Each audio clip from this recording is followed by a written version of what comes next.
Digging in for the comments, Marco Martinez. The outfielder's very deep. They don't want anything going over their heads. With a runner on and a great hitter at the plate, it's such a confidence boost to get a swinging strike like that. I like the location there, trying to raise the hitter's eye line and see if they'll pop something up.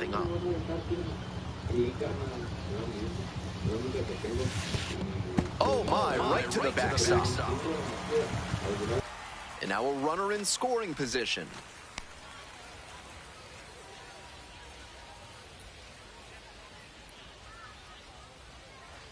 Runner at second, 2 down.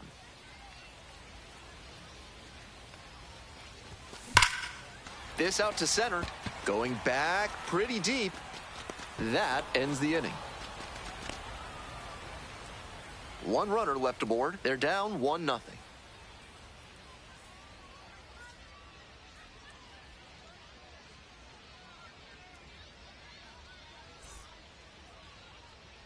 Bases are empty with 2 away. Marco Martinez getting ready to hit. The outfielder's very deep. They don't want anything going over their heads. Can absolutely scorch the ball, but has a good eye as well.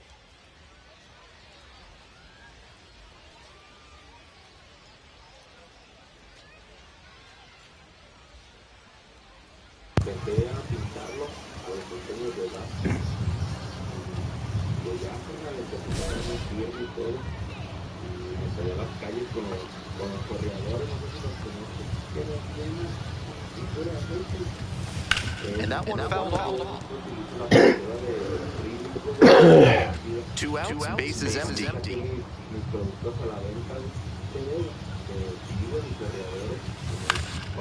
Next one's fouled back.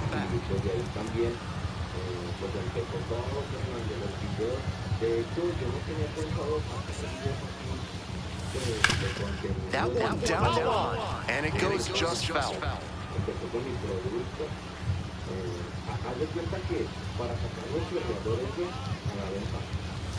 Next offering is outside.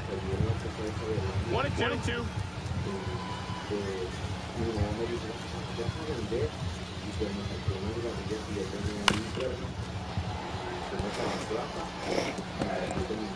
We're here in the bottom of the fourth. 2 down and nobody aboard.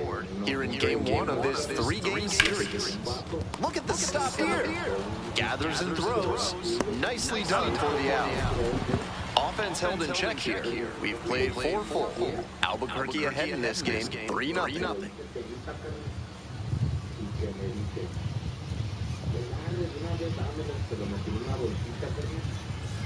Hope you had a good stretch at home, except for the last half of the 7th. Stepping to the plate for Oklahoma City, Marco Martinez.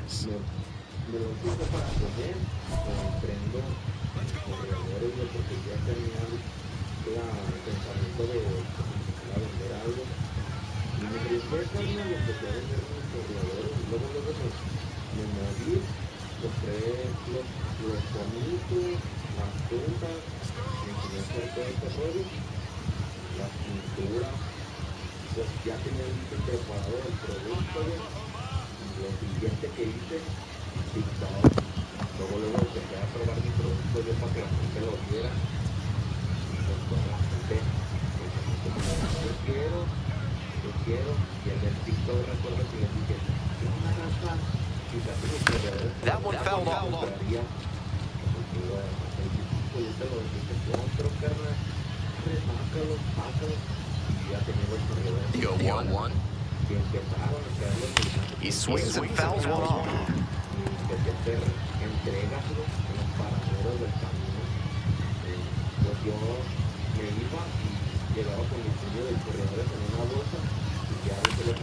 Keeps the AB going with the foul ball.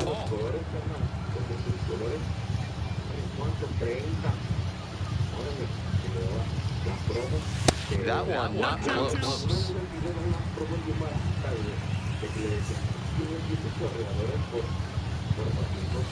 That's inside.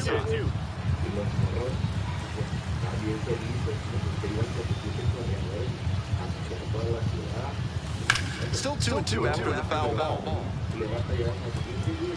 como te digo, empecé con los 70 pesos que vendí mi pantalón chiquito, y en vez de utilizarlo para comer, emprendí y pues la neta mi jefa nunca me dejó sin comer, me dio de comer.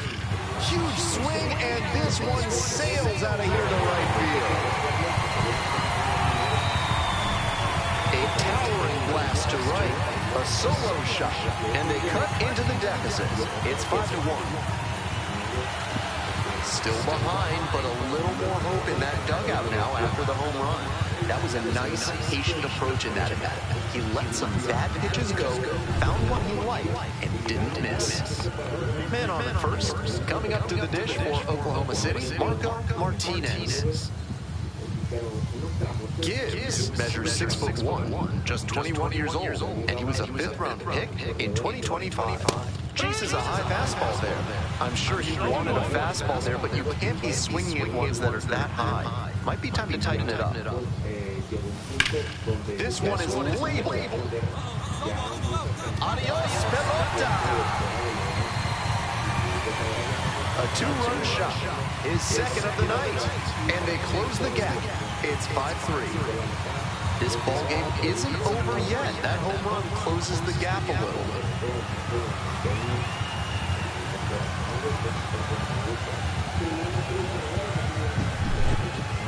I don't think he got all of that one, but it had the right stuff to make it out of here for a homer.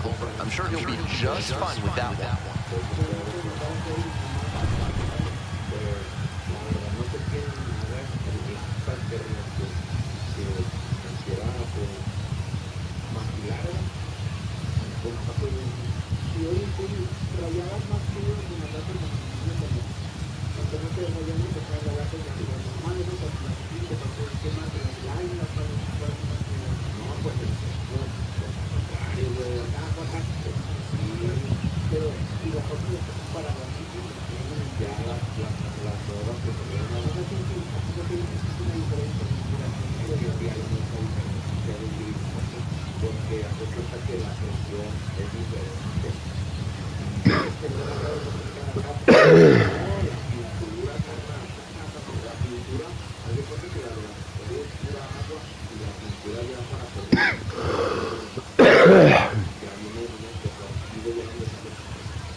Next up for the Comets, Alex Freeland.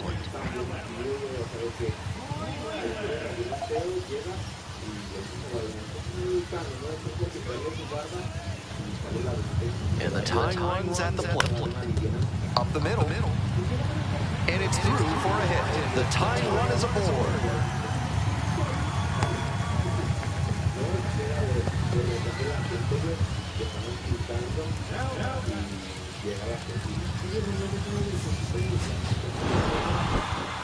Always great to see a player as locked in as he was in this one. Every at-bat felt like an opportunity to see him deliver.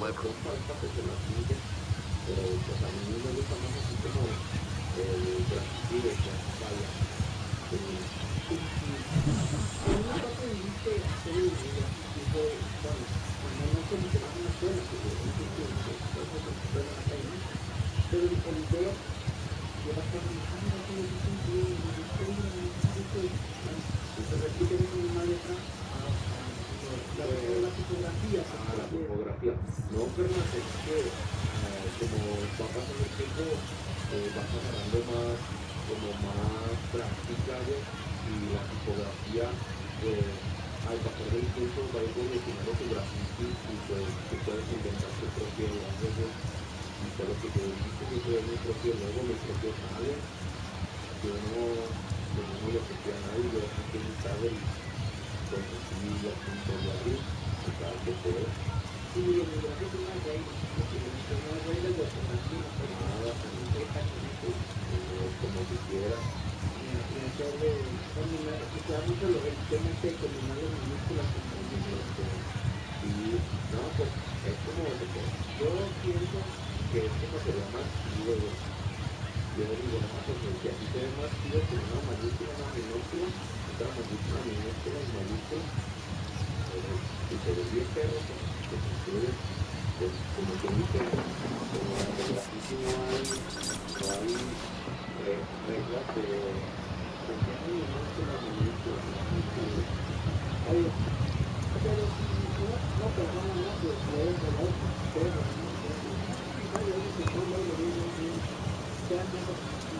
Marco Martinez, fresh off an impressive 2-home-run performance, will look to keep that momentum going today.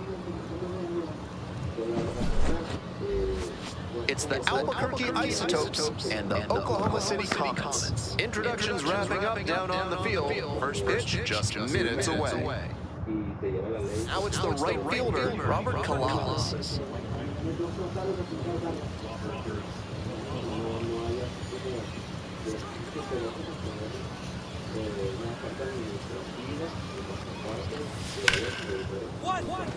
What a great play. To first, and they get the out. One down. Here's the third baseman, Marco Martinez. Blasted 2 home runs in last night's game. This one's hammered to left center, well struck. And it's a one-hopper off the wall, should be extra bases. In at second with a 1-out double. No time wasted here. Good job to stay back on that one and not roll over on it. Let it get deep in the zone, then drop the bat head on it and ripped it the other way for a knock.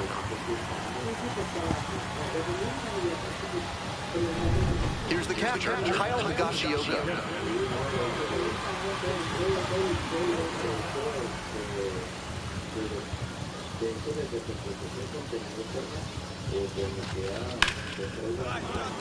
That's a hit. Stop sign goes up at third. Runners at the corners with 1 out. And here's the first baseman, Ryan Clifford.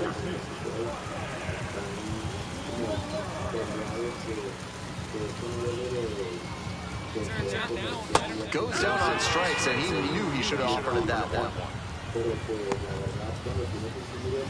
All set for the start of this inning. Here's the left fielder, Yanquiel Fernandez.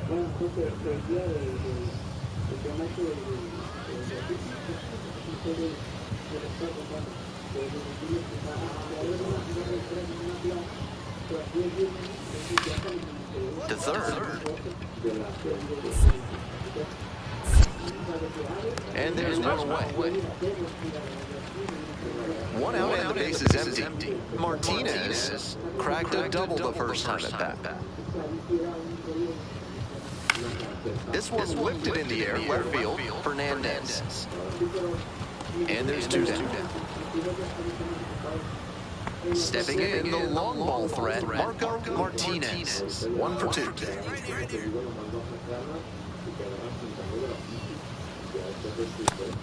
So important to get ahead against a great hitter in a spot like this.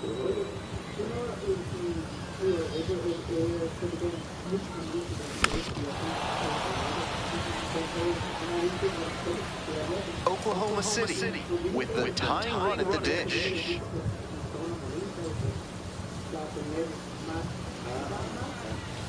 Next pitch misses. Now 1-2. What discipline to lay off the high 0-2 fastball. He's doing a good job to shrink the zone and force the pitcher to throw him something hittable.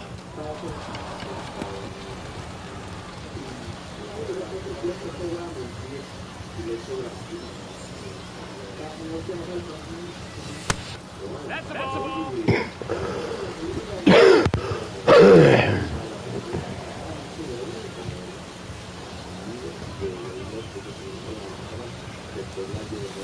Knocks that one away, and we'll do it again.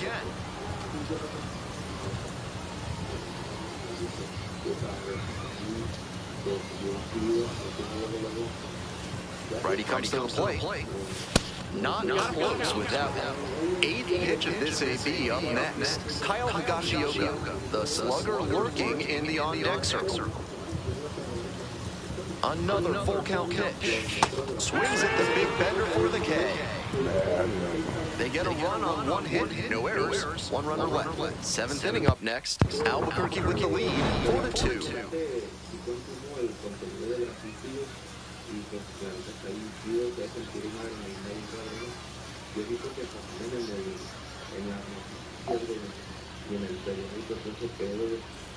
So up next, Charlie Condon.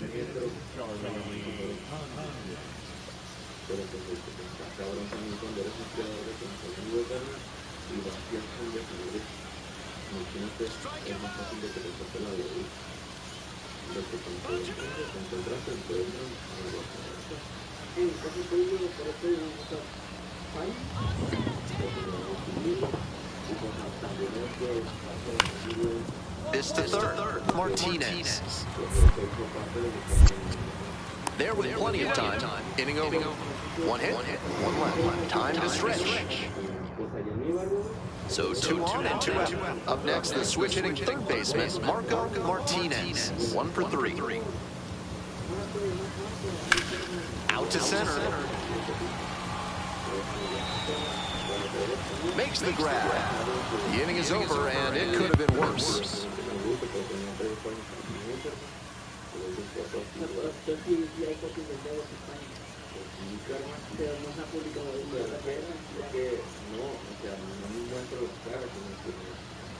Two down and the potential go-ahead run in scoring position.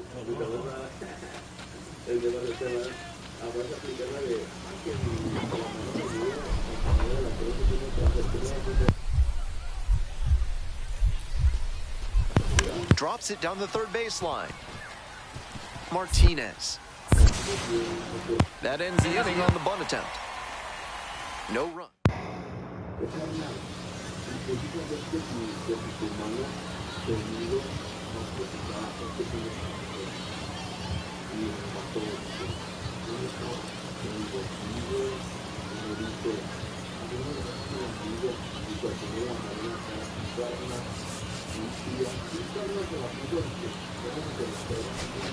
Nobody out. The winning run just 90 feet away.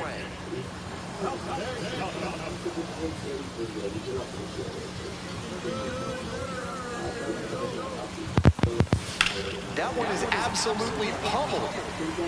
It's back there. Bang!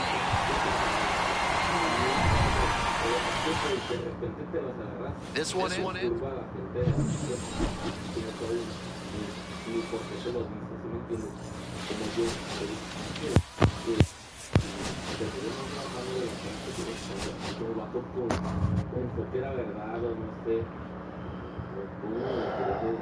Siempre he sido así, como bien ocurre, que posteriormente me llegan cosas y en lo mismo los videos, yo no tengo necesidad de ver actuando, pues así soy yo. Bueno, no sé cuál es tu edad. Tengo 26 años. Tienen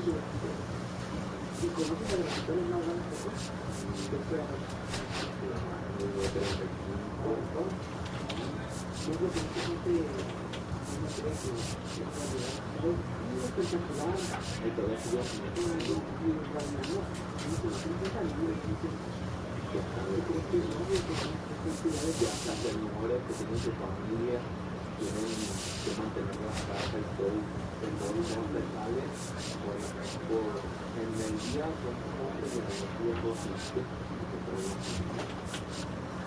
¿Tú qué pones de eso?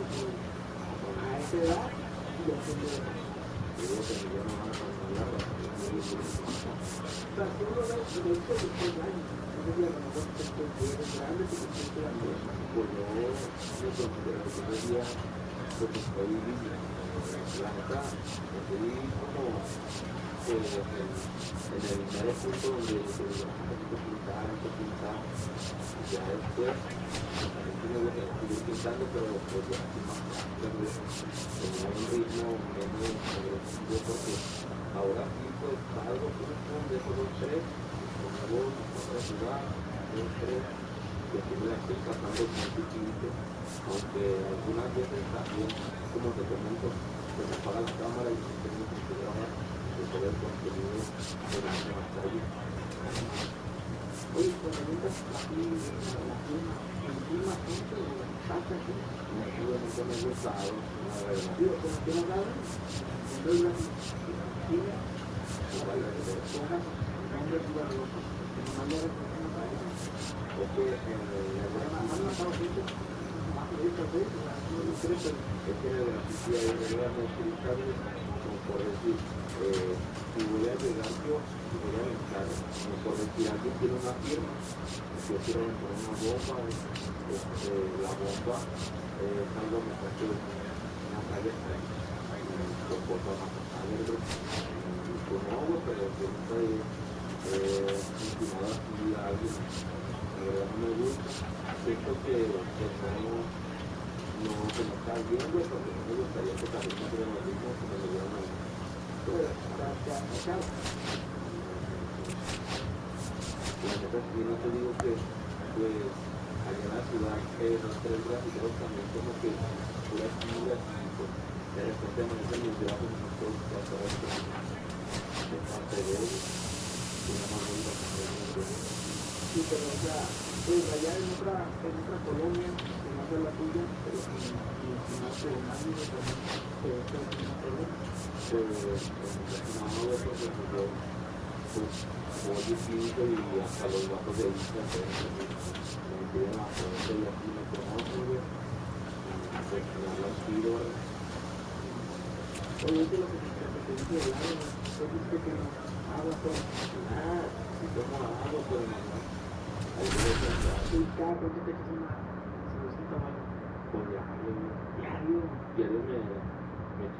Next up for the comments, Marco Martinez. Nobody out and a runner at first. Pitcher will want to keep this on the ground for the double play.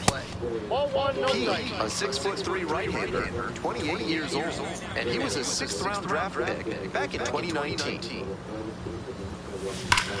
Ground ball left side, could be two. Fires to second. That is a terrific double play.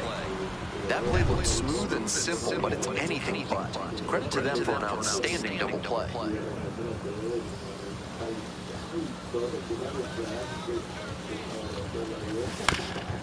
On the ground to third, Martinez. One away. Two away here, nobody on. Now the third baseman, Marco Martinez. 0 for 1 so far.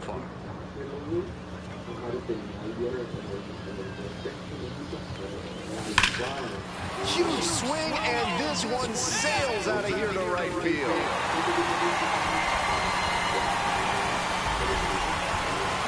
Rockets one to right. A solo shot, and they're on the board. It's a 2-1 game. He had some headwinds to deal with on that one, but he got enough behind it to push it over the fence. That is a great swing. That's a good job to be aggressive in the box after watching him closely on the mound. Once you've got his timing down, it's a lot easier to give a strong, confident swing.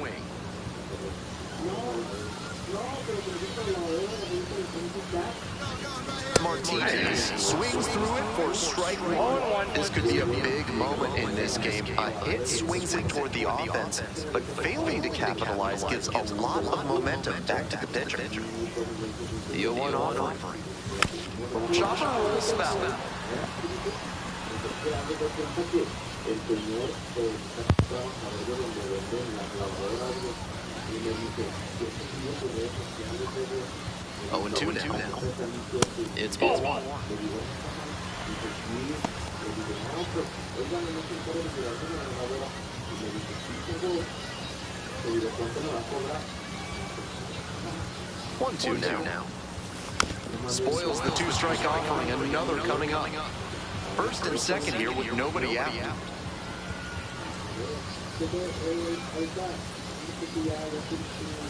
Pitch misses there, and it's 2-2.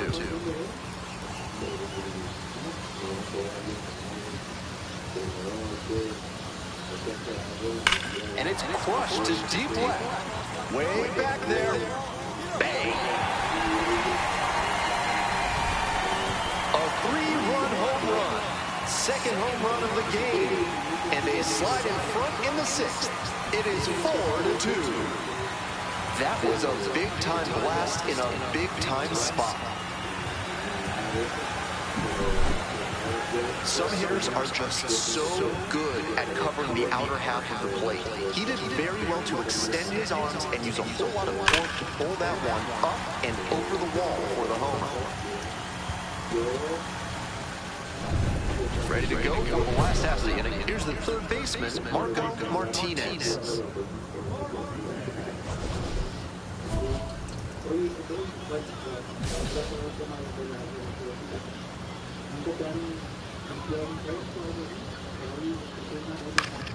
And that one fouled off.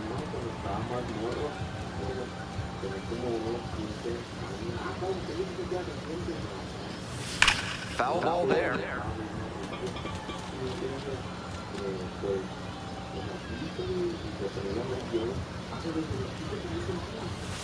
Got the hitter swinging for the strikeout. Leadoff batter out here in the eighth. Huge effort at the dish. I hope he savors this game. Performances like this don't happen every day.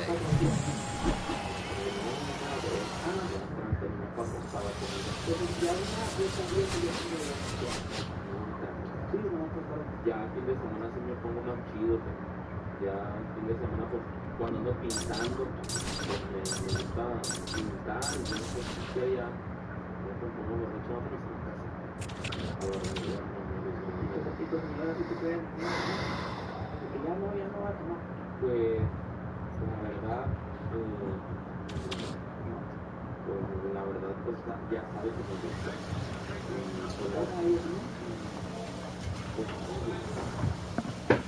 La verdad es más práctica, estaba más chida aunque me cuido. ¿Y qué te digo? Oye, ¿tienes tu esposa ya? Pues tengo mi novia. ¿Y qué primero? ¿Tienes mi relación?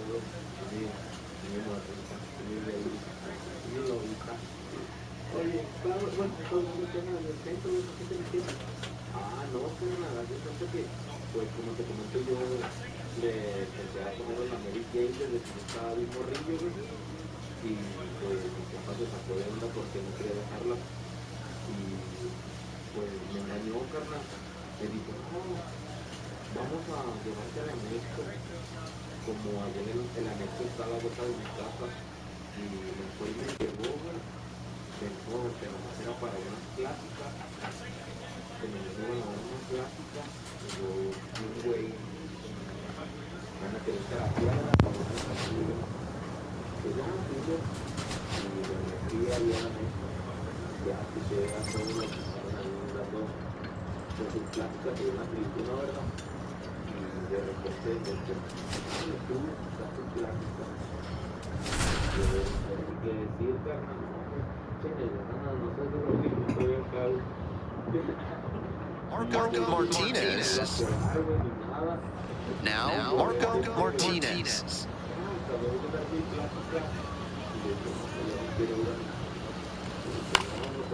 And it's a pop-up. Pareda drifting towards this one. And there's one away. Well, he got a lollipop of a breaking ball, but he couldn't quite get the swing just right. That's what caused the pop-up. 2 out and a runner in scoring position. Now the left fielder, Alan Roden.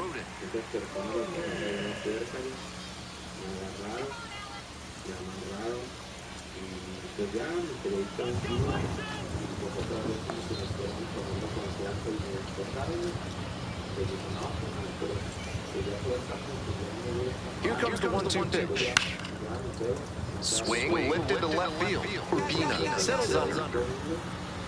And that ends the inning. So no runs. One down. Coming up to the dish for Oklahoma City, Marco Martinez. Ground ball right side. And steps on the bag for the out. Stepping in, the long ball threat, Marco Martinez. So important to get ahead against a great hitter in a spot like this.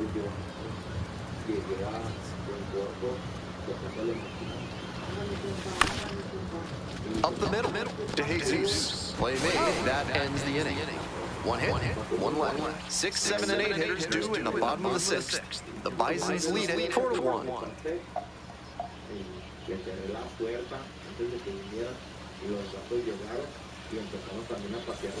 All set for the bottom of the 8th. Coming up to the dish for Buffalo, Blind Madrid.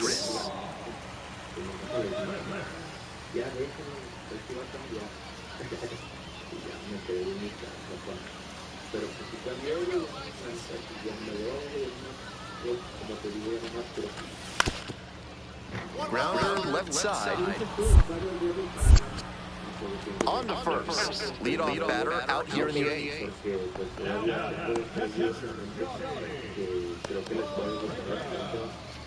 One down. Base is empty here in the 9th.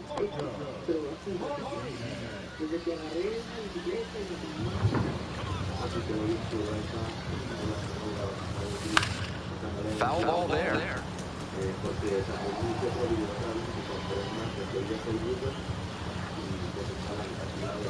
Oh, with 1, here's the pitch. Fouled off left side.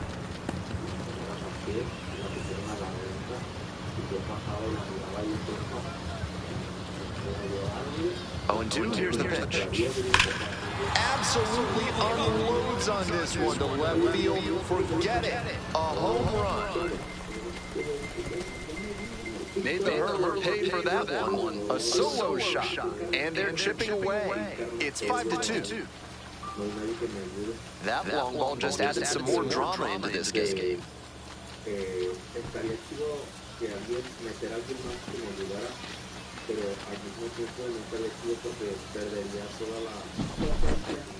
That's a great job of recognizing the breaking ball. Even better, he didn't jump too early at a hanger over the middle. Instead, he stayed back and got every bit of it.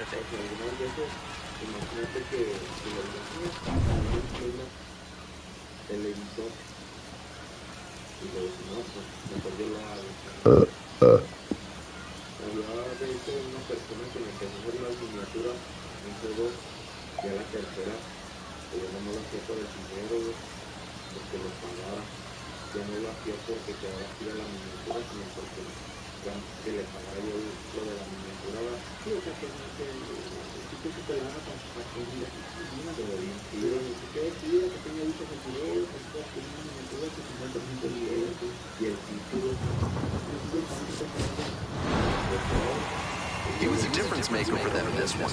They took the loss, but he did a nice job to contribute.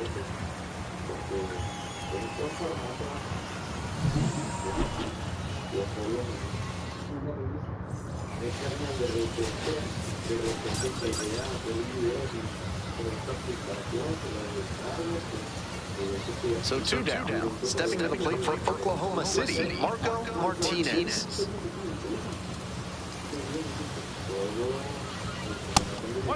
Martinez hit a homer in his most recent game.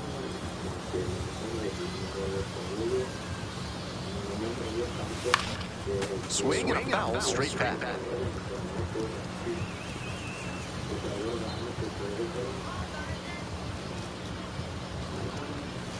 1-1 pitch fouled away.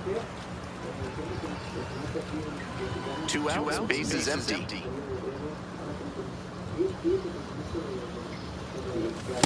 Two balls, two strikes.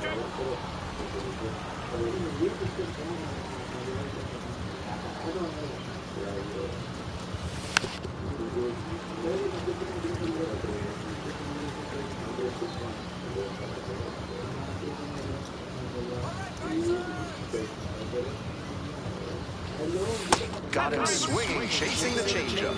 Nice job out there as he gets him 1-2-3. End of a half inning of play, no score.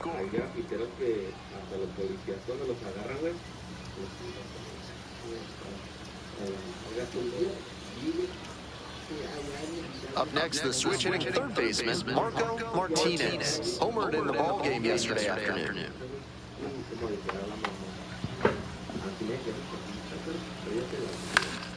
Fell back our way, and that's out of play. 0-1 now.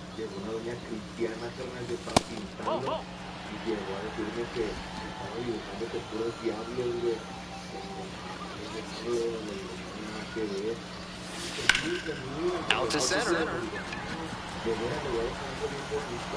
2 down. 1 out and the base is empty.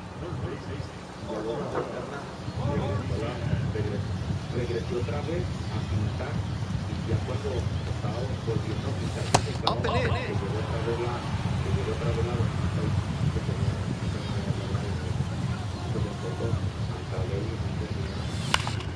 Fouls one off, out of play, back to our left. I like the decision to swing on that one, but just couldn't square it up. The Bisons up by 2, and we're in the top half of the 6th. Pops this up on the infield. Kasevich. 2 away. Tough way for this AB to end for the batter. He saw that one coming right down the pipe. His eyes got big, and he lost control of his swing mechanics. That pop-up should have been a laser into the gap. Foul ball there. The Bisons leading by 2, and we're in the top of the 8th. Fouled off, he was late.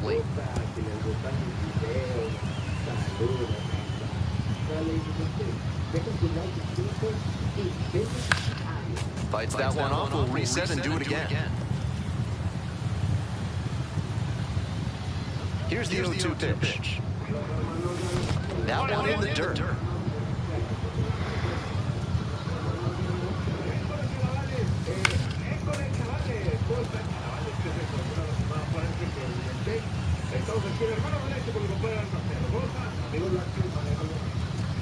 Goes down looking for the strikeout.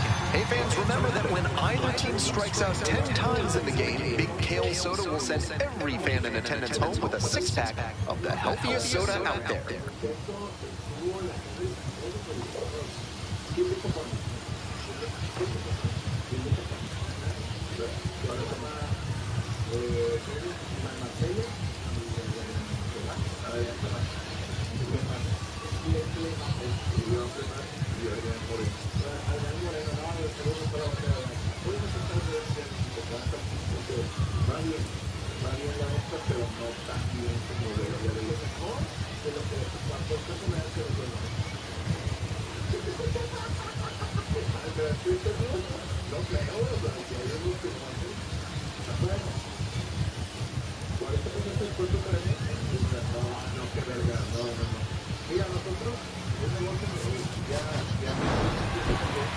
Certainly a frustrating game at the plate. I think he'd be the first to tell you.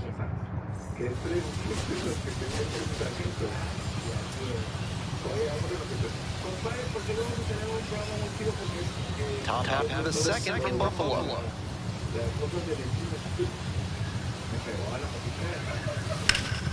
This one lifted to center field. Clase under it. There's one down.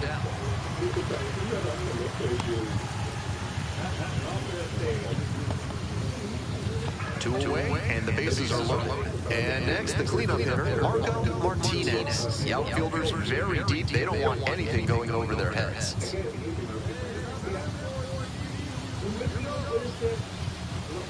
Swing and a miss, strike one. That's an uncharacteristic chase. He usually lays off pitches on the plate like that.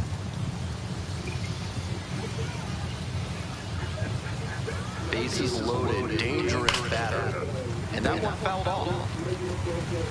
We're here in the top half of the third, all loaded up.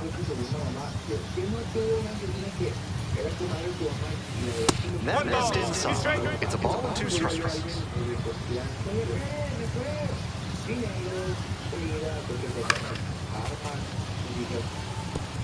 Barely off the mark there, but he could do damage if he gets it again.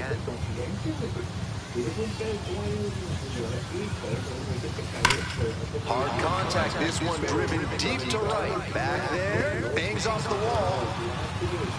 Runner around third. He's safe, they clear the bases. The tag at third, and he is out. It doesn't come much closer than that. Bang, bang play to end the inning. 3 runs for them here, and they move ahead. Moving on now to the home half of the third inning. Oklahoma City with the lead, 3-0. On to the next inning, now at the dish, Marco Martinez.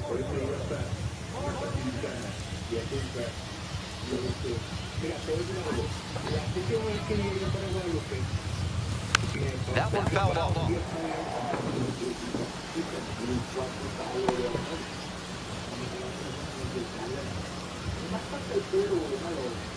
The 0-1 offering. Ripped towards third. Over to first. 1 out as they get the leadoff hitter here in the 6th.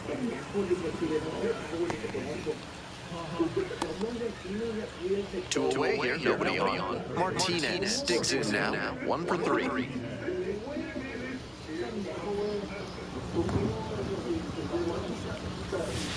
Grounder to second.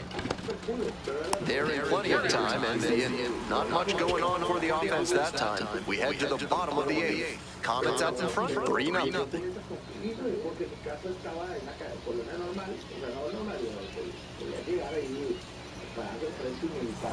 1 out and the bases are empty.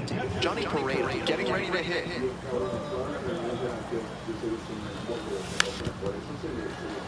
And a bunt towards third. Can't pick it up with the bare hand.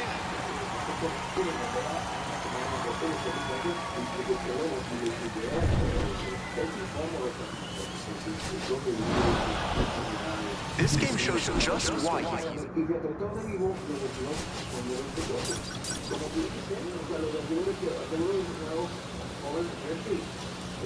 2 on and 2 out, scoreless ball game here. Next up for the Comets, Marco Martinez.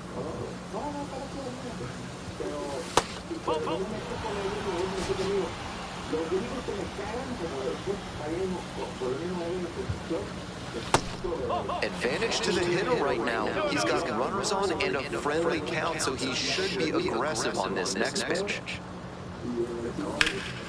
This one high in the air, out to left center. Adds back. There to make the catch. Runner at second, 1 away. At the plate, James Olsen. And here's your 2. Here's a fly to left. Zepeda. 2 away now. Just a shade too early with the swing, and the mechanics might have broken down a bit. He needs to try to put that up the middle instead of yanking it to the pull side. Marco Martinez now at the plate. 1 for 4 with a double in the ballgame last night. And this one lifted to left. It's pretty deep. Hauls it in for the out. All set for the bottom of the third. Here's the shortstop at the plate, Josh Kasevich.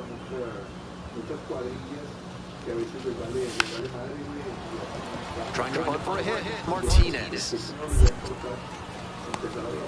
Safe at first. Here's a big power threat, Marco Martinez. Switch hitter batting righty against the lefty on the mound. Swing and a high fly to left. It's carrying. Puts it away for the out. 2 outs, runners at first and second. Next up for the Bisons, Blind Madris. The 0-1. Ground ball left side. Throws the first. And with the inning over, that'll keep more runs from coming.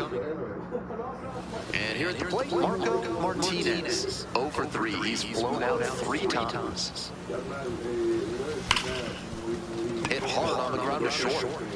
There with plenty of time. Inning over. So 1 hit.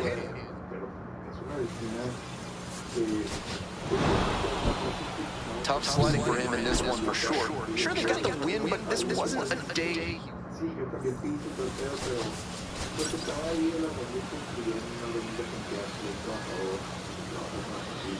And here is Marco Martinez.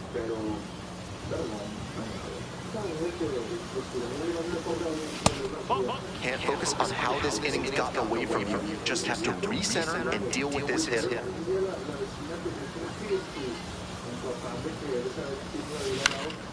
Next one's fouled back.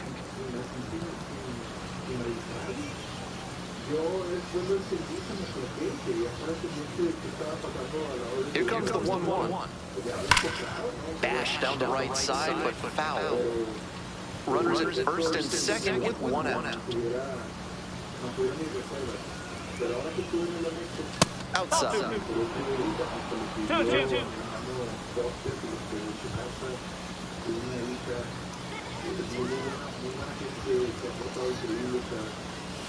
That misses, and that's ball 3.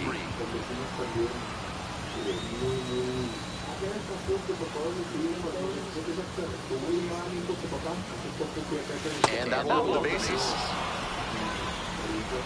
And I'm a bit surprised he went to the off-speed there. It's a fastball, less of a chance of walking it. Digging in for the comments, Ryan Clifford. 2-1 now. Fly ball left field. Makes the catch. Here comes the runner from third. Throw home not in time. The run scores. And they take a 2-run lead.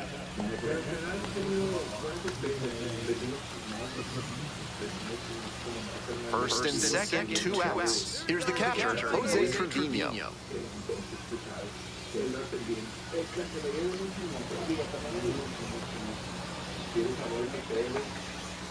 Pitch. This to third. Boots it. And everybody's safe.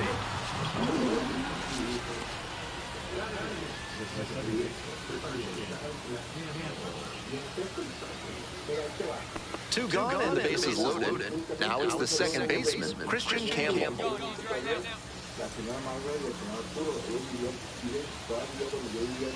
The 0-1. Out towards left center. It's pretty far back. Makes the catch. They limit the damage here.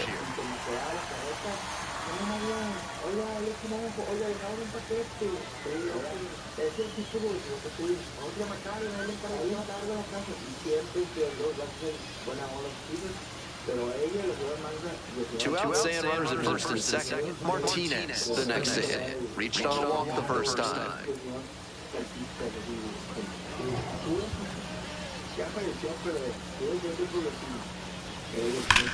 Hard ground ball, base hit. Coming around third. Now a long throw home. It's off the mark and the runner scores. Tallies a run and earns the RBI. He put a very good swing on that one. Even if he couldn't elevate it, sent it roaring through the infield for a knock. Nice approach. And they're all loaded up.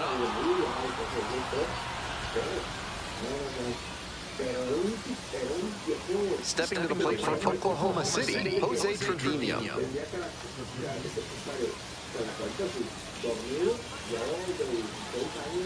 0-2 now. Now a flare off the bat. Oh, what a catch he just made. Sensational play for the third out. Reacts quickly, gets full extension, and grabs that one right out of the air to rob a hit and end the inning.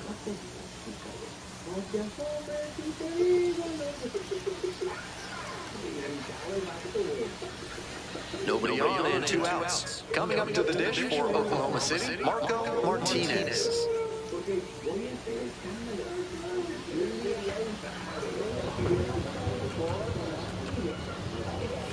Strike one. No ball, 1 strike.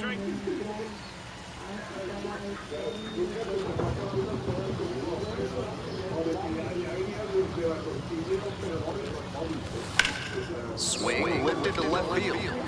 Going back pretty deep. Makes the grab, and that's the inning. We're midway through the 4th. Oklahoma City have the lead, 4-0. So 2 on and 2 out. Stepping to the plate for Buffalo, Blind Madrid.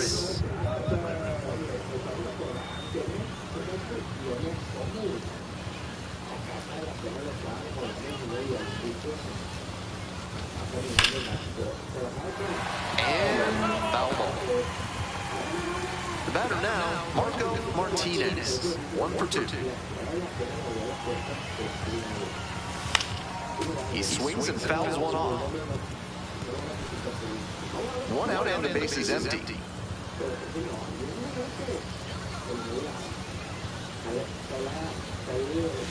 Swings through it. Well, that's not a pitch he swings at often, especially early in the count. He's known for his discipline at the plate.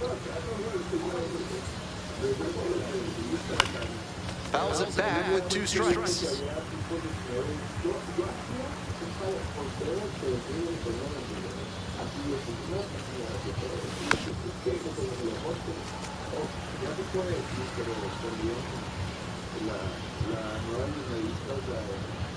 Oh, and 2, and the delivery.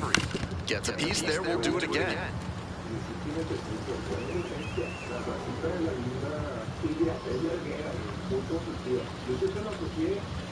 Oh, 2, rocks and fires. 1 and 2.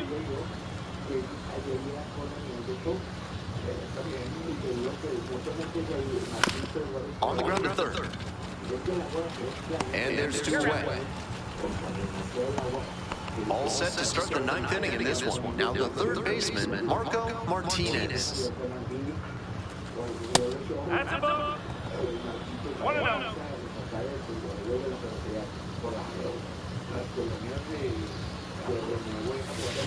Ball.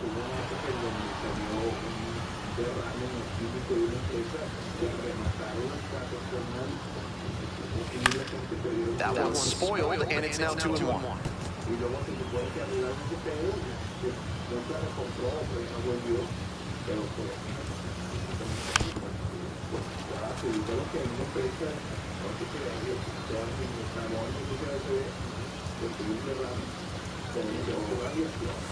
That one missed. He's driving.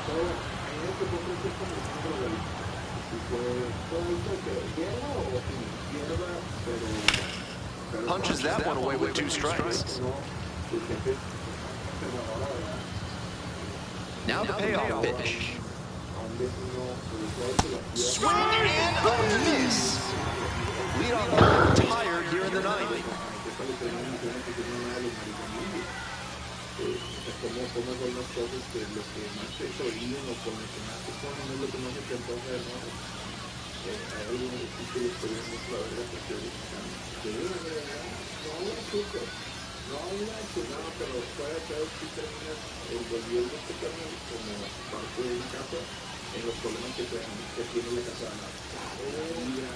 desde que llega la construcción de la avión, ¿sabes cómo sale alguien que llegó a comer? ¿Te acuerdas que antes eran de sales que salían a la hora de comida y llegaban a su casa? Nomás el portazo del papá, güey, This wasn't his best game ever, but he definitely helped them in the win. Nice job.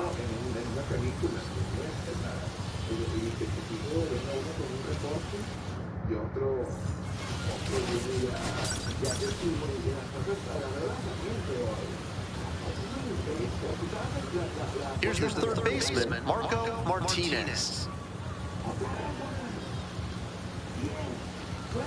That's an uncharacteristic chase. He usually lays off pitches off the plate like that.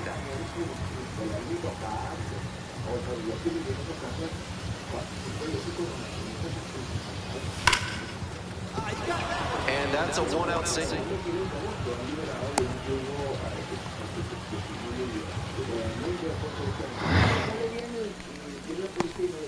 Next up for the Comets, Ryan Clifford.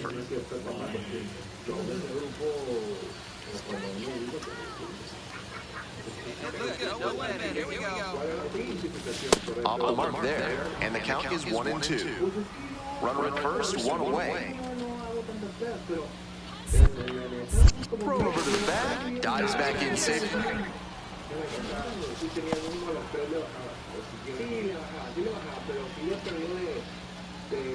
1-2 pitch. Runner on the go. In there for strike three call. Oh, the throw is wide. He's dead. If he makes a better throw down to second, they've got a shot to get him out there. That was an aggressive call to go for a steal with a runner who's not known for burning up the base paths, but it paid off, and now he's at third.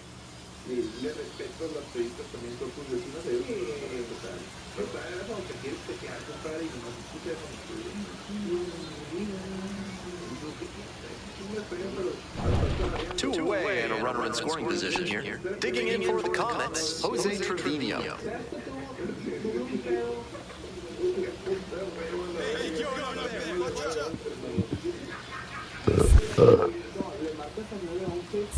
One ball, one strike. In the dirt, nice job behind the dish. No score yet, but a runner at third with two out.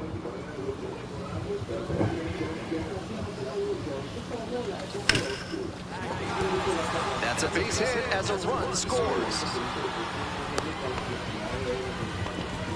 Well, they strike first as he gets the job done to bring home the run. Nice compact bat path on that swing and a great rip into center field. Liners like that one are a good way to raise the batting average.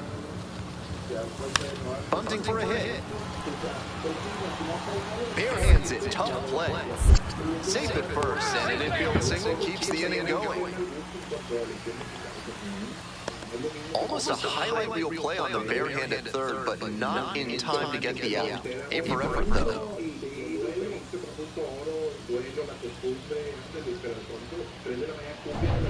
Bases are empty with two away. Stepping in, the long ball threat, Marco Martinez. 1 for 1 with a single and a run scored so far. Foul ball there. The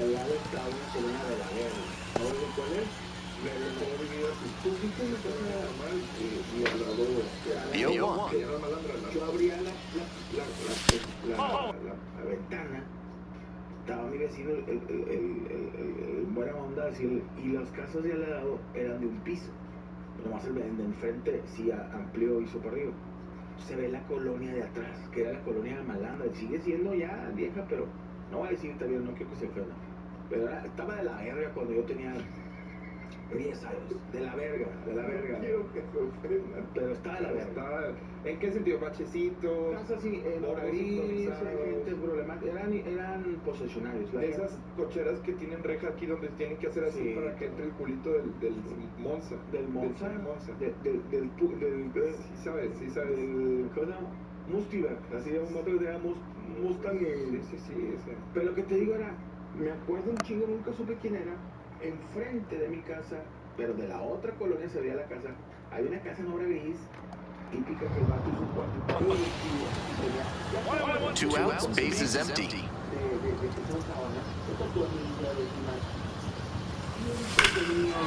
Absolutely wrecked in the air to deep right center, and it's gone. A home run. A solo blast, and they add on. It's 2-0. Always helps to pad the lead, and they did exactly that. Man on first, digging in for the Bisons, Damiano Palmagiani. On the ground, could be 2. 1 at second, and 2. What a play.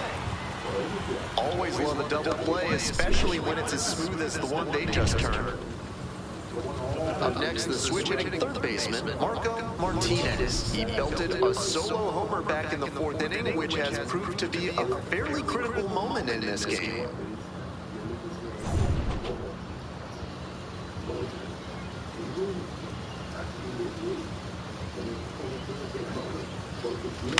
To the right side. Oh, nice stop at first. And they get the out.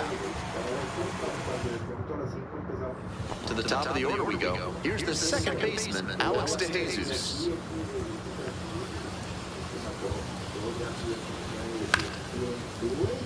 Fly ball out to left field. One away.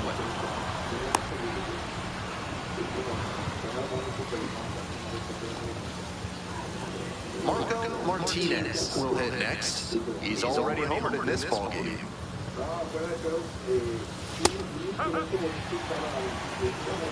One-run game here in the top of the ninth inning.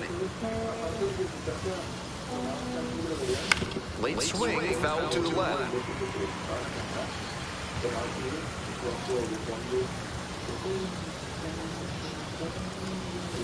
Foul ball, still 0-2. A little inside conscious now, and maybe the pitcher will target the outer half of the plate. Battling here, fouls it away.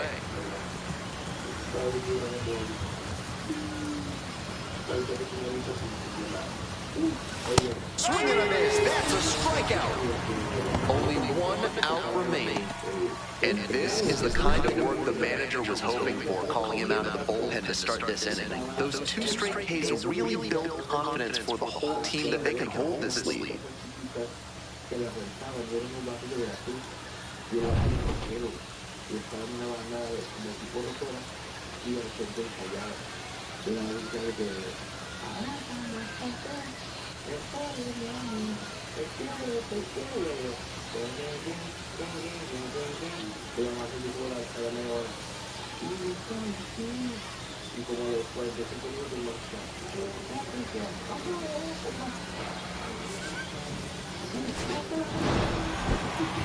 Huge effort at the dish.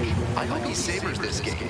Performances like this don't happen every day, even if your team does wind up losing.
Pero sí, carnal, ese sonido, fuera peor, no entiendo nunca.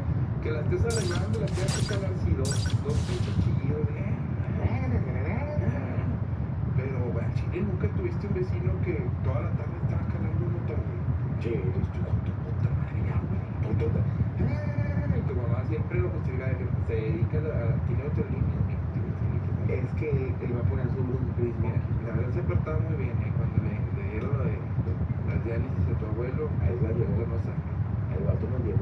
Oye, a mí me cagan los güeyes, yo era así, para mí la carne asada de vecinos se hace en el patio, pero hay muchos vecinos, digo, sí, obviamente si estás en área, o sea, estás en un lugar muy malandro. Sí, está un malandro, pero a ver, ahí te va. Está bien, es tu casa y puedes hacer lo que quieras.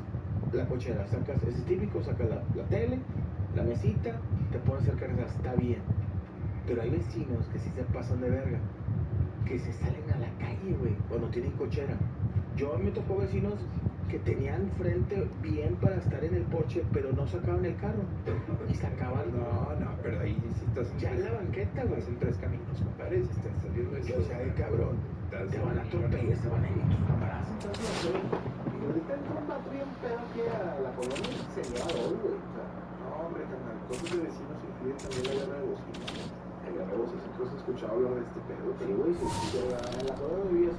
Los municipios, conforme van creciendo, pues mira, güey, por ejemplo, Juárez, hablemos de Juárez, era la isla de Juárez. O sea, tamales, y en el centro, en la macro, o sea, en su plaza pública, había 7 güeyes tirados con una caguama que si te los querías llevar, te agarraban a vergazos de tus pies. O sea, para ir tomando forma como ciudad de establecer reglamentos y eso, lo de, o sea, ¿hasta cuánto está permitido subirle una puta bocina, güey? Y sobre todo, si sobrepaso ese nivel de decibeles, ¿quién verga me va a hacer pagar? ¿Quién ve por mí? Porque ¿de qué sirve cuando vives en un lugar en donde le hablas a la chota? No va a ir porque le da miedo que lo agarren a vergazos en la carne asada. O sea, sí funciona muy loco, y sí le tienes que ir poniendo reglas porque llegan 7 güeyes de Michoacán, no, viven 15 en un 3x3, que no lo juzgo, y sí se sienten... No, llegas los como dueños de la colonia, güey. Como policía y tira la verga. O sea, quieras o no, por más que hay gente que trae ganas de, vamos a meterle educación a este pedo, vamos a meterle reglas, como se vive en sociedad, claro, como se vive en comunidad, con reglamentos. Y no la respetan, no. Y eso, pues lamentablemente sí, es banda que le culpa, es que no hay policías, nada más hay una patrulla a 17 colonias que somos aquí a la redonda. Pues sí, señora, pues usted no haga que dice policía auxiliar, si hace que esté patrulla, pero hay señoras que quieren una patrulla por calle, no, y esas señoras son las que a su hijo, señora, cuando roba a su hijo, lo mete a su casa, métete aquí, no se puede meter, es propiedad privada. Oye, cuando tu vecino está viendo un partido de fútbol, pero su Roku trae mejor internet y va adelantado. Sí. Estás viéndolo al final, nomás escuchas el gol. Estás viendo ahí.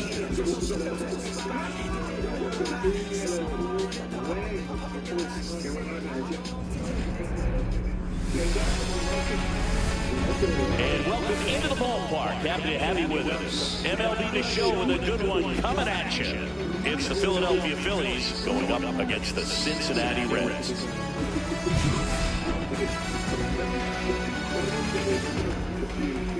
First pitch coming your way next.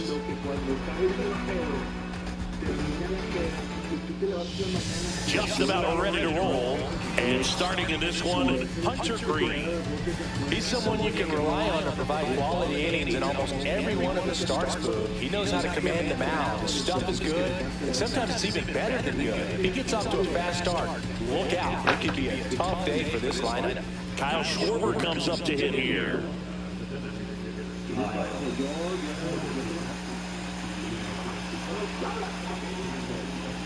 Up and in, and run away here this afternoon.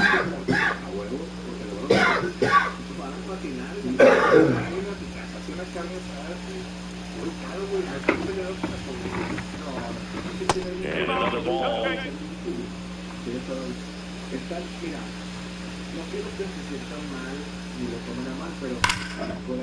Hard hit, right side. Throws to first in time. 1 out in the top of the first. And time now for the Phillies lineup. This is a veteran-led lineup right here. A lot of players with plenty of experience singing. Yeah, no doubt about that, Boog. These players have been around the game for a long time, and they may not have the flash that they once did, but they've got the wisdom to be able to understand different situations, be able to think with the opponent and sometimes in front of the opponent. And you always seem to see a team like this. They come to the ballpark, they know how to get down to business, and they understand what the job is at hand.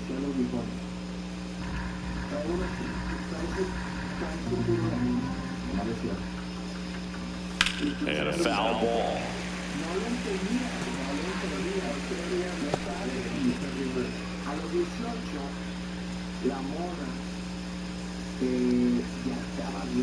Next pitch is downstairs.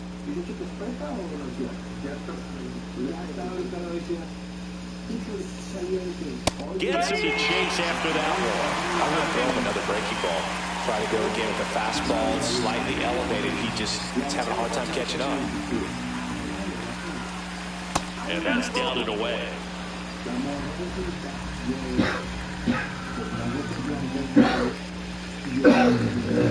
On the ground, right side, McLean.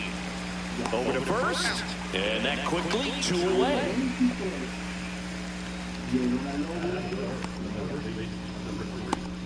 Bryce Harper to the plate. He's a big, strong guy, can untie this game with one swing.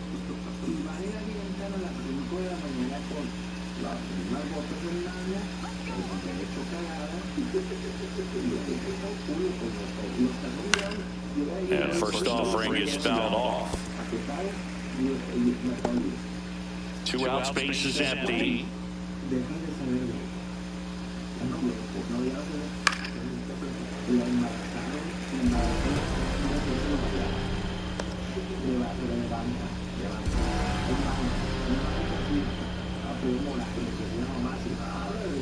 And down on strikes. And the Phillies are set down in order. Down quickly go the Phillies. And now the Reds will get their first opportunity. No score. You're dialed into the show.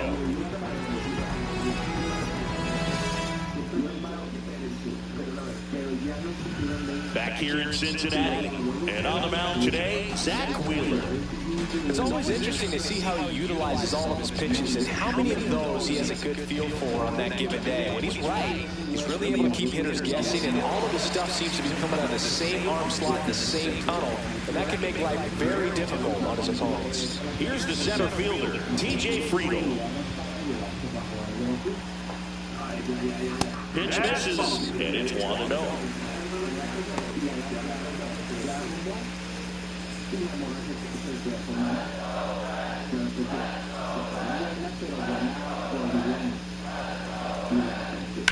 On the ground to third. Ball goes out to first. And a quick out, number 1. Here's the lineup for the Reds. And it's clear the most important job they have today is getting to the starting pitcher early and often. No doubt about that. That's the best way to disrupt a game. But can they do it? Certainly something for us to pay attention to in this one, partner. Now, Ellie De La Cruz. You talk about elite defensive players, especially in the middle of the diamond, and this guy is at the top of the list. And that's off the inside edge. Ball 1. Yeah, we go beyond just the fielding percentage and what it looks like, but the ability to have range and close holes that are normally there against an average defender. But this guy is special, and you can see it in his first step quickness. The 1-1. This one chopped on the ground, but foul. And the one thing about that is speed never goes in a slump, and defense shouldn't either. Hitting-wise, you can struggle, you can lose your mechanics, but the thing that you can do consistently every single game is play great defense if you're talented in that way, and this is what this guy does. Matt McClain, the next to him for the Reds. Check swing, and he went. Strike 1.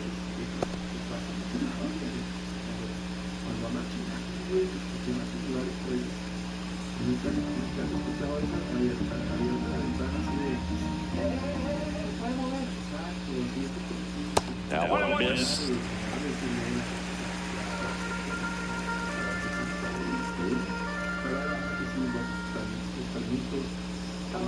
Swings and misses. Now 1-2. Good pitch down around the knees. You want to be there all game. In a park like this, a pop-up sometimes will carry out.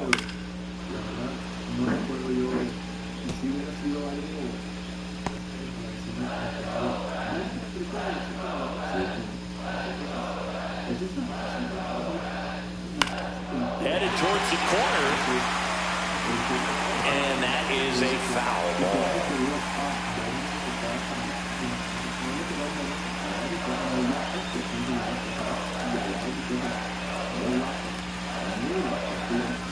Swing and a miss, struck him out. Reds go down quietly. We played an inning. No score.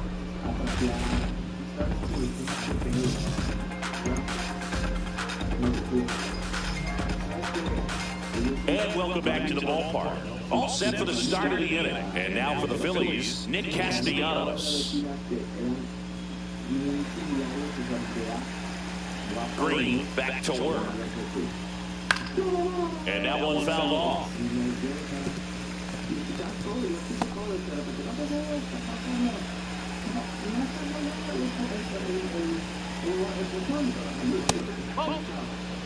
Clyde Washington doing the umpiring behind the dish in this one. Sometimes considered a bit of a pitcher's umpire, Siggy.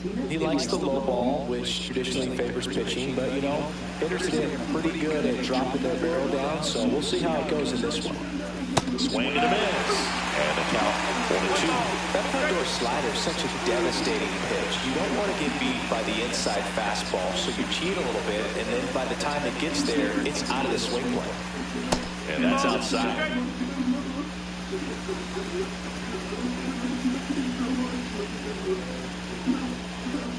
And a swing and a miss. And now 1 away.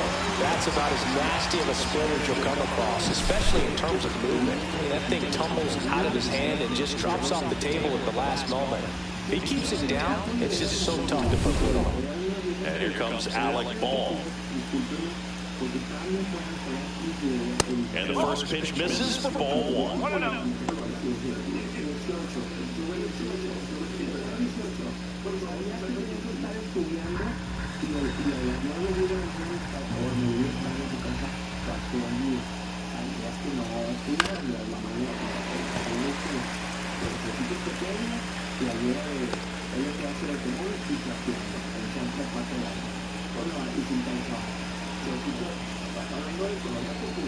And that one fouled off.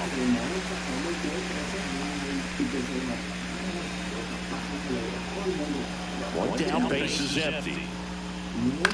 Now one out to right. Nobody can get there, and it's a foul ball.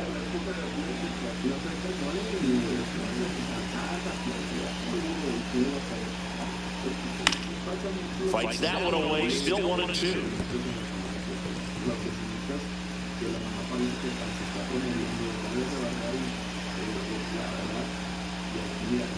Fans another, and that's 3 straight strikeouts. Back-to-back strikeouts to start the frame, and that's now 3 in a row. Yeah, he's really settling in and getting a feel for his pitches, throwing them where he wants to right now. So we'll see how long he can keep this streak going. Now batting Max Kepler. Just missed. Kepler, 32 years old. He joined the team as a free agent.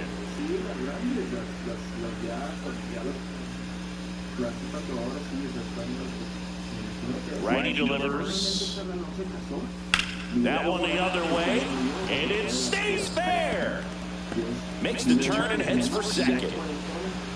And he'll pull into second safely. Everything came together for him. Anytime you rip a line drive the other way, you feel really good about what you did at the plate. You trusted your hands, you let the ball travel, and you took the barrel straight to it. That's great work right there. And a huge opportunity now to grab the lead at this point in the game.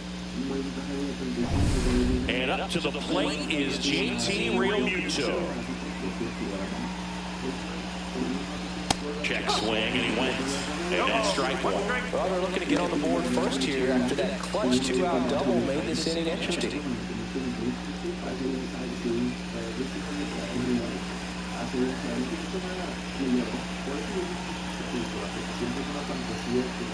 Next offering in there for a strike. And that is strike 2. Action in the pen down there. Alexis Diaz getting loose out there.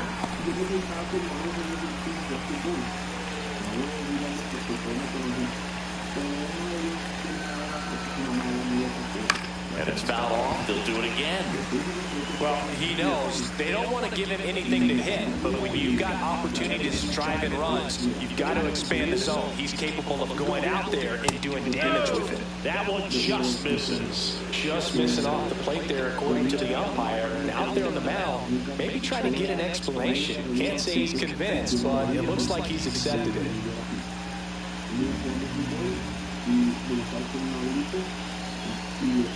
And a swing and a miss. Making 4 strikeouts for Y abre mi como es más gordito, más grande. Yo tomé el man me llevé a su casa descalabrado. La señora estaba como que bañándose, se arregló, puso un chorcito muy pequeño, de hecho una playera, nomás se puso una playera arriba, y me abre la puerta, una señora muy voluptuosa, y acuesta a su hijo en el sillón para checarle la vida. una le acuesta, ella me da la espalda, yo está bien su hijo, yo de 10 años, imagínate un niño chapeadito así bonito, vestido de Kiko, el de Chavo el 8, y la señora sin ropa interior, con una playera muy corta que decía Puerto Vallarta atrás, se agacha para... Tienes ahí el recuerdo, se agacha para cuidar a su hijo. Y yo vi el ojo de Sauron, del Lord of the Rings. Ahí fue donde despertó Ivancito. Ivancito dijo, ¿qué es eso que me hace así? ¿Qué es eso que me mandó besos y me hizo guiñitos? ¿Qué es? ¿Por qué se ve padre? ¿Por qué soltó un olor? Y eran esos tiempos donde estaba, güey, era un qué feo niño de 10 años. Qué feo niño. Pero ese buena noche me salió un mostacho, güey. Me salió un mostacho y empecé a generar testosterona. ¿Sabes qué también está padre? No hay su prima, o sea, ya la misma relación. And welcome in, everybody. Glad you're with us. Major League Baseball on tap. It's the Texas Rangers going up against the Athletics.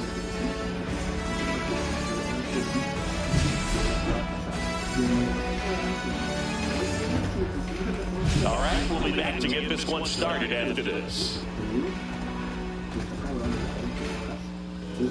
So almost ready to get underway.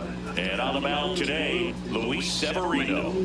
Well, he comes at hitters with a 5-pitch mix, so for him, it's always interesting to see how he utilizes those weapons. He may lean on 1 or 2 pitches depending on how things are going and how things are working, but if he can control 4 or even 5 of those offerings, look out, hitters. It's going to be a tough day. He's really going to be able to keep those guys off balance. Now it's the second baseman, Marcus Semien.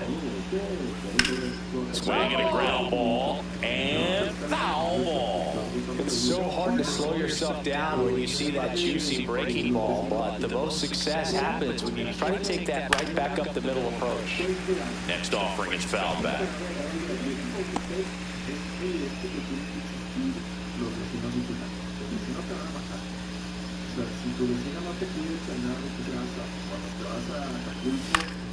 Foul ball, it stays 0-2.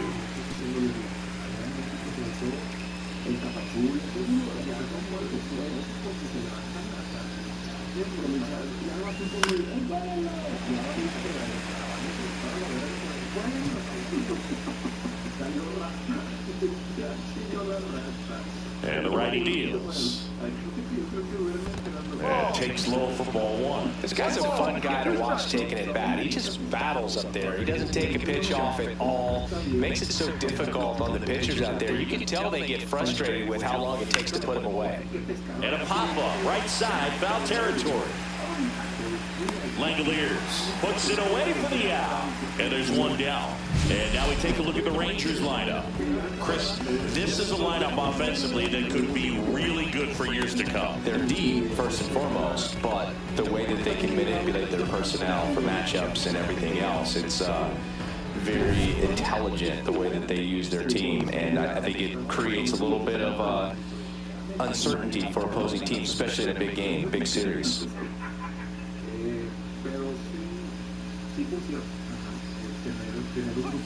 That one ripped, but foul. These hitters like this that have so much power, look forward to seeing them hit the ball a long way. But if you're in the stands, or you're in a broadcast booth, or you're a writer, better keep your eye on the game. Just missed.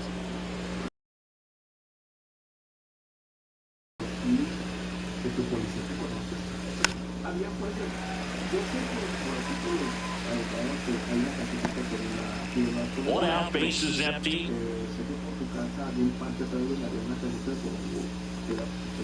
Swing and a miss, struck him out, and there's 2 down. That's tough. You see it well. I mean, that was clearly up and out of the strike zone, but that's one of the hardest things.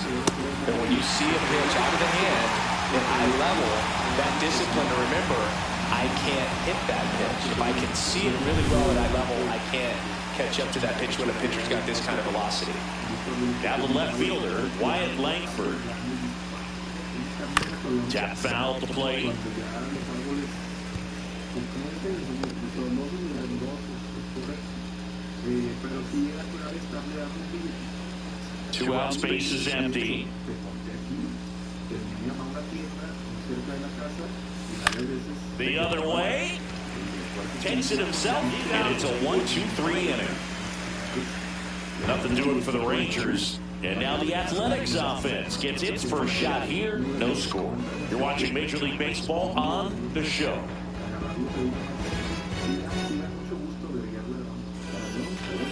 And we're back. And pitching in this game, Jacob deGrom.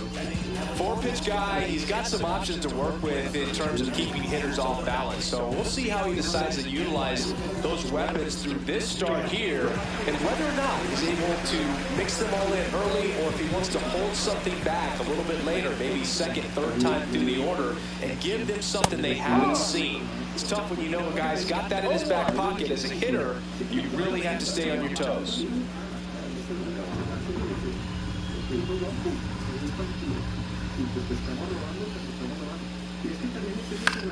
Fly ball down the line. Fair ball.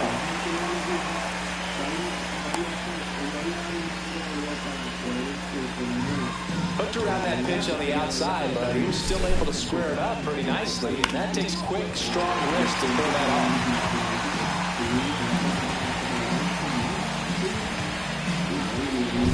Brent Rooker up next for the A's. First pitch doesn't find the zone.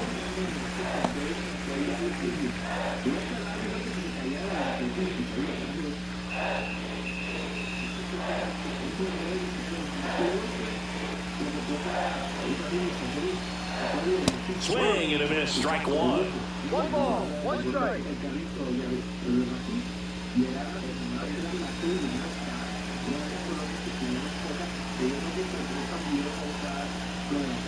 Swings and misses. And the count 1-2. With 2 strikes, may see some movement over there at first base, trying to stand at the double play right here.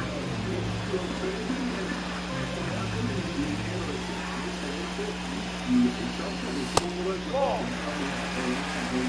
2 balls, 2 strikes.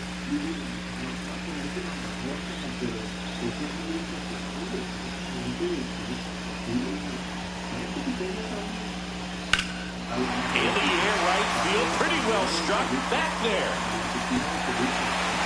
Pops over the wall and knocks it automatic double. Off the bat, I thought they were going to score their first run of the game, and that feels like a tough break. But look at the bright side. Really good contact at the plate, and now they're working with not just 1, but 2 runners in scoring position.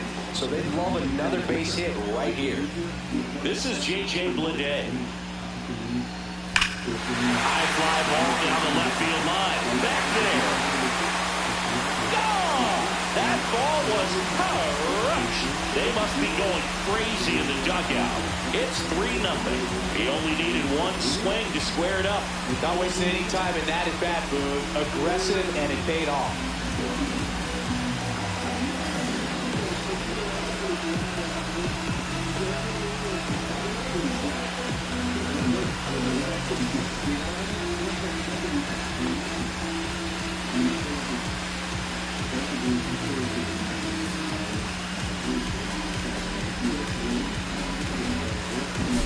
Elevated fastballs, especially away, are like putting the ball on a tee. Hitters do a lot of cage work. They're comfortable hitting off the tees, and he was comfortable right there hitting that ball opposite field for a home run.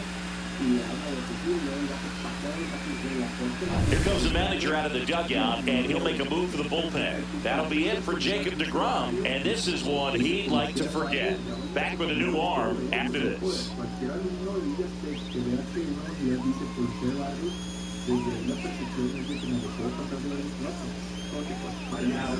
Sean Armstrong comes on now. Just trying to keep this one close here, and this is where a bullpen can give their players a chance to fight back into the game.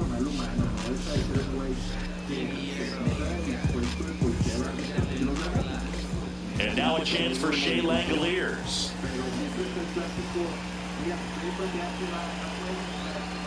And that's a strike. Y hay unos que les vale verga. También compró un güey de la torre que está en una fiesta y está en el techo. Y dijo, no puede subir. Y la mamá le dijo,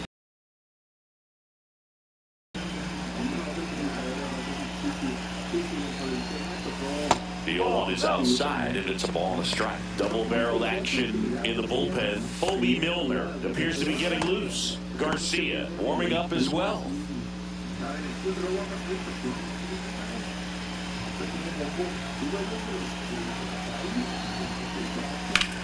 Headed towards the corner, and that is a foul ball. Well, he missed a hittable off-speed pitch right there. Not sure exactly with the timing. Sometimes you get a backup breaking ball.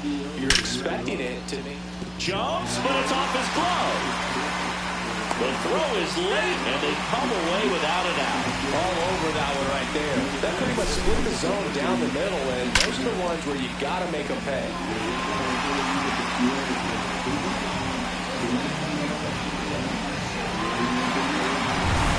At first, next up for the A's, Tyler Soderstrom. Swinging a foul straight back.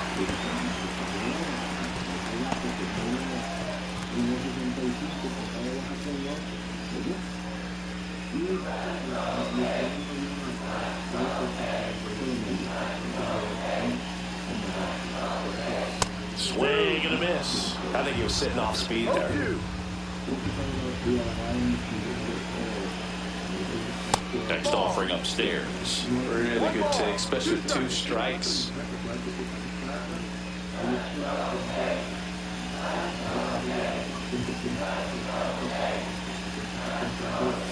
On the outside corner, got him looking.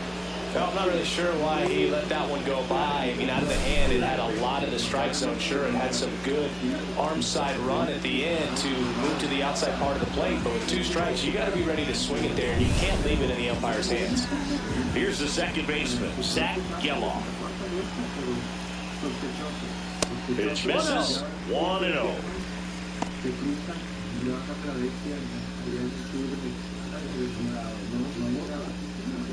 Langoliers stands at first with 1 out.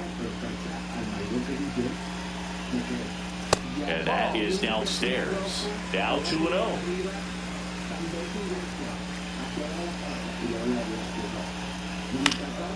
Next offering is fouled back.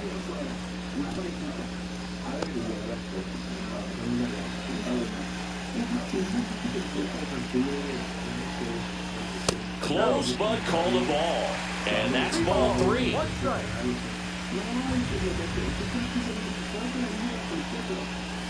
Right through there for a strike.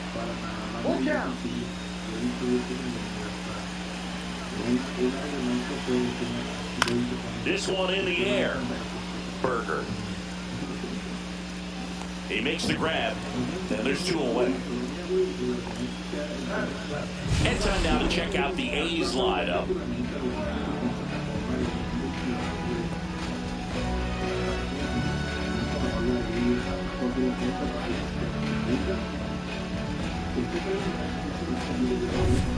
So here's Brown at the plate.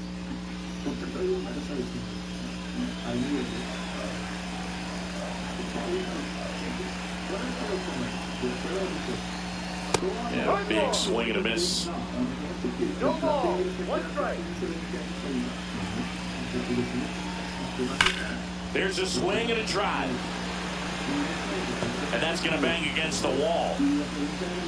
Lead runner gets the stop sign at third. It's a 2-out double, second and third now. I'm sure he feels really good about that one. Nice line drive to the pull side, met it out front, but just stayed through it nice enough and ripped it into the outfield.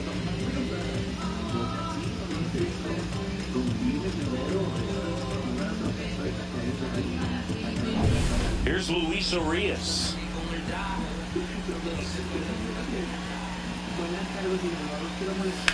Line drive. Base hit. 1 run is in. Another scores. 2 runs in on the play. It's 5-0. Waste no time there. Showed a willingness to drive that pitch the opposite way. Didn't get jumpy, didn't try to pull the ball, let it get deep, took the barrel right to it, and then extended through the swing for the line drive base hit. Jacob Wilson getting ready to hit. And a first pitch fastball is in for a strike.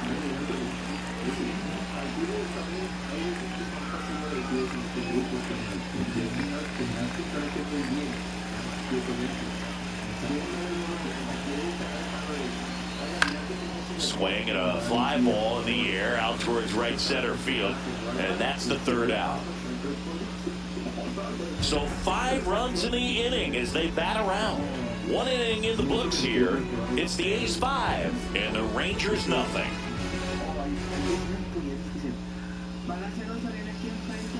And welcome back to the ballpark. Second inning set to go. And now, Jock Peterson.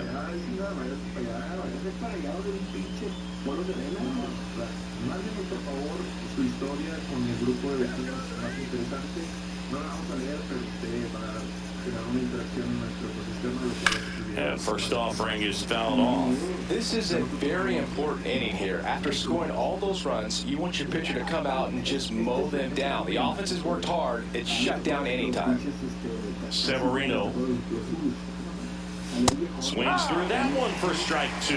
Time to look at our umpiring crew in this one. Kenny Jansen behind the plate. Yeah, and expect a little inconsistency on the corners. He doesn't make any wild calls, but he does give and take there a little bit. So he doesn't have the easiest strike zone to figure out, especially as the game goes on, when you're expecting it to become more consistent.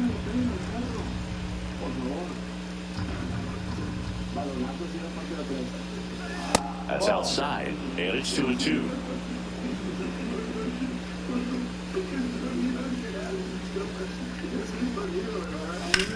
Hard grounder into the outfield for a knock. And the leadoff man aboard.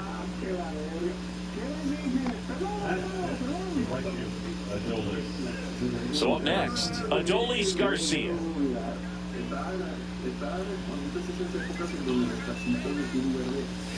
And a strike in there.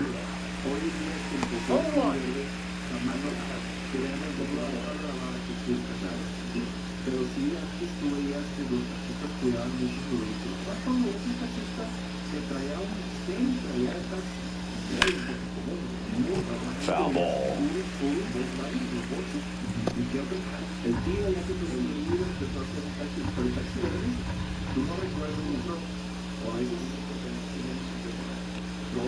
Gonna count 1-2. Meanwhile, activity in the bullpen. Michel Otañez preparing to come on if needed. McFarland getting cranked up as well.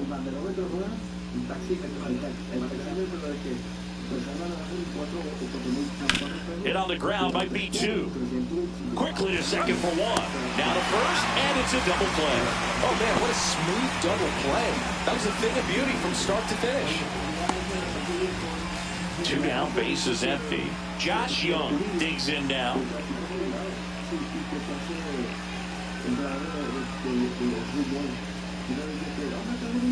That clips the inside corner for a strike.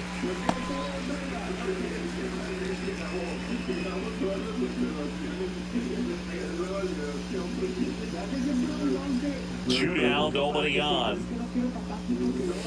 Outside.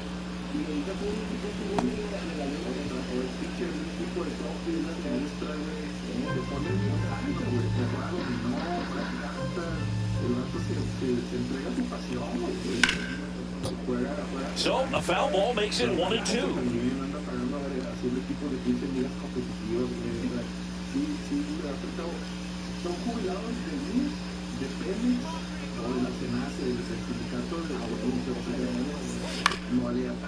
Swing and a ground ball up the middle. The throw to first, and that'll do it.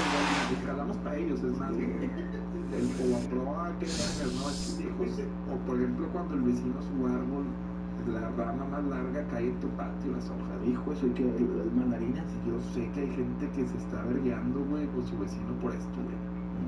Y le pides que lo corte y dice, no, es un ser vivo. Y pues es peligroso, pero no es tan peligroso como yo le dije. Oye, a mí me tocaba ese vecino que yo tenía en mi casa un naranjo, o sea, no naranjo, una mandarina. Sí, y está tu barda así, está la mandarina así, el árbol frondoso.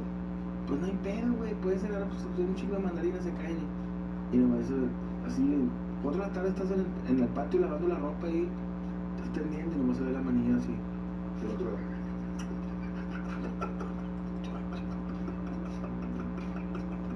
Y luego sigues lavando y nomás se ve la otra. Y nomás se ve el árbol que... ¿Todo bien? Y nomás... ¿Ustedes cuándo? Si quiere agarrar más naranja, mandarina, no hay problema. No, que tu mamá te decía, fue por 15 limones. Y ya mamá dice el no sé si no. Ya me dijo Chuy, recién que por cuando yo guste. Sí, mamá, pero está rendiendo, ¿no? Sí, dijo, me quitó medio árbol y que hay árbol de piquín para cuando guste, vecina. Usted pida, no se me robando las mandarinas, pero vecinas culeras, esas son las mandarinas.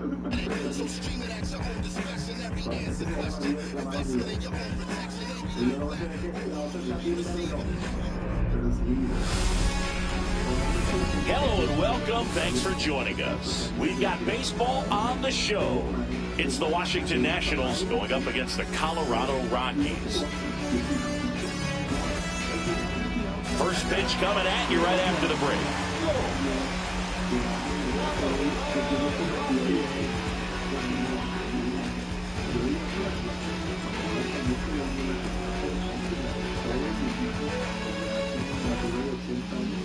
All right, first pitch coming up. And on the mound today, Germán Marquez. Well, the big thing is that the way he holds his curveball, it's more of a knuckle curve, and because of that, it's less predictable in terms of the break for the hitter. That makes it that much harder to hit this guy.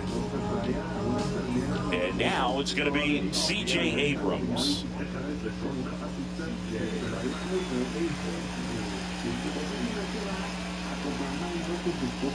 That's too low, and we are underway.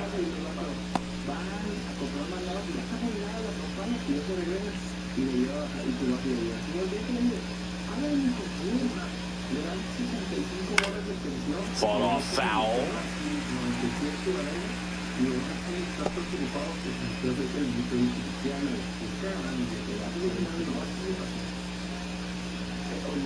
The pitch.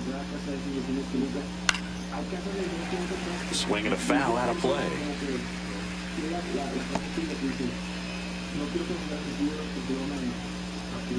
1-2 now. Inside ball.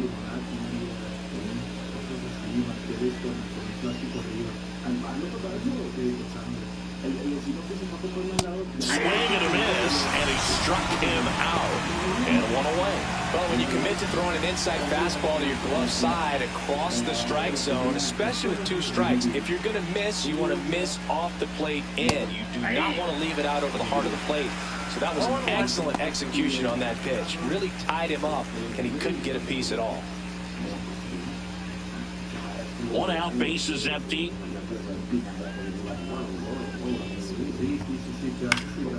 And it's fouled off.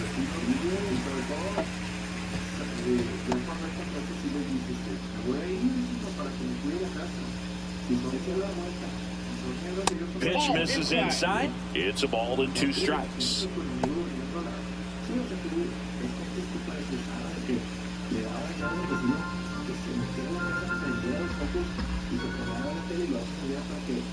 And downstairs.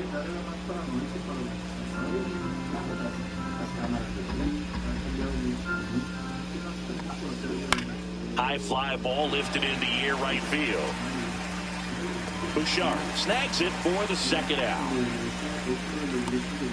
Cristian Martinez lineup for the Nationals. The sluggers in this lineup might not be too happy about the fact that the wind is blowing in today, Chris. Yeah, and you hear pitchers talk about how good it feels when the wind is at their back. And for hitters, you almost feel like beyond just the pitcher coming at you, you've got this other force coming against you. So important to try to get on top of the ball in terms of hitting line drives, maybe really hard ground balls with a good exit velocity that'll get you a base hit, because it's very frustrating. You just hit one on the screws, think it's going to go out of the ballpark, and an outfielder is camped underneath it in front of the warning track. Towards first. He takes it himself to the bag, and that'll do it. And the Nationals gone in order. And now the Rockies will go on offense for the first time. There's no score. You're watching Major League Baseball exclusively on the show. Back here in Denver, and towing the slab in this one, Mackenzie Gore. Power pitcher. He's going to speed you up with the fastball velocity, and out of his hand will explode the breaking ball. Very difficult for hitters to keep that front side closed and hit the ball the other way, because they know if they're not ready to pull the trigger, the fastball will beat them. And now the center fielder, Renton Doyle. Gore, a 6'2 southpaw, 195 pounds, a former first-round pick back in 2017.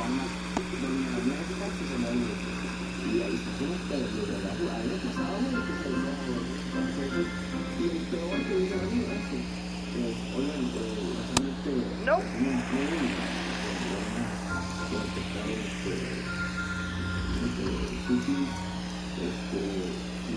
And a foul ball makes the count 2-1.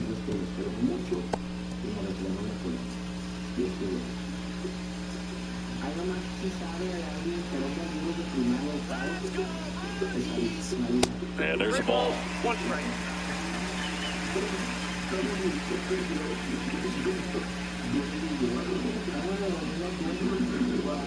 Fouls one away, and now 3-2.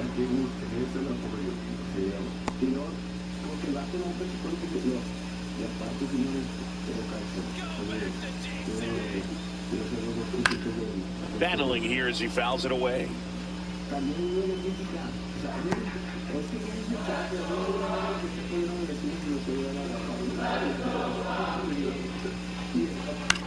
Swing and a high fly ball right field.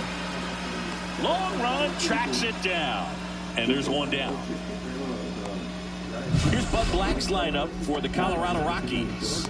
And singing against the southpaw on the mound, the skipper's loaded this lineup with righty bats. Certainly following the conventional wisdom here, Boone. That extra split second can make a big difference for a hitter. So these righty batters will need to take advantage and make this tactical move pay off.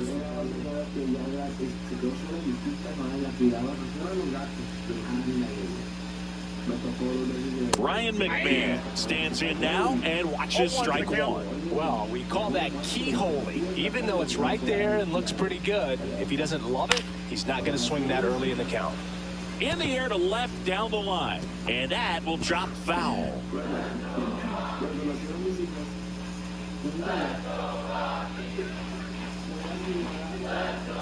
Swings through it for the K. Slider got him for strike three. Such a challenge when a guy's got great velocity. He's throwing a slider over 90 miles per hour. You want to be ready to hit that fastball, but that late break just eats you up every time. Ezekiel Tovar will hit next. Foul ball there.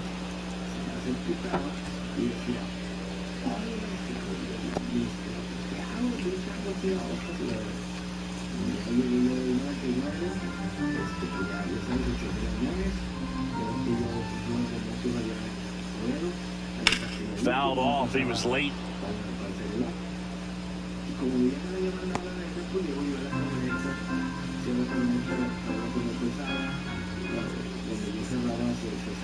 Two outs. Broken bat, and it's popped up. And that will end the inning. 1, 2, 3, go the Rockies. Scoreless after one.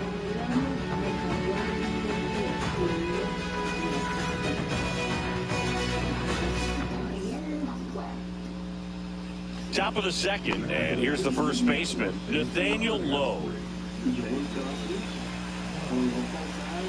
Marquez back to work. On the corner for a strike. That was just paint on the first pitch fastball.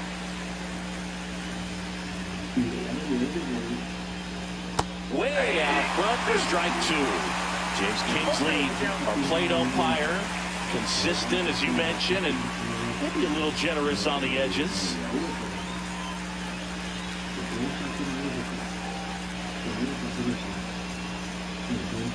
One ball, two strikes.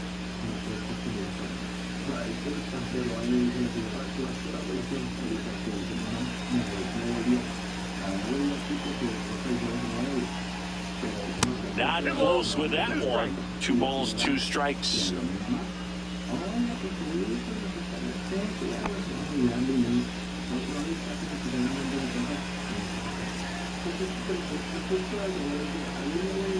That's down and in. He's great hitting the ball the other way, and that pitch did a good job to straighten him up a bit. Mission accomplished. Josh Bell in the on-deck circle, hoping to get a chance to make a big impact here. That one 95 to finish him off. Josh Bell at the plate now. And that is out of play.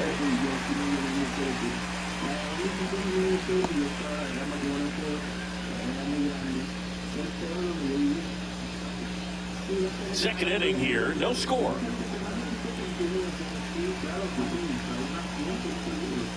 And that one fouled off.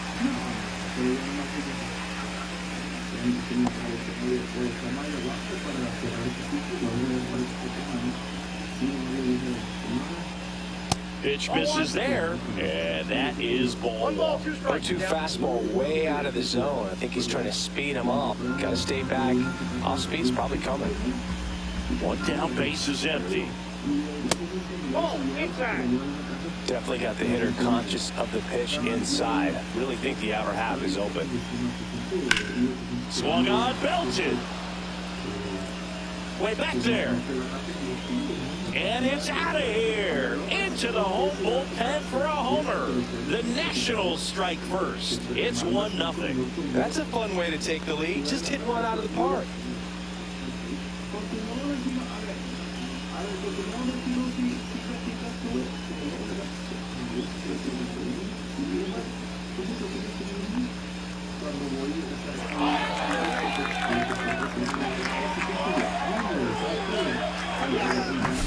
Knew what pitch he wanted to hit. Spent on some other pitches in this at bat. Was very patient, and it paid off.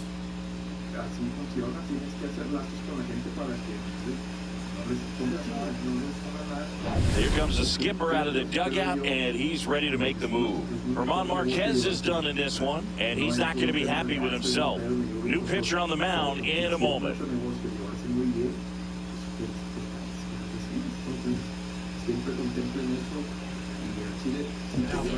Luis Peralta gets the ball now. And they felt it was time to bring on a left-handed reliever from the pen with the lefty hitter coming up. I think it's a good move. I know I never liked when opposing teams did that to me.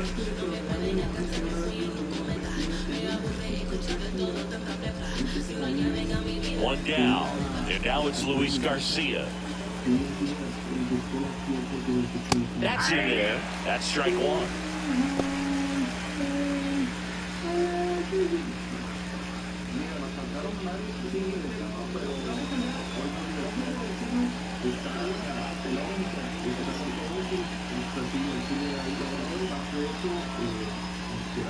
And a breaking ball misses outside. The Rockies have some action in the pen. Seth Halverson getting ready to come on for Bud Black.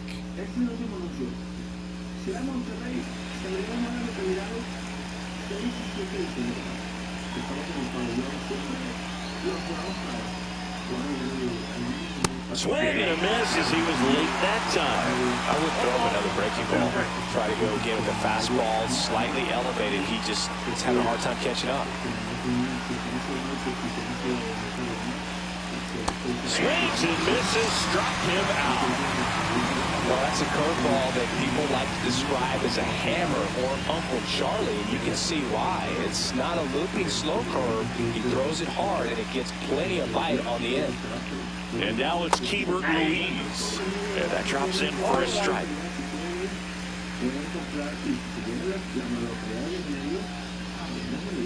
Two outs, base is empty. And that's in there for a strike, and quickly 0-2.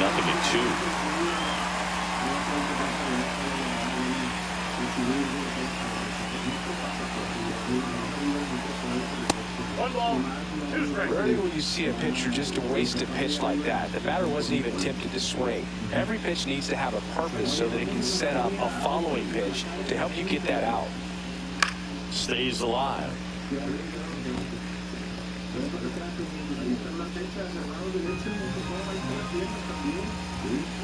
Two down, nobody on. Foul ball still 1-2 count.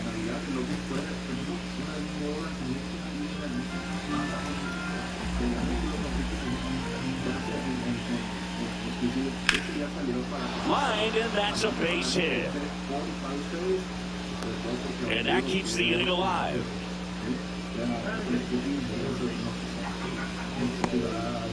Here's the third baseman, Jose Tena.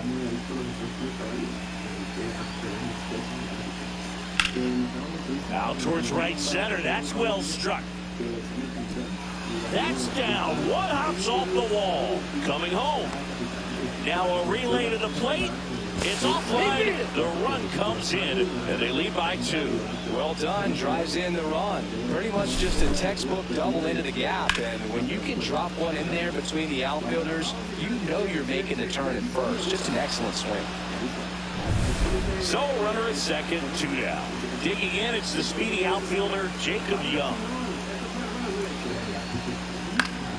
Swing and a pop-up foul on a play off to the right side. That'll find the stands.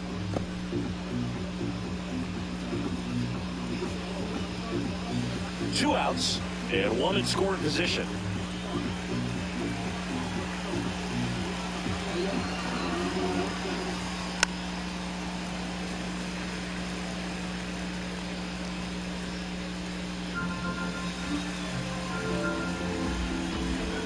The 0-2.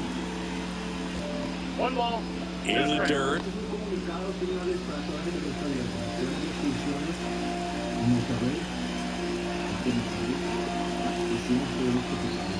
Caught and missed. Struck him out. That ends the inning. -7. Hubo gente que lo pagó por no ir. Hay gente que ni compró boleto y está exigiendo su dinero de vuelta. Sí, hay gente que está pidiendo remuneración y le está exigiendo a Don Boletón, no a Ticketmaster. ¿Para qué vas a buscar de madre? No, en Arema llegaron, llegó una demanda a Arema Ticket de exijo mi devolución. ¿De qué? Gente que es de El Salvador. ¿Sí? Tiene que ver en el escenario GNP Seguros. Bueno, vamos a estar 5 y 6 escenarios GNP Seguros. Si ustedes no quieren, te lo digo, que pase una tragedia. Yo quiero en una casa de ruletas o en un subway, vayan a verme el show. Traigo mucho. Yo sé, yo también apuestas.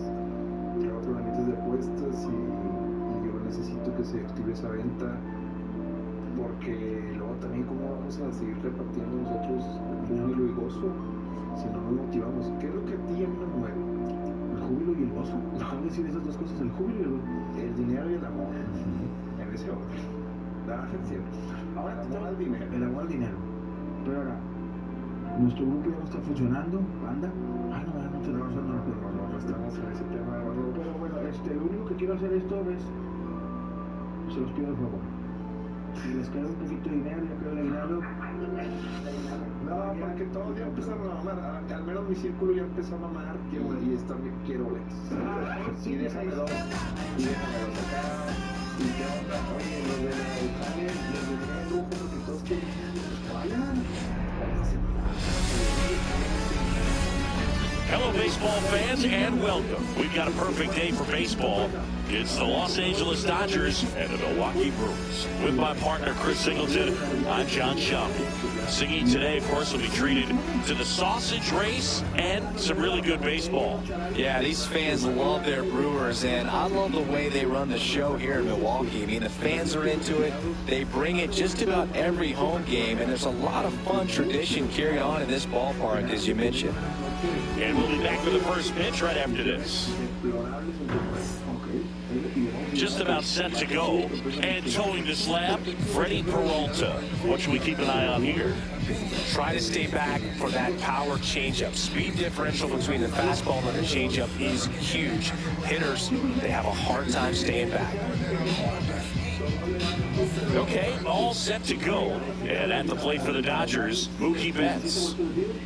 Vamos a dejar de Tijuana, yo confío en mi bandita de la Tijuana y también en los Rangers, que nada más antes de comenzar, ya, nosotros, and a foul ball. La gira del año, todo y estar viajando con mucho esfuerzo y con sacrificios, aunque yo no lo crea, para cerrar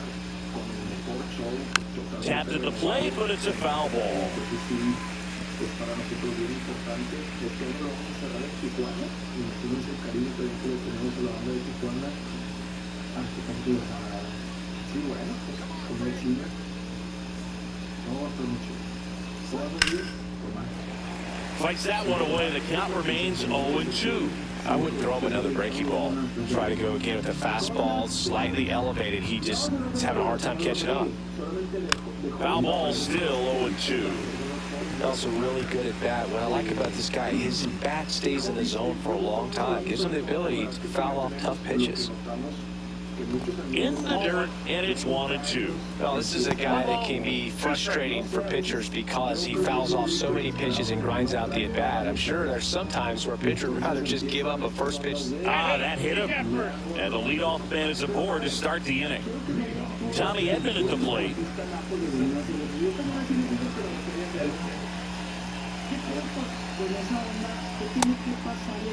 Chases swing, now would appeal to third. He'll swing, just held it back there. Nobody out, runner at first. Inside, just missed. You don't want to get beat by a fastball in, and he spits on that one.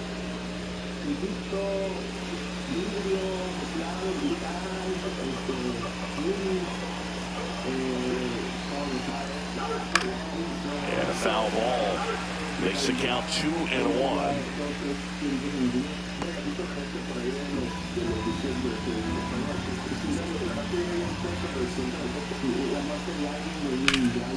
And that one fouled off.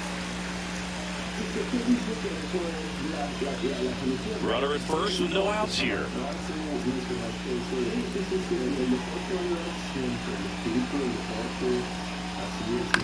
On the ground, could be two. Acrobatic throw for one to first, not in time. Great effort there. Tough play right there. Didn't really have enough time to set his feet and make a strong, accurate throw. Had to rush it, but he got it off and he got it there in time to get that out at second base. Here is Freddie Freeman. Throw to first, and he's back in safely.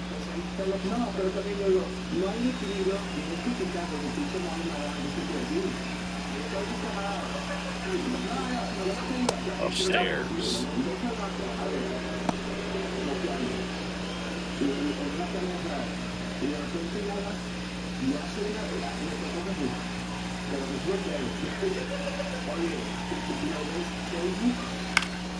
Late swing, foul to the left. Edman leads off first with one away.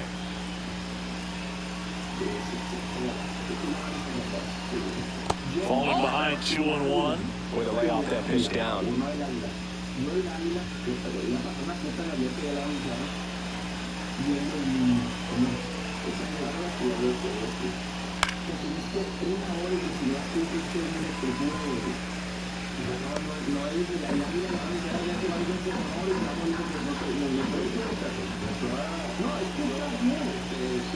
And that's downstairs. And now it's 3-2. Recognize that changeup right out of the hand. Just spit on it.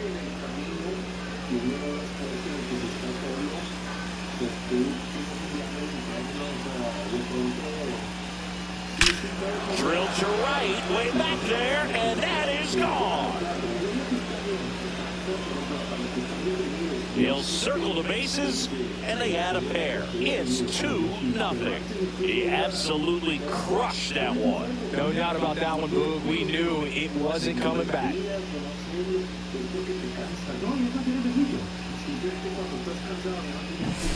Knew what pitch he wanted to hit, spent on some other pitches in this at-bat, was very patient, and it paid off.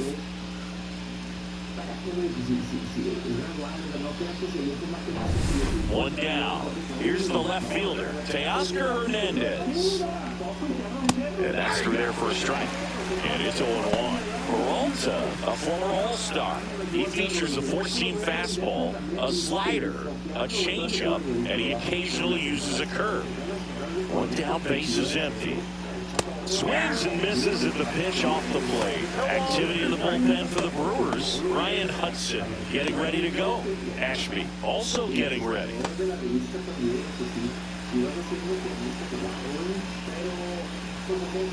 Swing and a miss, and he got him.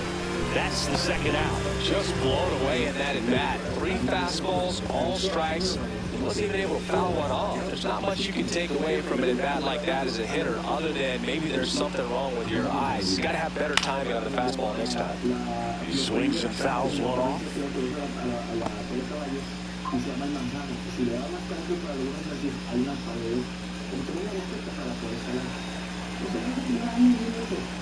Oh, 1 down. That one fouled off.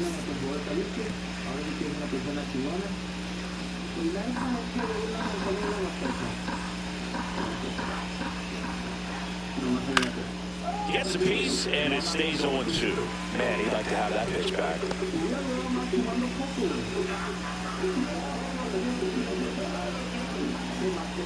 This is just off the outside edge. I think that was a strike. Caught a break right there. Pretty good pitch on the outside corner.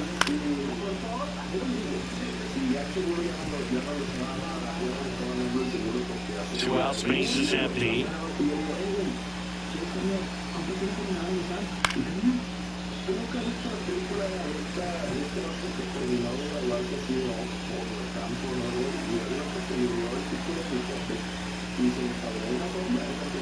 Got him swinging. But 2 come across to score in the inning, courtesy of this 2-run homer. It is 2-zip.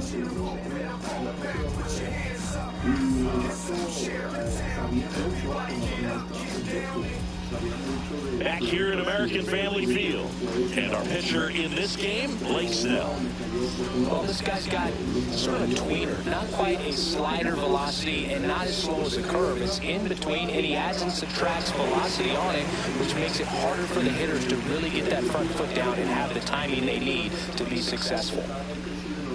Jackson Chorio, the leadoff batter, as he looks at ball 1. Well, after scoring runs, this is where you're looking for that shutdown inning, get that hot team back in there to swing the bats.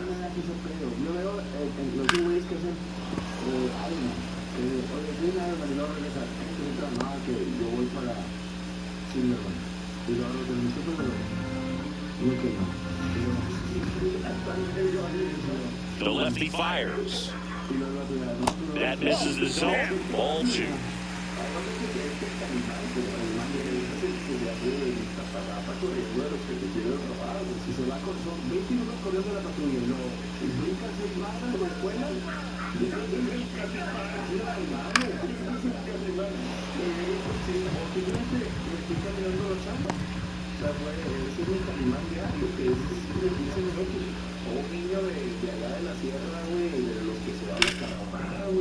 Hard hit left side.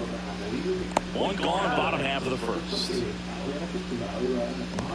Let's take a look at the Brewers lineup. A very athletic offensive group with speed spread throughout this offense. Yeah, and it's so important that they have patient and quality at bats, because the key is to get on base. If they do that, then they can create a whole lot of havoc on the base paths, get runners around the score, and then that's going to get you some good pitches to hit as well. So a very athletic team, and we should be in for a treat in this one. It's not the standard approach that we see in today's game, but it does work for them offensively. Christian Yelich at the plate now. That's ball 1.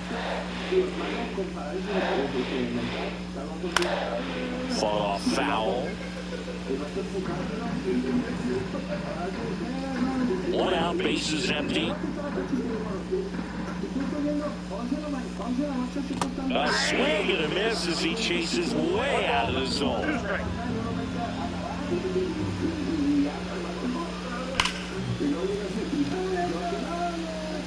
Sends it across to first, and home first moving along quickly today. 2 gone. And now it's William Contreras. Obviously a guy who makes good contact, hits for average, but one of the things in today's game, the value and the fact that he hits both righties and lefties. First pitch misses. They're so reliant on the matchups nowadays, Chris, and it's huge when you don't have to sit a guy or platoon him. When you can hit, both sides in terms of pitcher's arms, you're a guy that it's hard to take out of the lineup, and I think it's very important today when everything is under the microscope. That one misses. 2-1.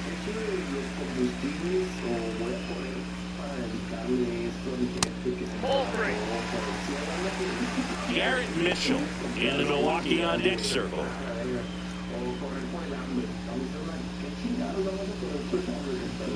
The 3-1. Late on that fastball. Well, he looks to have some quality stuff on the hill today. Start this outing out, pepper in the zone, arm is loose, and fire it in there. Swings through it, and that's a strikeout. Nobody left for Milwaukee. They trail it here 2-0.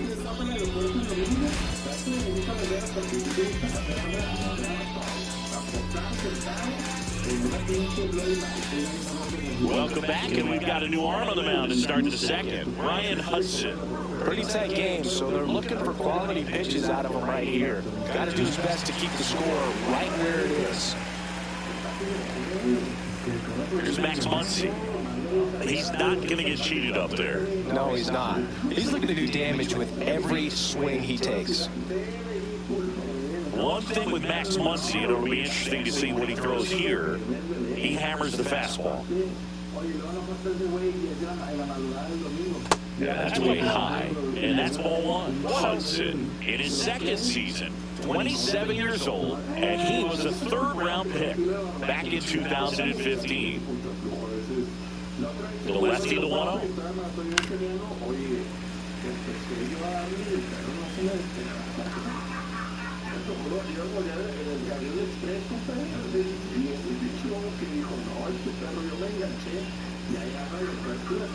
Fastball for a strike.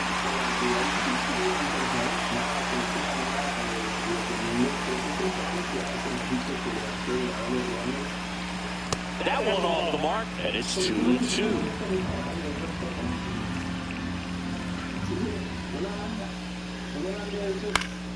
Knocks that one away, and we'll do it again.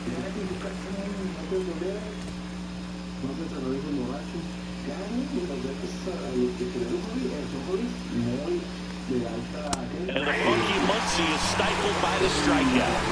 Came inside with that 2-strike fastball nicely and just bunched him up on the inside part of the plate. Couldn't get around on it and catch it out front. Many times if you do, it's a foul ball. And, a lot of pitchers, they really don't like working inside with 2 strikes because they do not want to hit that batter. And when they've got him up against the ropes, you got to figure out a way to put him away. He did a nice job right there.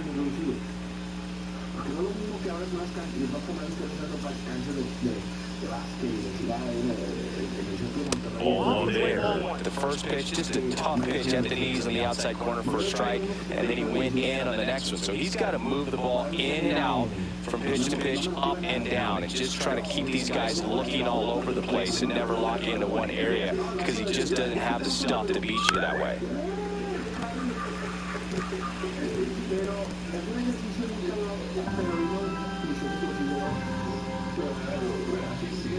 Here's the 1-2. Keeps the at-bat going with a foul ball.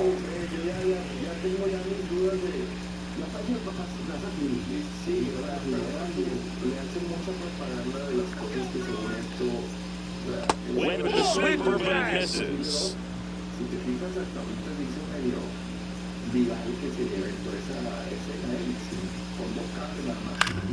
Fouled off, and they'll do it again.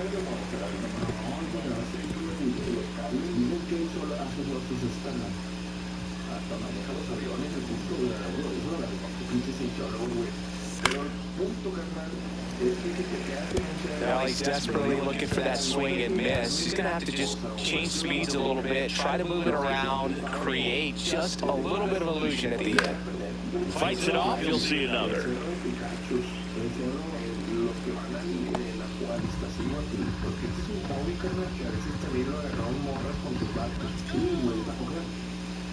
Just off the inside corner, and that's ball 3.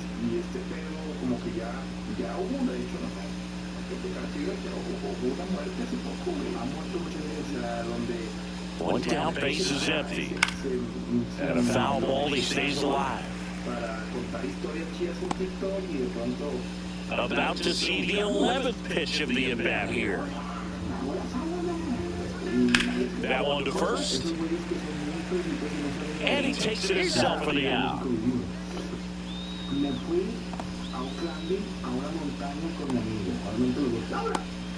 2 outs, base is empty. Michael Conforto steps to the plate for the Dodgers.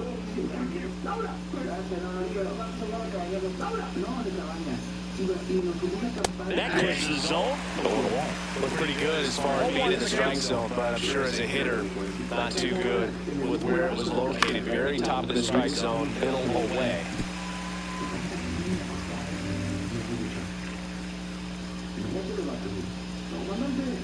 Two outs.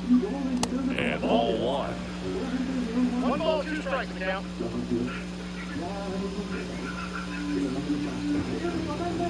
Bounce it off, still 1-2. That wasn't an easy pitch to hit. It's much easier to do damage against mistakes, but that's not what that pitch was. Fights that one away, still 1-2.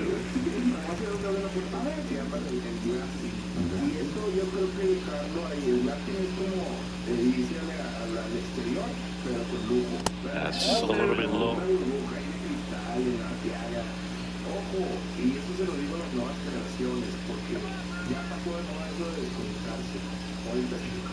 And it skips into there. Wow, this guy's really battling up there as if his run is the game-winning run. I love his tenacity.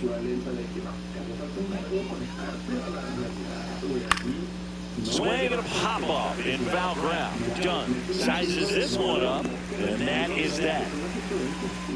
¿De qué te quieres desconectar, güey? ¿De qué escapas, güey? Son gritos desesperados de odio mi vida, odio mi trabajo y odio mi familia. O sea, ¿por qué? Pregúntate, ¿por qué constantemente la gente que anda con esos discursos de si quiero escaparme, güey? ¿Quién estás? ¿Quién te está persiguiendo? Exacto. De hecho, ¿quién te está persiguiendo? Pero este es el tipo de actividades, entre otras, que nos vamos a encontrar con los hobbies 30. Uy, esto es buenísimo, hermano. La de cuando formas una banda y güey, si te acercaste y me dijo, no, son locos porque le dicen que traigo pase y le dicen, hay vatos que me hacen eso, me digo, no, pues, tú la nariz. Sí, no, a ver, ¿cómo va a ser pase, güey? No, aquí, ahorita no. O sea, oye,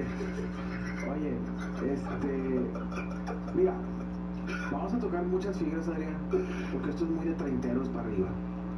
Todos los que pasan de los 30 y 35 tuvimos la época de la avanzada regia o de la época de los rock. Ahorita quieren ser de alucinados, a los morrillos con playeras, los alucinan, la gorrilla y los anillos y la verdad.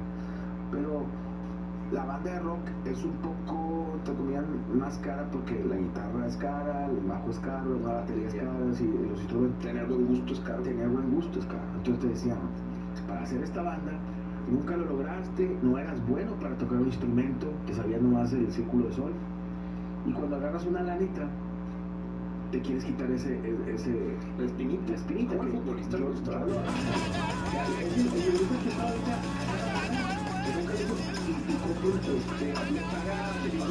Along with Chris Singleton, I'm John Schaub. And it may be interesting to see the offensive approach in this one, Chris. The wind is blowing in from the outfield pretty steadily. Yeah, in conditions like this, you just want to make sure that you hit the ball more on a line. You get it up in the air, it's just got more of an opportunity to be caught at the warning track instead of getting out of the ballpark. So think, keeping it down, driving into the gaps, and get your extra base hits in this one. It's the Chicago Cubs taking on the Miami Marlins. First pitch coming your way next. Just a little bit away from first pitch. Our starting pitcher in this one, Sandy Alcantara. What do we need to know here? Anytime you have 5 pitches to work with on the mound, that repertoire can be a real weapon in terms of keeping hitters off balance, man. It's one of those things that I'm going to be looking for in this one. Does he have a feel for all of those pitches, or is he just able to get 1 or 2 over in the strike zone where he wants? Now, it's tough to do to be able to command all those pitches, but if he can, he is going to be very tough for the opponent today. Swing and a liner, base hit out into right center field. Around first, heading for 2. And he's there with a leadoff double. Couldn't have timed it up any better than that. That's a good sound coming off the bat, man. And as he connected out front and lifted into the outfield, that's one of those swings where you just don't even feel the ball hit the barrel. That's a pure stroke. Runner in scoring position, no outs. So here's Kyle Tucker now. Swings through that one for strike 1.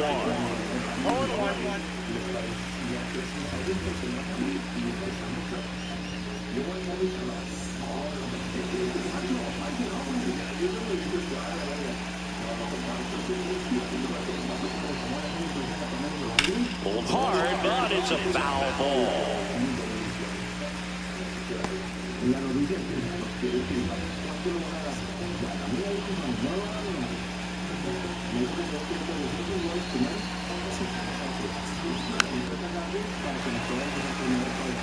Well, he knows they don't want to give him anything to hit, but when you've got opportunities to drive in runs, you've got to expand the zone. He's capable of going out there and doing damage with it.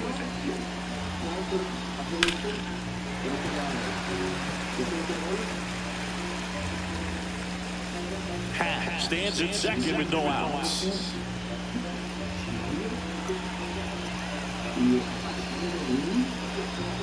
Way outside, and that's ball 1. This guy's a fun guy to watch taking it bat. He just battles up there. He doesn't take a pitch off at all. Makes it so difficult on the pitchers out there. You can tell they get frustrated with how long it takes to put him away. Ground ball, and that's through the infield. Headed for the plate. He will score, and they take the lead. It's an RBI single, 1-0. Well, there you go. The RBI machine. Another clutch run-scoring at bat. Yeah, he's been so good in these situations. Call it clutch if you want, but his resume speaks for itself. No outs, runner at first. Next is the designated hitter, Seiya Suzuki. On the ground to third, might be 2.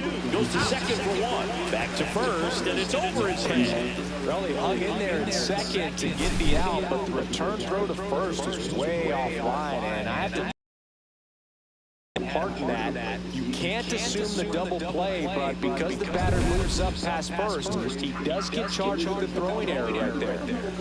And next will be the cleanup hitter, Michael Bush.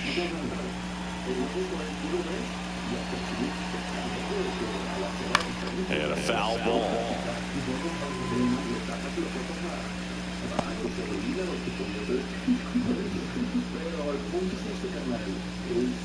Runner in second here, 1 gone.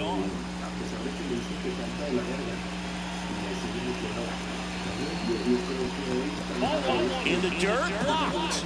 I got 1 ball, 1 strike.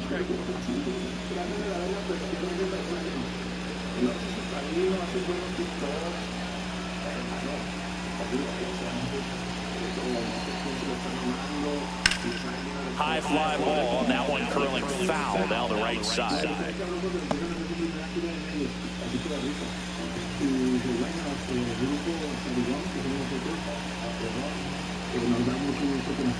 This to third, fair ball.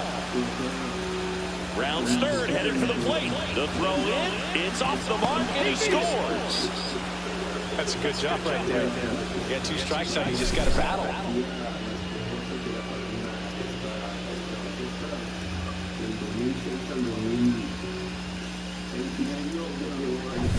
One gone, runner at first. Swanson digs in.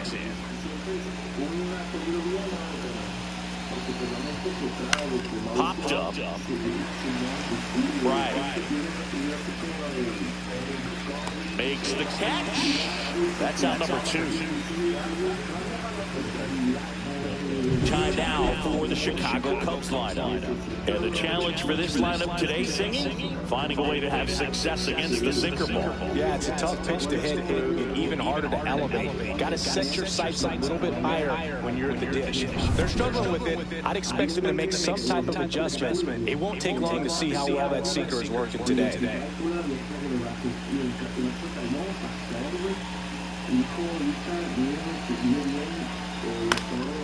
Late swing foul ball. I want to start that load a little bit sooner because of the good velo.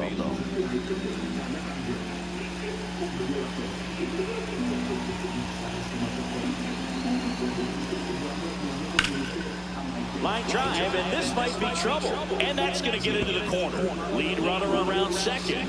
Bush around third. And he's out. Touchdown, and that ends the inning. Always exciting to see a play at the plate. Tried to score with 2 outs, but the tag just gets him in time. And they cut down the run to end the inning.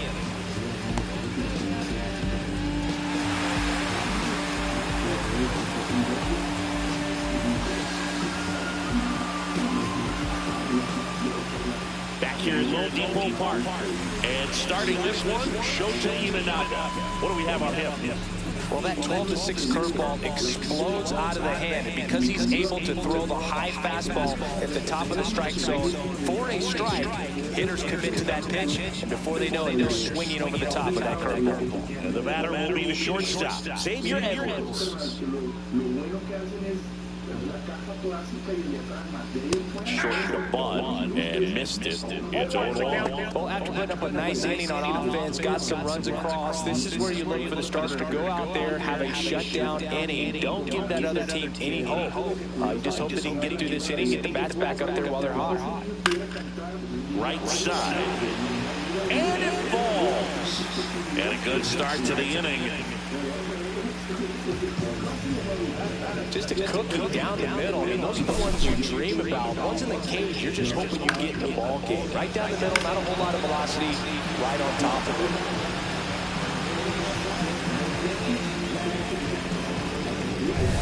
Now the number 2 hitter, Connor Norton. Swing and a foul back, and that's out of play.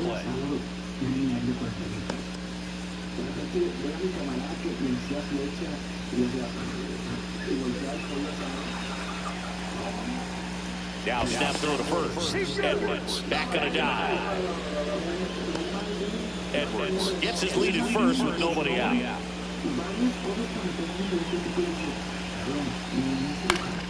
Yeah, that's fouled off. With 2 strikes, may see some movement over there at first base, trying to stay out of the double play right here.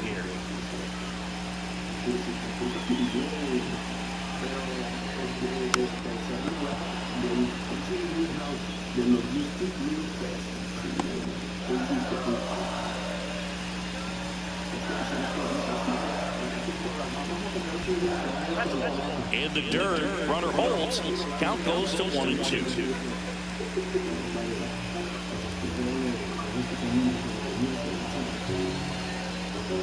That misses the zone. 2-2. Man, oh man, I don't know how you take that pitch. That's as close as it gets.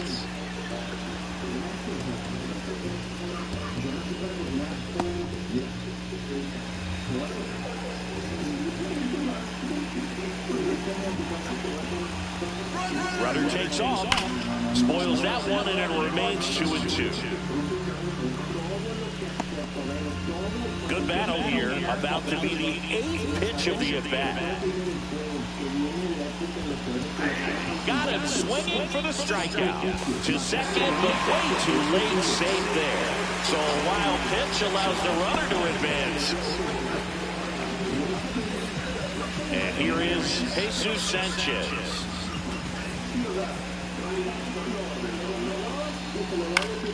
And that one fouled off.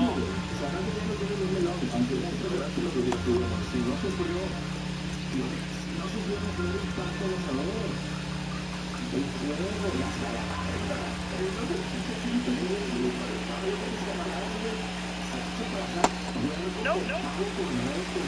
One out and a runner at second.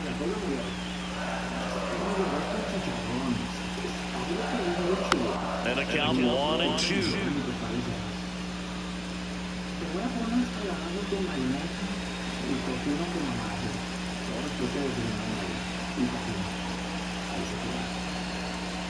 That one missed.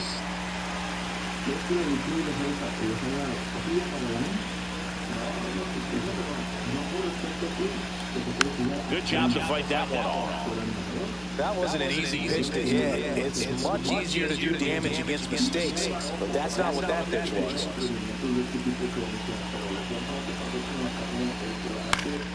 Gets a piece and stays alive.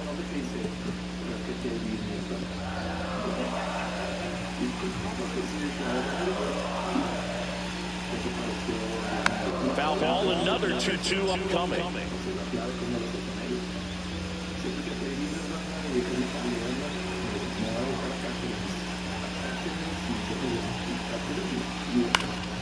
Spoils a two-strike pitch, and he'll see another. I would throw him another breaking ball. Try to go again with the fastball, slightly elevated. He just is having a hard time catching up. And there's a ball. Jonah Bride in the on-deck circle, hoping to get a chance to make a big impact here. Grinding AB right here, about to see pitch number 10. Hit on the ground to short. Swanson tosses across the first. He made the pitcher earn that out after a long at-bat. And time down for the Marlins lineup. Trailing by a couple of runs already, and I'm sure they'd like to erase that deficit quickly. Yeah, you don't want to let this deficit get into your head and you're trying to just make up the difference with one swing and you really don't have the base runners on. You've got to contribute, keep the line moving, and all of a sudden you have a big inning, everything shifts and you find yourself in the driver's seat.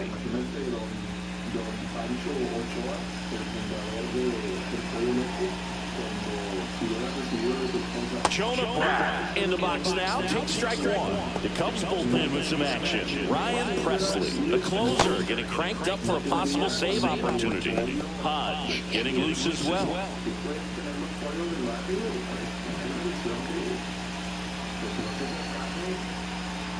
Fouled off, he was late. As a pitcher, you know the runner on second is ready to push things with his speed. A base hit is probably going to be a big run, so you really have to execute on the mound.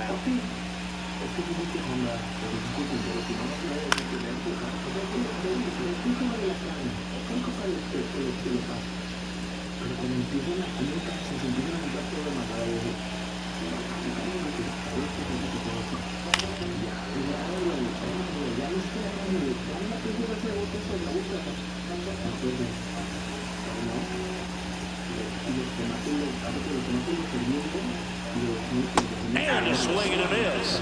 And that is the inning. One left for Miami, and they're down 2-0.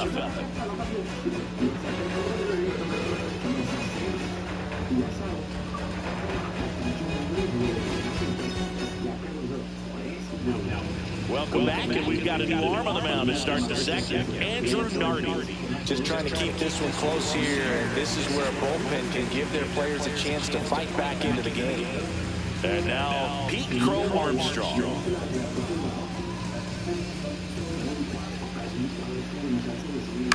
On the ground at first. Mermis steps on the bag. One out in second. Really nice job to get your first out of the ball game. So up now for Chicago, Gage Workman, the switch hitter batting right.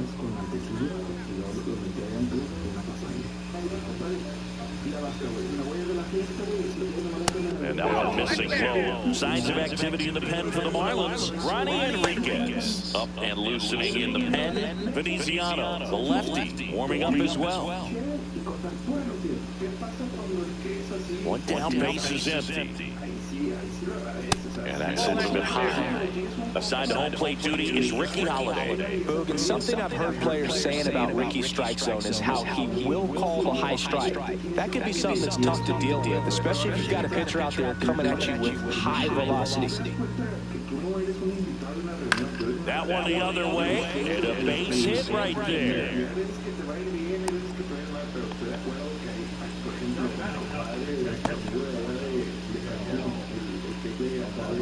So man aboard, Miguel Amaya, the next Cub to hit. And first offering is fouled off.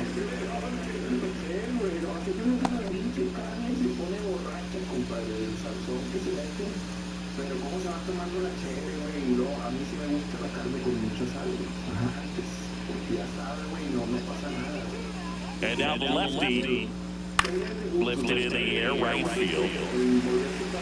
Sanchez makes the grab for the second out.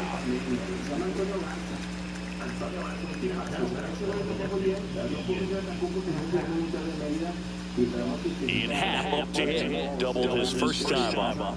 He's got pop, which is a little sneaky because he's so comfortable with taking his base hits to the opposite field, but he can jump you if you make a mistake. And he swings and lifts one in deep center field. And gone. A two-run shot. It's 4-0.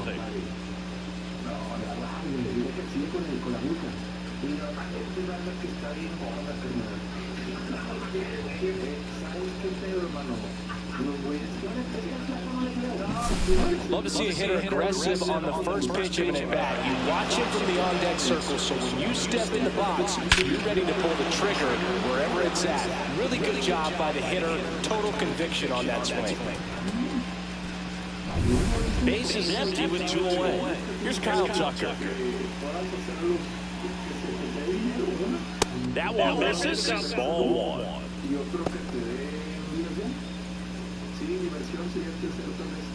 2 outs, base is empty.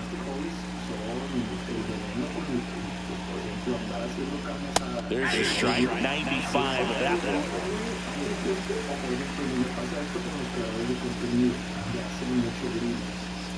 That's in there. 1 and 2.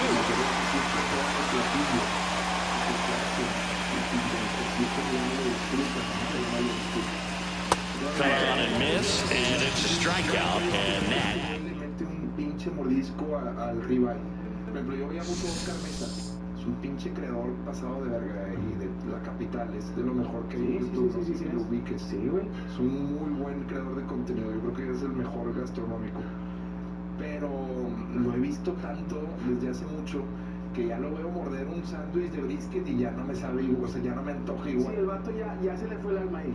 O sea, Sí, ya no tiene el mismo sentimiento cuando empezó. Y esa es la labor, reinventarse, porque no solo es cocinar, sino eres creador de contenido. Yo hago carne asada en grupos y me dicen, viejo, ¿por qué no come usted?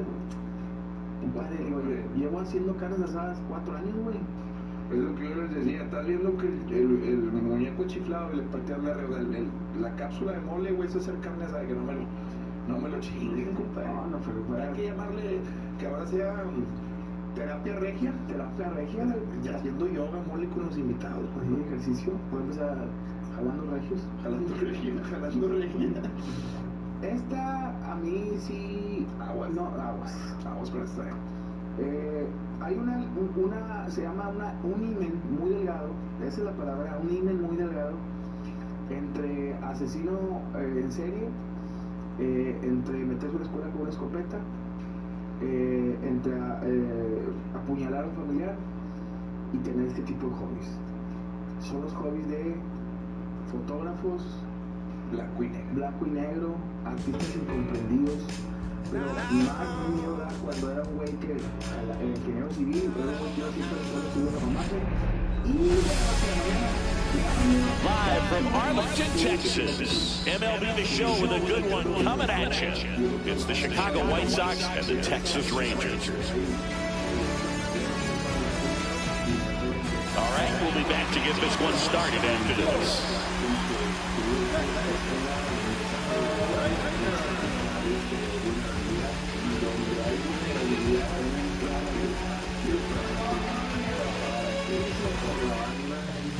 Just about set to go now. And on the hill, Jacob deGrom. What do you have on him, Siggy? Boog, this guy usually turns in a very good outing. His teammates really enjoy when he's on the mound. Everyone seems to be loose, which can help the offense be a bit more dangerous. So if you look at the opposing lineup, they're hoping he doesn't just settle in. They want to make this an uncomfortable start from the beginning. Fouled off left side.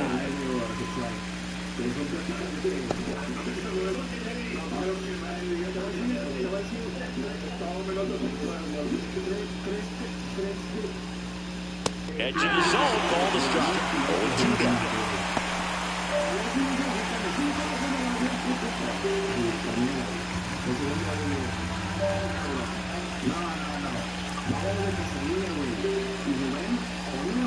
And that's downstairs and outside. 1 ball, 2 strikes.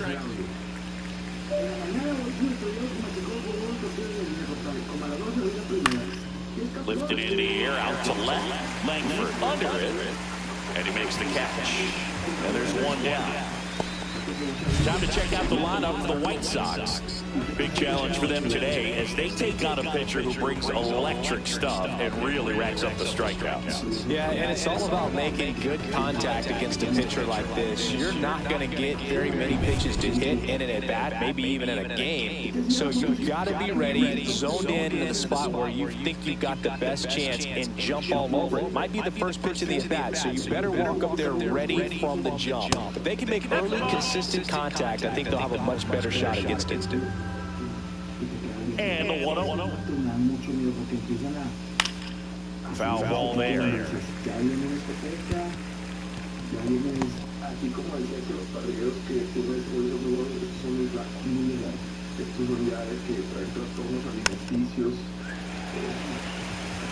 The healthy cut, tough pitch at 98, but a really good pass at the ball.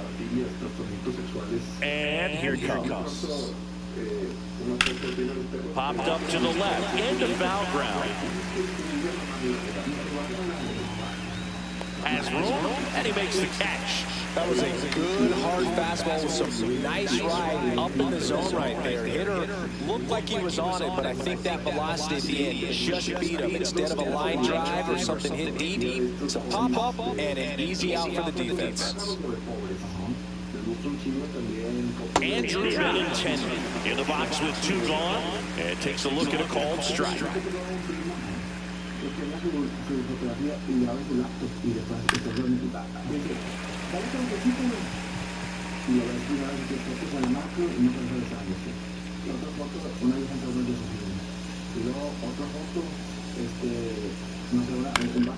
Foul ball, and stays 0-2. That wasn't an easy pitch to hit. It's much easier to do damage against mistakes, but that's not what that pitch was. 2 down, nobody on. Up and in, 1-2 the count.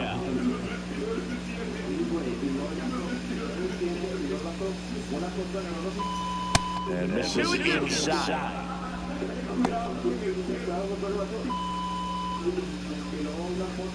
2 out, space is empty.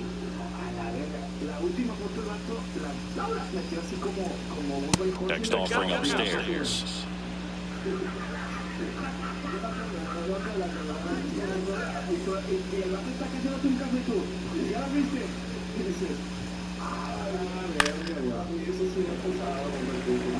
Very dominant with that fastball inside. The hitter's going to be conscious of that. And now you have the outer half of the plate to work with out there on the mound. Swing and a miss, struck him out. And it's a 3-up, 3-down inning. Nothing doing for the White Sox. Now the Rangers will get their first crack. We're scoreless. It's Major League Baseball, and it's on the show.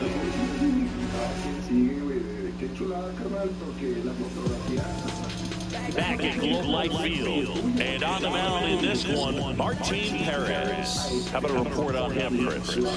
Sinker cutter change. He's not overpowering velocity, not even up to 90, which isn't, it's not like, oh, you got to have 90. You can move the ball around, and all it's about is keeping hitters off balance. And if you can have some late movement, you miss the barrel, you get weak contact, and you can move through a game as we've seen him do this season.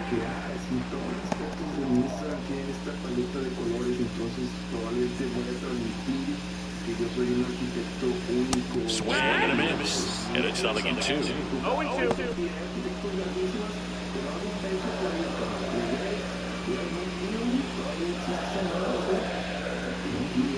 That one missing inside.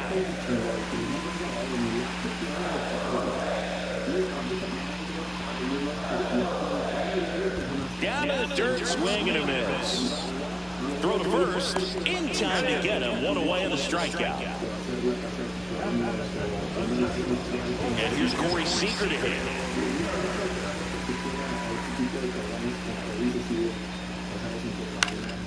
High fly ball out to left field. Benintendi ranging after it. No trouble here. Puts it away for the out. And there's 2 away. And now we take a look at the Rangers lineup. And Chris, here we have a deep, talented lineup against a pitcher who's not exactly among the league's best. Well, this is when you can make your money as a hitter, and I'm expecting them to put up plenty of offense in this one. When you got to line up this stat, it's a tough job to keep them in check for any pitcher. We'll see what kind of fireworks they can provide here.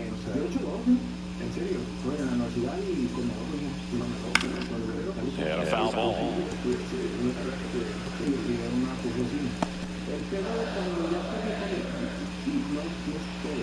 2 outs. And there's a foul ball.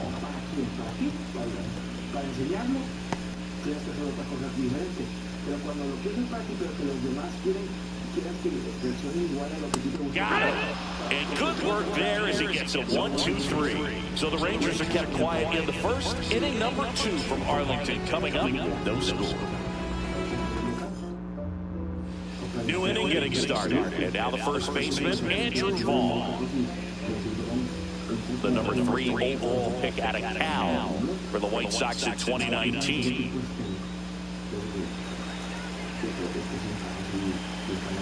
DeGrom back to work. Down and away for ball 1.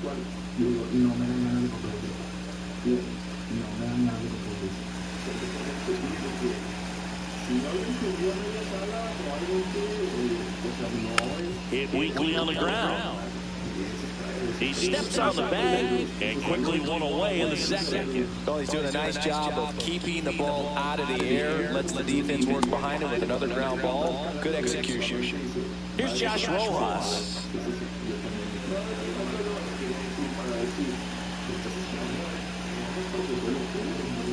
That one's in there. Strike 1. That's some cut action to it. Velocity pretty good on that slider. So far, moving the ball around nicely. Late that time, it's strike 2. I wouldn't throw him another breaking ball.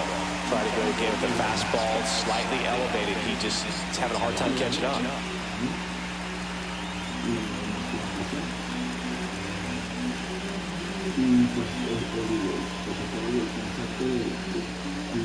Caught him looking for the K. Frustrating end to the at-bat for the hitter, and I'm sure that's going to sit on him for a little while. You want to be ready to hit the fastball. Sometimes you can overthink things, and I think that was the case right there.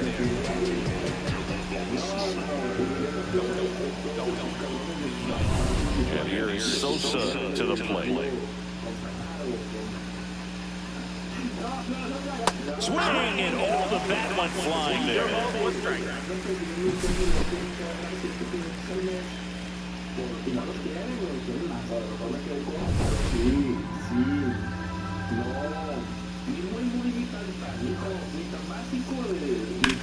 Ground ball up the middle. Simeon handles, throws to first, and the White Sox. Propósito de ser, escuchan grupos que nada más ellos escuchan.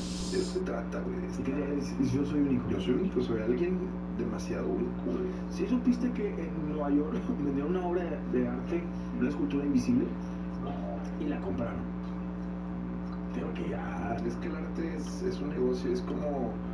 El arte está... Es como la religión, carnal. El arte es un tema que existe porque los millonarios necesitan que exista. O sea, la clase alta, la aristocracia, las cúpulas del mundo siempre se han encargado de que, pues, como con la especulación y con la apreciación supuestamente que... Porque compadre, es mamá. Influencer por una semana es, hijo, antes de pasar con el de ser cervecero, que también muchos convierten su casa en fábrica, la verga, y andan, pero el de ser influencer por una semana, que es normalmente lo que aguanta la banda que lo intenta, la banda que dice, voy a transmitir mi estilo de vida porque creo que es aspiracional, entonces pues me voy a dedicar a esto. Y aparte tú ves a tu compa, güey, que vamos, tú creciste con él, güey, una chamba de lo más normal, cabrón, el vato ojalá en una refaccionaria y está en compras de no sé, de donde tú me digas, cabrón, de autosón, güey, y de pronto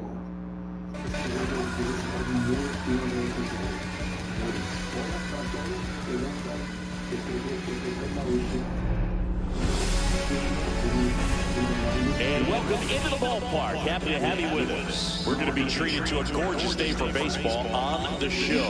It's the Tampa Bay Rays taking on the Baltimore Orioles.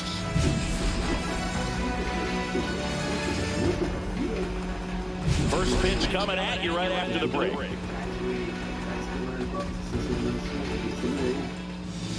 Almost ready to get underway. And today's starter, Zach Eflin.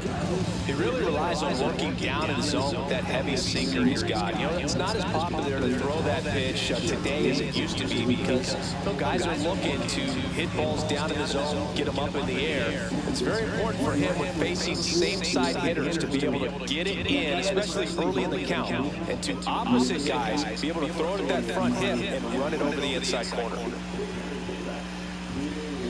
Yandy Diaz, the leadoff batter, as he looks at ball one.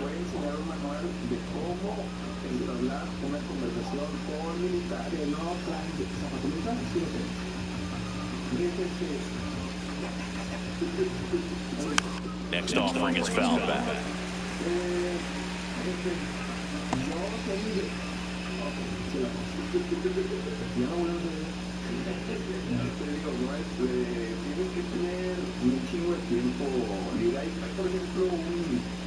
The 1-1 is fouled off.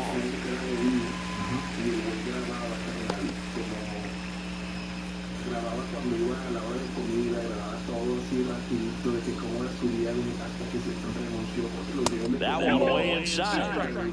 El güey después seguía fingiendo que era Godín y ahí fue donde perdió un chingo de seguidores porque el vato de vuelta que está bien trabajo de pronto el vato deja tu trabajo porque se hace tan famoso haciendo esto que dice por aquí es, no se da cuenta que ninguna otra cosa le pega, entonces tiene que volver a fingir que no es y ahí es donde ya no puede. Foul off again, and it remains 3-2. I would throw him another breaking ball. Try to go again with the fastball slightly elevated. He just is having a hard time catching up.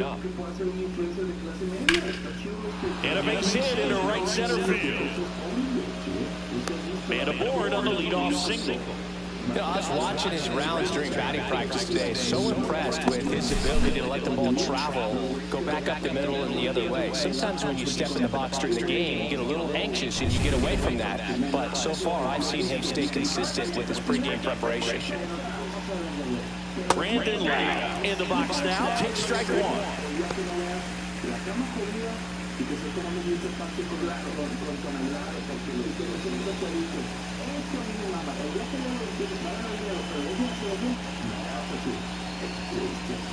And strike two.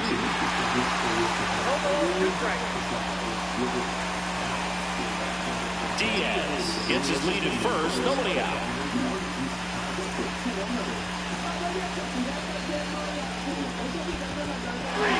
Swing and a miss. Struck him out.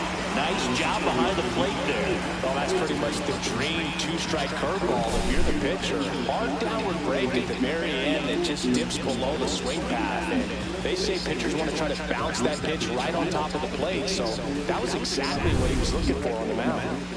Junior Caminero next to hit for the Rays. Ground ball could be two. Glove flip for one. Otto O'Hearn, two. Well, the second baseman made that one look easy. Great feed to the shortstop. Shortstop completes the play. They get out of the jam, and they end the inning.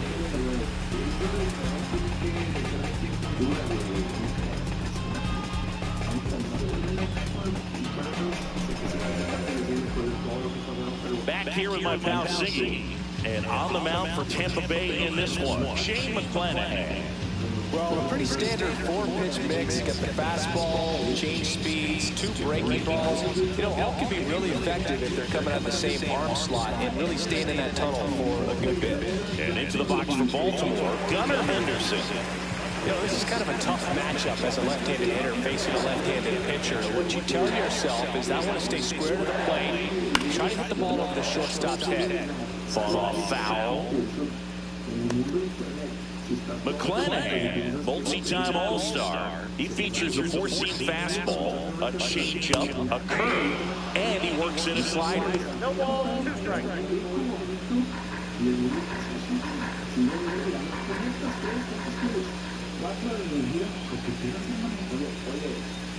That's a ball. Well, that's kind of what you expect in that 2 count. Excellent job of the hitter to have the plate discipline to lay off of that pitch.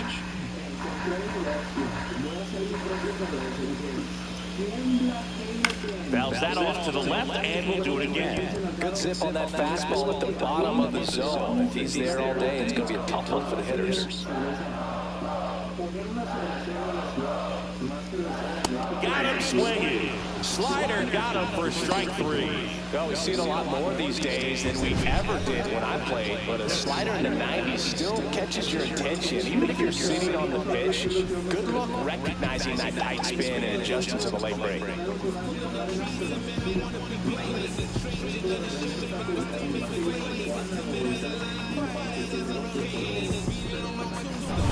Here's Adley Rutschman.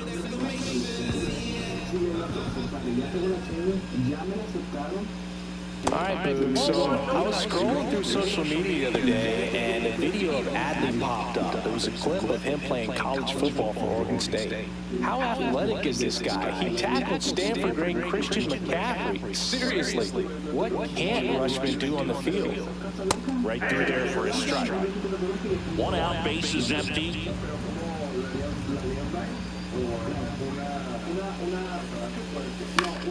The 1-1 is fouled off.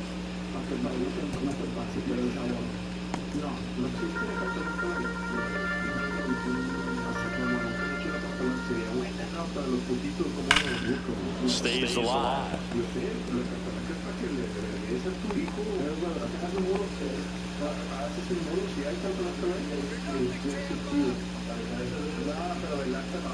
Backed off the plate that time. Well, this is a guy that can be frustrating for pitchers because he fouls off so many pitches and grinds out the at-bat. I'm sure there's some times where a pitcher would rather just give up a first pitch single than have to waste 6 or 7 pitches on one hitter.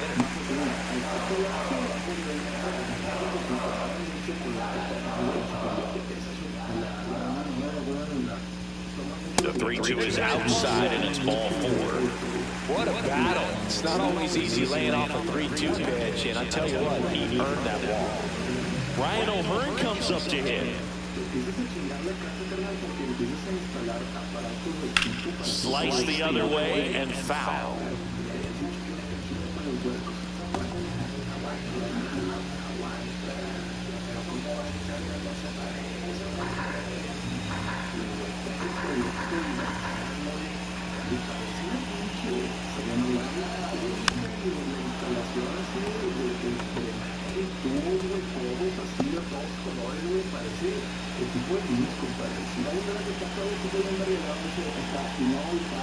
Next offering way off the plate.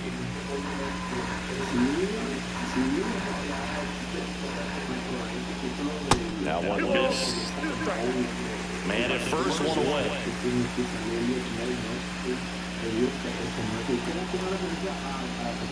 Gets a piece there. We'll do it again.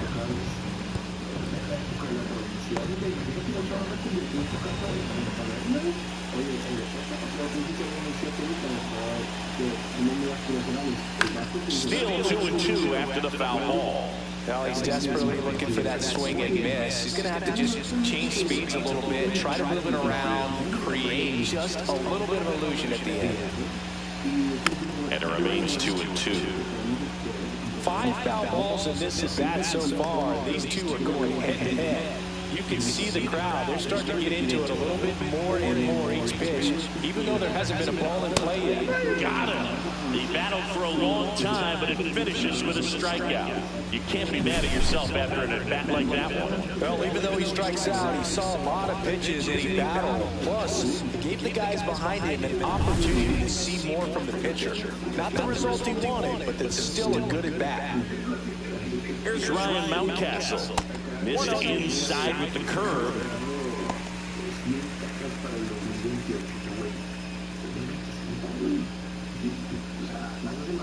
mañana, güey, para la poca chamba que tienen, no decir medios, todo ese pedo, pero todo tiene una respuesta. Los pobres. That one down the line, and it goes just foul. Cadenas y oro y bling, por eso utilizan eso, porque piensan que eso es lo que harían rico con dinero. La clase media. Next offering is fouled back. Toma mucho dinero. Y por eso invierten. First inning going a bit long, 23 pitches to this point. Inside, almost got him.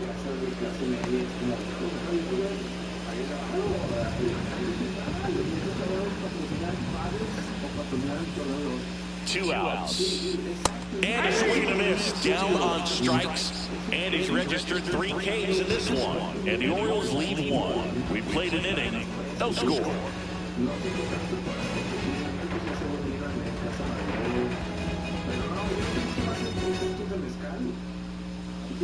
Back now at Oriole Park. Second inning set to go. Now up for Tampa Bay, Josh Lowe.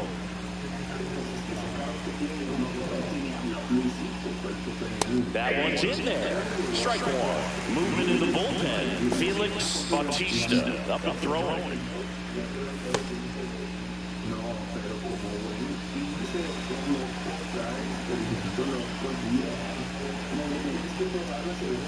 And a curve misses outside. And the count is 1-1. Ed Drummond, our umpire behind the plate in this one. Yeah, but he's a really fair umpire, both the pitchers and the hitters. So standard strike zone, he's consistent with it. And the great thing is you don't see players question the calls too much. So that's a good thing in this day and age.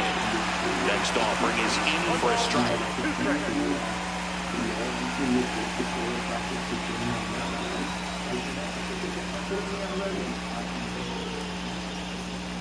Outside.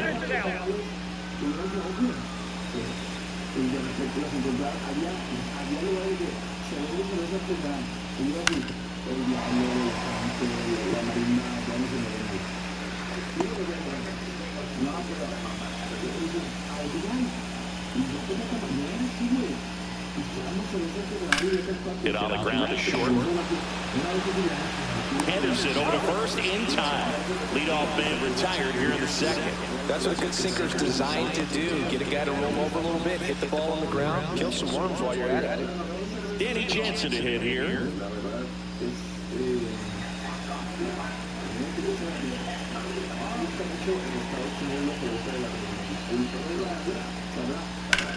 On the ground to the left, down the line, and it's foul.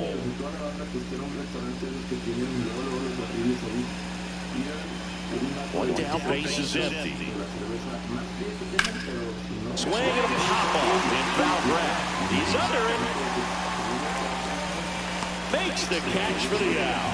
Oh, that's a frustrating into the at-bat for the hitter right there. I mean, that pitch was right down the middle. I think he got a little too excited, came out of his mechanics. Instead of driving that ball somewhere, he popped it up. Unfortunate for him.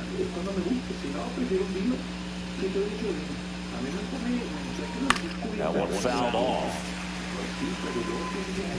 Aranda measures 6 feet even, 210 pounds, and he's a native of Mexico. The pitch. Yeah, that's fouled off. No es lo antioxidante, sino que tienes el valor y encima una serie de cosas, hermano. Sí, Swing and a pop-up. Holiday makes the grab, and that... Tranquilo, güey, el oso marxista. Ese es el único comunista que me cae bien, güey. Lo tengo que, o sea, sé que aquí... a mí me cae bien porque yo no sé qué es comunismo ni sé qué es... No sabes. No, ya, fuera de todos así, yo te dijera que es comunismo, ¿no sabes? Pues gente convenciera.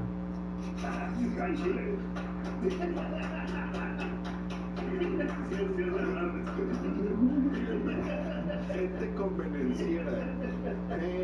No, nos regañaría el buen Diego por aceptar una definición. Es una doctrina. ¿Es tampoco que es izquierda, derecha? Yo no sé, izquierda, derecha, es un modelo. Pues tú has ido a Cuba, platícame qué es el comunismo, güey. Está bien verga, güey. Tú has ido a Cuba. Que por telenovelas, ¿cuánto? No, fuera de pedos. Tú dime, ¿fuiste a La Habana? viste que están en 1965. Sí, yo dije, a lo mejor estos güeyes, yo pensé que era una Islandia del 50. Porque para que la gente vea cosas viejas. Si organizáramos un mundial al que fuera Cuba, cuando estén lanzando la moneda para ver qué cancha, el cubano agarra la moneda, se va corriendo. O sea, por eso desertan, güey. Por eso desertan. Cervezas. Oye, no, ahí está el vato que hace su... Este es de hobby. Mi vieja dice que soy un borrachín. Entonces me hizo mi cantina aquí en la casa. Una barra ahí de los cabazos y una barra una poco de pinche barra de dos Live from beautiful Coors Field here in Denver, Colorado, we've got baseball on the show. It's the Los Angeles Dodgers going up against the Colorado Rockies.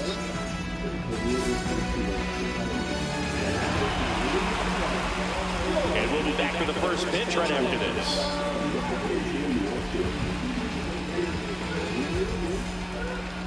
Just about set to go. And on the mound today, Herman Marquez. What's the scouting report on him? Well, I'm interested to see how he utilizes his sinker to this lineup. You know, it's not necessarily his go-to primary pitch, but he does mix it in when he needs it. He's just got to make sure that it's not flat. Otherwise, it's going to get hit hard. So look for him to throw it up there when he needs a big double play, a ground ball, something like that to get out of an inning, change it up for a hitter. Also, get those hitters looking down so that it opens up the top of the strike zone, especially late in an at-bat. On the ground, right side. And the first out of the game is an easy one. Here's the Dodgers lineup now.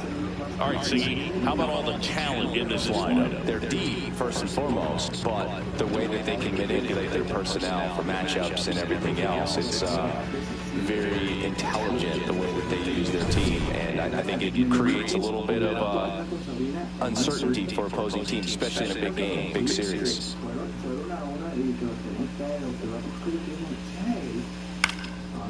Up the middle, Tovar whips it to first, and they get Edman for the out.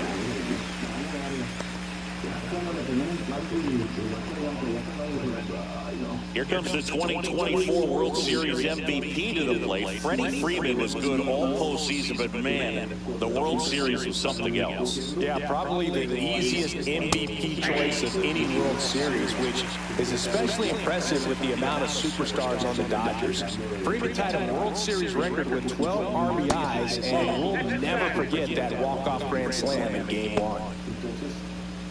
Yo creo que más pasar de lo conservador a esto es la parte que 2 down, nobody on. Oh, he doesn't get the call. And the count 2-1.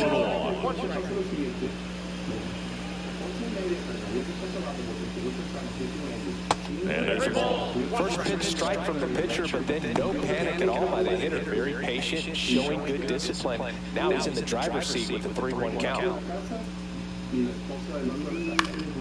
And that's pushed foul off to the left and out of play. Instead of letting the hitter get his arms extended, tied him up a little bit, slightly up, slightly in.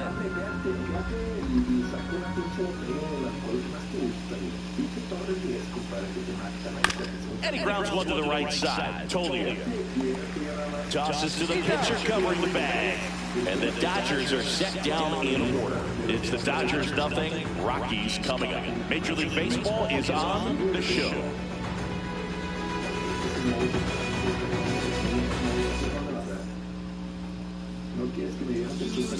And we're back. Today's starting pitcher, Blake Snell. 4-pitch guy, he's got some options to work with in terms of keeping hitters off balance. So we'll see how he decides to utilize those weapons through this start here, and whether or not he's able to mix them all in early, or if he wants to hold something back a little bit later, maybe second, third time through the order, and give them something they haven't seen. It's tough when you know the guy's got that in his back pocket. As a hitter, you really have to stay on your toes. Brenton Doyle, the leadoff batter, as he looks at ball one. Snell, a former Cy Young Award winner. He features a four-seam fastball, a slurve, a changeup, and he works in a slider. Swing and a miss. Oh, and he lost the handle on that one. Well, we talk about throwing the hands, but not the bat, man. You want to hold on to that thing. And you can see his teammates over there. If he doesn't come through with the knock, he's going to get some business when he goes back to the dugout. Liner snagged at first. Time to check out the Rockies lineup. They're dealing with a top-level arm on the mound, so this figures to be a tough matchup for them. What's the key to the offense today, Singy? Oh, Boog, I think when you got a guy that's this talented on the mound, you got to find ways to disrupt his rhythm, make him uncomfortable a little bit. The guys that can handle the bat, perhaps, bunt for a base hit, get him moving off the mound. If you're in the box and he seems to be just in a flow, step out, mess up his timing, somehow try to get in his head a little bit, and then when he does come in the zone, you may only get one pitch. You better not miss it. One down, base is empty. Swing and a miss. And Singy, as a team, you need to make the most of the very few opportunities he's going to give you, right? Absolutely. And if you don't get to guys like this a lot of times early, once they really settle in, it's going to be the later innings that they hand that ball over to a reliever if they do at all. And a swing and a miss. And here this afternoon, too quickly away in the bottom of the first. Such a challenge when a guy's got great velocity. He's throwing a slider over 90 miles per hour. You want to be ready to hit that fastball, but that late break just eats you up every time. Ezekiel Tovar digging in for the Rockies. And there's a strike. Good heater at 98.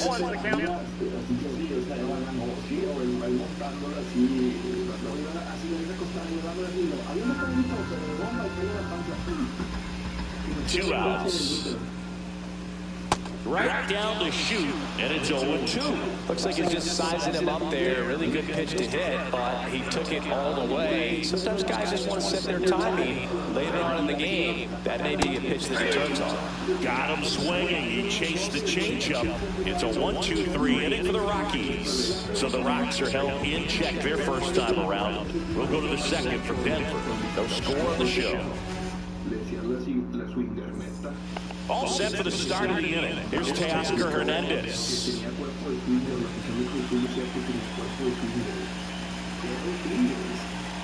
Marquez back to work. That's it for a strike. And I know you want to be patient as a hitter, but you got to be ready to jump on the first thing straight. And he got one right there, but let the bat on his shoulder. That misses, and it's a ball to strike. James Kingsley working the plate. Kingsley's pretty well respected around the league. Yeah, when you talk to players, I think consistently he is one of the guys you hear compliments about. Players appreciate the job he does back there. Yeah, that's kind of all you can ask for, really, just a fair chance to go out and have success. Back-to-back breaking pitches away, you get the feeling as a hitter that the pitcher's afraid of you, that he doesn't want to challenge you. So I think the confidence level is raised right here. In there at the knees, 2-2. Getting a little frustrated at the strike zone. Way high. Way to lay off that fastball off right there. You're looking for something you see well that you can handle, but you also have to keep the discipline so that you're not popping up pitches that are just a little too high. Swing and a ground ball out to short. Sends it to Tolia. 1 up, 1 down.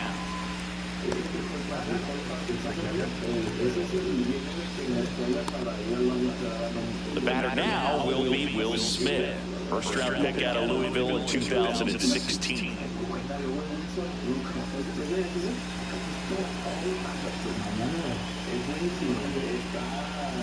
That one outside, and it's 1-0.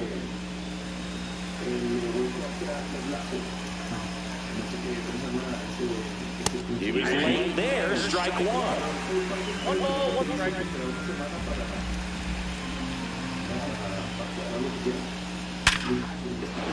Base hit center field. Just so sound in his mechanics. It hits against a firm front side, and the hands just continue to carry through the middle of the field. 1 down, runner at first. Max Muncy at the dish. This guy with light tower power. Check swing, and he went. That's strike one.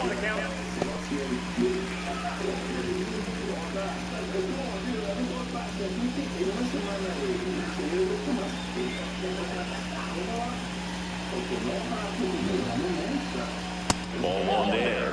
No, he's really working him away with his bat. Sometimes take a little bit off velocity. Try to get a rollover, something on the ground. Stay away from that big hole on the right side of the infield.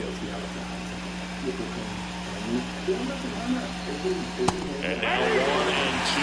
Activity in the bullpen. Tyler Kinley getting ready to come on for Bud Black.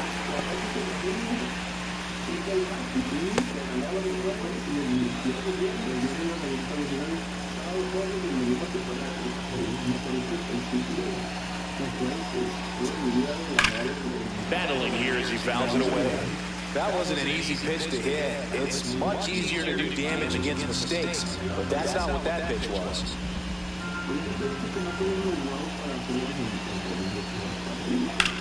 Glove side, but it gets through. Manages to throw to third. Save! And the go-ahead runs at third. A couple of singles back-to-back. Wasn't able to elevate that one, but he sure hit it hard enough to get through the infield. There's not a whole lot of time for the defenders to react and try to make a play when it's ripped like that. Runner in scoring position now, and a good opportunity to push across the first run of the ballgame. Manager out of the dugout now, and he'll make a move to dip into the Rockies bullpen. Herman Marquez is done in this one. Just never found his groove, wasn't able to settle in. New arm coming on, back in a moment.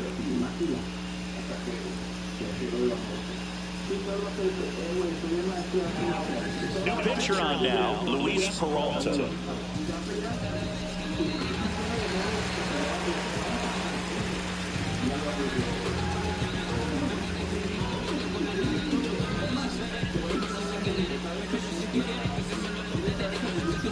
Two on, one out. Andy Pappas steps to the plate for the Dodgers. Squirts away a little bit, and an excellent job keeping it right there.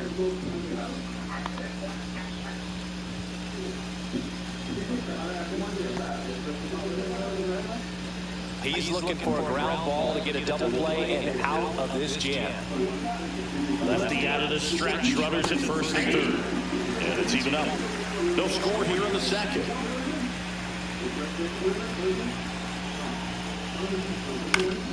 And a count 1-2. I wouldn't throw him another breaking ball. Try to go again with the fastball, slightly elevated. He just is having a hard time catching up. Cuts and misses. It's a strikeout. Definitely a strikeout situation right there. He got it. You do not want him to put the ball in play and want to strand that runner at third. Now all he needs is one more out to get it. Doesn't have to be a strikeout this time since now they're 2 outs.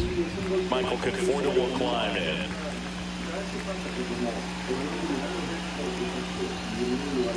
That one inside, and that is ball one. This is a batter who clearly performs better in day games. I don't know why, but his numbers generally back it up.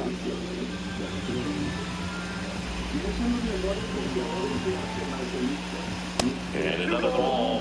Good spot for the hitter. Definitely has the advantage in this count with runners on. Look for him to be aggressive on this next pitch.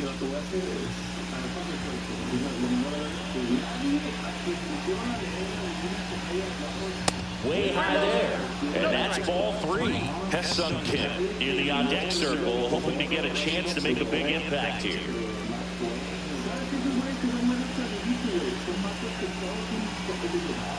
Kicks Indians. And that'll load the bases.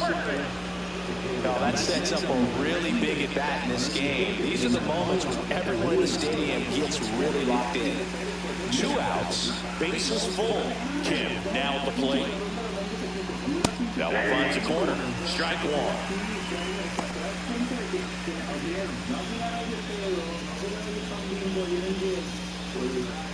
The Dodgers threatening.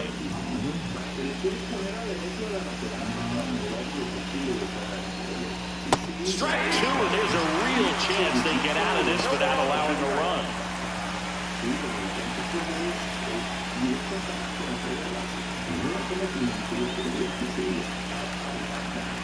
Fights that one away. The count remains 0-2.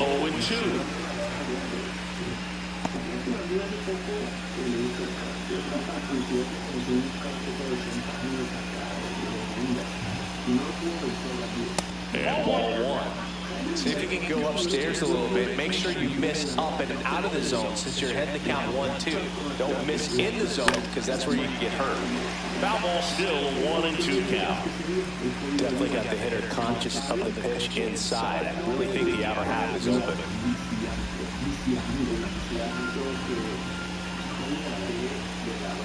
Fastball is outside. Man, oh man, I don't know how you take that pitch. That's as close as it gets. That one just missing inside.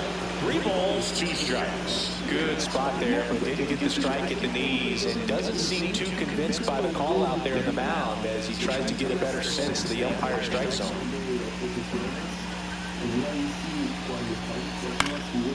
Swing and a ball lifted in the air.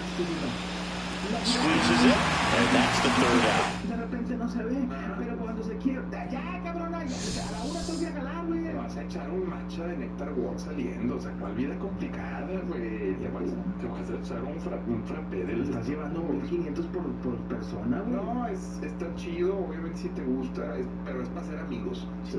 Si cargas a hacer ejercicio, te vas a otra mamada. Y para ver fundillos. Es para ver fundillos y tomar historias.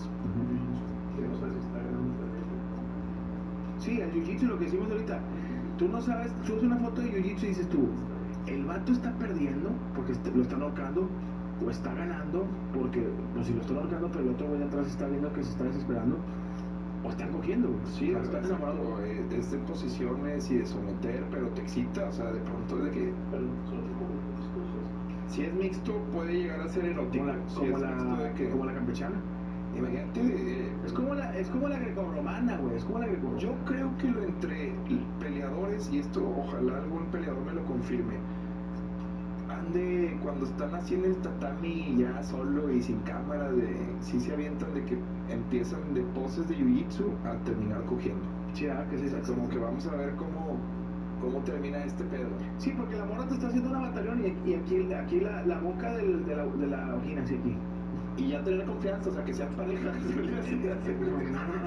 ver qué tal, digo. ¿Estás bien?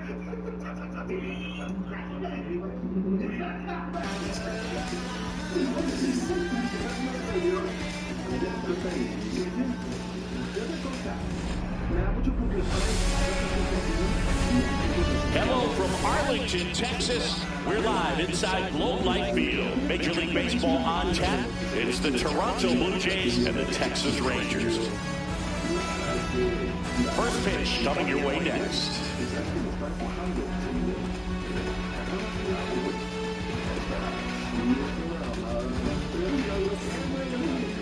All right, just about set to go. And starting in this one, Jacob deGrom. Chris, what are you looking for from him? He's a dominant pitcher, but he can get a little too relaxed second and third time through the order and miss his spots. That's where we see him get touched up. If he maintains the same intensity that he has in the first inning and the second inning, I think we'll see him hand the ball over to his closer. And now for the Jays, George Springer.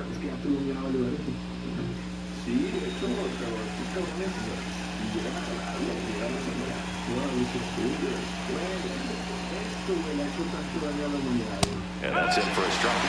And away we go this afternoon.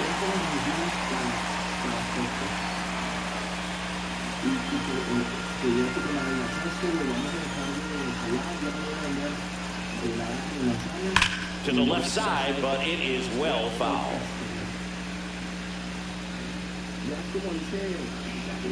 Como dice el pasionado, ya no vengan de la estamos viendo. That misses the zone. Now 1-2. ¿Cómo le cortamos las alas? Pero ¿cómo va a criticar cuando me echo mi... Swings through that one. It's a strikeout. Toughest pitch to hit. Fastball on the outer flat. Man, sometimes you just got to tip your cap.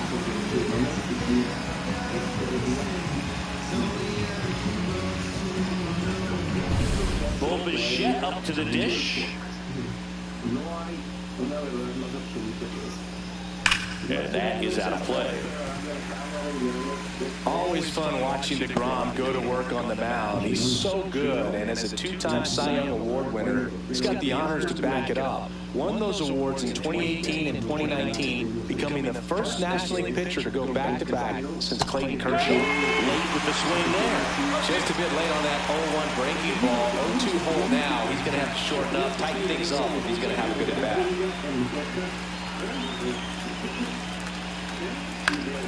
Fouled off, and they'll do it again. I wouldn't throw him another breaking ball.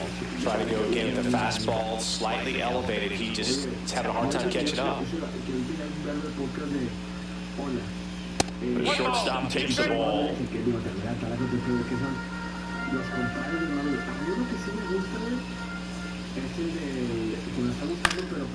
Next offering popped in the air, right field. That gets down for a hit. Still able to come through behind in the count right there. That pretty much split the zone down the middle, and those are the ones where you got to make them pay.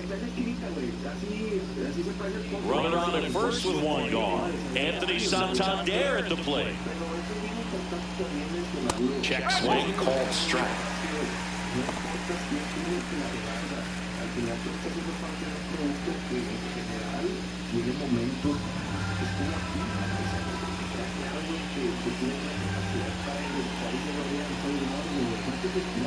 Comes up empty. With 2 strikes, may see some movement over there at first base, trying to stay out of the double play right here. Breaks his bat, pops it up. He's got it. There's 2 away.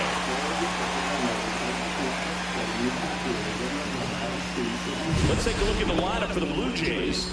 And it's clear the most important job they have today is getting to the starting pitcher early and often. No doubt about that. That's the best way to disrupt the game. But can they do it? Certainly something for us to pay attention to in this one, partner. Here's Vladimir Guerrero Jr. He's got the power, but great contact skills. One of the best contact hitters in the game.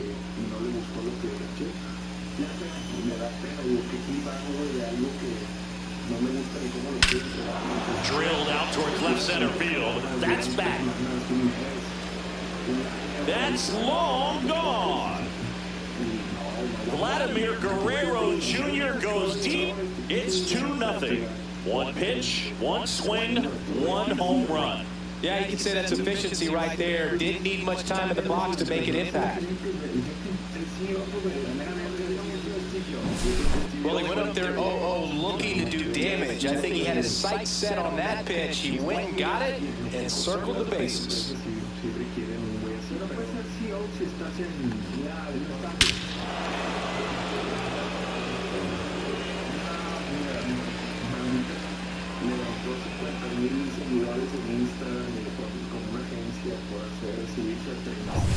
So 2 away with nobody on. Will Wagner next up for the Blue Jays. First offering, and it just misses. DeGrom, 36 years old, and he was a 9th-round draft pick back in 2010. 2 outs, bases empty.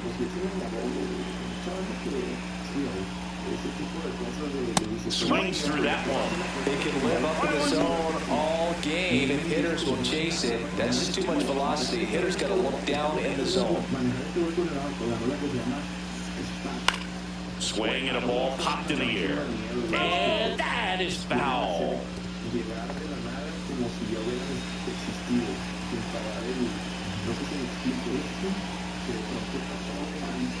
Outside low. And the count's even at 2.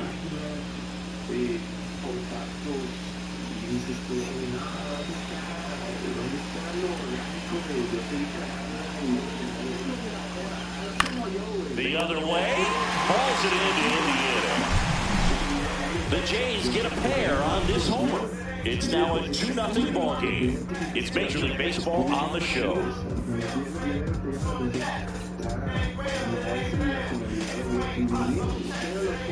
Back in Arlington, and today's starting pitcher, Kevin Gossman. What do we need to know here about the right-hander? He's got that splitter, and it's a pitch that swings and misses, come fast, and they come often. Very difficult to pick up out of his hand. He here's Marcus Semien.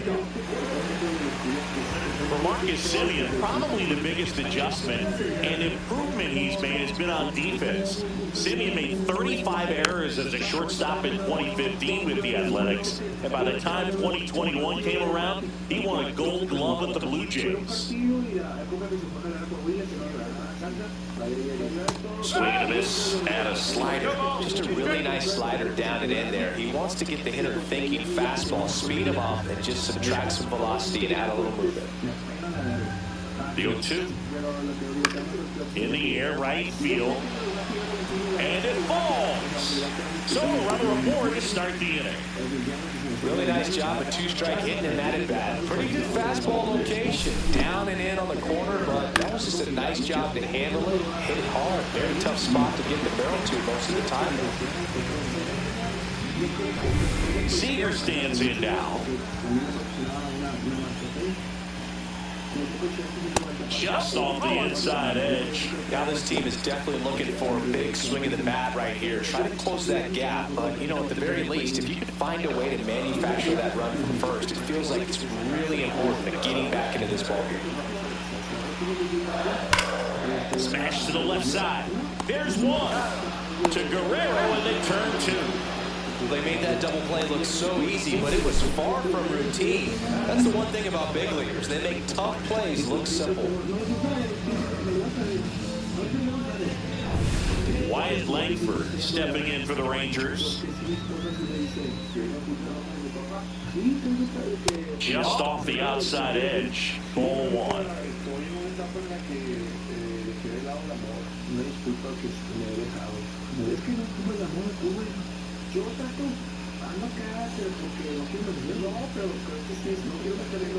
Just missed. He hasn't wanted to challenge both of those pitches off the plate away. Don't expect anything down the heart of the plate.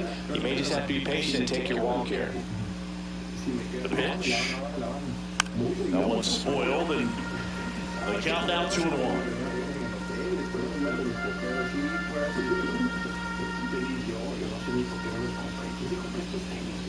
Two down, nobody on. Fouls one off. 2-2.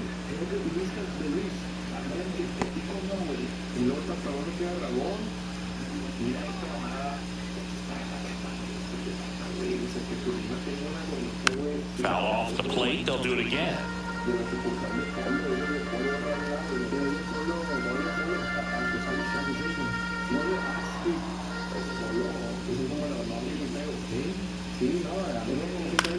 Swing and a ball popped up. Jimenez makes the catch, inning over. No runs, one hit, no errors, and no one left. We head to the second in Arlington. Blue Jays 2 and the Rangers nothing. So out of the bullpen for the Rangers, Sean Armstrong. Pretty tight game, so they're looking for quality pitches out of him right here. Got to do his best to keep the score right where it is. Here's the catcher, Alejandro Kirk. This guy, one of the best defensive catchers going. You talk about framing, the ability to block, catch, and throw. He is at the top of the game.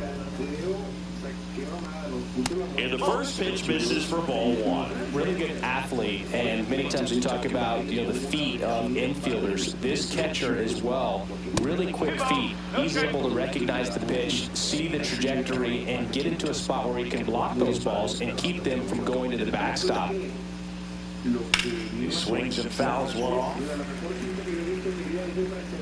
Really impressive with the way he frames, the way that he sets it up, because sometimes those pitches are off the plate, but because he sets up and presents it so well, he still strikes for his pitcher. And a base hit. And the leadoff man aboard.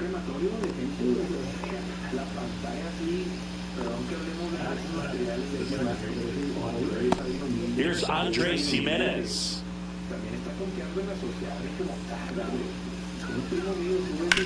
To the right side. Oh, can't pick it up cleanly, but the throw to first gets it easily, and that's the first out.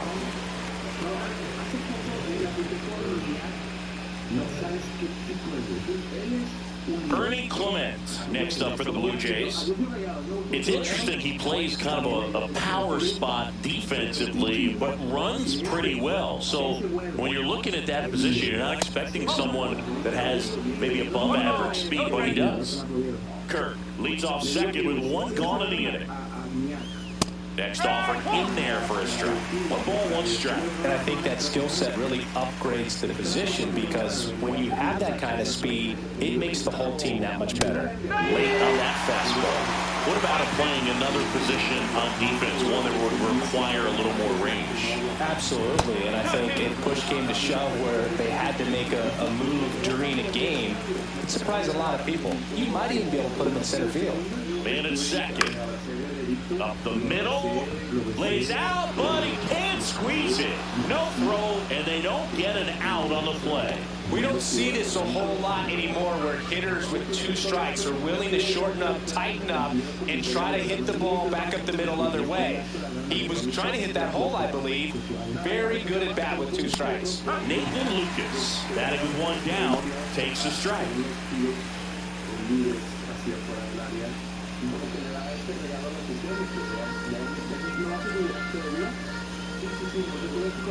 Two on, 1 out. Run around the move. Throw to second, tag, out at second. Kind of a gamble right there. They're trying to stay out of the inning-ending double play possibility, but now 2 outs, and it gets a little tougher to drive in the run from third.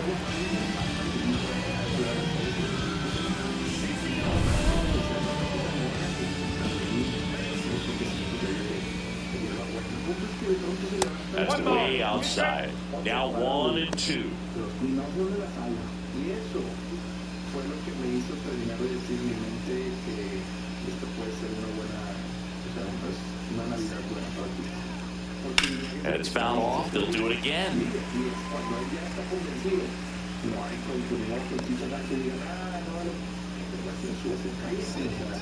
cuando el líder transmite. 1-2. Goes down swinging for the strikeout. Some high cheese. Y tú también, imagínate que vamos a hacer con todo este equipazo. No, Bravo yo creo que se va a volver luchador. Sí. Alan ya no va a ir en Valle Verde. Y Bandido va a empezar a levantarse a las 10:30 a correr de la noche. No, pero lo que dices tú, el cielo es el límite. El cielo es el límite. Espero que les haya gustado las cosas de coleccionistas, cosas de hobbies. Y hoy estamos en San Luis. Cosas de coleccionistas. Hoy estamos en San Luis Potosí. Esa es una gran reflexión, que el dinero es asco. De niño quieres más lana y de adulto lo que quieres es más tiempo, cabrón. No, pero de adulto no quieres que te estén engruesando la verga. Eso es lo que quieres. Que no te... A mí, pucherito de res, mamadita de la mañana y que vaya a hacer popó. Mientras yo haga popó bien, todo lo demás está con madre. Pero es que bien lo dijo, no sé si conozcas a Beto Cuevas. Sí, ¿cómo no? El de la ley. ¿Qué dijo? Si tomó no me haces reír. No. Yo lo he dicho aquí ya. Sin dolor, no te haces feliz. Y ya, o sea, sin dolor no te haces feliz. Esa es la... Sin dolor. Dice mucho ahí, o sea, de que la banda quiere puro placer. Tú no quieres, y eso es el pedo, y es con lo que yo me quiero despedir. Tú no quieres cantar, tú no quieres hacer podcast, tú no quieres escribir. Tú lo que quieres es no chambear. Y piensas que los que son famosos o los que tienen vidas bien bonitas no hacen para llegar a eso. Ese es el tema, que para en verdad llegar a ese pedo tienes que ver Live from Milwaukee, Wisconsin, we've got a perfect day for baseball. It's the New York Mets and the Milwaukee Brewers.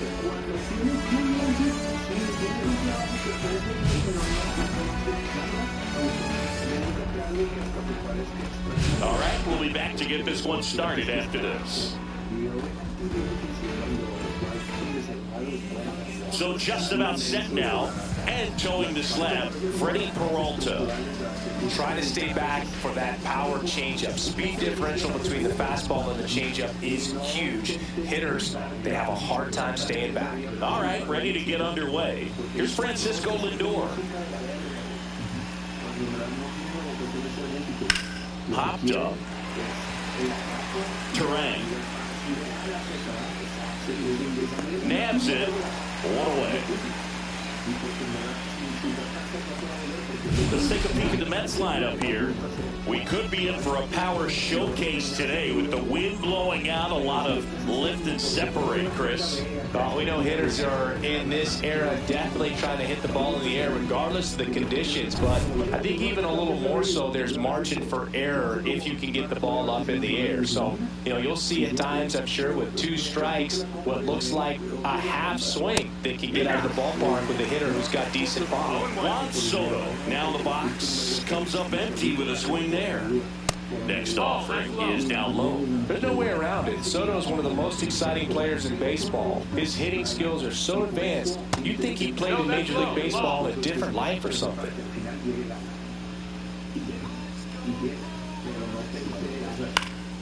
That one fouled off, 2-2.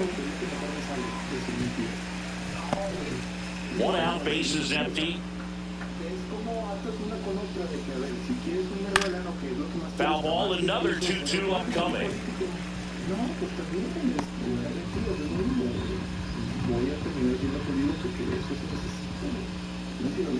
Swings and misses. Quick start to this afternoon's action. 2 gone. Well, that slider wasn't even close to the strike zone, and he got him to chase. That's just a bad approach right there. Either he was looking for something else and got completely full, or he was sitting all over the slider and just couldn't resist the temptation. But, man, really expanded right there and didn't have a chance of making contact with that pitch. Mark Vientos, the next to hit, takes ball 1.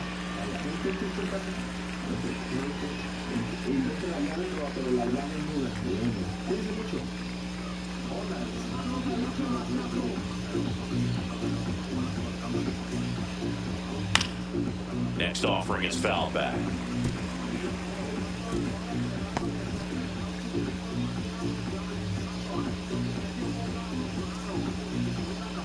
Swing and a miss as he was out front. He has a tendency to chase out of the zone, and that slider that's down, that's one of his money pitches. Well, that's a strikeout, and that'll do it for the inning. And the Mets go down 1-2-3. And now the Brewers will get their first cuts. No score. You're dialed into the show.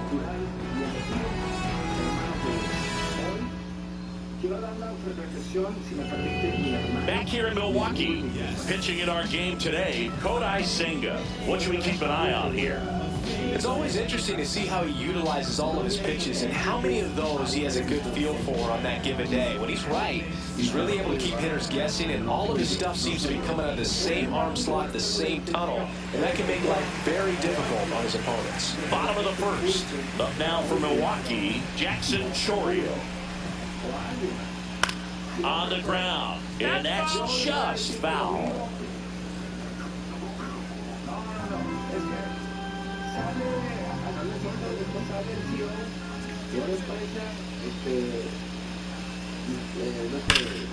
Turned on, but foul wide of third.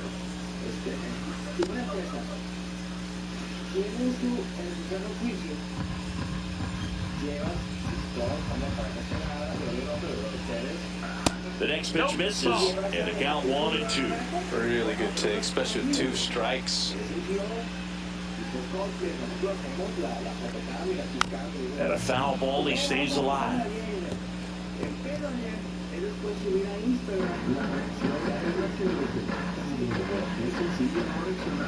The wind of the pitch. Off the mark there, and the count is even 2-2. 2-2.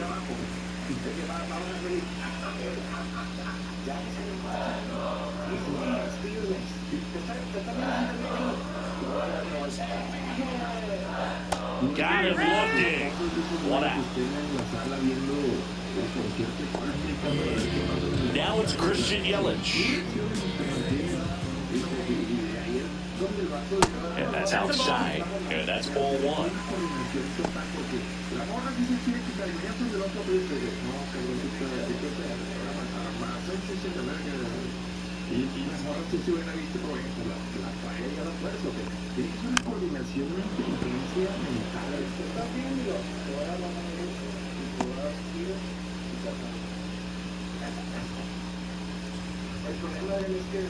Swings through that. I wouldn't throw him another breaking ball.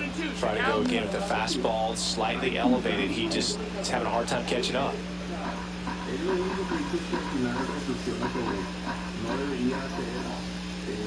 Almost got him. Straighten him up a little bit.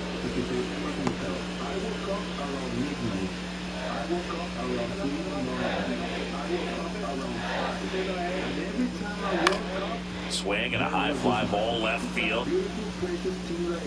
And there are 2 down. Let's take a look at the Brewers lineup. A very athletic offensive group with speed spread throughout this offense. Yeah, and it's so important that they have patient and quality at bats, because the key is to get on base. If they do that, then they can create a whole lot of havoc on the base paths, get runners around the score, and then that's going to get you some good pitches to hit as well. So a very athletic team, and we should be in for a treat in this one. It's not the standard approach that we see in today's game, but it does work for them offensively. William Contreras in the box now. No balls and a strike. 2 outs, base is empty. That misses the zone, and the count even 1-1.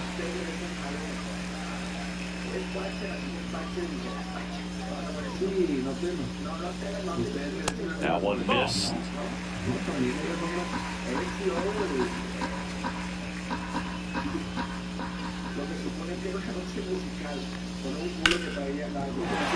Base hit, and that keeps the inning going.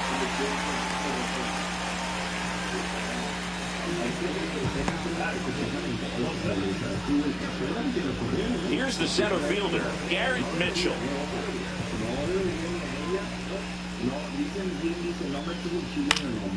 Swinging a foul out of play.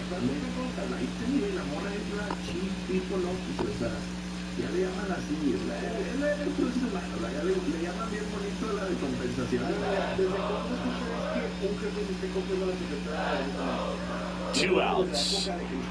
Check swing, went around, and the count is 0-2.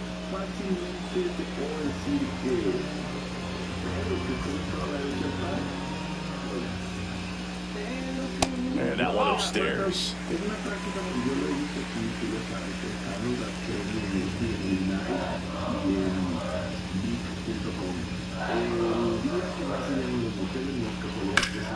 Bounce it off, still 1-2. Contreras off of first with 2 away.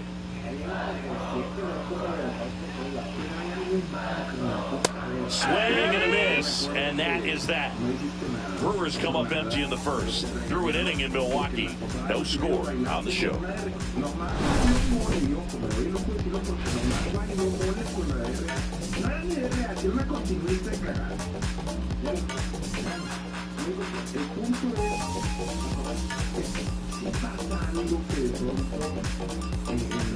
And welcome back to the ballpark. Here's the veteran first baseman, Pete Alonso. He's not going to get cheated up there. No, he's not. He's looking to do damage with every swing he takes. Peralta back to work. And there's a strike. No, there's a certain point where you have to commit to what you think you see, and he guessed wrong right there. Nasty slider with just terrific bite at the end. Strike on the inside corner. That front door slider is such a devastating pitch. You don't want to get beat by the inside fastball, so you cheat a little bit, and then by the time it gets there, it's out of the swing plane. That one almost got him. 1 ball, 2 strikes.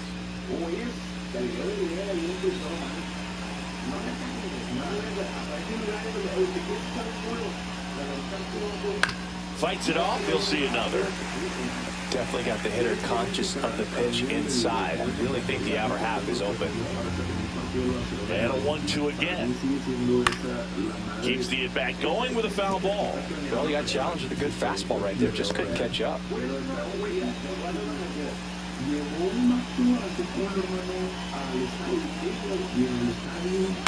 Knocks that one away, and we'll do it again. Flew open a little bit with that front shoulder, but was able to slow his back down just enough to make contact with that pitch, keep the at-bat alive.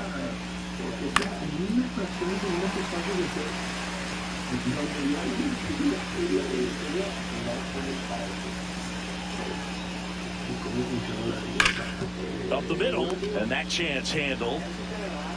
Tosses to first, so they get the out after a long battle at the plate.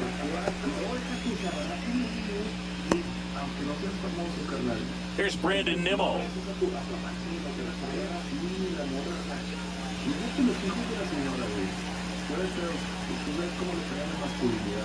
Just missed. Definitely a swing and miss slider down and in. He finished that really well. Just couldn't get him to offer at it. That one finds the zone, and now it's even 1-1. Our plate umpire, Earl Hendricks. Yeah, with Hendricks, Boo, kind of interesting. He's a good, consistent umpire, but you do hear that he kind of favors one side of the plate more than the other. So it's really hard to know for sure, but I think that usually it has to do something with where he sets up prior to each pitch.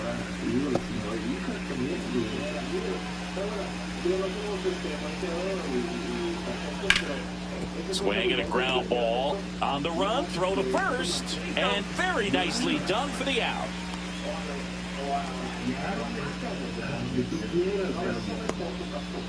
Here's Jesse Winker.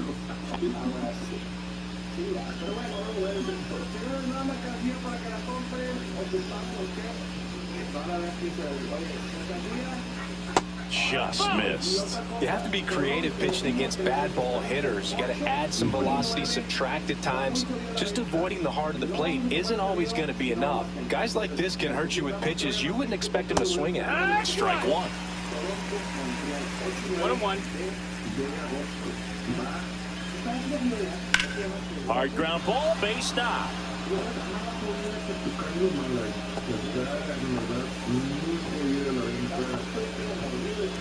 Smash that one through the infield for the knock. When it's hit that hard, it makes it very tough on the infielders to make any sort of play.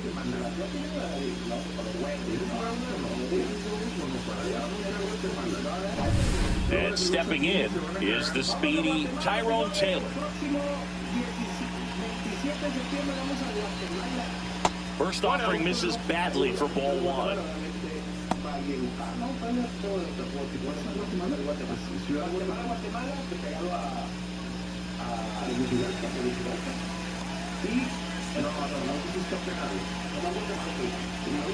Two outs. And another ball. Movement in Milwaukee's bullpen. Trevor McGill getting loose out there.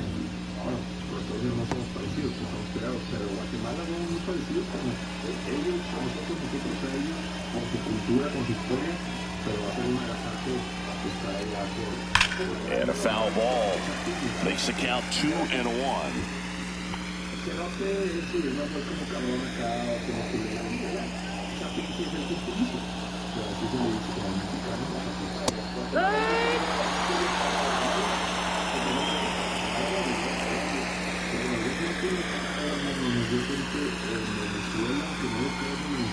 Strike three, got him swinging.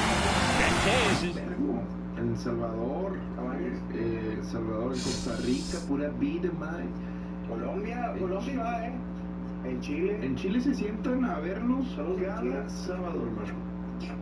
No, la neta sí, en Sudamérica no tanto, pero vemos ahí poquito tenemos. En Colombia vamos a estar, Bogotá, Medellín también. 3 días en Medellín. La gira del polvo se llama. Se llama la gira de la recuperación. Yo se llama la gira a ver si vuelvo vieja. No, para nada vamos a estereotipar. Olvídense si piensan que chistes de Pablo es... Vamos a ir a divertirnos. Nosotros vamos para el realismo mágico, Shakira, Carlos Vives, Juan Esteban, no Botero. Yo pensé que el boliviano que llegó para Tigres en el 2005. No, tú dices el escultor, ¿no? Shakira, J Balvin, el Loquillo Flores, a ver si lo vemos, Maluma, Pibe Valderrama, el Pibe, pero yo ya fui a Medellín, a Bogotá, está hermoso, y Medellín, unos pinches trozos de carne con papas, la vaca, Andrés Carne de Res, vamos a ir ahí, Cartagena, Barranquilla, Bogotá, Bucaramanga, hay demasiado en Colombia. Pero no metes el fuego. No, sí, hormigas culonas. ¿Así se llaman? ¿Hormigas culonas? Sí, y no son hormigas. Allá nos vemos Colombia. Va a estar bueno, boletos ahí baja jodidísima. No, pero está muriendo ya el proyecto. No, hay que decirlo, hermano de Chile, como en la vida en la que uno puede viene planeando ya pero no tiene una cosa. And welcome in, everybody. Glad you're with us. MLB The Show with a good one coming at you. It's the Baltimore Orioles taking on the Cleveland Guardians.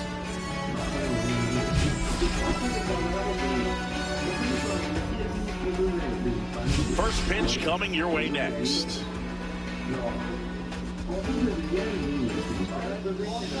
Just about ready to go. And on the hill, Tanner Bybee. Oh, this guy featuring that straight four-seam fastball, but off of it throws the cutter. And really, he's most effective when he's using that cutter off the four-seam fastball just to miss the barrel of the bat. Not always going to see the swings and misses, but if you can somehow get weaker contact, you have a chance to collect some outs. Now, it's going to look the same until the very last second, so hitters are going to have to make a decision and hope that sometimes they're able to guess right.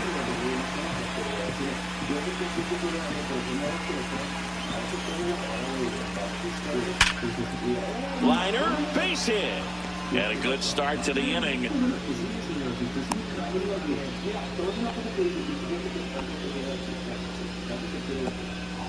Everything came together perfectly for him right there. Absolutely smoked that baseball. What a swing.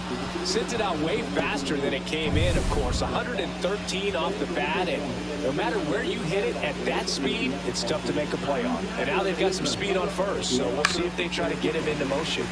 Tap foul at the plate.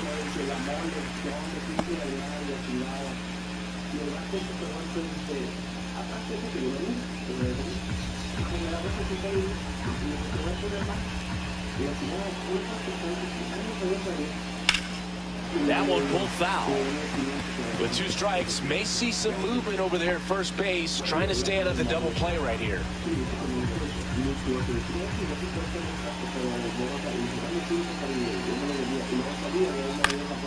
Foul ball still 0-2.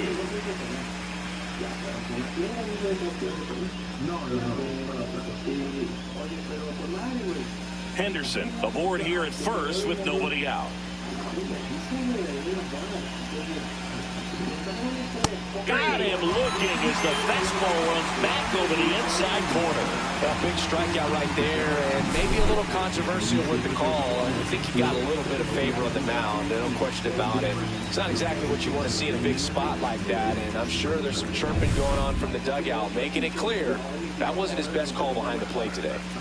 Ryan O'Hearn comes up to hit. Runner on the go. Pitch misses in. Throw, save. That's a stolen base. And the go-ahead run is now in scoring position. Runner at second here, one gone.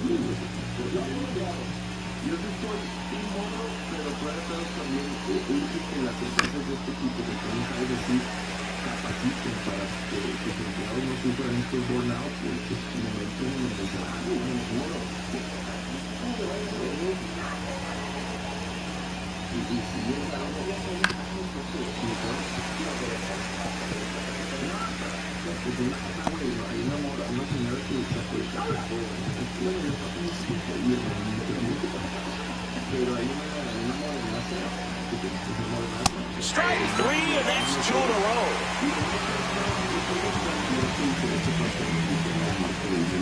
So the go-ahead run in scoring position. Here's Ryan Mountcastle. That's in there. That's strike one. 0-1 is the count.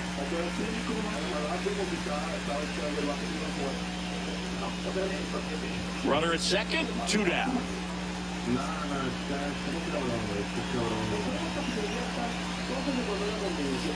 And that one fouled off.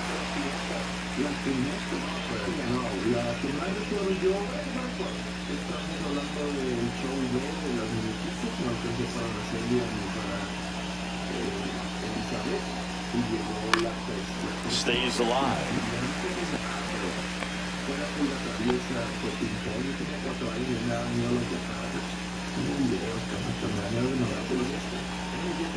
Man on second, 2 down. There's another, and that's 3 straight strikeouts. Sometimes he wears the emotion on the sleeve, but that's okay as long as he's getting results. And right there, thrilled with the punch out to get out of a jam.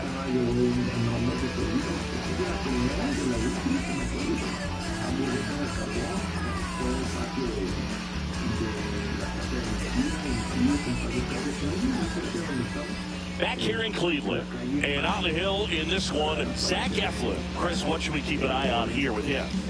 Well, he comes at hitters with a 5-pitch mix, so for him, it's always interesting to see how he utilizes those weapons. He may lean on 1 or 2 pitches, depending on how things are going and how things are working, but if he can control 4 or even 5 of those offerings, look out, hitters. It's going to be a tough day. He's really going to be able to keep those guys off balance. Bottom of the first, now the left fielder, Stephen Kwan.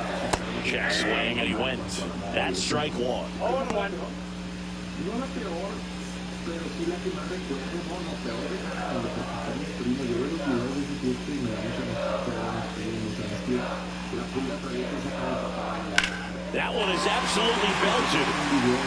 And it's into the gap. Now with a turn for second. And he's into scoring position with a leadoff double.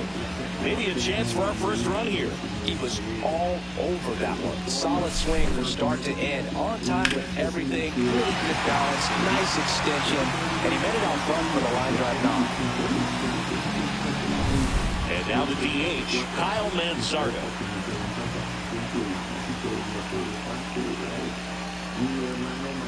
Little chopper rolls foul. Y estamos en la parte de desenvolver los regalos en la entrevista. Entonces, no outs, runner on second.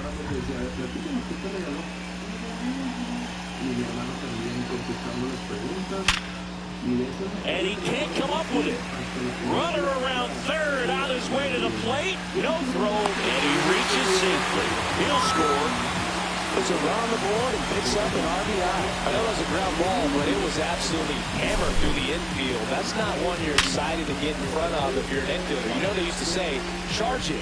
Crazy. Here's Jose Ramirez. And Cleveland on top 1-0. Pitch is in there, and it's 0-1.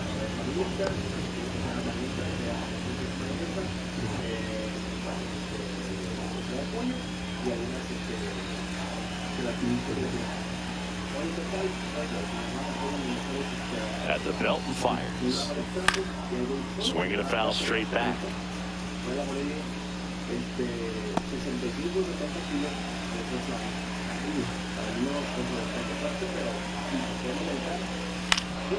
Ground ball left side, could be 2. He flips it to second in time. How about that double play? Very smooth on the feet to second right there. You gotta love that glove toss move. You know, sometimes people think these guys are being a little flashy, but it actually can make more sense to do that than try to make a full transfer. And you gotta remember, these guys work on that play all the time, so it's in their back pocket whenever they need it. Carlos Santana in the box now as he leaves that one up high.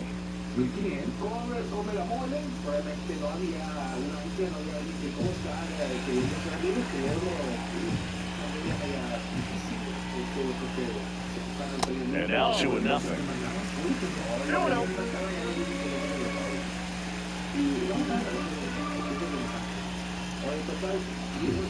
Just missed.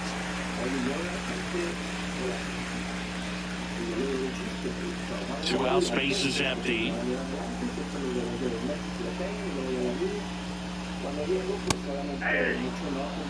Clearly taking all the way there in that 3-0 count. It was a cookie right down the middle.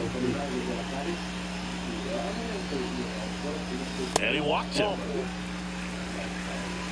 Well, he tried to nibble right there and just missed his spot. Hitter didn't offer at it. Now he has somebody to worry about over at first. 2 outs, runner at first. Now it's going to be Lane Thomas. Swinging a foul straight back.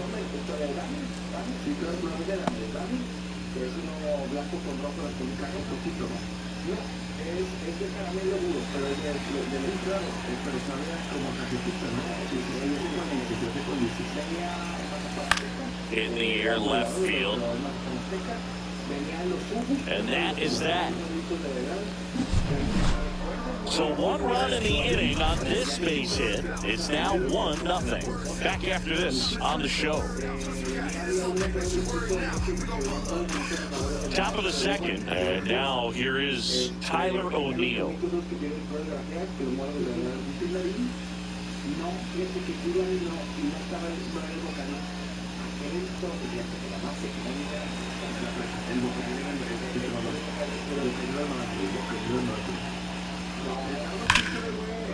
Line drive, and this might be trouble. Thomas whips it in quickly as the tying run is forced to stop at second. Well, that's how you respond. Leadoff man comes up, gets into scoring position. Now, there are several ways that they can get this run across.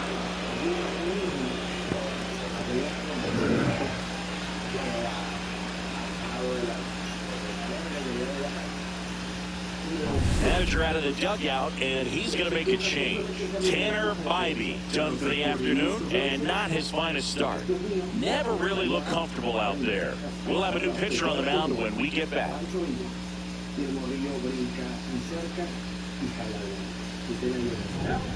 The Guardians going with a new pitcher, Tim Herron. Pretty big spot he's coming into, trying to strand that runner at second base, so he's going to need to make some quality pitches. He does have first open if he needs to use it. Runner in scoring position, no outs. And next for the Orioles, Colton Cowser. And that one just misses. A ball and no strikes.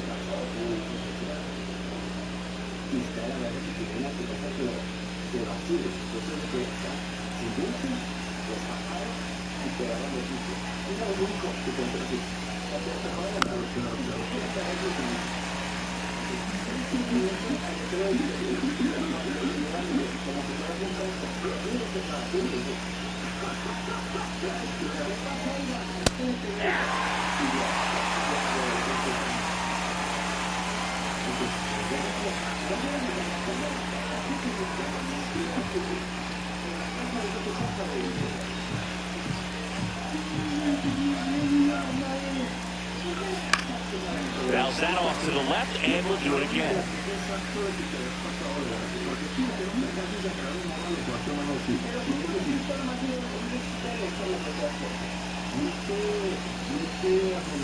Next offering is downstairs. Man, oh man, I don't know how you take that pitch. That's as close as it gets.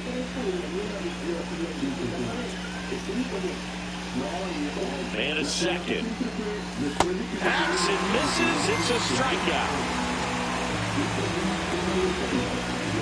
Brandon Hyde making a move for a pinch hitter. Ramon Laureano, a critical at bat in this game for him.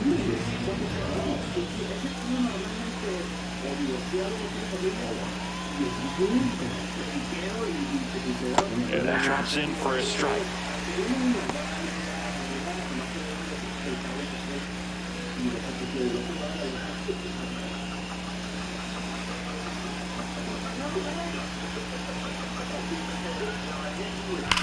Hard ground ball for a base knock.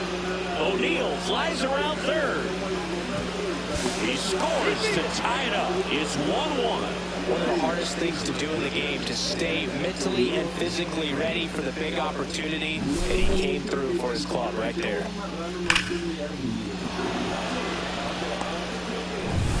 One down.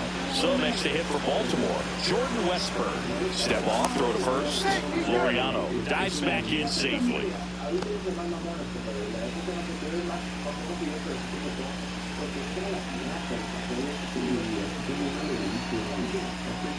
And the first offering is not close.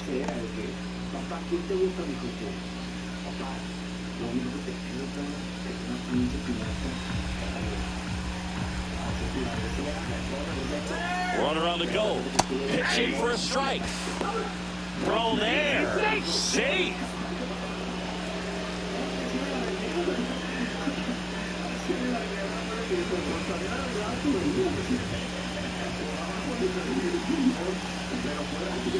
Check swing. Did he go? Yes, he did.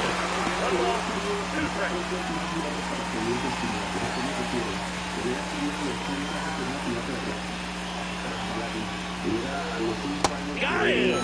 Now 2 away. Most guys are very aggressive when they see the stakes out there on the base paths and can't understand why he wasn't ready to swing the bat. You've got to be ready to swing the bat in a situation like that with the go-ahead run in scoring position. So now a pinch hitter, Ramon Urias. And this is a big at-bat coming, Boo. Definitely a little added pressure on him here.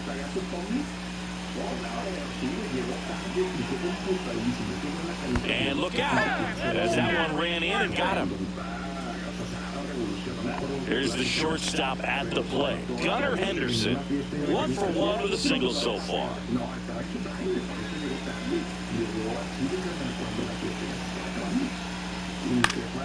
Swing and a foul back, and that's out of play.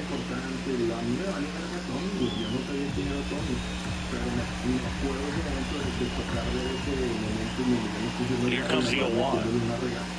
That crosses the plate, and now they're just 1 strike away from getting out of this mess.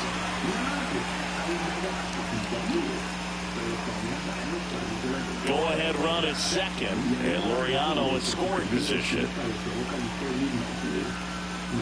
The shortstop takes the ball.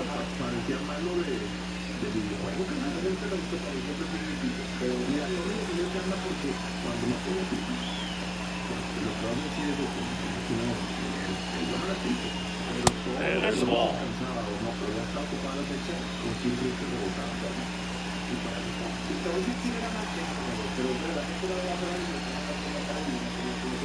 Got him!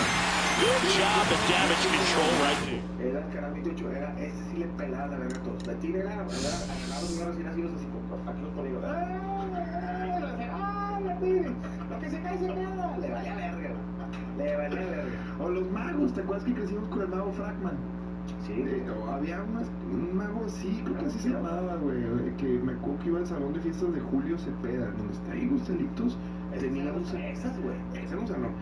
Salón Fresas, ¿sabías que venía fiesta chida en el Play Zone, güey? De San Agustín, y el último, ese era de que a la verga, ¿dónde jala la mamá de este niño? Y era una había elefante, no había elefante. No, estaba el apogeo. ¿Qué otra fiesta sabías que se ganó? No, a mí todas las fiestas que fueran, es que digo, ¿Bosque Mágico? No, fíjate, a mí me gustó, había uno que se llama Magic Place. No. Magic Place que era de arcade. No, Magic Place te mamas. Bosque Mágico antes de que regalaran pases gratis en Soriana. O sea, que ya empezó a ir gente de Juárez. Cuando lo compró Multimeros, fuera de pedos, pasa nada, pero pues es cuando ya lo estandarizaron. Antes Bosque Mágico, no sé si siempre fue de ellos, pero... O Plaza César. Siempre fue de ellos, ¿no? Sí, el parque, todavía, pero ya no existe, de hecho. No, ya existe. Sí, es de ellos, pero hubo una época de Bosque Mágico y Plaza Sésamo, y hoy Plaza Sésamo pues perdió la concesión. No, ya es una pinche de la verga. Aquamundos ya. Sí, pero Plaza Sésamo. No, bueno. Y te estoy diciendo que todo lo que fuera que si tú ibas a una fiesta en los tiempos 80, 90, si hubiera algo aquí, estaba chido. From the home of the Mariners since 1999, T-Mobile Park here in Seattle. We've got baseball on the show. It's the Tampa Bay Rays taking on the Seattle Mariners. First pitch coming at you right after the break.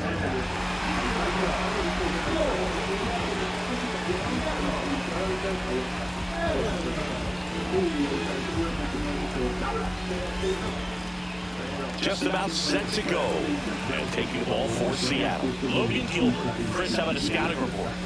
Well, this guy lives and dies with his slider, and it's a good one. Most guys, they're working off of their fastball, but he's backwards a little bit, works off the slider, and then when the fastball comes, it can add a little velocity in terms of perception when guys are used to seeing that off-speed pitch. When it's right, really tough to hit, even if you guess it's coming, because it's breaking 2 planes, horizontal and vertical. A dive, nice stop. It's there, and that's a great play. Well, you can see right there, he looks very comfortable going to the backhand. Nice diving stop, gets up to complete the play. That'll fire the team up for sure.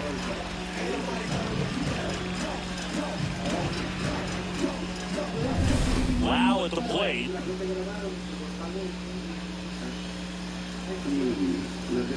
Slider misses outside. Gilbert, an all-star season ago, 27 years old, a former first-round pick back in 2018. One out, bases empty.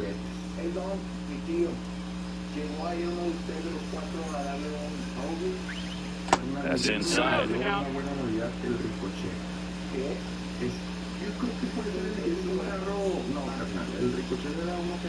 That's off the inside corner. 3 balls, no strikes. Oh, he never moved because he never had time to. With that kind of velocity, you'd prefer that pitcher work away.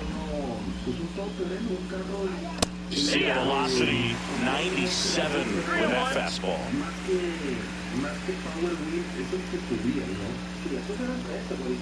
Swing and a miss, and that's strike 2.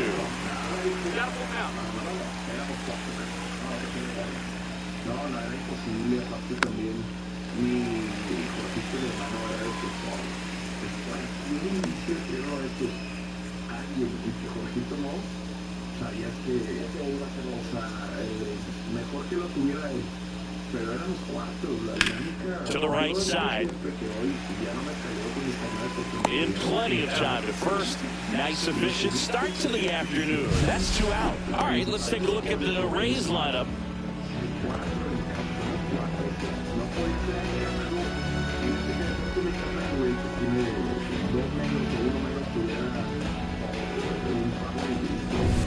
So next to the plate for Tampa Bay, Junior Caminero. He has consistently been one of the best in the sport against lefties, and yet the righties give him trouble. You know, you don't want to be labeled as that guy, but the numbers say what they say. And a first pitch fastball is in for a strike. No, he's a good player, but if he wants to be great, he's going to have to figure it out against right-handed pitchers. There's so many right-handers in the game that you're going to see them one after another. So you would imagine with that many looks, Boo, that the adjustment's got to be coming soon. That one just misses, and the count 1-2. Close pitch there, and he's kind of wondering where it missed. You know, getting a feel for each umpire's strike zone is something that pitchers and hitters really have to think about and work on from game to game, and sometimes from at bat to at bat.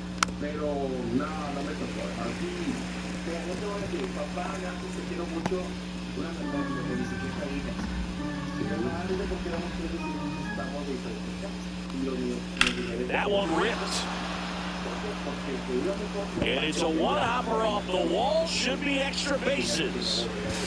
The throw to second is offline. The first move felt like a bit of a guess. You have to be right in those spots or things can get away from you awfully quickly.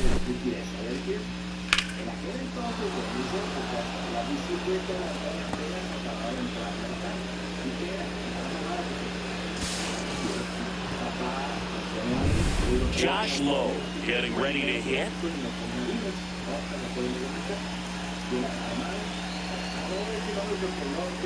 In for a strike. 0-1. Boy, you always want to come out in the first inning, try to put something up on the board. It's a big 2-out double right there. See if the cleanup man can drive him in and put a tally up there on the board. Yeah, that's a little bit high. 1-1. Some activity in the Mariners bullpen. Gregory Santos preparing to come on if needed. Snyder also throwing.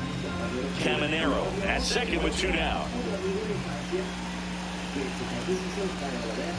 High fly ball, and that one curling foul down the right side.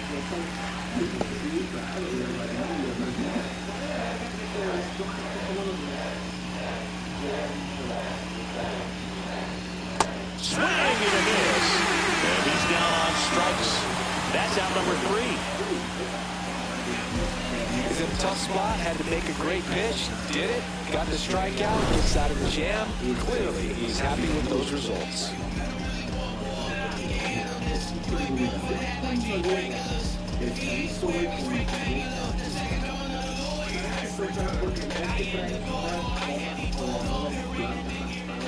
Back in Seattle, and today's starting pitcher, Shane McClanahan. Well, a pretty standard 4-pitch mix. Got the fastball, change speeds, 2 breaking balls. You know, all can be really effective if they're coming out of the same arm slot and really staying in that tunnel for a good bit. Here's Victor Robles. Pitch misses there. 1-0. Here's a player known for playing better in day games, which is not always the case. I mean, day games are different, Mood. Things change from game times to your daily routine, but he sure makes the transition look easy. Line drive, and out number 1 on the grab. And now we check out the Mariners lineup. This is a veteran-led lineup right here. A lot of players with plenty of experience singing. Yeah, no doubt about that, Boog. These players have been around the game for a long time, and they may not have the flash that they once did, but they've got the wisdom to be able to understand different situations, be able to think with the opponent and sometimes in front of the opponent. And you always seem to see a team like this. They come to the ballpark, they know how to get down to business, and they understand what the job is at hand.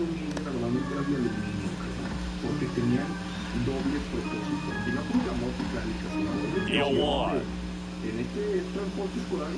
Ball 1 there.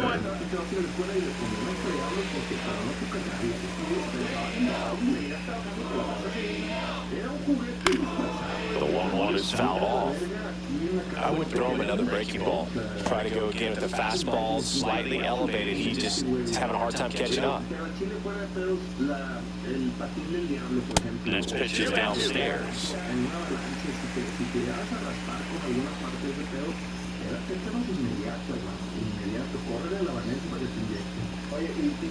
Gets a piece and stays alive.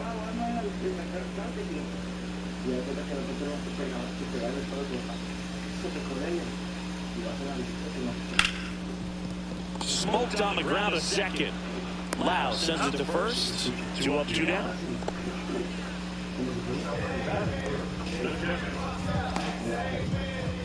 Here's the catcher to hit. Cal Raleigh. Outfield deep here, trying to prevent anything over their heads.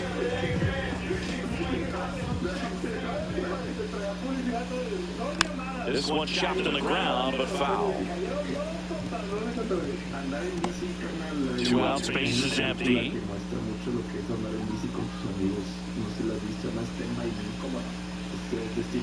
Next offer in there for a strike. That is strike 2. Looked pretty good as far as being in the strike zone, but I'm sure as a hitter, not too good with where it was located. Very top of the strike zone, middle away.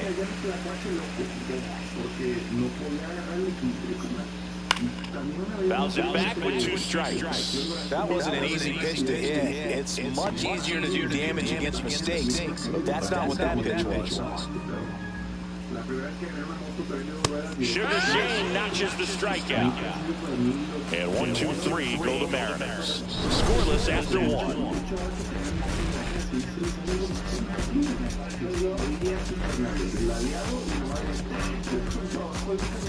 Back at T-Mobile Park, new inning getting started. Now it's Jansen to hit.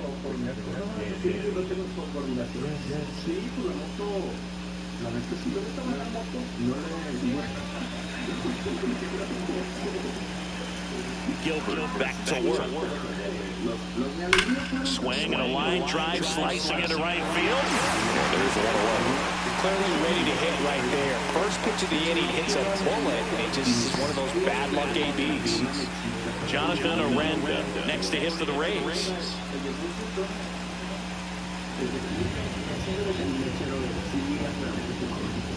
Outside, and it's 1-0.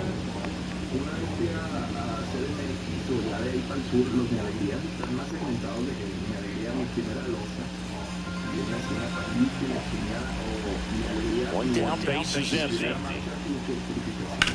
Swing and a high fly ball hit the air left center field. This one's got a chance. On the warning track, and holds it in. Excellent play out there, and he does it in a huge spot. That wall, it can very easily jar the ball loose when you bang into it, so that could have been a really different outcome. Jose Caballero next to hit for the Rays.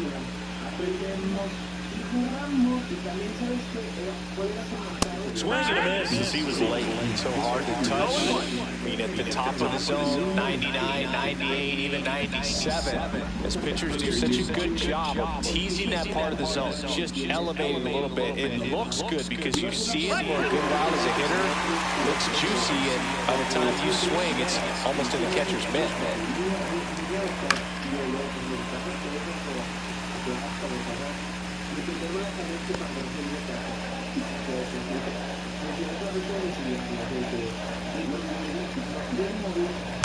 Foul ball. It stays 0-2. Second inning here. No score.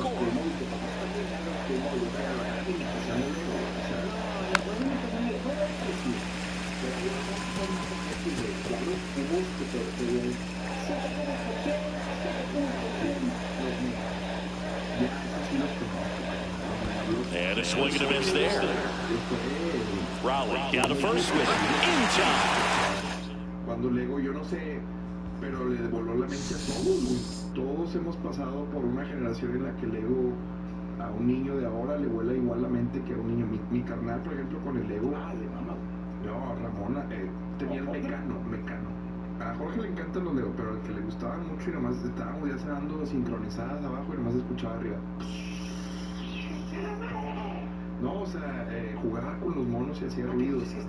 Sí, él compraba los Transformers y con Lego les metía aditamentos. O sea, imagínate este pinche loquito. Pero la verdad es que mi carnal, como inventor, porque mi hermano la neta es un inventor, güey. Ramón está haciendo unas balas, por ejemplo, de gocha, que son mucho más serias para los que les gusta llevarlo a un nivel más cabrón al gocha y que no nada más truene la pintura.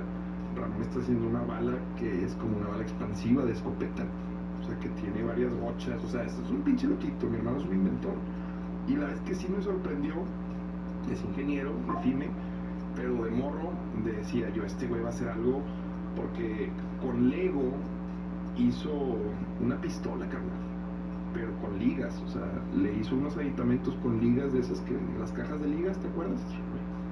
Bueno, el güey les tiraba a un punto en donde disparaba lo que era la munición, eran los codos de Lego, los coditos.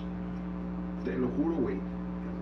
A su madre, casi un arma blanca, una Vivo se quedaba corta, porque lo que más le ponía tensión, él tenías, para meterle más tensión a la pistola, tenías que fortalecerla más.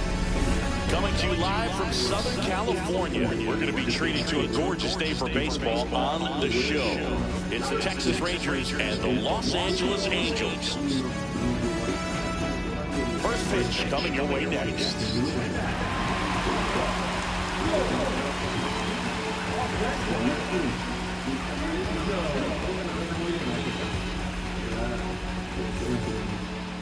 About to get started here, and on the hill in this one, Yusei Kikuchi. How about a scouting report on him?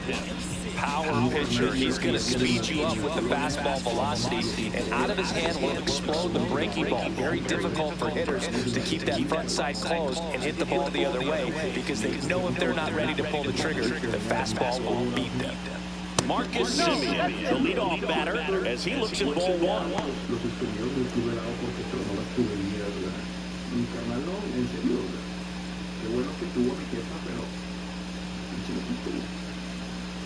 Swing and a miss, and it's 1-1. No, they just threw that fastball by him, elevated, and if you're not looking up at that location, very difficult to catch up to, especially with that velocity. Ball to strike. The pitch. Fastball is outside. 2 balls, 1 strike.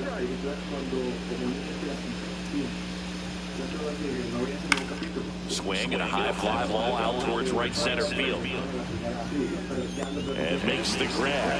And there's one down. And now we take a look at the Rangers lineup. Chris, this is a lineup offensively that could be really good for years to come. They're deep, first and foremost, but the way that they can manipulate their personnel for matchups and everything else, it's very intelligent the way that they use their team, and I think it creates a little bit of uncertainty for opposing teams, especially in a big game, big series. Corey Seager stands in now and watches strike one. Man, I mean, nice job just presenting it to be better than it actually was. Just missed. 1 ball, 1 strike.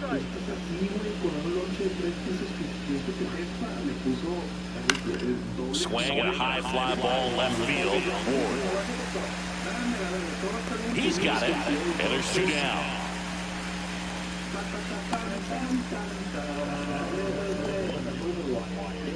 Wyatt Langford stepping in for the Rangers.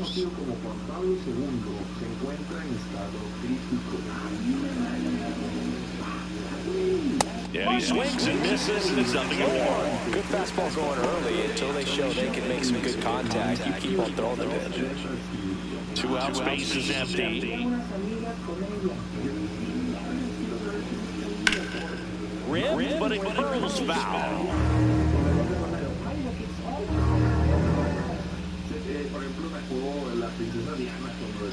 Two down, nobody on. And 1-2.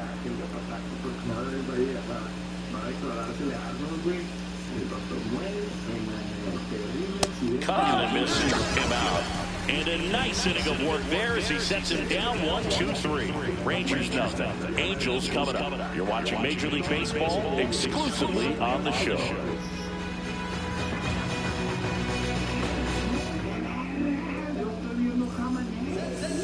Back here at Angel Stadium, getting a nod in this one, Jacob DeGrom.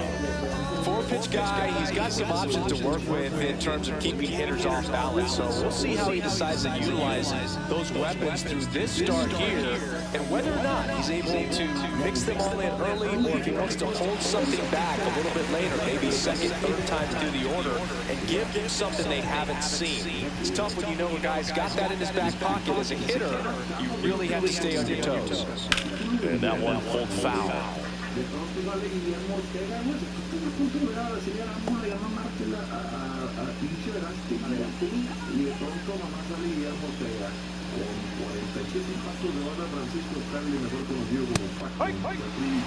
Man, 91 on the slider right there. That's a hard one. That's a low-end fastball for some pitchers.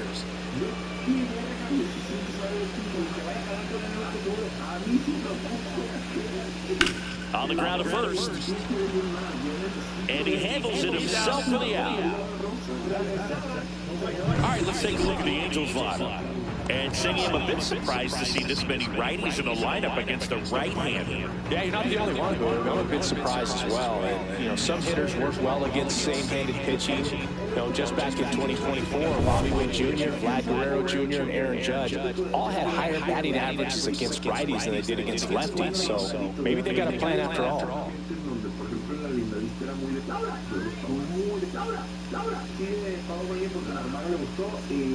Mike Trout in the box here lets that one go for a ball.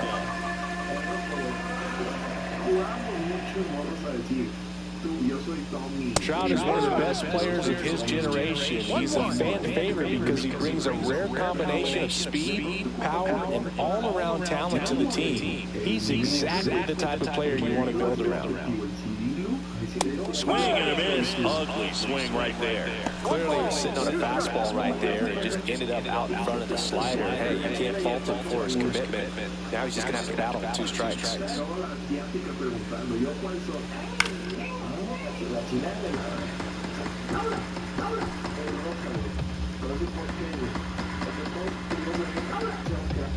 One down, base is empty. Waves at the bender for the strikeout. Well, classic pitch sequencing there to change eye levels for the punch out. That fastball on the pitch before was up. It was very competitive, and that gets you thinking that he might try to climb the ladder. But then the curveball out of that same tunnel just falls off the table, and you can't make contact. Jorge Soler up at the plate. Just missed.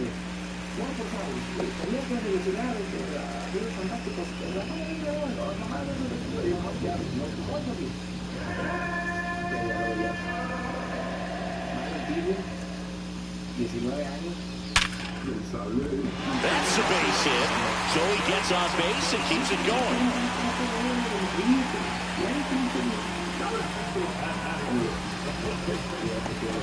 Now here is Nolan Shotwell. Late on that fastball. No ball, 1 strike.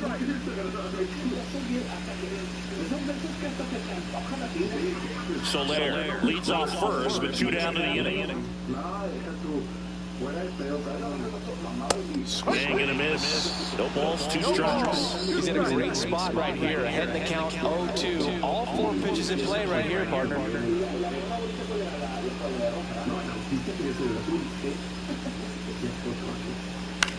That one the other way. Makes the grab, and that'll end the inning. Angels strand one. Scoreless after one.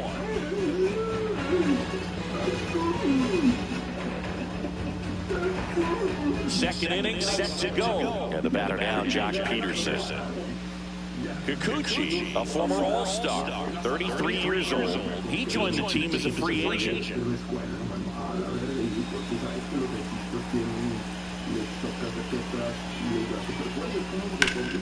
Swings and pulls it foul to the right side.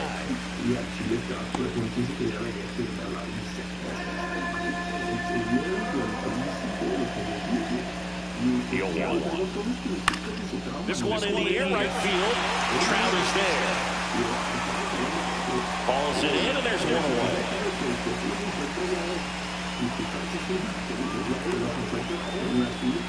And here is Adolis Garcia. Outfield playing very deep, not wanting anything over their heads. Right through there for a strike. And I know you want to be patient as a hitter, but you got to be ready to jump on the first thing straight. And he got one right there, but let the bat on his shoulder. That one finds the corner, and the count is 0-2. Looks like a really good fastball today. You can hear that catcher's mitt popping. Looking forward to hearing a lot of that one. This one.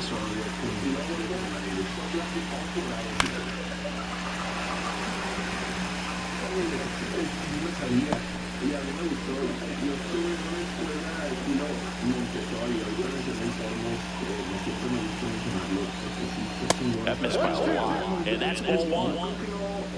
Yo me acuerdo una vez empecé a dar una plática y, o sea, sí son muy abiertos a... Inside almost got him. Quiero a crear conciencia de las condiciones, carnal. Ellos que son famosos por el estilo, la metodología de la directora Úrsula. Battling here as he fouls it away. The fastball at the bottom of the zone can be very effective. Just got to keep it on the corners.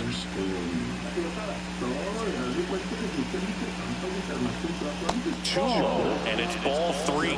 Really close pitch down around the knees there. You can see him asking where it missed. Probably doesn't agree, but it appears he's ready to move on to the next pitch.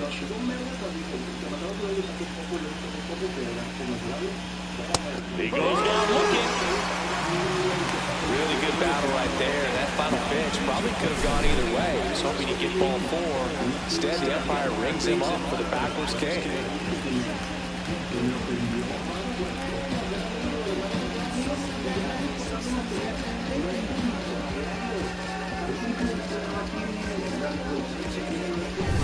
Here's Josh Young.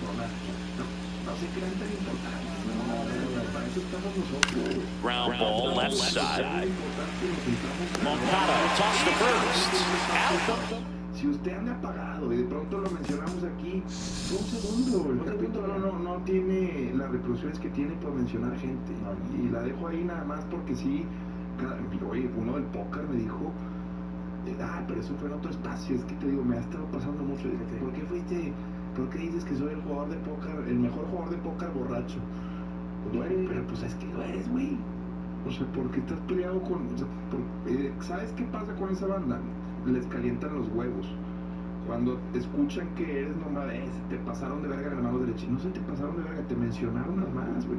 Pero a la gente que escuchó eso le da coraje no ser ellos los que son mencionados. Y van con una mala vibra a decirle al que fue mencionado. Sí, no te metas personal, igual ya no... Y así somos los regios. Porque otros dicen también, es que hablan de otros para que les vaya bien. Sí. ¿Tú crees que el Cemex no hace eso? Sí, esa es la plática de cualquier gente exitosa. Gente exitosa habla de otros, ¿sí? Se está comparando todo el tiempo. Así es esto. Shit happen. Usted agarra el podcast y habla más del sur. Pero bueno, seguimos. Ahí te va. Hay 3 tipos de botanas y cosas de la infancia. Yo te voy a decir una cosa. A mí el sándwich, yo creo que tú vas a quedar igual que mí. Mamá, te amo. En aquel entonces, la Bimbo ya existía, pero había un pan que se llamaba Saralí. Como el amarillo. El de Saralí te mamás. Pero, a ver si me equivoco. Era un pan amarillo donde salió una niña con una naranja. Si era ese, From the home of the Tigers since 2000, Comerica Park here in the Motor City. We've got a perfect day for baseball. It's the Baltimore Orioles and the Detroit Tigers.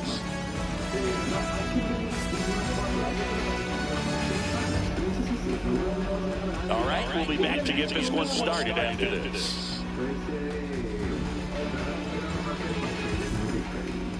Just about ready to roll here.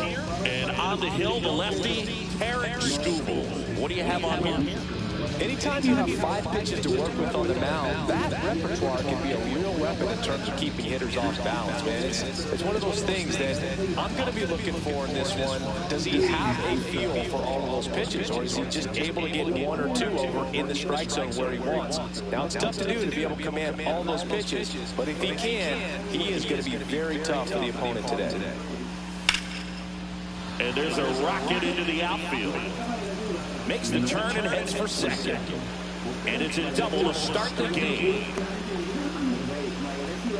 Went up there looking to be aggressive and got something he can handle. Just a great approach. Looked like that was exactly what he wanted to do with that pitch. And right off the bat, he knew he was taking that wide turn at first to head for second. Here's Adley Rutschman.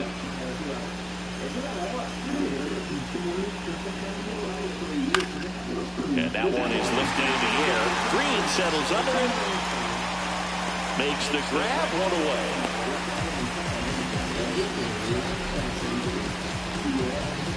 All right, let's take a look at the Orioles lineup now. And Chris, a great matchup in this one. An ace-caliber arm in the hill against a deep lineup. You said it, Boog, and I'm really excited to see how this plays out. The kind of talent they'll be facing, these hitters have a tough task ahead of them. Should be really fun to watch, though. So the go-ahead run in scoring position. Ryan O'Hearn comes up to hit. In for a strike. It's 0-1. Double-barreled action in the bullpen. Will Vest getting ready to go. Foley warming up as well.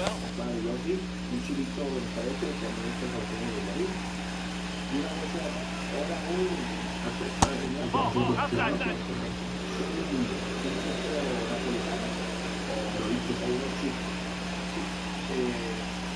Next offering is down low.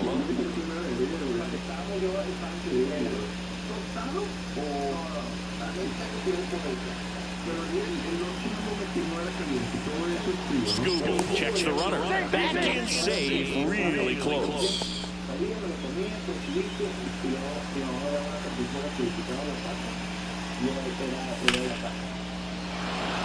And that's written for a base hit. Henderson headed for the plate. He scores and they have the lead. And it's an RBI single, 1-0. Rowley gets it done in a big spot to get the run across. Got a fastball, middle of the plate, jumped all over. Absolutely smoked that ball. Here's Ryan Mountcastle. Just missed. You know, it didn't take Mountcastle long to make a splash at the major league level. In 2021, he became the first rookie to lead the Orioles in home runs since Kurt Leffery in 1965. And that drops in for a strike.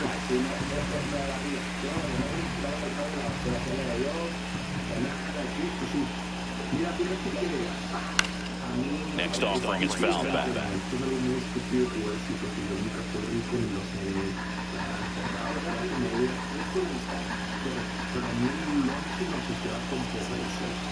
And a pitch. Swings and misses. It's a strikeout. Pulled the string of a changeup. He's locked in at the plate when he's using the whole field. He was out in front there. Just needs to let the ball travel a little more, and his timing will be back on track. Good pitch for the strikeout. Here's Tyler O'Neill.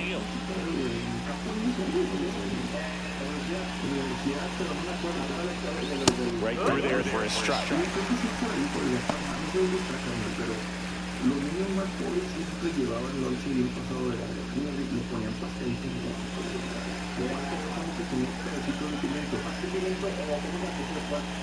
Two outs. And a foul ball.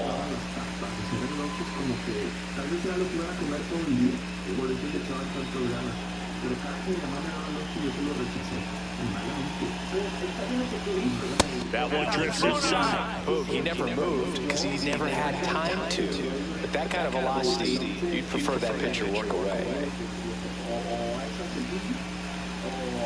Foul tip, but he hangs on for strike 3. One run, a pair of hits, no errors, and one left on.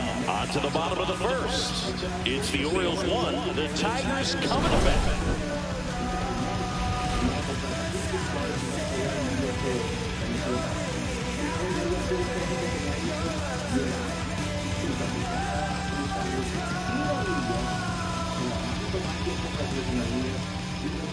Back here in Detroit, our starter in this one, Zach Eflin. What do you look for here?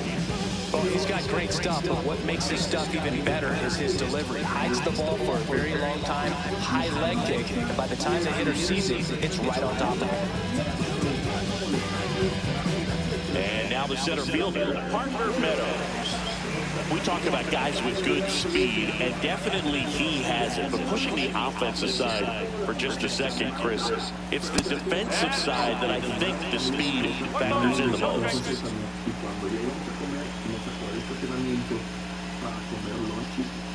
Well, he gets to balls that get by most people at that position. Just really impressive because there's certain times the ball comes off the bat and automatically that team that hit it thinks that they've got a base hit or they may have extra bases, and he just takes it away. The 2-1. That's the third and foul ball.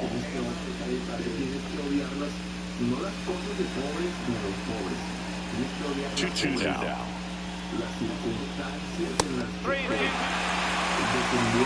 Gleyber Torres in the on-deck circle, hoping to get a chance to make a big impact here.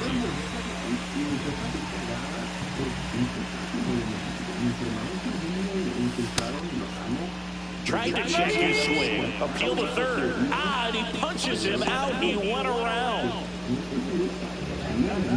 Here's Gleyber Torres.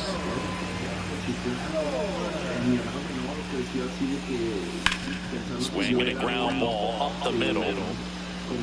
On O'Hearn. And that quickly 2 away. Let's take a check of the Tigers lineup. Seeing plenty of left-handed bats in this lineup against the righty on the hill. Yeah, they're looking at ambush, and you wonder if it's going to lead to a big game for them or not. Certainly, it's a nice boost of confidence to think you can get to that pitcher on the mound with all those lefties in the lineup, and with that extra split second they have to react. We'll see how it shakes out here.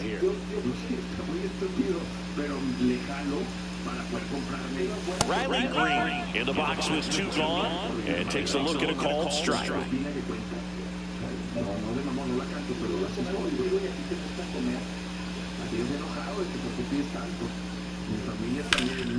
Right side, hard hit. He takes it on his own. 3 up, 3 down, inning over. Tigers fail to make any noise. Still behind by a count of 1-0.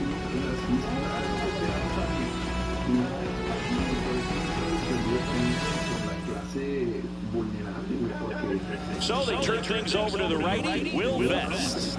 He has a great slider with tons of movement. Colton Cowser digs in now.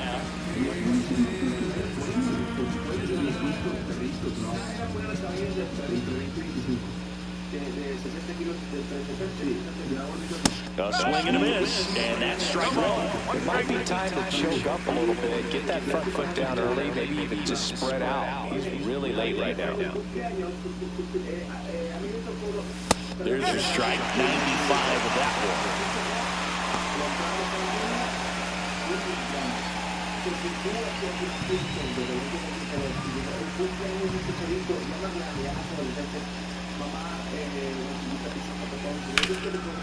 Rip to third.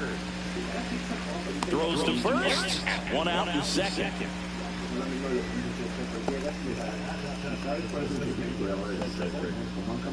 Here's the center fielder, Cedric Mullins.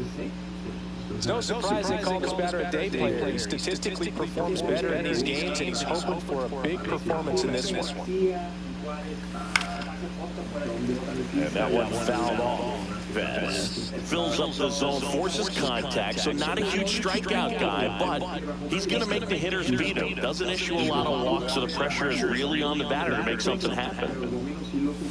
And that drops in for a strike.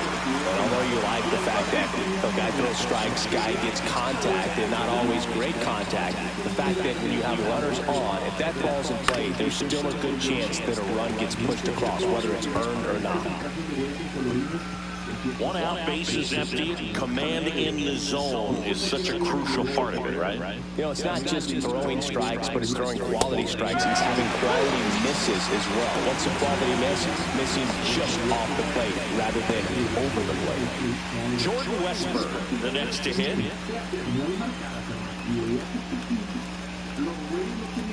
That one's upstairs, ball 1.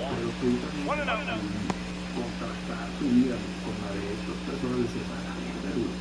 Y eran pizzas Benedictis que nada más hay Papa John's, también le gustaba. Papa John's, Benedictis, porque las ponían ahí. Todavía también era fresco. On the ground to third. Throws across the diamond. And the Orioles. Tiraron un rato y luego volvieron con el SEA, que son los del Starbucks. A mi época, no sé qué era Mr. Pizza, las del barrio. Sí, César Pizza. César Pizza. Y era, ¿cómo se llama? Aquí dijiste ahorita. Papa John's. No, pero así de raza. Este sería Little Caesars. Pizza, es que, güey, la pizza de raza es la que más deja dinero al que la hace, güey. Las pizzas estas fresas que vemos de... Si te esperan en Juárez o en García y te hacen fila, es que... Yo tengo pizzería con mi socio todavía, con mis socios, y pues yo le he dicho al buen Víctor, le dije, usted no tiene un negocio, tiene un capricho. Porque su pizza sabe verguísima, man. Y la pizza de Hong Kong, te lo juro, no es pedo, es una de las mejores pizzas que puedes probar. No es pedo, la mejor receta. Pero cuando hay que hacerle el numerito, ya, el tomate es deshidratado del Costco. Bueno, la masa hay que leudarla, porque no le gusta a mi socio que la masa tenga más de 2 días de estar ahí. Entonces, bueno, vamos a leudarla, a pagar mano de obra para que este pedo se amase al momento. Resulta que el pepperoni no es el del mercado de abastos, es el pepperoni porque pues, luego la pizza se va a comprometer, y como mi socio es chef, pues no, antes que ser un hombre de negocios, yo soy el chef. Entonces, mijo, usted tiene un capricho. ¿Sabes quién tiene negocio? $500. Pizza de prisa, mucha pizza, Mr. Pizza, en las que incluso hasta que la preparó se talló los huevos antes de bajarla pero en 100 y hacemos el 35, 2 litros de espagueti, y ahí les va, comen 17 familias, no hay 7 personas, 17 familias. Live from Nationals Park in Washington, D.C., Major League Baseball on tap. It's the Chicago Cubs and the Washington Nationals. First pitch coming your way next.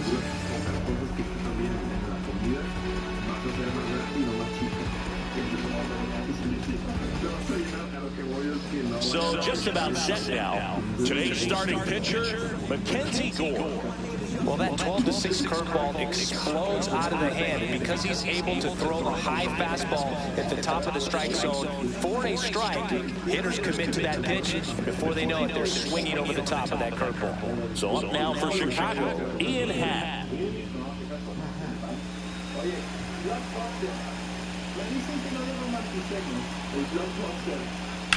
On the ground to the left, and it goes just foul.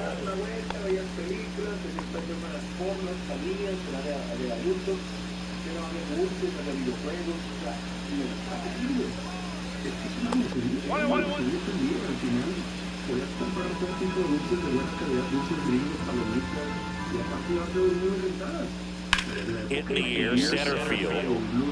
Young under it. Hauls it in for the out. Here's a look at the Cubs lineup. And it's clear the most important job they have today is getting to the starting pitcher early and often. No doubt about that. That's the best way to disrupt a game. But can they do it? Certainly something for us to pay attention to in this one, partner.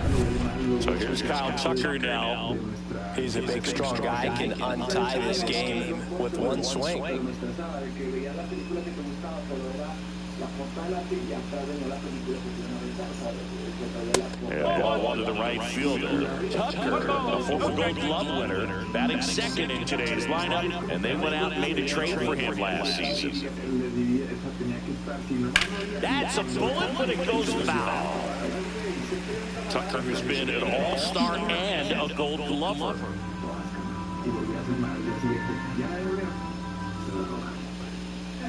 Swing and a miss as he was out front that time.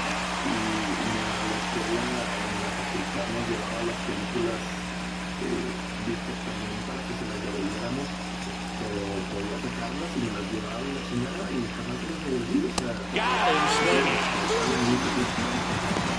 Well, that right there is just a pitcher's pitch, tailing away from the hitter, blowing away with some good action at the end. You know, even if he gets the bat to that ball, it's probably just a weak ground ball to the opposite side. I'll tell you what, that's a tremendous two-strike pitch. And next is the designated hitter, Seiya Suzuki. Splits the plate, 4-1.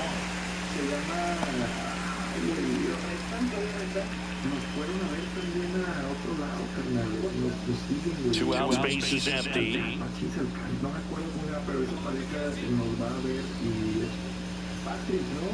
That misses, and 1-1.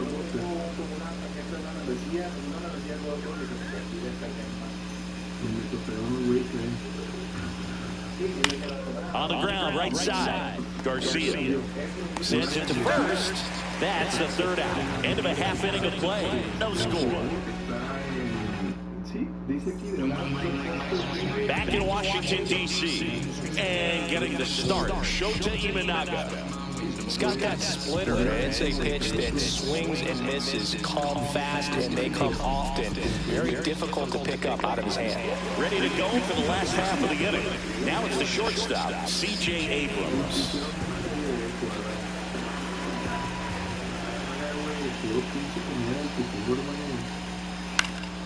Swing and a high fly ball in the air left field. Pat makes the catch. One up, one down. As we take a look at the Nationals lineup. Singy, we're looking at a young lineup here. Not much experience, but they're going to bring a lot of energy to the field. Yeah, and that's just it, Boo. We expect this lineup to play hard no matter what. They are an exciting group to watch. Here's the rookie right fielder, Dylan Cruz. Singy, you got to appreciate a guy who's this good defensively. I mean, watching him track balls to the outfield, it is beautiful. And a first pitch fastball is in for a strike. And I would say that most great defensive outfielders, it's kind of natural. There is some work that you can do to improve your game, but ultimately you either have it or you don't. And a big swing and a miss. There's one guy that I can think about, Boo, who started as a third baseman, Alex Gordon, and then became an elite perennial Gold Glover out in left field for the Kansas City Royals. But he's a guy, when you watch him play, you would imagine that that's all he ever played in his life was the outfield. Good two-strike hitting right there, Boo. A bit of a lost start for some, so that was nicely done to beat the odds. Pretty good fastball location, down and in on the corner, but that was just a nice job to handle it, hit it hard. Very tough spot to get the barrel to most of the time. And now a chance to maybe get creative on offense with good speed on first. James Wood stands in now, looks at that one inside.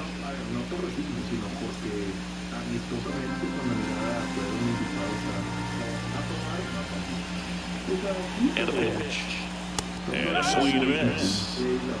One ball, one strike. Over at first with one away.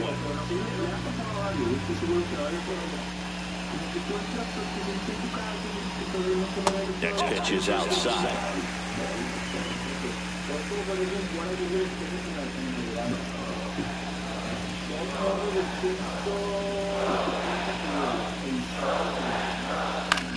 Swing and a ball popped up. Corner. Makes the grab. 2 down.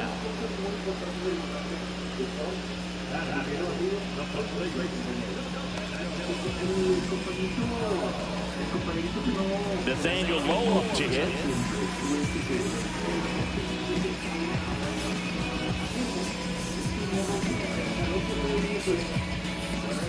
Sí podía pasar eso con él y de pronto estos güeyes se volteaban los pasos On the ground to third.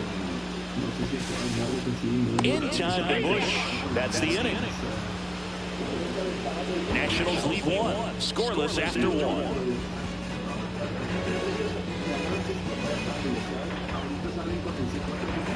Back here in Nationals Park, top of the second. So now it's the Cubs hitter in the 4-hole, Michael Bush. Yo me metí el dedo, pero gracias a ese día se movía a la India, podía jugar fútbol y se me hacía una situación entre la India y pienso que sí. Going back to work. In the air, right side. Full extension, makes the catch. You love to see when a guy's hungry to make a play. Right there, an excellent diving catch. You can absolutely tell he was all in tracking that ball down.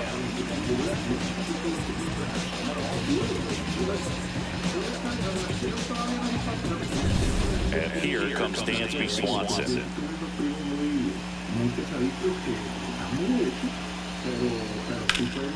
And that one fouled off.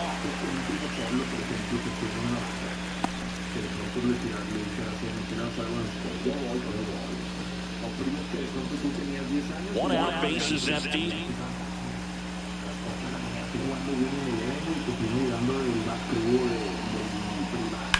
High fly ball out towards left field. That's back there. Makes the catch up against the wall.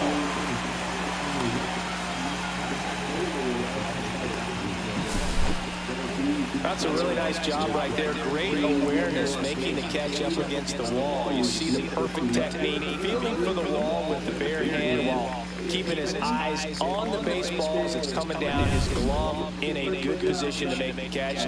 That's exactly how you do it. Here's Nico Warner. Right through there for a strike.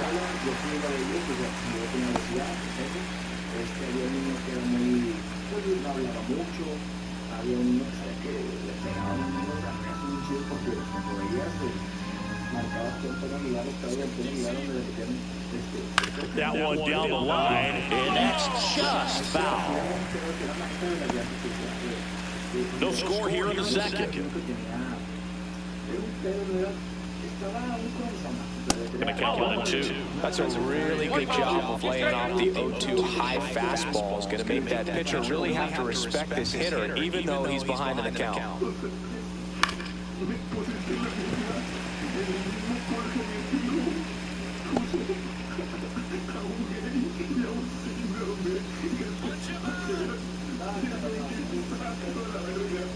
And that's it. This guy's a fun guy to watch taking it bat. He just battles up there. He doesn't take a pitch off at all. Makes it so difficult on the pitchers out there. You can tell they get frustrated with how long it takes to put him away. Liner to second and picked on the hop. Slings to first and... Lo que te digo es que se intentó muchas veces cuidar, juntarse con los malitos, que éramos los bullying en la escuela, sí, para que no le hicieran bullying a él. Es que esa era nuestra enfermedad. Llegábamos nosotros todos acá malitos con zapatos de casquillo y este güey con las chanclitas, todas unas pintadas, pues se van a meter la verga. Nuestro down era ser bullies, sí. O sea, no lo digo por quedar bien, pero te das cuenta cuando dices, es que yo no tenía nada, yo no era el gordito, yo no era el chaparro. Y empiezas a reflexionar y cuando te cae el 20, entonces ¿quién eras? Tú eras la mierda, güey. Y eso está peor de enfermo que ser down. Claro, güey. Yo prefiero un hijo down que un hijo bully, sí. Pero soy estéril. Sí. Entonces ni uno ni otro, compadre. Pero lo que voy a decir, si yo pudiera tener hijos, que seas bully con down, preferiría toda la vida con down. Imagínate como dijo el chico. O si hay uno, el Bobby Lee, que le hacían down. Si hay le hacían bullying, pero mío, pero le hacían down. Si hay downs que hagan bullying, pero en la escuela siempre había algo latente y de morro no te dabas cuenta. Siempre estaba el morrillo que iba a agarrar el... Estaba de la verga, el morrillo que traía un chico que veía por sus papás pelear. Digo, a todos nos pasó algo raro con la gente que está aquí. Esos están de la verga. Porque el morrillo sí era un pedo. Tú llegaste a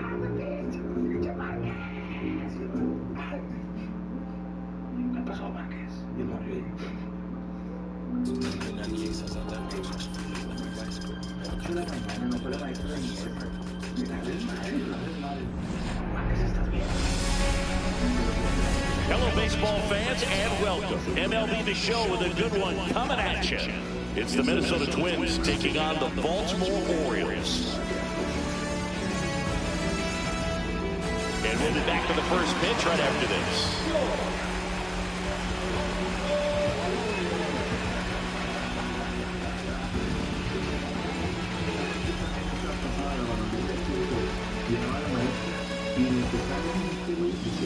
Just about set. On the hill here today, Zach Eflin. What do you have on him, Chris? It's always interesting to see how he utilizes all of his pitches and how many of those he has a good feel for on that given day. When he's right, he's really able to keep hitters guessing, and all of his stuff seems to be coming out of the same arm slot, the same tunnel, and that can make life very difficult on his opponents. All right, ready to go here. Leading off, Willie Castro.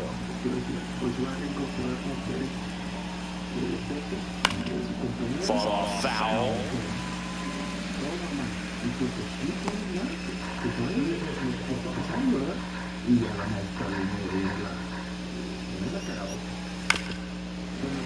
And there's a foul ball.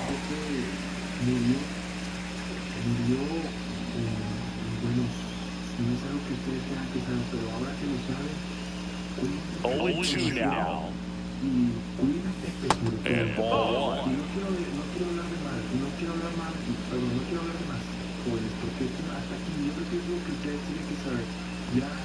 Swings through. That's a strikeout. Good late cut for the strikeout there. That thing really got in on him, man. You know, the cutter isn't really a huge swing and miss pitch most of the time because it's not really meant to move a whole lot. You're just trying to miss the big part of the barrel and maybe get some weak contact. But that one right there did a whole lot more than that. That was a really good hit. Here's Carlos Correa. There's a swing and a drive. And that should be extra bases. Around first, heading for two. And he starts his afternoon off right with a double.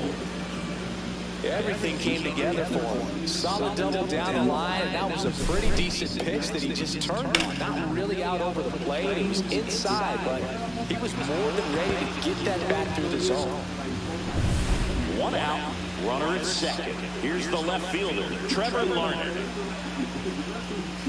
That one outside. Ball one.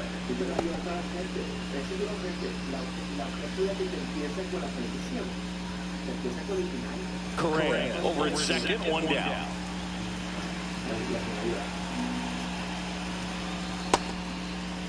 Checks his swing, now would appeal to third. And yes, he did. He went around. Man at second. Ground ball up the middle. Off balance throw, in time. Got him. And now we take a peek at the Twins lineup. They're dealing with a sinker specialist on the mound, which can be a big-time challenge when he's right and working mostly from the knees down. Well, I think the approach you take is really try to lay off those pitches down in the zone until he gets some called strikes and then forces you to go after that pitch. Until then, make it elevated because guys that throw those sinkers, those two-seamers, really hard for them to be effective up in the zone. Those are pitches you can hammer. And when you get a cookie, you don't want to miss it.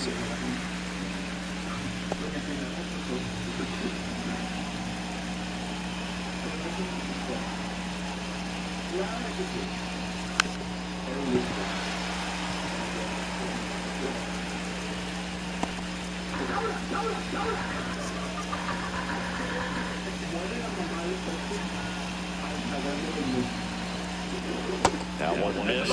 You know, this guy's great speed. He's in the back of that pitcher's mind. If he can get on, it's going to give him one more thing he's got to think about. And a foul ball, he stays alive. That wasn't an easy pitch to hit. It's much easier to do damage against mistakes, but that's not what that pitch was.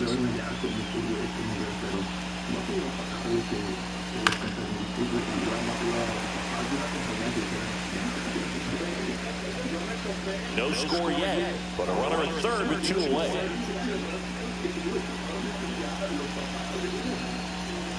And this is inside.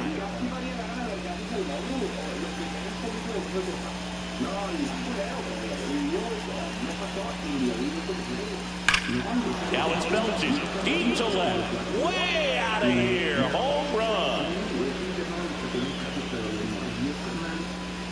And the Twins have the lead now. It's 2-0.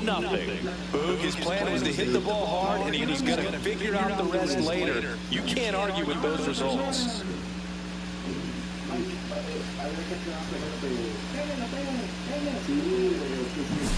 Knew what pitch he wanted to hit. Spent on some other pitches in this. At bat was very patient, and it paid off.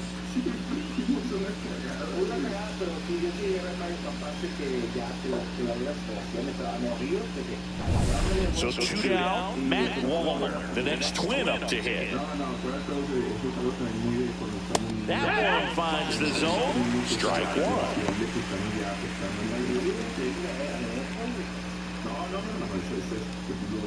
2 outs, base is empty.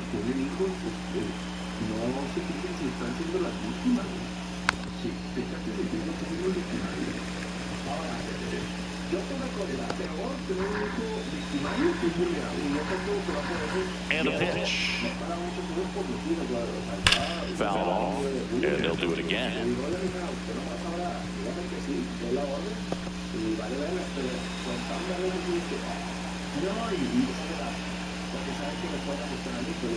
And it's foul off, they'll do it again.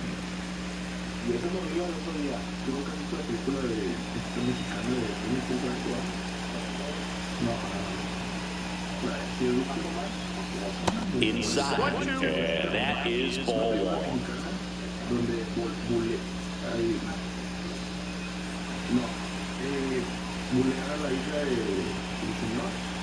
2 down, nobody on. Swing and a miss, struck him out. And that is that. But the Twins bring in 2 on the homer. And it's 2-0.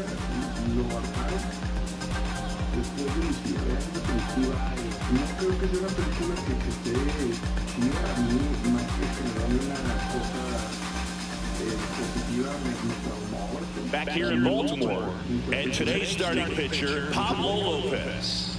Well, he comes at hitters with a 5-pitch mix, so for him, it's always interesting to see how he utilizes those weapons.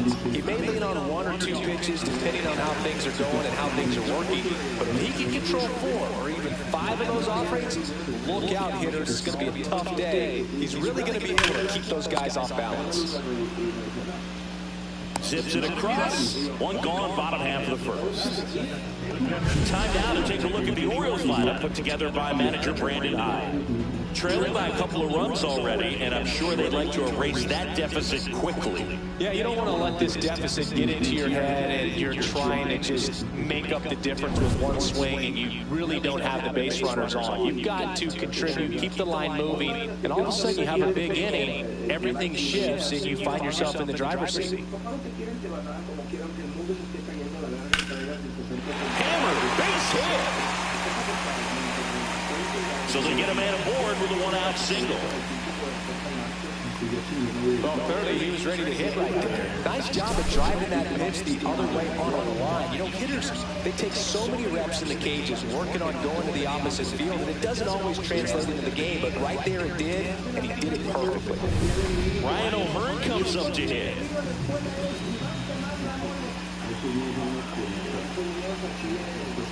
And immediately pumps in a strike to the left-handed hitter. Now, these guys definitely looking for a big swing of the bat right here. Try to close that gap, but, you know, at the very least, if you can find a way to manufacture that run from first, it feels like it's really important to getting back into this ballgame. A little tardy on that fastball. Is going to have to get it going a little quicker, get that front foot down.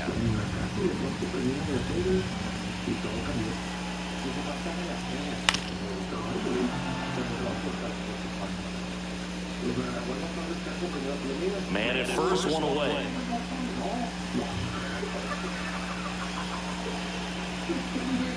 Got him looking. 2 away. No, just couldn't pull the trigger on the fastball right there, and I don't think he was taking it, thinking it might be a called ball or anything. I just think he was flat out frozen. Did not expect that location, in my opinion. Here's Ryan Mountcastle.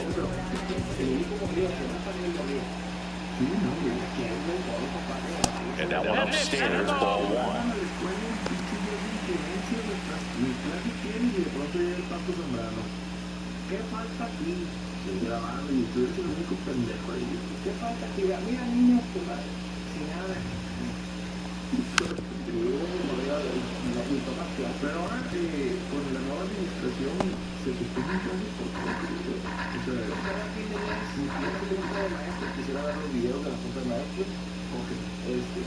That's down and in. Action in the pen down there. Yohan Duran, the closer of the staff, is throwing. Jax, a hard-throwing right-hander, up as well.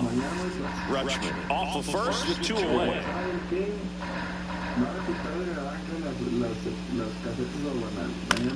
Swing and a pop-up.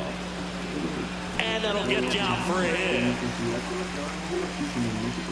They stop the lead runner at second. Now 2 on with 2 outs. Here's Tyler O'Neill.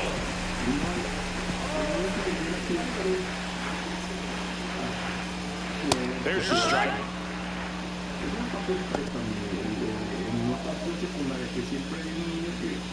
2 aboard, 2 outs.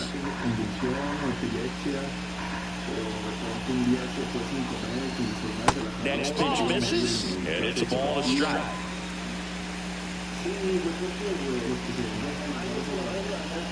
And there's a ball. Could be some action here on this next pitch. Couple runners on. Probably a challenge pitch coming.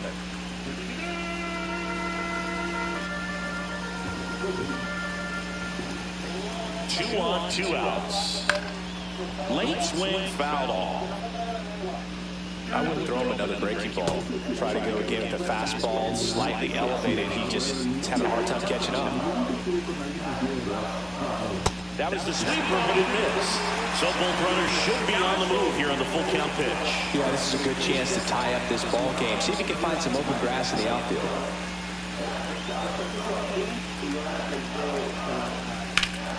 Foul ball, and it remains a full count.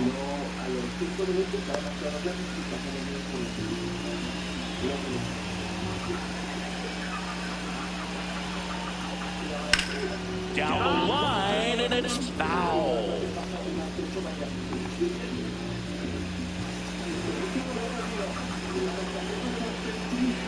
And Pablo Lopez will deliver.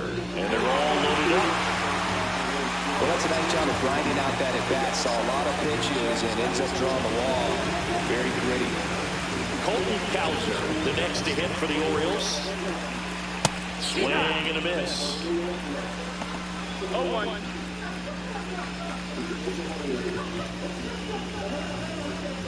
So they're all loaded up with 2 outs.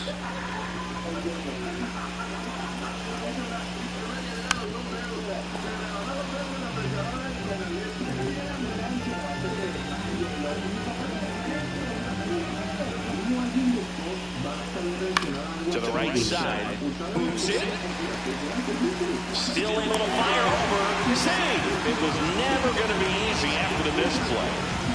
But I think he got a little casual on that play and took it for granted a little bit. So maybe just as much of a mental mistake as a physical one. And with 2 outs, that's a tough one to swallow for the entire defense. Here comes the manager out of the Twins dugout, and he will make a move to the pen. Pablo Lopez will depart, and he leaves in a 1-run game. New pitcher coming up. We'll be back in a minute.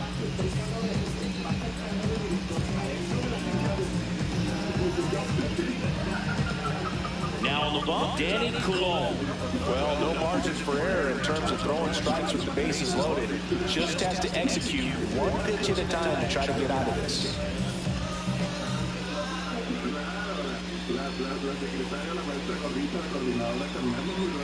2 outs, bases full.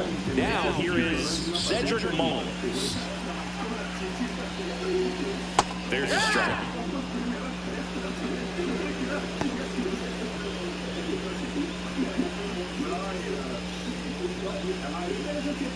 Bases loaded, 2 down.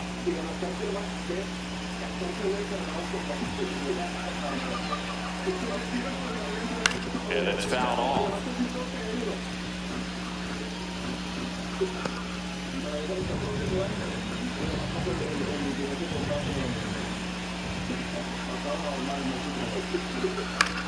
On the ground, right side. He'll do it himself, and that'll keep more runs from coming in, inning over. So they get one, but end up leaving the bases loaded. Second inning coming up for Baltimore. It's the Twins 2 and the Orioles 1. Welcome back, and we've got a new arm on the mound to start the second. Andrew Kittredge. Just trying to keep this one close here. This is where a bullpen can give their players a chance to fight back into the game. Here's Royce Lewis.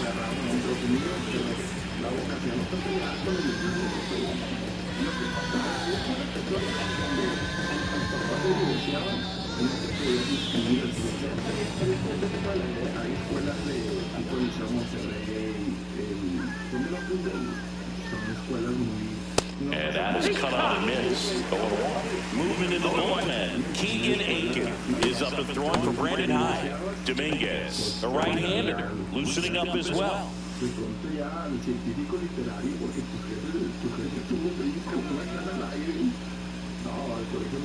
The 0-1. And a swing and a miss. There's that slider. 0-2.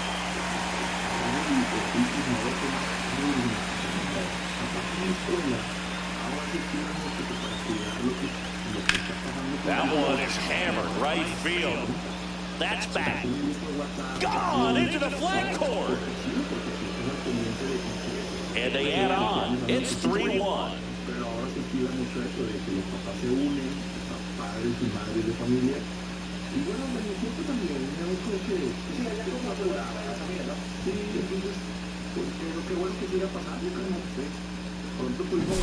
When you see a guy take a slider on the outside part of the plate and hit an opposite field home run, it fires you up because not only is he flexing the muscles to show the pop, that kind of approach, you'll hit for a high average as well. Next to hit, Ty France.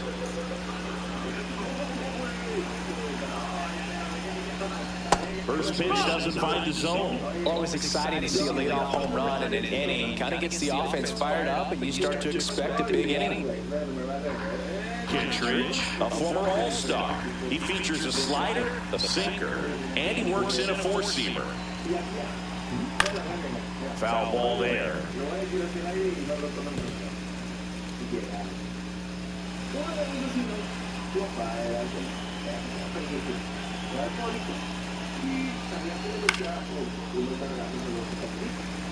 All sliders so far in this at-bat to get ahead in the count, and clearly shows there was a game plan in mind for how to attack him in the box.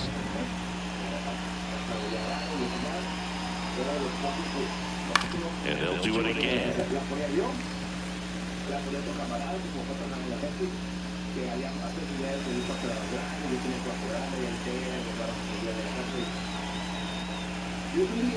Hit on the ground to the right side and a foul ball. Also really good at bat. What I like about this guy, his bat stays in the zone for a long time. Gives him the ability to foul off tough pitches.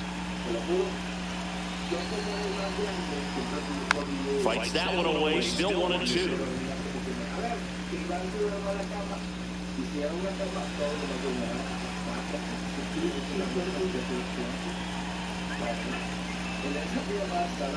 Keeps the at-bat going with a foul ball.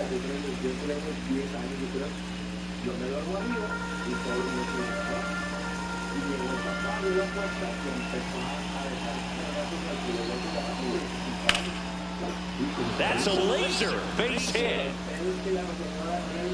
He forced a lot of pitches to be thrown and ends up collecting a hit. Brooks Lee, the next Twin up to hit.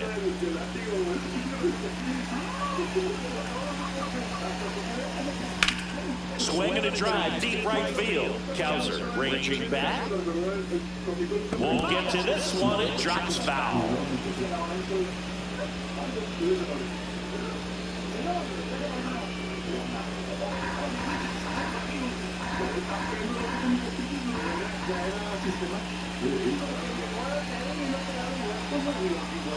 And that's off the inside edge. Ball one. I think it's very important to establish the inside part of the plate early. It sets the tone for the rest of the game. Nobody out, runner at first. And it is 2-1. 2 balls, 1 strike.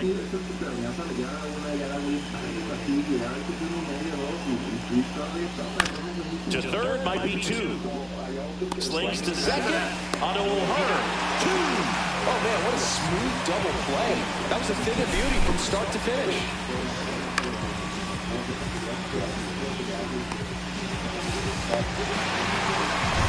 Ryan Jeffers at the plate.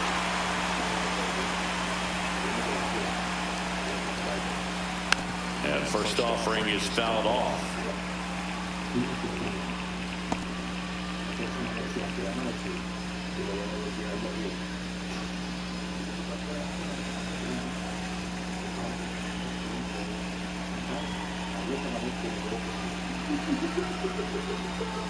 Outside of the breaking ball.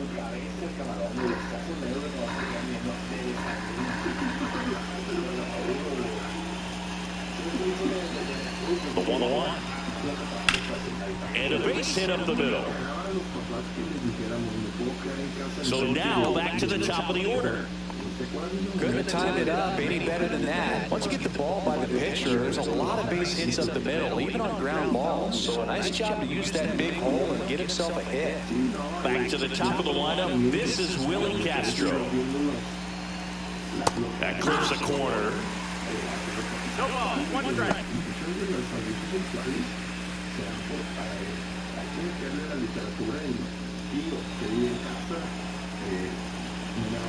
La principal, papá o tío que viven con la sobrinita de hija.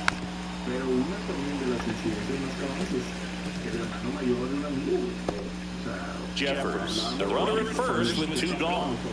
Solo que venía en el capítulo de hoy. Porque nos gusta, no nos gusta. Gets a piece and it stays 0-2. Estamos encerrados con la hermana de nuestros amigos cuando vamos a su casa.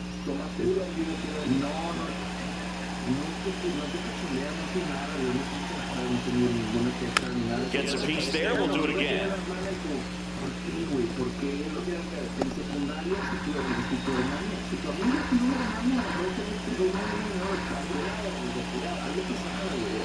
Two outs. 1-2. This one in the dirt.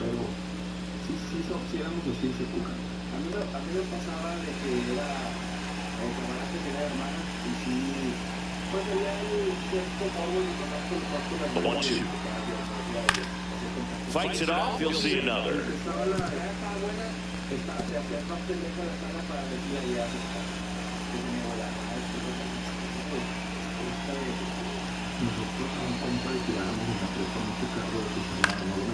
Swing and a ball popped up. Westbrook makes the catch.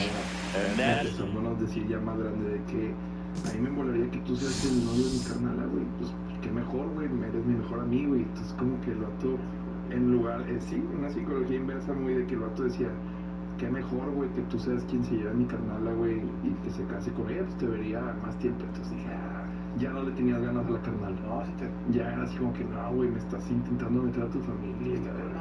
Somos hermanos. Sí, te gusto, pero te vas a acordar de mí.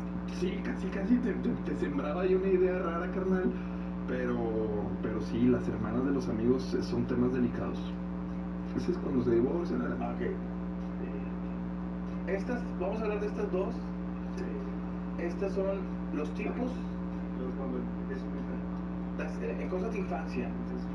Las mentiras que nos contamos de chiquillos, carnal. La maestra, los rumores que poníamos estúpidos de que la maestra de inglés era tegolera. Mitos urbanos como infancia. El profe es luchador. Vele las manos, güey. ¿Por qué crees que está todo cuarteado de las manos? ¿Y por qué crees que está tan grande? Y luego la directora tiene un amante. Sí. La de inglés es puta.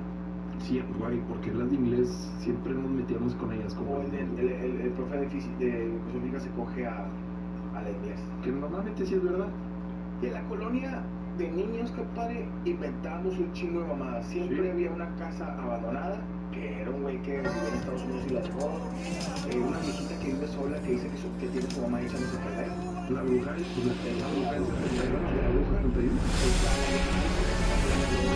Now from Coors Field at the foot of the Rocky Mountains in Denver, Colorado. We've got baseball on the show. It's the Los Angeles Dodgers going up against the Colorado Rockies.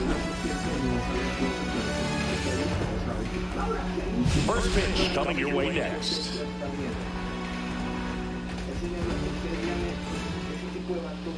Just about ready to go.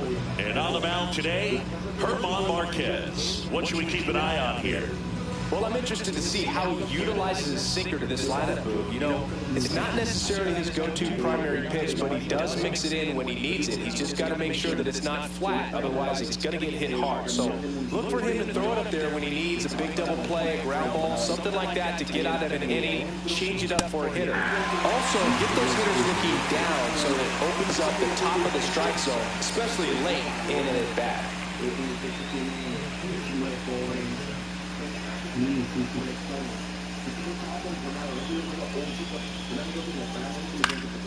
That one fouled off. Hay gente que tiene esta onda, hermano, de acumular, que son acumuladores y luego también aparte son comerciantes, que muchas de esas cosas salen a venderlas. The shortstop takes the ball. See if you can go upstairs a little bit. Make sure you miss up and out of the zone since you're heading to count 1-2. Don't miss in the zone because that's where you can get hurt. That's off the inside corner. And now 2 balls and 2 strikes.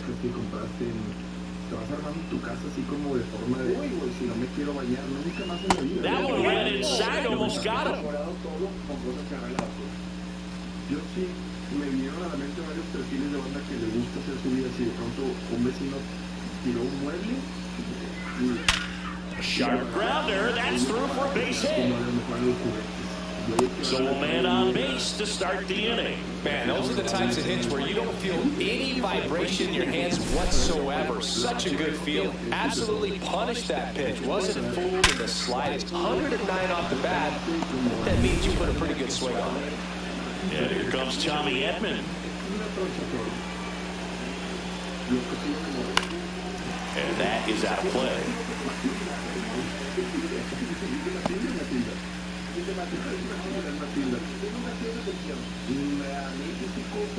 Betts gets his lead at first with nobody out.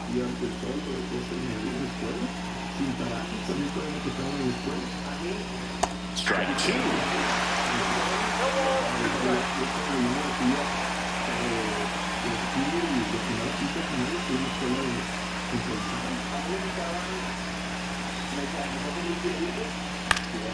Gets a piece and stays alive. That wasn't an easy pitch to hit. It's much easier to do damage against mistakes, but that's not what that pitch was.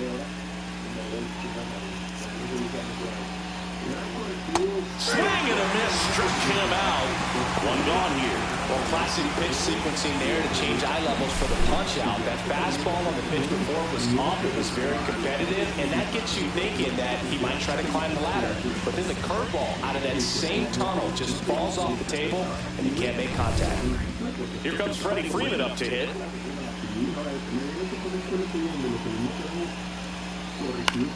Swung on, popped up left side. And there's 2 down.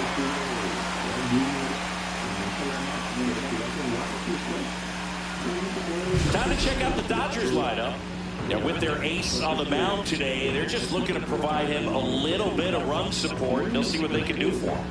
You have to be really careful when you've got a guy like this on the mound for you to not become a spectator. You know that he doesn't give up a whole lot, but sometimes guys get a little too comfortable and don't have an urgency to score runs. You have to make sure you put him in a situation where he can get the W, but also you guys can cruise to the finish line and not have to worry about a comeback in the end. Teoscar Hernandez in the box now. No balls and a strike.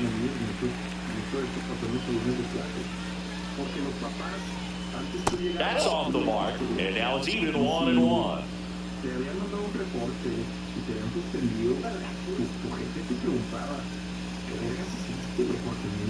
Swing and a miss. He's looking pretty sharp to start the ball game. He's got that good fastball working early.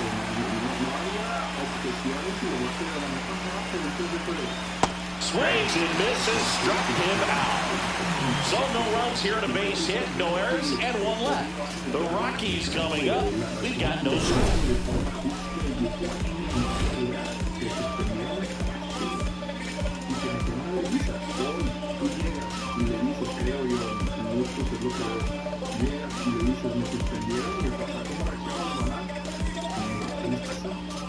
Back here in Denver, and today on the hill, Blake Snell. Just electric stuff, Boog, and that fastball is no joke. He can move it around the zone, and it's not uncommon to see him pile up a decent amount of strikeouts throughout the game. He's the type of guy that allows the entire team to wake up feeling confident, knowing he's taking them out. So in now for Colorado, Bradley Doyle.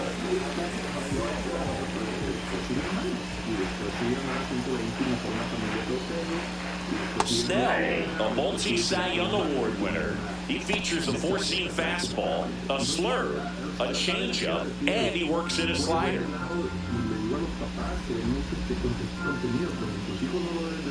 Breaking ball misses down and away.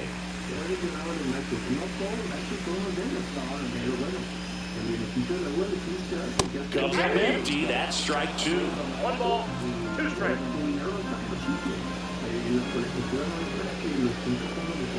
Swings here, drives one well left field, way back, and you can forget it. That'll fire up the dugout, and to grab the lead. It's 1-0. You can't ask for a better start than hitting a home run in your first at bat to give your team the lead.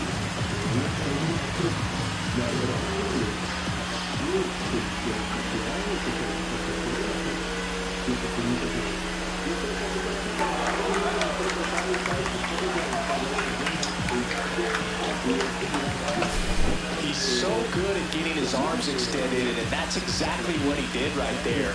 You don't typically want to pull a pitch at that part of the plate, but he doesn't allow his wrists to roll over, stays through the ball, gets the loft, and gets the home run. Here's Ryan McMahon now. First pitch misses.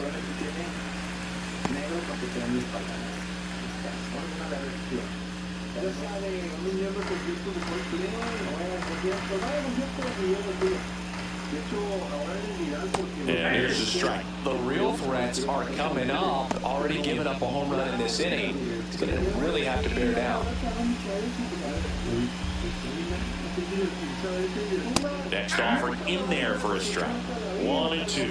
Activity in the bullpen. Michael Kopech looks to be getting ready for manager Dave Roberts. Scott also getting ready. The 1-2. Goes down looking. Next for Colorado, Ezequiel Tovar. Just missed. Part of the order coming through now, and with one home run already in this inning, they're definitely looking to do some more damage.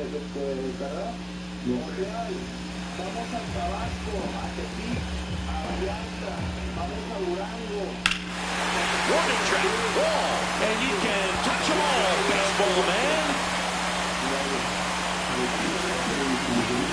He shoots one out to right. It's their second home run of the inning, and they tack on to their lead. It's 2-0.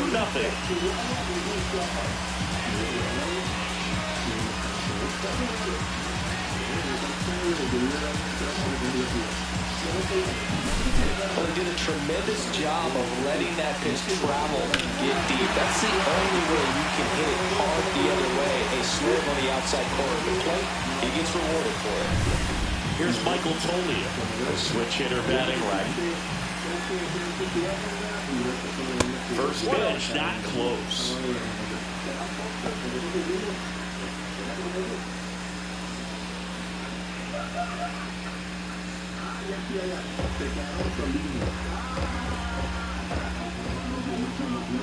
Swings to the fastball up in the zone. Threw that fastball right by him, slightly elevated. That's a confidence boost for this guy out there on the mound. Let's see if he continues to climb the ladder. 1 ball, 2 strikes.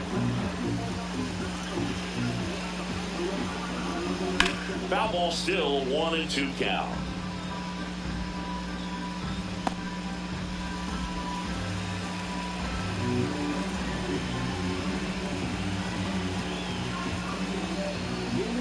swing and a miss, struck him out. Here's Brian Fowl, second overall pick in the 2013 draft. And first offering is fouled off.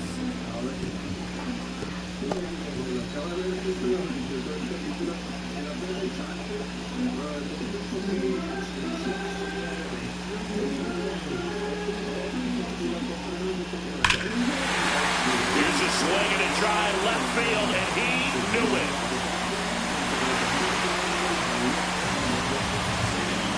Their third home run of the inning, and they add to their lead. It's 3-0.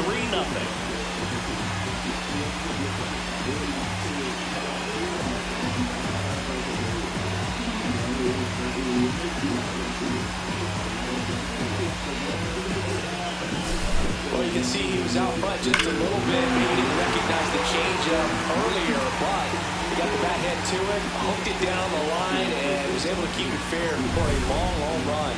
Really impressive. 2 outs, base is empty. Now here's Nolan Jones. And he swings and misses at the initial offering.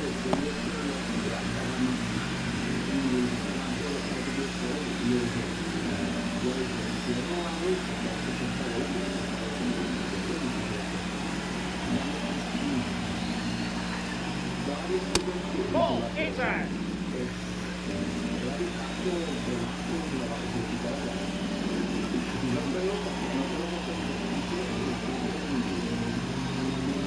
And that's outside. 1 strike.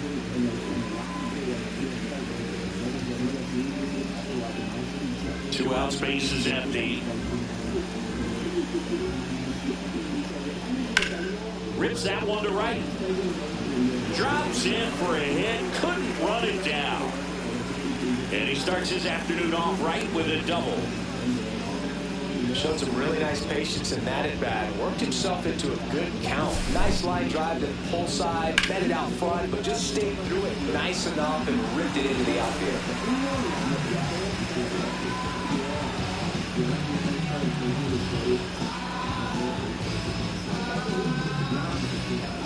And here comes the Dodgers manager to the mound. Pitching change coming. Blake Snell out of the game. And the home run really bit him today as he exits on the hook for the loss. New arm coming on after the break.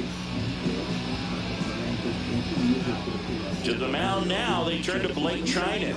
Pretty tight game, so they're looking for quality pitches out of him right here. Got to do his best to keep the score right where it is.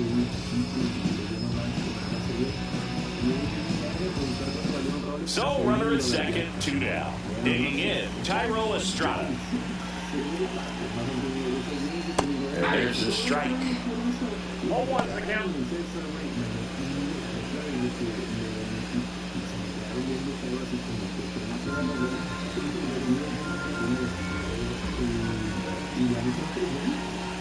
And the 0-1.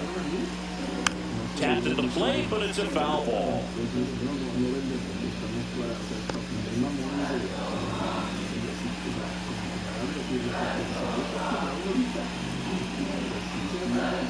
Fights that one away. The count remains 0-2. Yeah, with 2 strikes here, you really want to miss outside the zone with that breaking ball. Jones at second with 2 down. Up the middle, Kim. Tosses to first, and Estrada is out. They limit the damage here. They explode with 3 solo homers in the inning. Second inning coming up here in Denver. It's the Rockies 3 and the Dodgers nothing.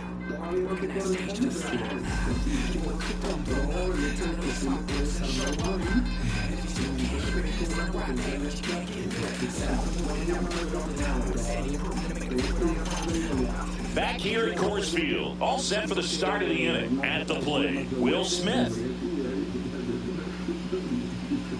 Marquez back to work. Well, after scoring runs, this is where you're looking for that shutdown inning. Get that hot team back in there to swing the bats.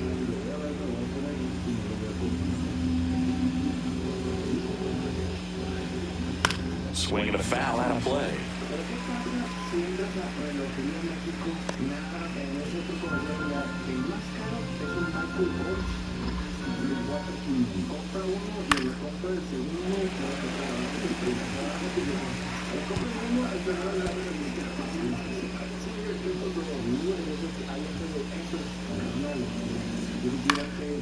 Knocks that one away, and we'll do it again.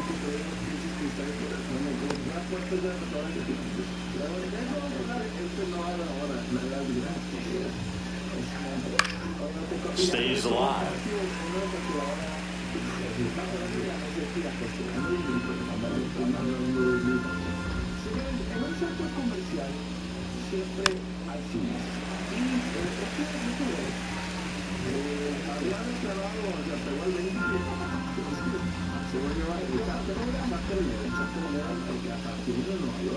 Battling here as he fouls it away. 7 fouls in a row. Such an impressive at bat we're seeing right here, regardless of how it ends up. So he's there at 98 miles an hour. Once he digs in. And first offering is fouled off.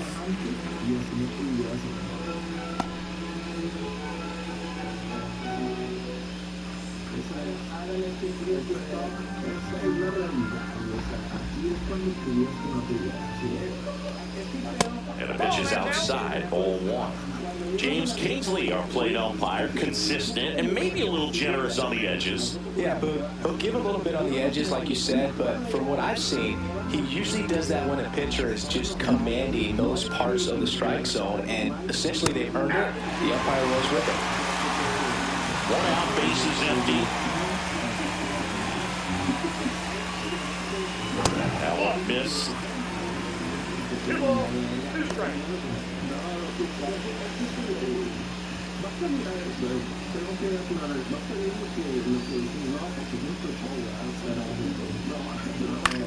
Popped up. McMahon under it.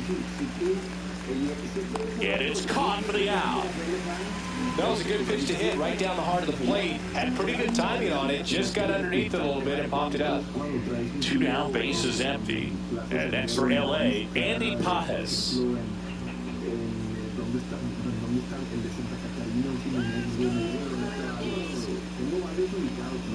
Fastball for a strike.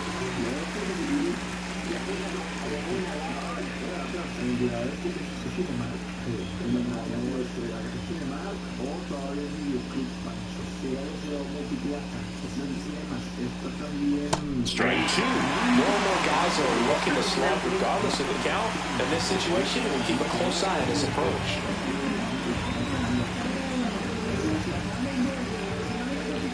Next offering misses down and away.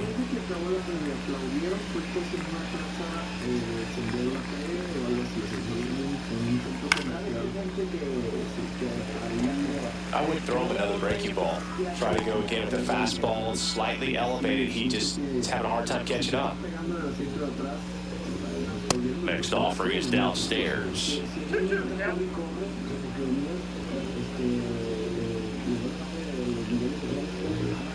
Spoils the 2-strike pitch, and he'll see another.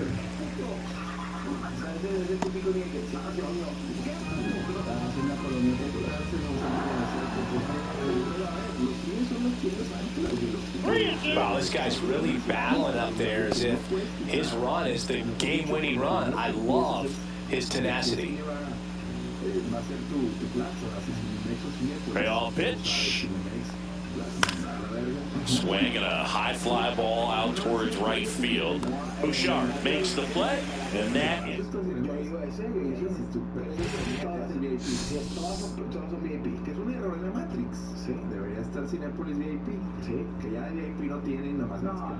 Yo una vez fui, digo, no le tiro mal cotorreo, me gusta ir y está chido, pero sí me cagó que no había hot dog Oscar Mayer, ya cuando lo meten el Oscar Mayer, y tú lo decías una vez bien cabrón de que por lo mismo que está bien oscuro, güey, te entregan un cagadero, güey, como no estás viendo, ya estás viendo la película, estarán 15 minutos, ya estás picado, nomás te sirven así ese pedo, si hubiera luz, güey, y vieran las mamadas que te hacen, güey. Sí, eso es que le haces así, compadre, y los nachos, porque esta pinche capirota ya no me la va a tocar, güey. Ya que ves en los nachos pasas. Sí, güey. Hay pasos y coco. No, y los dobles también perdieron. El cine no está viendo su mejor momento. Netflix y va a meterles un vergazo y luego ya, pues. Pero, de una cosa, a mí todavía me gusta ir al cine. Pero yo soy de. A mí no me gusta ir al cine en plazas comerciales. Me gusta ir al cine. Que está el cine, que llegas ahí al cine, que no bajarte a la plaza. Es que en plazas comerciales el cine es el punto. Es donde se agarran a vergazos los morros. Es donde los morrillos empiezan a hacer sus citas de que nos vamos a poner el cine todos. Y es un chingo, huele a miados. Sí, al cine. Fuera el cine. En las plazas comerciales el cine sí se comporta distinto. Oye, y te digo, por eso te las morras. Si te llevan a Cinemex a echar la morra, si llevan a Cinemex,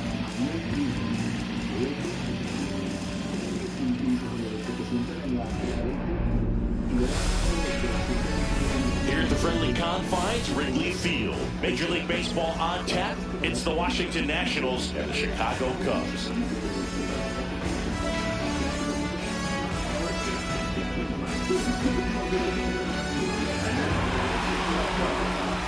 All right, we'll be back to get this one started after this.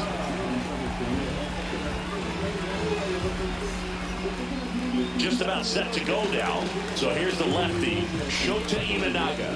What do you got on him, Chris? Anytime you have 5 pitches to work with on the mound, that repertoire can be a real weapon in terms of keeping hitters off balance, man. It's one of those things that I'm going to be looking for in this one. Does he have a feel for all of those pitches, or is he just able to get 1 or 2 over in the strike zone where he wants? Now, it's tough to do to be able to command all those pitches, but if he can, he is going to be very tough for the opponent today.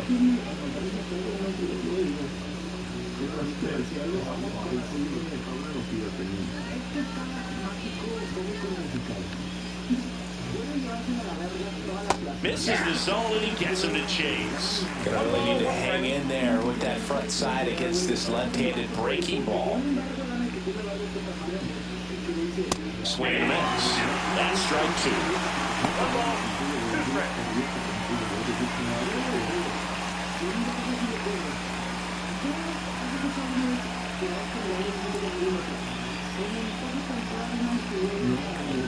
Struck him out looking. He's got to be frustrated with that call. And now the right fielder, Dylan Cruz.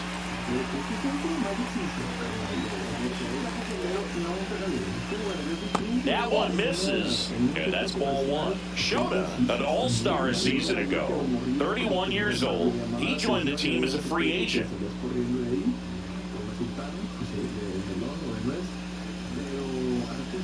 One down, base is empty. Swing and a miss, strike 1.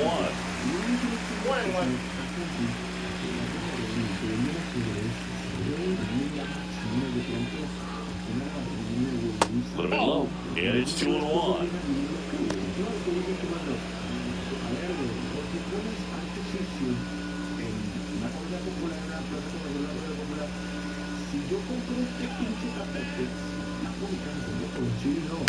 Tap foul at the plate.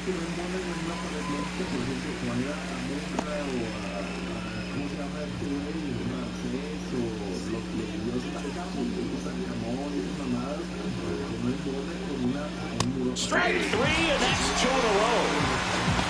Well, anytime you can punch out the top 2 guys in a lineup to start an inning, you got to be feeling pretty good out there on the mound, because when you think of just having a distraction, table setters on the base paths, and all of a sudden you're dealing with the number 3 hitter, any distraction can cause you to serve up a cookie, and instead of it being a solo shot, it's a 2 or 3 run homer.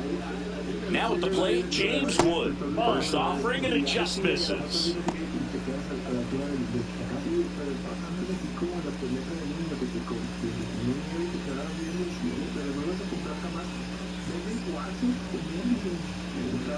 The line to kick the pitch.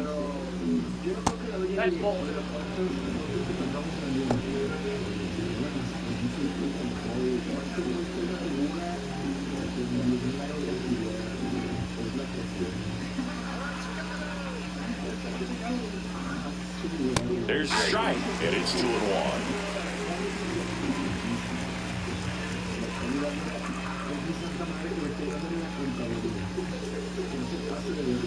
And it's foul away. I wouldn't throw him another breaking ball. Try to go again with the fastball, slightly elevated. He just is having a hard time catching up.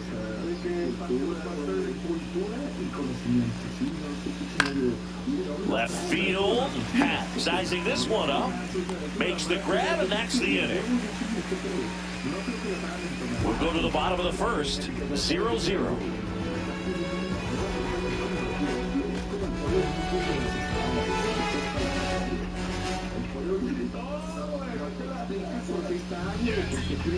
Back here at Wrigley Field, and on the mound for Washington in this one, Mackenzie Gore. Power pitcher. He's going to speed you up with the fastball velocity, and out of his hand will explode the breaking ball. Very difficult for hitters to keep that front side closed and hit the ball the other way, because they know if they're not ready to pull the trigger, the fastball will beat them. Bottom of the first, and Happ up to hit. He's got pop, which is a little sneaky because he's so comfortable with taking his base hits to the opposite field, but he can jump you if you make a mistake. There's a strike. Cubs made Ian Happ a first-round pick in 2015. He played at the University of Cincinnati as an infielder, played a little bit of outfield, but a guy in 2022, what a year, Chris, both an all-star and a gold glover. Next offer in there for a strike. And it's 0-2. Yeah, and wins that gold glove as a left fielder, and it's a guy that was a pretty good center fielder as well. But you know, one of the things for him is just being able to be in the same spot every day. I think it increases the comfort level and allows that athletic ability to really shine. Happ lays off.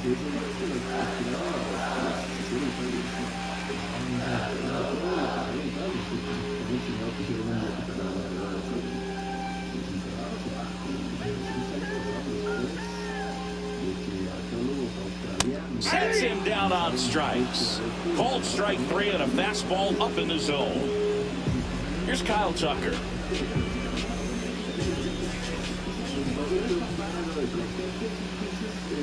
That one finds the zone. That's strike 1. 0-1.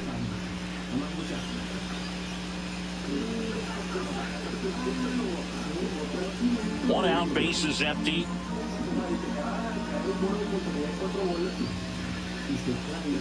And that's in for a strike. Oh, this guy's so comfortable hitting with 2 strikes. Even a good pitch early in the at-bat. If he's not ready to pull the trigger, he's not worried if he gets to an 0-2 count.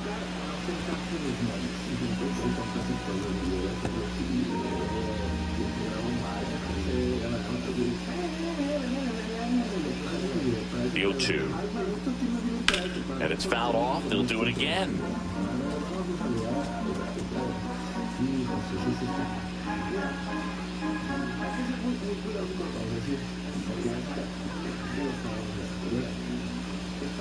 Fouled off, and they'll do it again.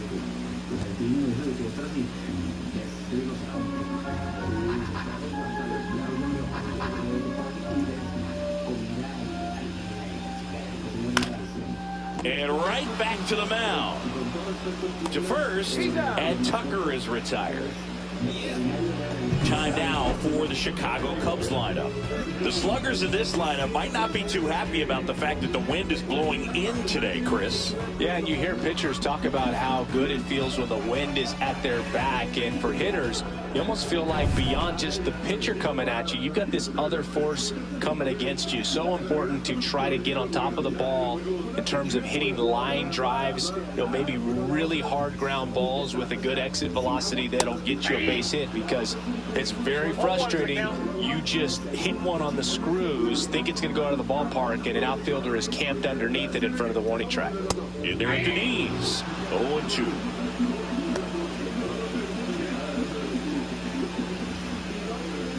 Two outs, base is empty.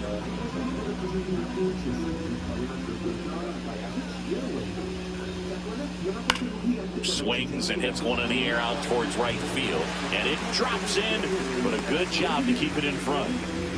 Well, they found himself behind in the count right there, but he didn't give in. He got that front foot down, and pitch recognition was on point. Pretty impressive for an 0-2 count.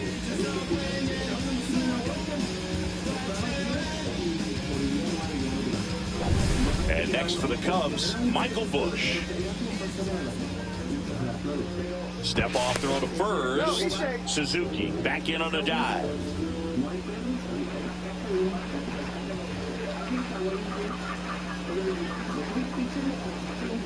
First pitch just misses.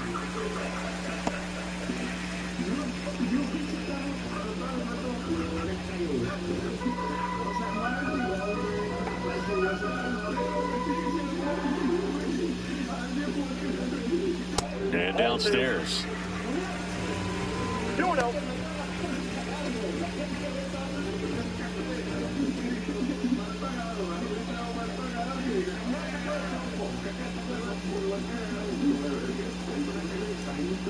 Ground ball right side.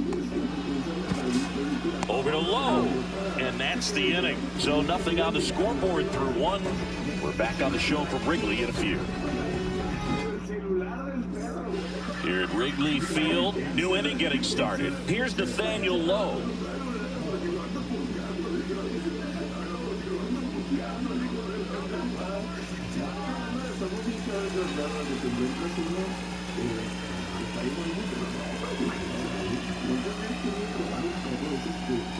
That's outside, and it's 1-0.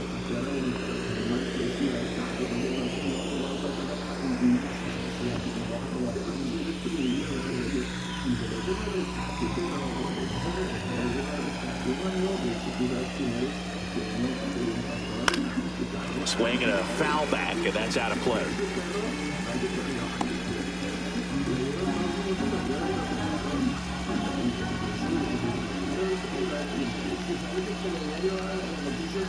And a swing and a miss.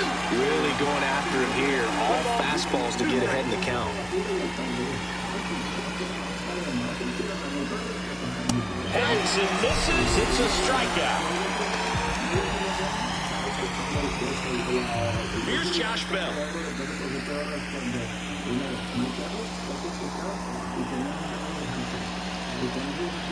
Fastball for a strike. And it's 0-1.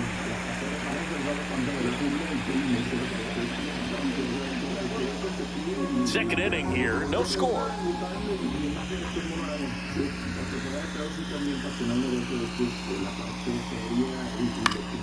And fouled off.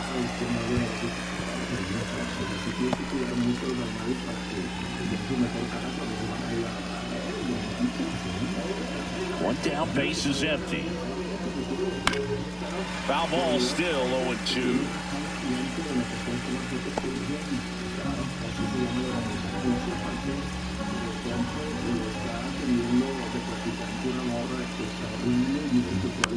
Ground ball to the right side and foul ball.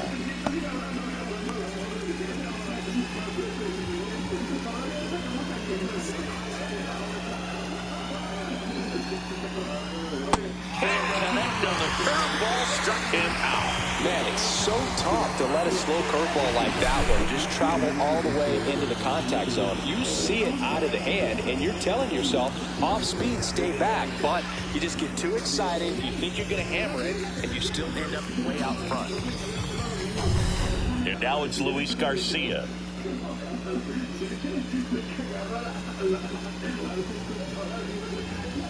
Check swing, and he went. And that is strike one.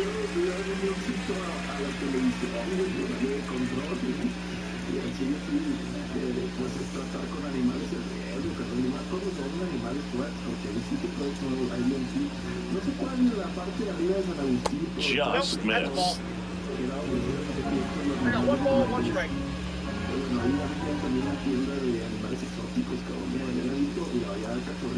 Off the mark there. 2-1.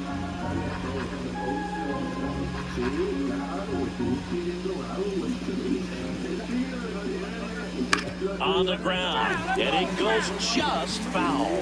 This guy at the dish excels in two-strike counts. Got to be careful with him out there on the mound.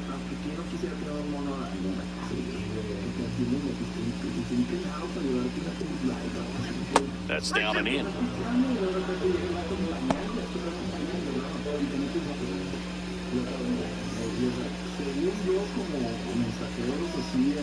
Two down, nobody on. This one popped up. Foul ground, first base side. Brings it in for the third out.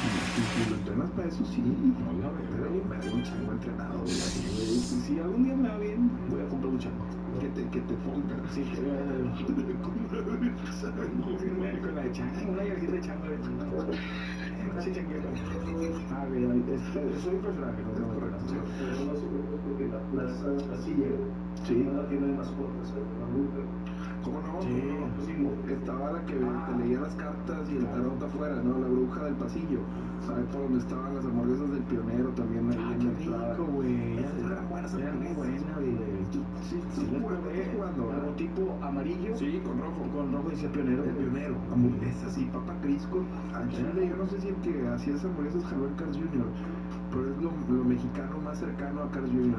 Y eran muy buenas hamburguesas y muy buenas. Pero siempre hay una historia de que no, este señor empezó en Cumbres, puso solo y los secuestraron. Siempre están con esos de restaurantes que dicen, empezaron una cabaña, le haces así, suma la cabaña de dos gringos. En blanco y negro, los pinches dos gringos y la hoja decía Walla Burger, güey. Así que ¿quién fue así? Y siempre la cabaña se quemó.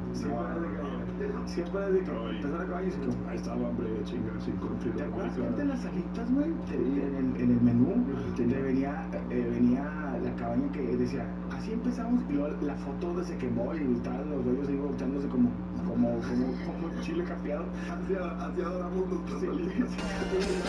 No es necesario que le quiten la foto que se quemó la cabaña. O sea, tú, si no la compré, pero era para hacer esa narrativa. Y esas eran las buenas alitas. From historic Fenway Park in Boston, Massachusetts, we've got a perfect day for baseball. It's the Kansas City Royals and the Boston Red Sox. First pitch coming at you right after the break.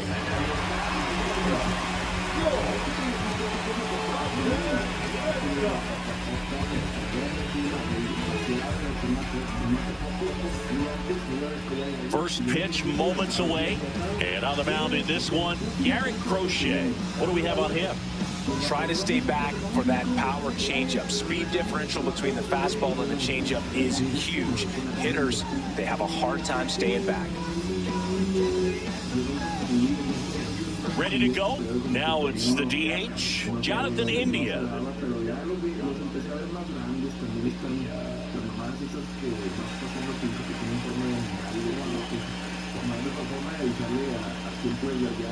Swing and a miss, and he was fooled.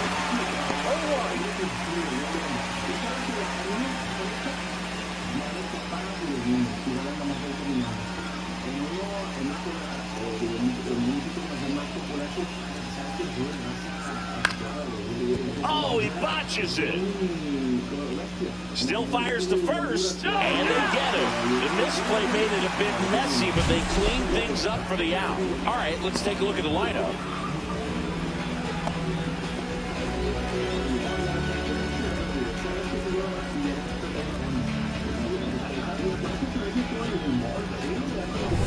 Now here's Bobby Witt Jr.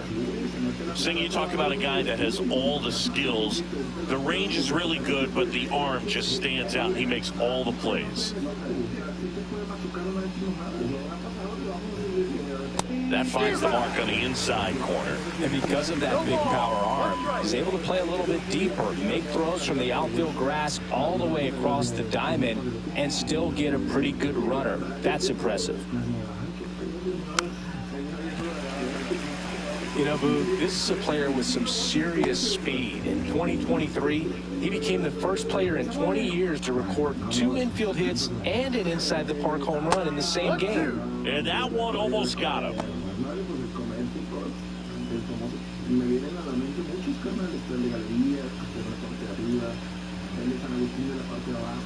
Sit down on strikes.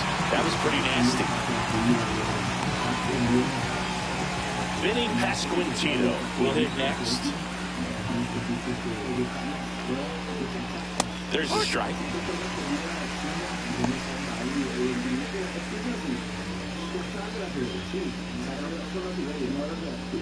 Two out, space is empty.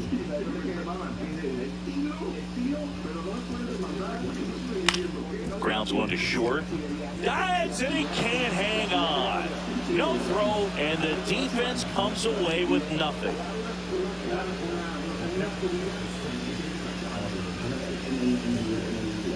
And at first, Salvador Perez steps in for the Royals.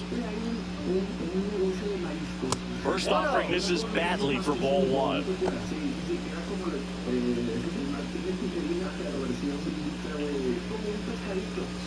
Pasquantino leads off first with 2 down to the inning. Next offering upstairs.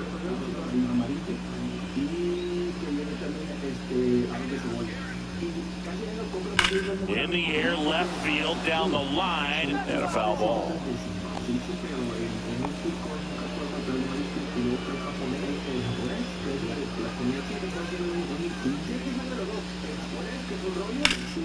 Swing and a ground ball, and it's through for a hit. And now first and second with 2 outs. Just so sound in his mechanics. Hits against a firm front side, and the hands just continue to carry through the middle of the field.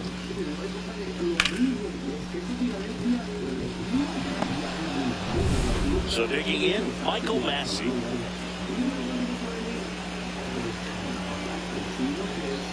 He had a good fastball to start him off. That's strike one.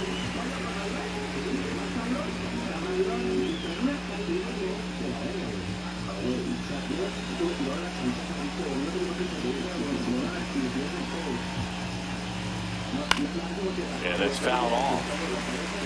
A healthy cut. Tough pitch at 98. But a really good pass at the ball. 2 outs. A couple of base runners at first and second. Swing, and he popped it up. Redmond settles under it. Drops into the glove, and that's the 3rd out. Royals strand a pair, and now the Red Sox get their turn. No score. You're watching Major League Baseball on the show.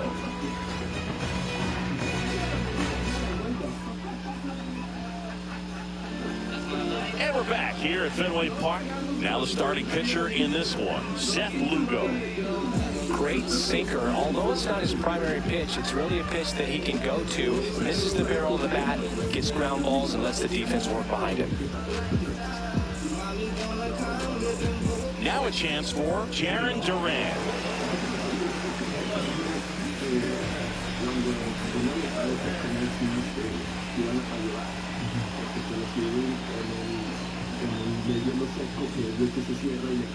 Curve in the dirt.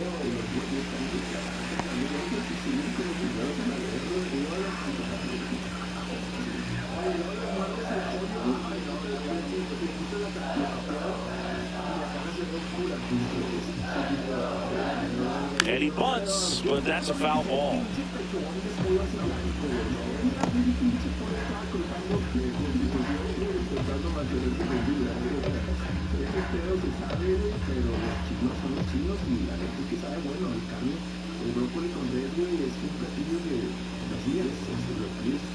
The 1-1 is fouled off.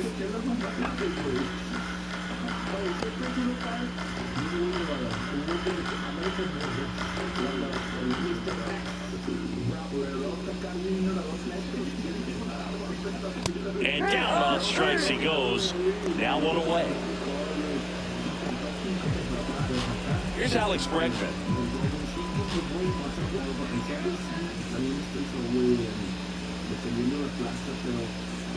First pitch, and he just misses.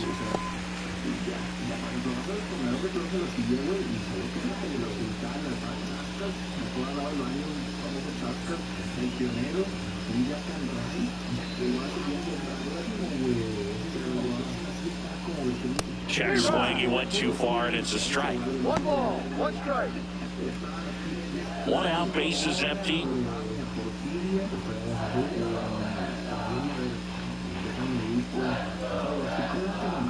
Just missed.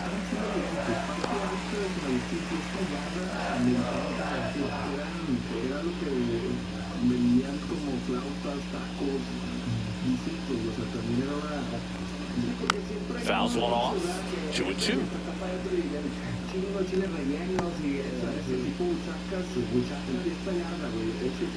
One down, base is empty. Strike three, and that's 2 in a row. That was a pretty good pitch. Top of the strike zone. We're seeing more fastballs in that location. Hitters, especially with 2 strikes, have to be ready to pull the trigger. And here is Devers. Devers, the baby-faced assassin. And that skips into there.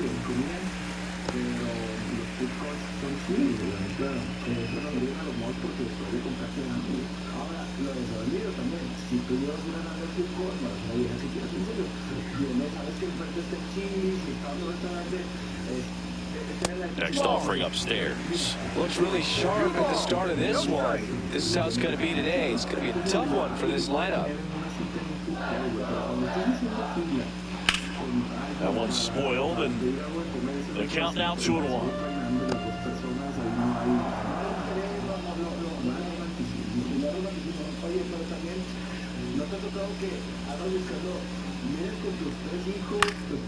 And that one fouled off.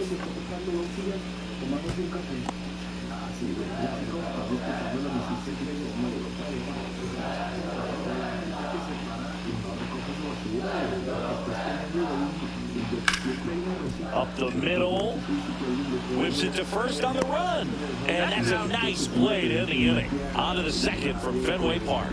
No score.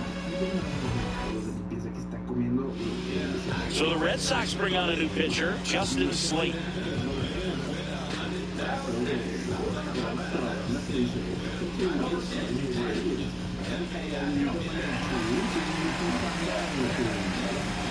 Hunter Renfroe at the plate.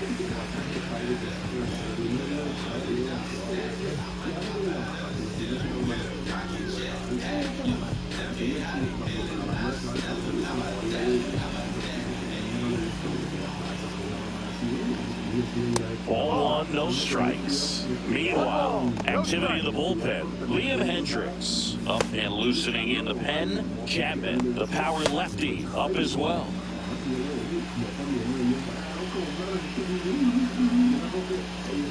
Next offering is in for a strike.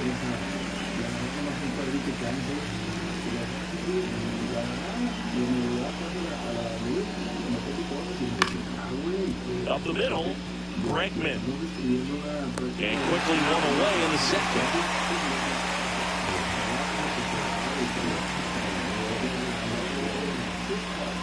So up next, MJ Melendez.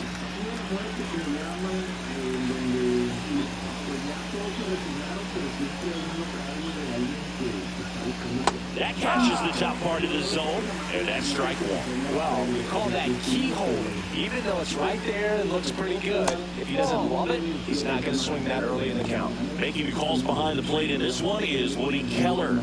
Yeah, and Woody does a pretty good job back there, Boog. He's got a pretty fair strike zone most of the time.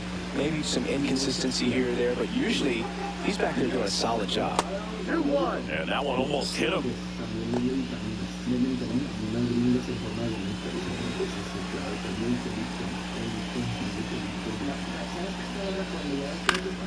And that one fouled off.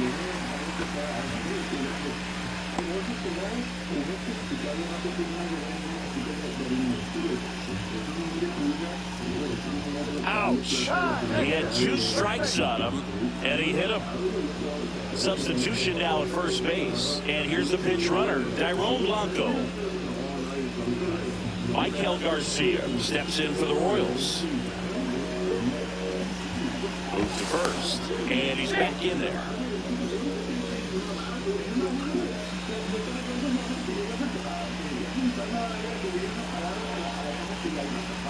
The kick and the pitch. Runner goes. There's the ball. Safe at second, and that was not close. And the go-ahead run is now in scoring position.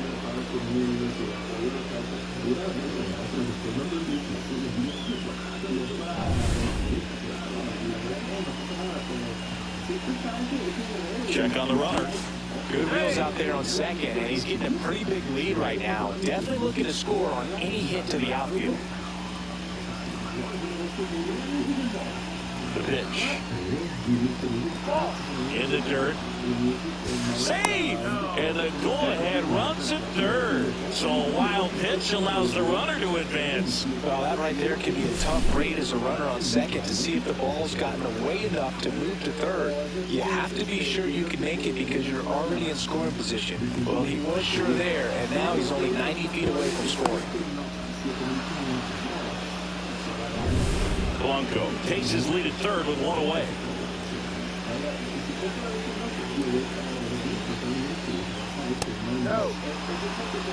Well, I would expect in this 3-0 count, you're taking all the way. See if they'll walk you. Kyle Isbell in the on-deck circle, hoping to get a chance to make a big impact here.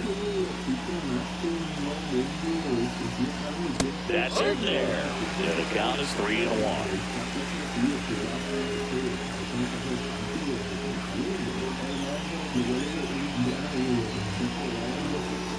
That clips the corner. Definitely got the hitter conscious of the pitch inside. I really think the outer half is open.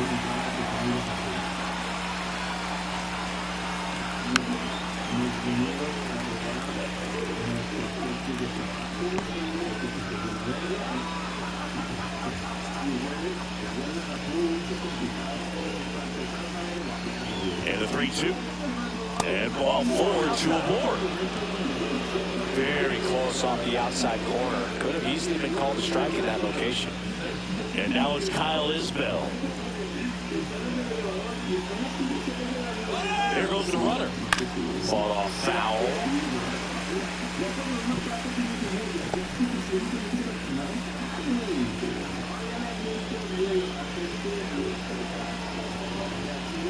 Two on, one out. That one hammered, but pulled foul.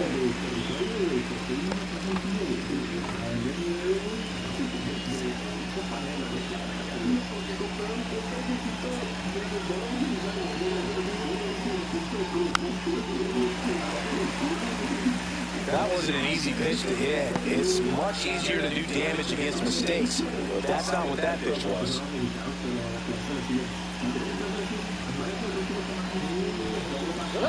In the dirt, but kept close. Garcia into scoring position on the wild pitch, and there goes the double play possibility. Got to take advantage of this opportunity now because of the wild pitch. They've got two runners in scoring position. Good time for the hitter to lock in, put the ball in play hard somewhere.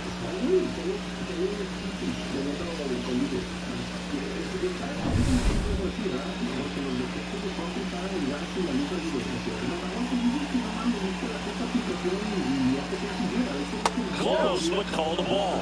2-2. I think ultimately you want to tie him up, get the ball in on the plate so that he can't get the barrel to it and hit it to the outfield.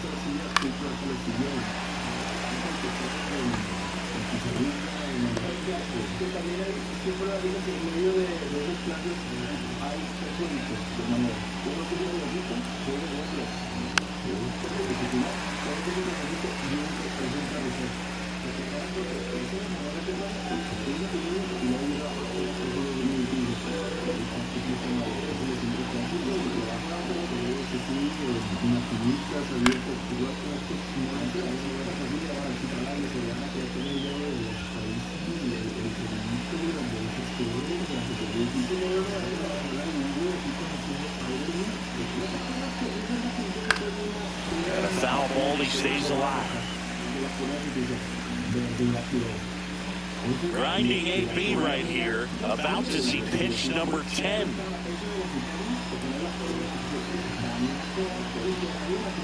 Hits it, misses, it's a strikeout.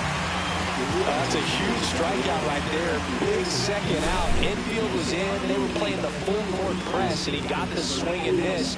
Keeps this one tied. His next at bat should be a lot of fun. The odds of wiggling out of this just went up considerably. Manager out of the dugout now, and he'll make a move to dip into the Red Sox bullpen. Justin Slayton won't go any further, and the line not closed on him yet as he's responsible for the runners on base. Back with a new pitcher after this.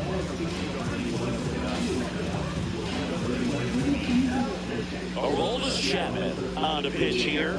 And we all know about his slider. It's just filthy, man. And one of the better ones in the game, I'd say. Spin rate's very high, and it just breaks a ton.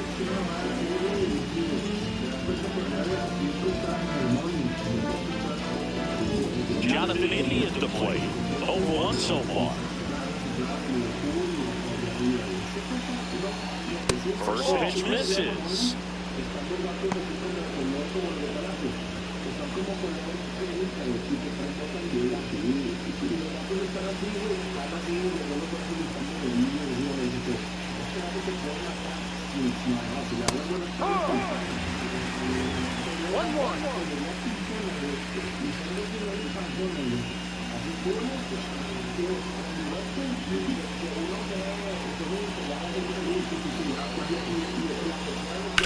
Swing and a fly ball, well struck left field.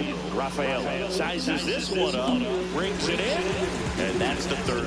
Voy a cuidar, no vale la pena invertirle tanto. Y cuesta más comprarte que las medias. No puedes pagar tanta seguridad por algo que es imitación. No es cosa más. Tómala de la fresona que está aquí en San Pedro. No es ni platería, es bisutería. Sí, ahí no puedes ni contratar nada. Pandora, pues Andorra. No, pues la que está. Ahí en Swarovski, sí que está, que llegas y está todo el Rolex y está pinches vatos así, pues es que tiene también percepción, ¿no? Pero eso ya cuando manejas todas esas ondas, la percepción como cliente, como consumidor de ver que en una tienda tienen que cuidar, pues también incrementa tu valor de marca. Claro. O sea, psicológicamente juega un papel, pero como dices, cuando esos dos cuidadores, güey, no te van a poder alcanzar, ni tú trotando, o sea, yo podría ir madreando con la pinche joya que me robé y no te van a alcanzar nunca, güey. Y es lo que va a hacer, nunca. De esos de que llegan 6 ladrones, de esos tipos de Grand Theft Auto, güey. Pinche, unas metralletitas que acaban de sacar desde que clavan ahí. Y parece pinche. Y sale don Genaro, 68 años, ya se va a jubilar. Saca el revólver. Y se pone así el señor, así se pone. ¡Deténganse!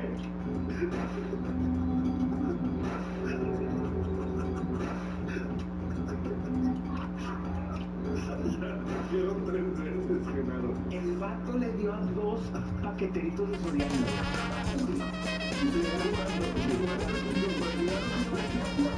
Y llegó una banda y And welcome into the ballpark. Happy to have you with us. We're going to be treated to a gorgeous day for baseball on the show. It's the Miami Marlins going up against the Colorado Rockies.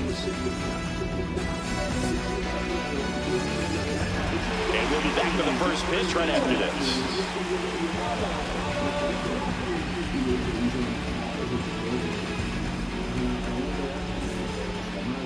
So, almost ready to get underway. And on the mound today, Germán Marquez. What's the word on him? Well, he comes at hitters with a 5-pitch mix, so for him, it's always interesting to see how he utilizes those weapons. He may lean on 1 or 2 pitches, depending on how things are going and how things are working. But if he can control 4 or even 5 of those offerings, look out, hitters. It's going to be a tough day. He's really going to be able to keep those guys off balance. Ready to go now, and now the shortstop, Xavier Edwards. And a quick out, number 1. And time now for the Marlins lineup.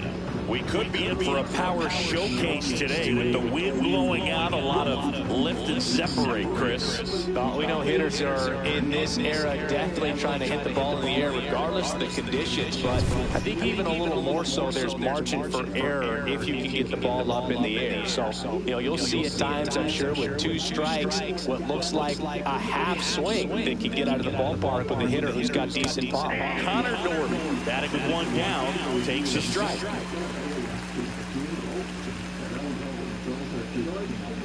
Swing and a miss. He was late. Strike 2. I wouldn't throw him another breaking ball. Try to go again with a fastball slightly elevated. He just is having a hard time catching up. Way inside, and that hit him. He had 2 strikes on him, and he hit him. Jesus Sanchez, the next up for the Marlins. And that one just missed off the outside edge.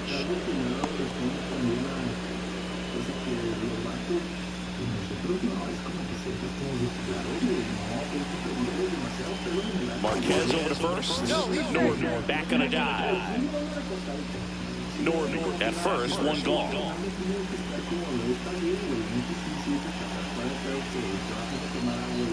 Check swing, called strike.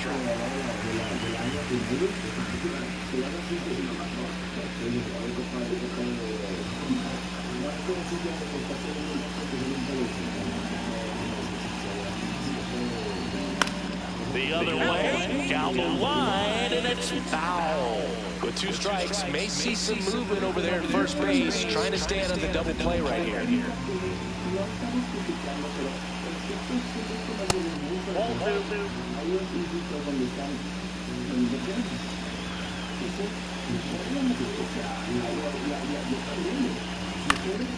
Popped up to the left, into foul ground. He's under it.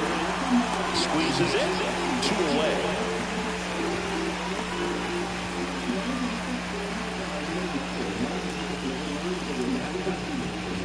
Jonah Bride getting ready to hit. Outfield deep here, trying to prevent anything over their heads.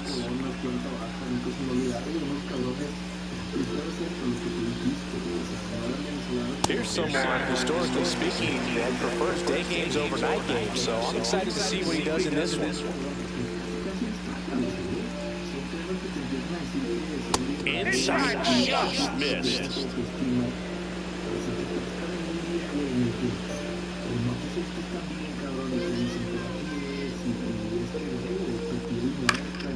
In the air, out towards left center. And makes the grab. And that is that.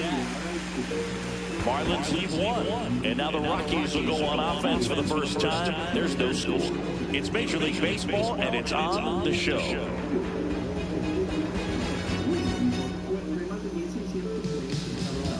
Back here with my pal Ziggy. On the hill here today, Sandy Alcantara. He really relies on working down in the zone with that heavy sinker he's got. You know, it's not as popular to throw that pitch today as it used to be because, you know, guys are looking to hit balls down in the zone, get them up in the air.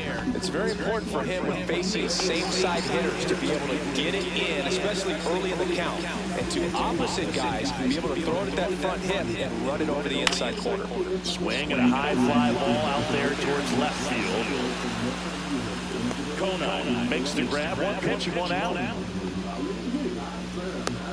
Here's Bud Black's lineup for the Colorado Rockies. And the challenge for this lineup today, Singing, finding a way to have success against the sinker ball. Yeah, it's a tough pitch to hit, even harder to elevate. Got to set your sights a little bit higher when you're in the dish. They're struggling with it. I'd expect them to make some type of adjustment. It won't take long to see how well that sinker is working today.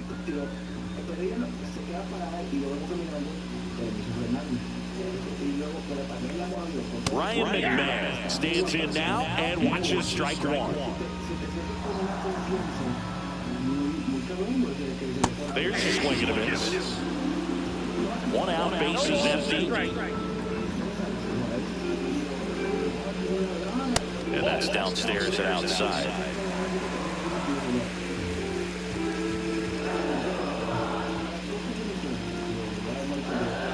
Missed with a changeup. It's 2-2.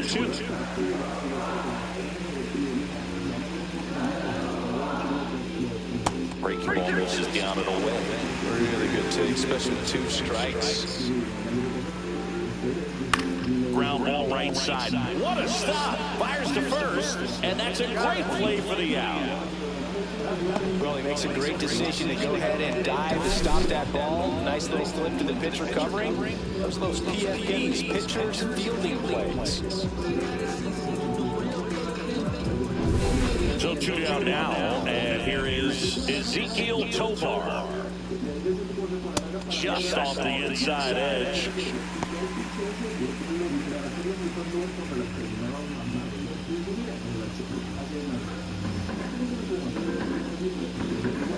The 1-0. Popped up, foul territory behind the plate. Has room, and he makes the catch. Nothing doing for the Rockies. We played an inning, no score.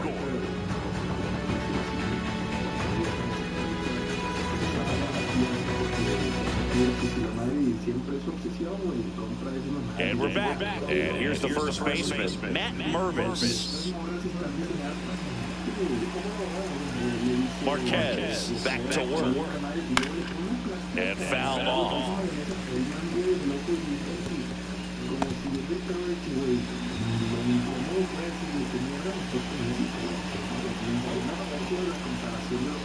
That one pulled foul.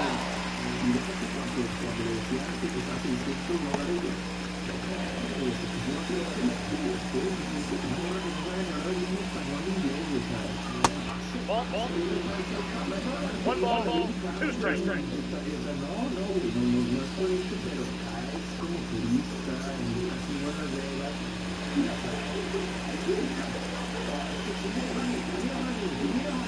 Bouncing back with 2 strikes.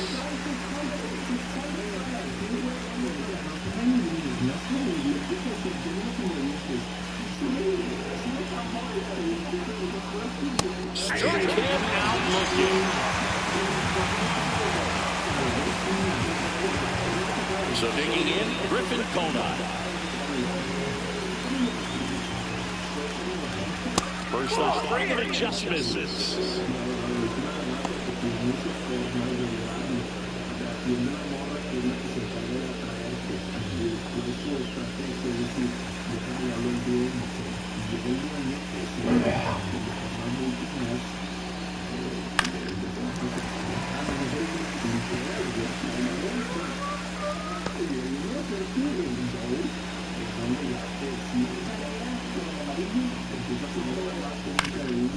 Up the middle, Tovar. Fires to first. 2 up, 2 down to the top of the second. Well, when we talk about how the ball is coming out of a pitcher's hand, the way it comes out of his hand as an infielder, wow, really impressive. And now for the Marlins, Davison de los Santos.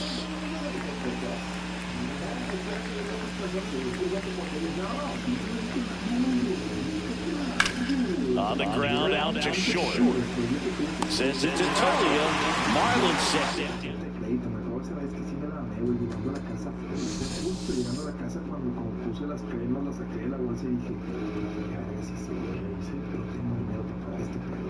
O sea, otra de las pinches cuentas que mi jefe va a tener que pagar, unas putas cuentas de 3,200 pesos, güey, por unas cremas que yo no necesitaba. ¿Qué ibas a usar? Que yo no necesitaba, sí, güey. ¿Y ahorita cómo cobras más de la verdad?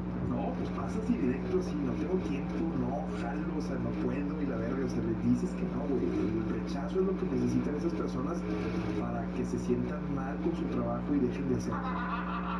O sea, que digan, ay, no vendí nada, me mandaron todos a la verga. Pues sí, güey, seguirte mandando a la verga, güey. ¿Va a querer crema? Las cremas no se venden así, güey. No, ¿va a querer crema?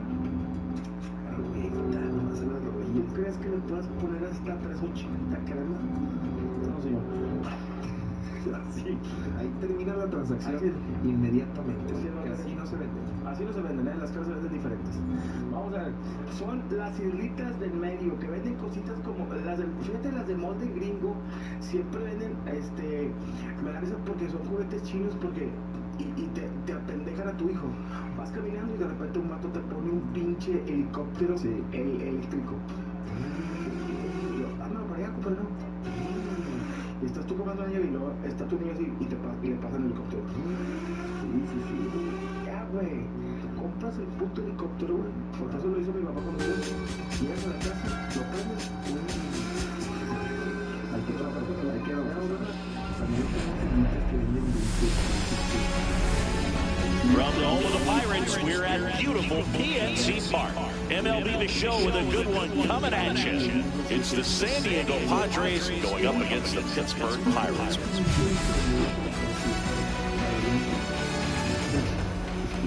First pitch coming your way next.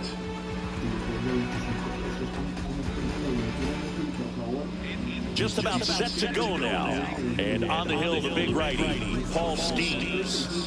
Well, the hammer is in effect, and he sets it up so nicely because of the velocity on the fastball. Will elevate that and then break you off when he's ahead in the count. What I love about him, you get into the later innings of the ball game, and the velocity seems to go up. Okay, all set to go. Luis Ariz stands in. vas a encontrar rotación y diciendo, güey, ya que les estaba transformando, ese es lo que estaban metiendo cosas porque ya basta de la verga, ya está bien. And that one a little below the knees. And we're underway. También el chido de eso, que es una señora bien regada, güey, que se enfocada con la vida y tiene una máquina que hace choco. Una máquina que hace choco y pero... So 2 balls and no strikes.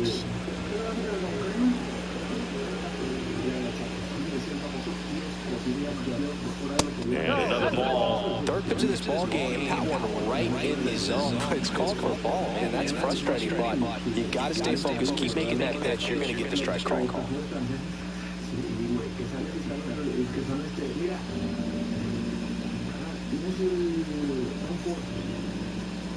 That one misses. So leadoff walk. Pretty easy walk right there. Last pitch wasn't even much to think about. Fernando Tatis Jr. to hit here.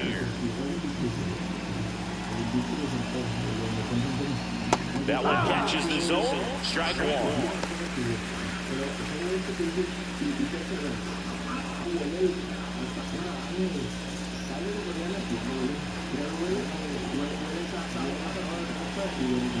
Tatis waits.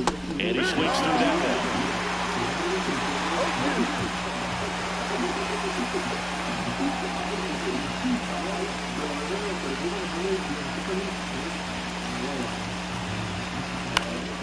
And a pop-up, right side, foul territory. Hauls it in for the out. As we take a look at the Padres lineup, they're dealing with a top-level arm on the mound, so this figures to be a tough matchup for them. What's the key to the offense today, Siggy? Well, Boog, I think when you got a guy that's this talented on the mound, you got to find ways to disrupt his rhythm, make him uncomfortable a little bit. The guys that can handle the bat and perhaps, bunt for a base hit, get him moving off the mound. If you're in the box and he seems to be just in a flow, step out, mess up his timing. Rudder takes off. That one the other way. Pulls it down, and they're 2 away.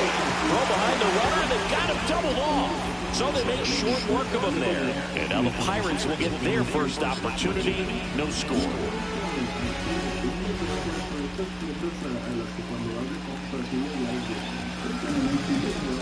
Back here at PNC Park, today's starting pitcher, Darvish. It's always interesting to see how he utilizes all of his pitches and how many of those he has a good feel for on that given day. When he's right, he's really able to keep hitters guessing, and all of his stuff seems to be coming out of the same arm slot, the same tunnel, and that can make life very difficult on his opponents. We go to the bottom of the first. Here's Tommy Pham.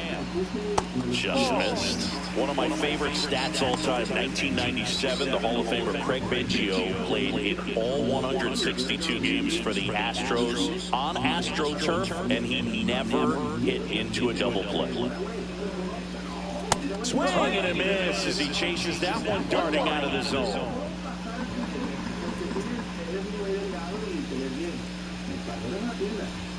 The 1-1 is fouled off.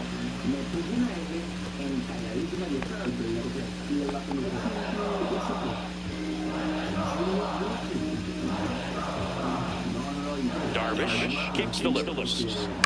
Now this is in the air down the line. And he can't quite get there. It's a foul ball.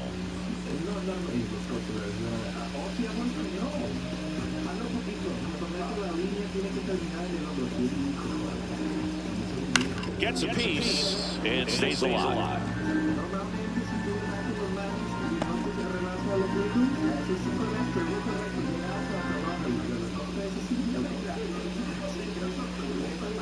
Swings through that one. It's a strikeout. That's that classic wipeout slider below the zone right there. Just nasty. Looks like a fastball thigh high that you got to protect the zone, and then it's just that late break that fools you. Kind of makes you look silly.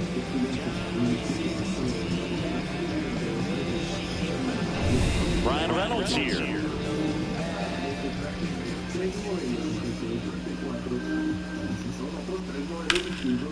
Can't get it cleanly. Still manages a throw, and they get the out. Good recovery. Wasn't easy following the misplay. Here's the Pirates lineup now. Singing, this righty-heavy lineup is a bit unusual against the right-handed pitcher. Yeah, but it certainly bucks the old conventional wisdom, and I'm not sure I see the vision from the manager on this one. You're not exactly putting your players in the best situation to succeed when you roll out a lineup like this. Maybe they've seen something on video that tells them there's a weakness to exploit. Perhaps that's it. O'Neal Cruz in the box with 2 gone and takes a look at a called strike.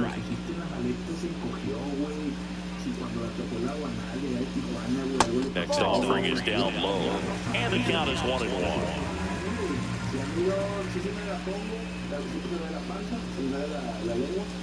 That's inside.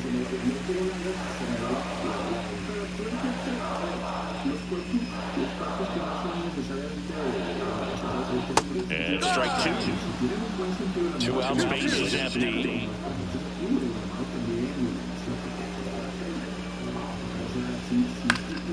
Headed down the line. And that lands in no man's land, a foul ball.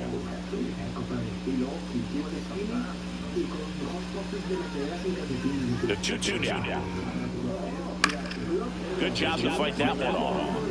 I would throw him another breaking ball. Try to go again with the fastball, slightly elevated. He just is having a hard time catching up.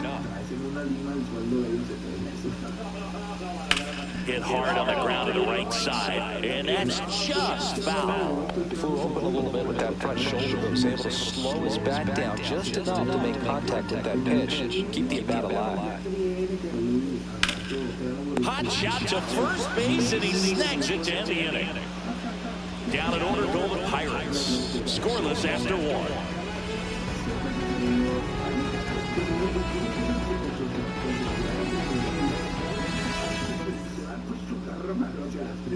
Back here in Pittsburgh, top of the second. Here's Machado.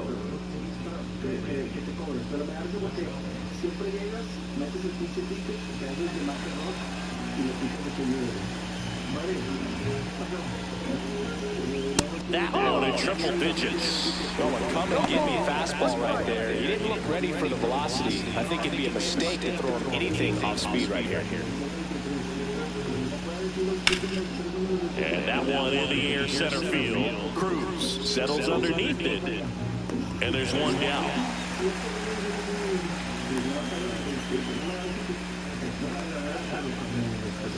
Now here's Jake Cronenworth.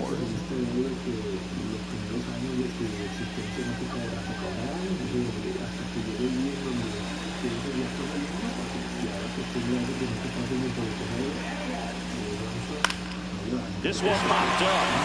Bound first base side. Makes the grab. 2 down.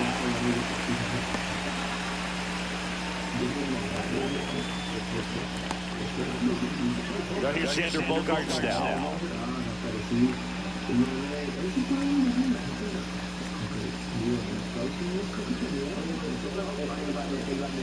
First pitch just misses. Wow, triple digits on the gun. I know there are more pitchers that can reach that now than in the past, but it's still impressive to watch.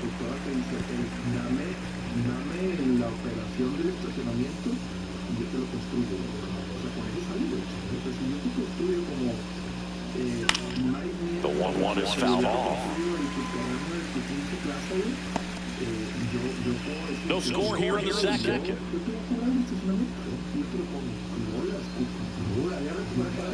Fouls it off, still 1-2. He was a little out front, but did a good job keeping the hands back long enough to foul that pitch off.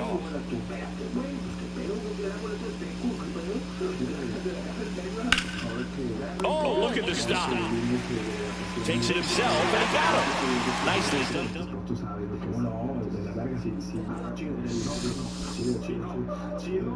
Pero ya de regreso sí está la verga. De regreso ya estás estresadísimo, ya como que la voz de chifladito ya no te sale tanto, como que empiezas a bajarle a pasar y de pronto se me sale estamos bajando las maletas y le digo a mi esposa de que y perdón por contar esto, chaval, pero si algo pasó, de que ¿dónde está la maleta? Y yo también ya lo tenía fastidiado porque suena en cagapalitos y me dice, ay, no sé, y yo no sé, ¿cómo no vas a saber? Déjame. Y le ofrezco una disculpa, o sea, pero sí fue como que lo único como... Y fue como arrepentimiento inmediato de que, ay, pendejo, la cagué. Y fue aparte como que cenita ahí, como ya... Estoy haciendo esto y el vato iba a ir a buscar, ay, una foto, Adrián, imagínate, güey. Sí, no, es de... Acto seguido de que dije esa mamada y me estoy ya con aviones de guerra de lo que me espera, no ese día, el fin, güey. El fin, o sea, todo el puto fin, güey. Y el vato pidiéndome una foto y dije, puta, pero total, ya yo vengo con mucha culpa, güey. Y mi triunfo es el siguiente. Venga, quiero escuchar eso. Cuando llegamos a 7 días antes de que pasara eso, llegamos al estacionamiento de la terminal C de Aerobús y ahí lo dejo yo, le saco el boletito de estacionamiento.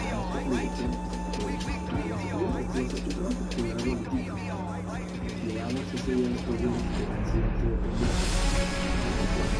From inside Rogers Center in downtown Toronto, we've got open-air baseball for you on the show. It's the Seattle Mariners and the Toronto Blue Jays.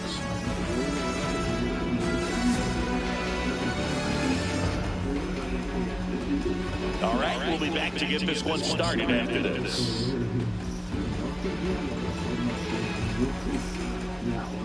Coming up on the first pitch, and on the mound today, a guy who will give them innings, Kevin Gausman. This guy has a ton of respect from his own teammates. He's the type of guy, if he's not having a good day, he'll go out there and just wear it. No matter what happens, his starts tend to be less demanding on the bullpen. Here's Victor Robles.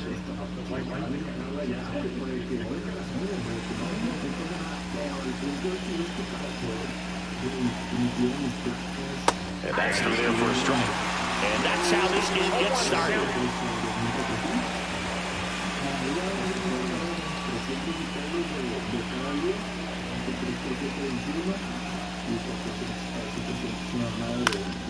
Slap the other way, foul.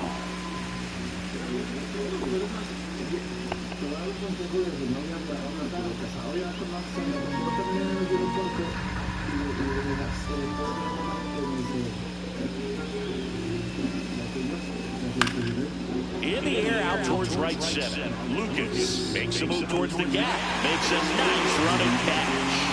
And there's one down. And now we check out the Mariners lineup. This is a veteran-led lineup right here. A lot of players with plenty of experience singing. Yeah, no doubt about that, Boog. These players have been around the game for a long time, and they may not have the flash that they once did, but they've got the wisdom to be able to understand different situations, be able to think with the opponent and sometimes in front of the opponent. And you always seem to see a team like this. They come to the ballpark, they know how to get down to business, and they understand what the job is at hand. Well, we call that keyhole. Even though it's right there and looks pretty good, if he doesn't love it, he's not going to swing that early in the count. That one on the bad part of the bat, just a lazy fly ball. And George makes the grab.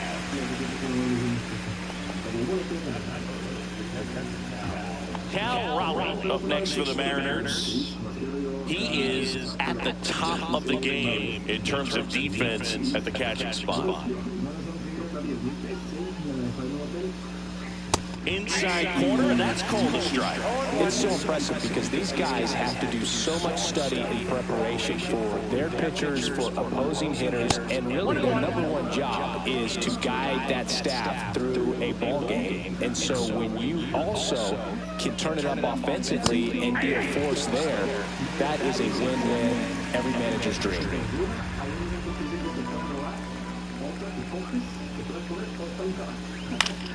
Gets a piece there, we'll do it again. And as well, lots of pop in that bat. So you combine the slug with really good defense. 2 out, space is empty. Swing and a miss, struck him out. And it's a 3-up, 3-down inning. Nobody left for Seattle. Now the Blue Jays will get their chance. No score. You're watching Major League Baseball on the show.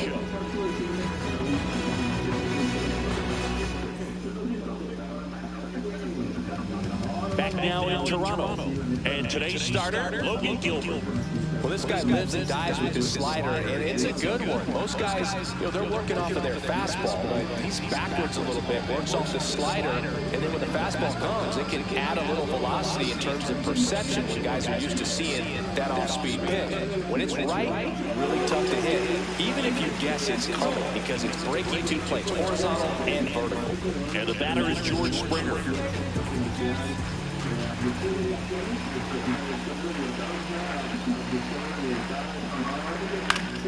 And a foul ball. Gilmer, a former All-Star. He features a slider, a four-seamer, a splitter, a curve, and occasionally uses a cutter. And that's off the outside edge. And that's ball 1.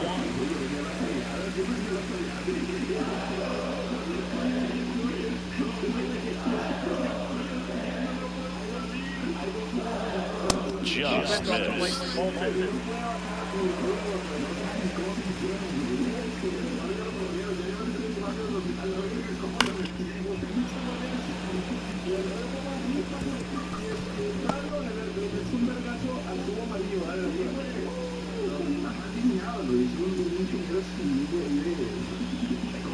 Guy swinging for the strikeout.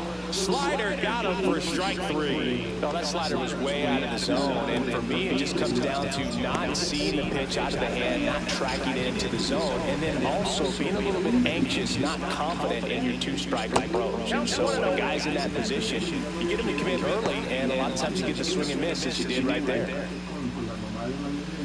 1 out, bases empty. Up and in, and it's 2-0. That's a good pitch there. Really had some run and finished a little up and in, just on the edge. And that's one of those, if you swing at it, hit a broken bat, you jog back to the dugout.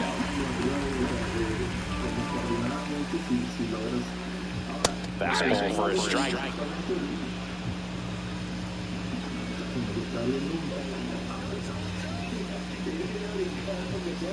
That's a walk. Went with the cutter again, but couldn't find the zone. Well, he tried to nibble right there and just missed his spot. Hitter didn't offer at it. Now he has somebody to worry about over at first. 1 gone, runner at first. And the batter now, Anthony Santander. Out towards right center field. Rodriguez sizing this one up. Pulls it down, and he makes the catch. 2 away now. Let's take a look at the lineup for the Blue Jays. And it's clear the most important job they have today is getting to the starting pitcher early and often. No doubt about that. That's the best way to disrupt a game. But can they do it? Certainly something for us to pay attention to in this one, partner. Vladimir Guerrero Jr. now. Singing, he's a guy that covers both sides of the plate about as well as anyone in the sport. How difficult is that to do? Oh, just look at the back of my bubblegum card. You'll see how hard it is. These guys are great, man. They have the ability to look out there, but also to be able to turn on the inside pitch. Those that can really sharpen things on the outer half, those are the ones that become elite. Lifted in the air, left field, pretty well struck. And he makes the catch. And that is that. 1 left for Toronto. We played an inning. No score.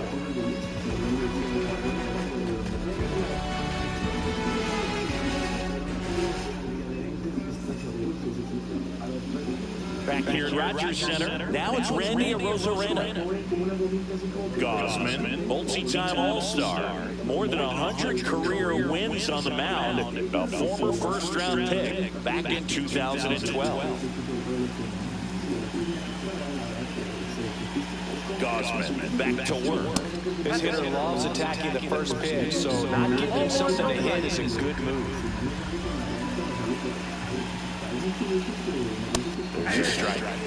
Patrick Johnson behind the plate. Patty Johnson is something, but I'd ask permission first before I called it that. Does a pretty good job back there. Occasionally we'll see a couple of sideways looks from players, but that kind of comes with the territory, right? Swings through that one for strike 2. 1 ball, 2 strikes.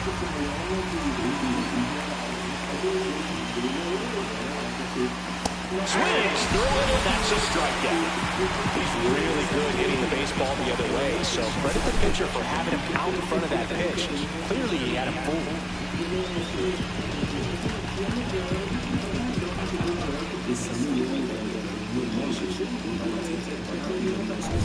So up next, Luke Rayleigh.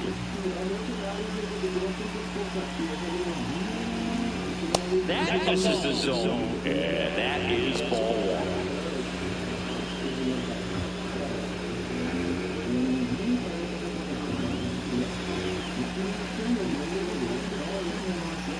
One down, base is empty, and that is out of play. Second inning here, no score.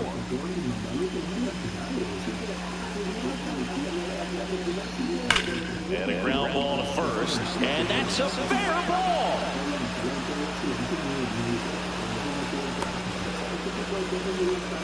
Seems like he got exactly what he was looking for right there. He wasn't able to elevate it, but he put a great swing on it. Right on time, good balanced approach, and just blasted it through the infield. And now, let's see if they force some action with good wheels on the bases.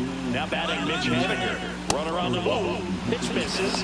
1-0. Safe and second with a stolen base. And the go-ahead run is now in scoring position. Chris, his wheels were the difference maker on that play. Just got in there. Yeah, with StatCast's help, we see his top speed on this stolen base, and that's a big number. I mean, man, he really made his athleticism work for him on that one. Man at second. Swings through that one. Movement in the Blue Jays bullpen. Jeff Hoffman, the hard-throwing righty, is up and loosening.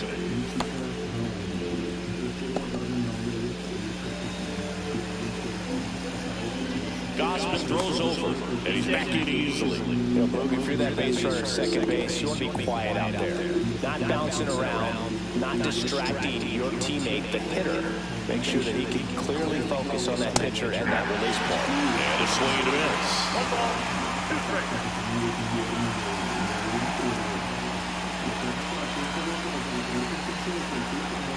That one missing inside.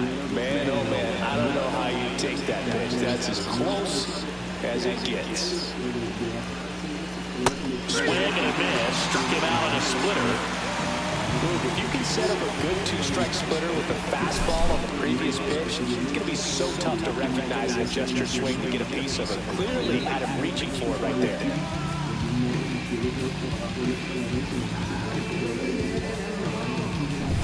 J.P. Crawford gets a chance to hit.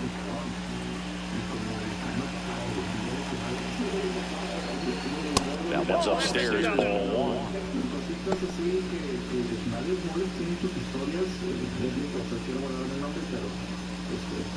2 outs and 1 in scoring position. Next pitch is downstairs.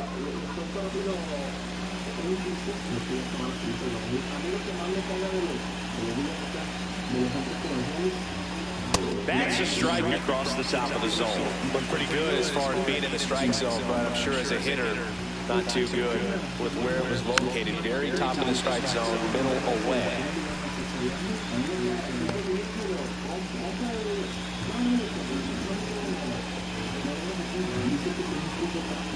Man on second, 2 down.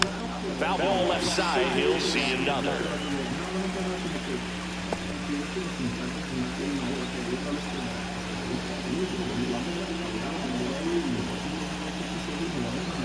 Outside low, and the count's full. Jorge Polanco in the on-deck circle, hoping to get a chance to make a big impact here. Rayleigh on at second with 2 down. Got him swinging.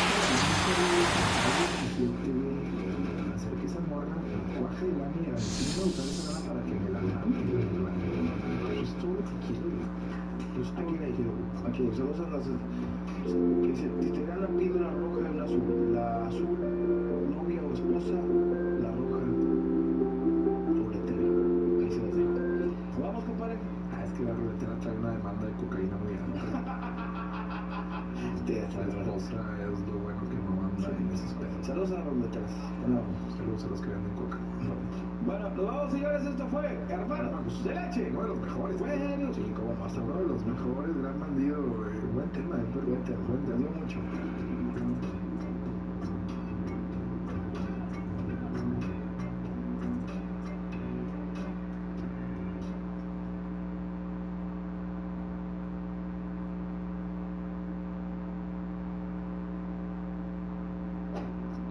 La gente cree que el tener caseta de vigilancia en tu colonia, cuando tienes a un señor de entre 80 70 años cuidando, es fresa.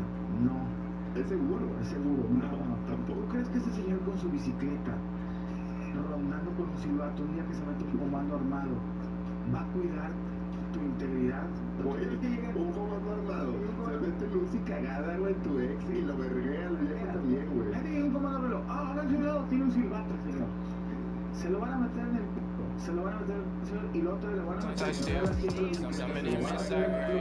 y le van a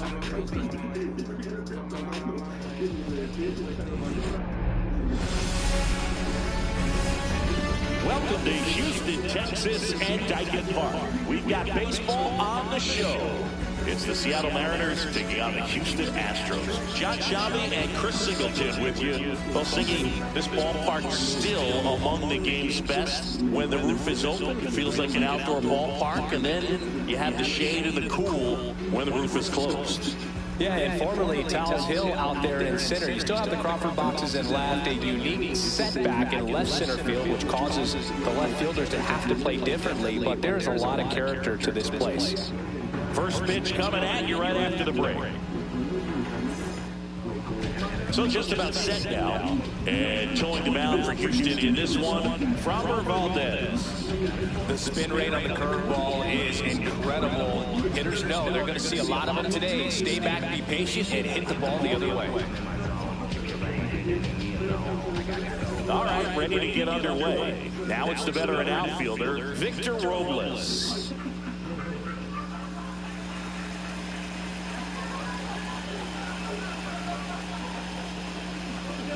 And the first pitch misses for ball one. 1-0.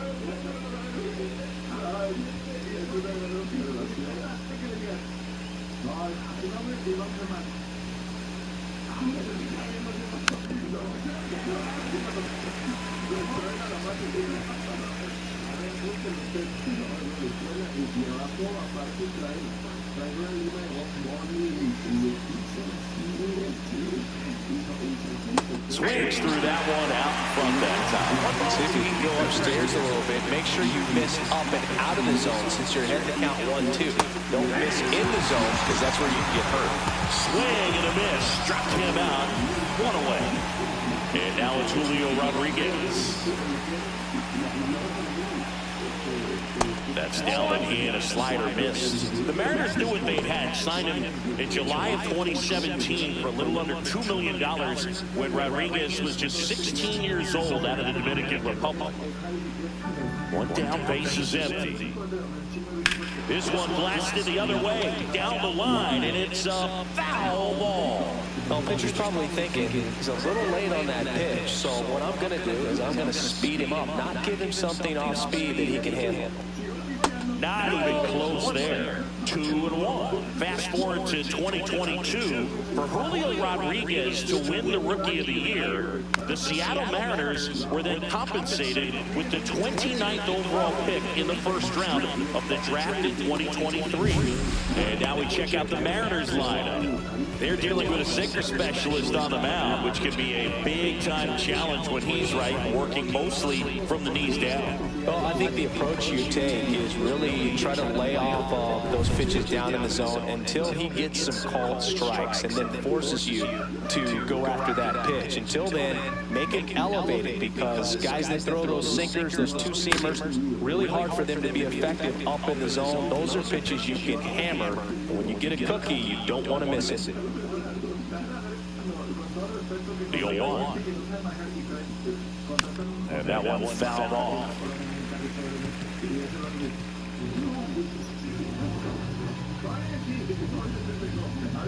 2 outs.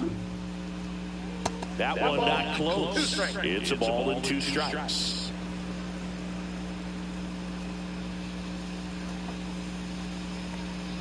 And that's in the dirt. Well, he might have to look for a different put-away pitch right here, too. He's already seen the curveball a couple of times in this at-bat, so might have it timed up and ready for it. Knocks that one away, and we'll do it again. 2 outs, base is empty.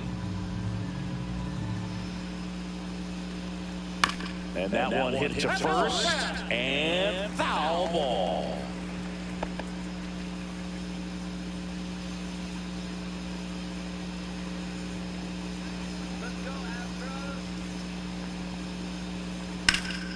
Swing and a ground ball up the middle. That's a base hit. And that extends the inning for Randy Arozarena. And next will be the cleanup hitter, Randy Arozarena. Little chopper rolls foul.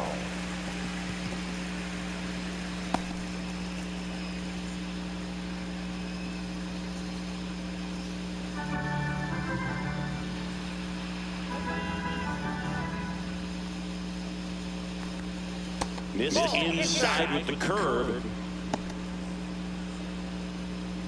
Raleigh off of first with 2 away.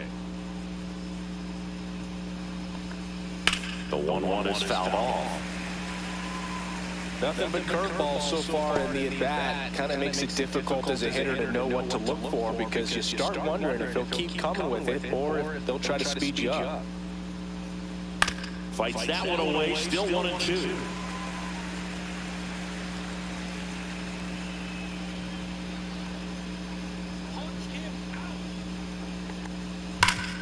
Hard hit to third. And that'll do it. 1 hit, 1 left. And now the Astros go to work for the first time. No score. Back here in Houston, starting on the mound in this one, Logan Gilbert. It's got that splitter, and it's a pitch that swings and misses, come fast, and they come often. Very difficult to pick up out of his hand. Ready to go for the last half of the inning. Here's the former MVP, Jose Altuve. Obviously a guy who makes good contact, hits for average, but one of the things in today's game, the value in the fact that he hits both righties and lefties. And there's his strike. Good heater at 98. They're so reliant on the matchups nowadays, Chris, and it's huge when you don't have to sit a guy or platoon him. When you can hit, both sides in terms of pitchers' arms, you're a guy that it's hard to take out of the lineup, and I think it's very important today when everything is under the microscope.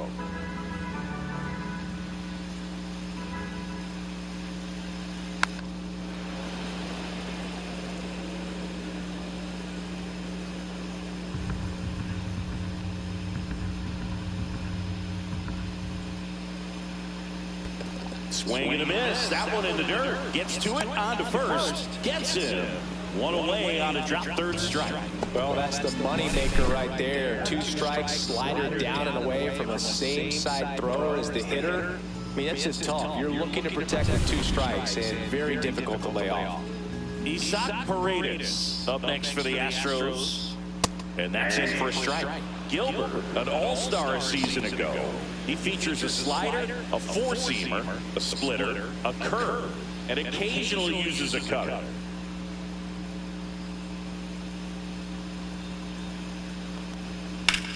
Swing and a high fly ball, well struck. That's back. Grabs it right up against the wall. Now we check out the Astros lineup. And Singy, I'm a bit surprised to see this many righties in the lineup against the right-hander.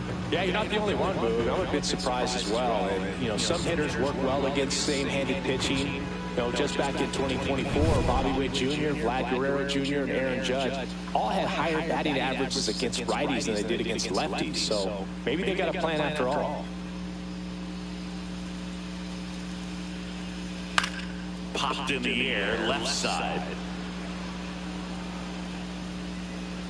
Polanco makes the catch. That is the inning. Astros are down quietly. Scoreless after 1.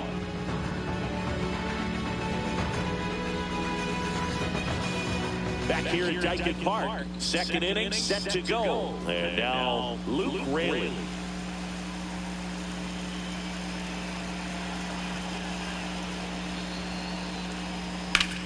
Ground ball up the middle.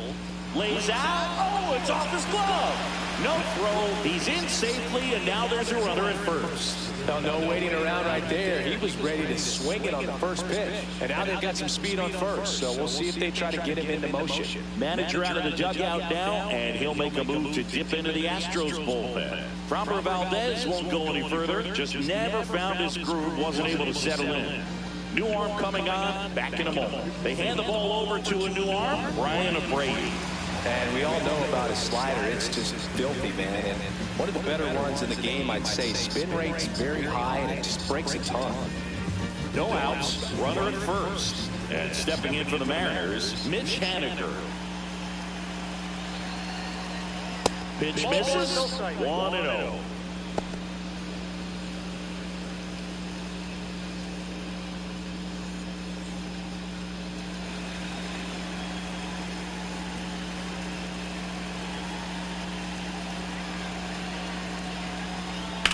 Now a screamer into the outfield. Brings it in. And there's one away.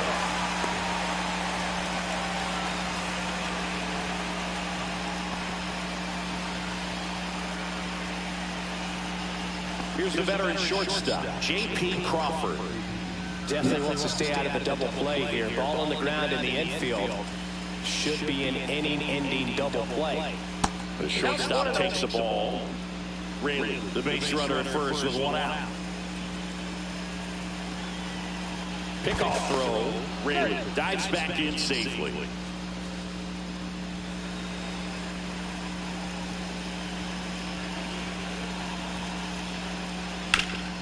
On the ground, into the outfield, base hit. And a go-ahead run into scoring position. One away. Well, that may end up being an at-bat we go back to later on when this game is over. Really nice job staying up the middle with his approach. He didn't try to do too much with the pitch, just shot it through the infield. A lot riding on this next at-bat now as they look to take the lead at a critical point in this one. Now a move being made for a pinch hitter, Donovan Solano. And he's a right-handed bat, but he handles same-side matchups pretty well, so it should give him a good at-bat right here. That one's in there, 4-1. At the dish, looking to lift the ball in the air in this spot. Anything but the inning double play, boo. One out. Runners at first and second. That's outside. Carl Dixon working the plate in this one. You know, we often hear and talk about umpires being a pitcher's umpire, but Boo Dixon maybe a little bit more hitter-friendly than most. He's kind of tight on the corners, so we'll see if that comes into play at all in this one. That one lifted to left. McCormick has it sized up. Makes the grab, and there are 2 outs. Yeah, that was a wasted RBI opportunity, but a competitor like him, he is looking forward to making up for it in his next at-bat. Here's Dylan Moore.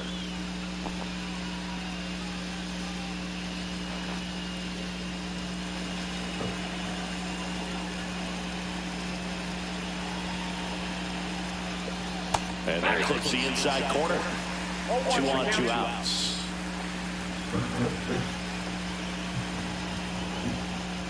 And the slider just misses.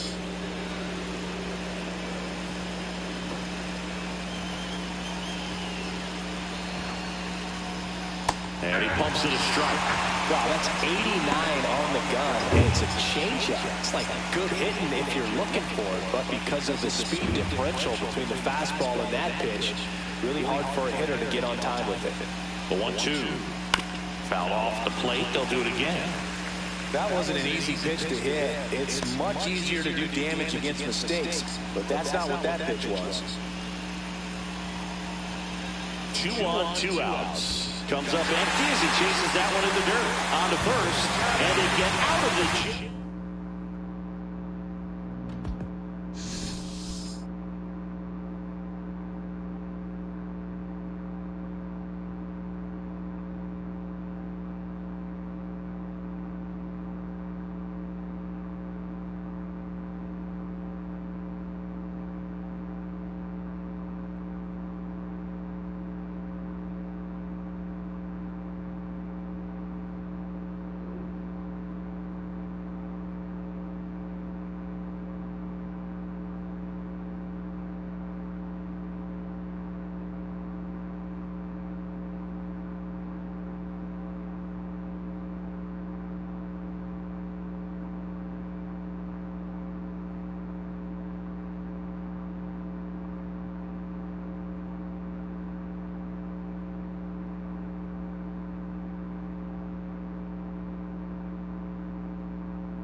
From historic Fenway Park in Boston, we've got a perfect day for baseball. It's the New York Yankees squaring off against their hated rivals, the Boston Red Sox. First pitch coming your way next.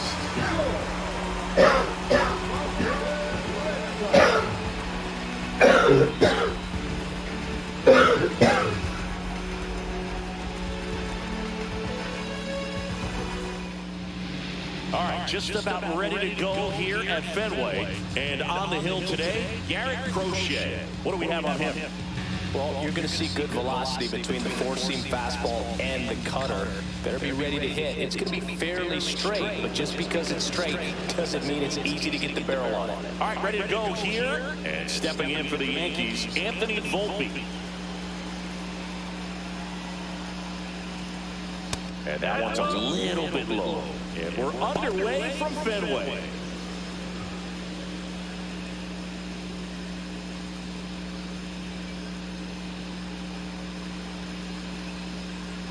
There's the strike.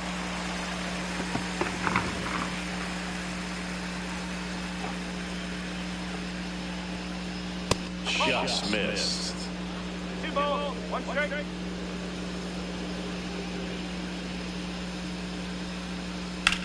In the air, right field. O'Brady on the move. And puts the squeeze on that one. And there's one away. Here's a look at Aaron Boone's lineup for the Yankees. All right, Siggy, how about all the talent in this lineup? They're deep, first and foremost, but the way that they can manipulate their personnel for matchups and everything else, it's very intelligent the way that they use their team. And I think it creates a little bit of uncertainty for opposing teams, especially in a big game, big series. Fouled off, he was late.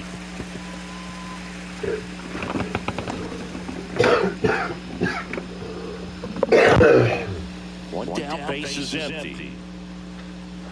That's through there for a strike.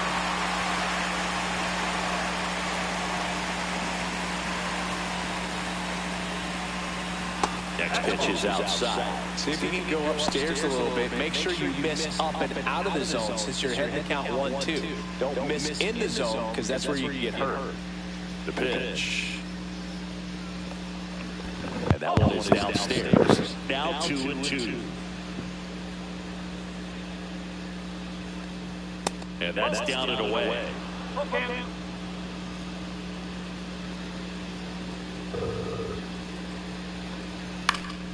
Stays alive. I would throw him another breaking ball. Try to go again with the fastball slightly elevated. He just is having a hard time catching up.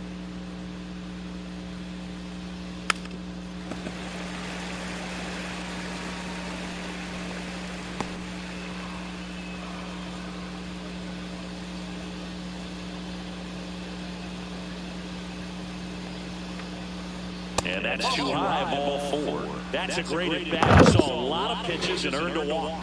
What a battle. It's not always easy laying off a 3-2 pitch, and I tell you what, he earned that walk. Here is Aaron Judge. Outside. And that's ball 1.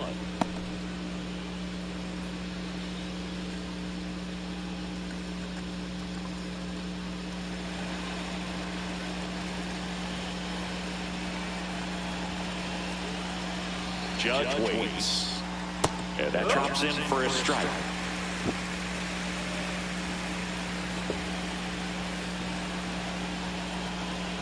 Runner on the go. Ripped to right. And a go-ahead run into scoring position. One away. No, just a nice job coming through in a pretty high leverage spot right there. Anytime you rip a line drive the other way, you feel really good about what you did at the plate. You trusted your hands, you let the ball travel, and you took the barrel straight to it. That's great work right there. First and second, 1 out. And up to the plate comes Cody Bellinger. And that one popped in the air, left field. Durant. He makes the catch, and there's 2 down.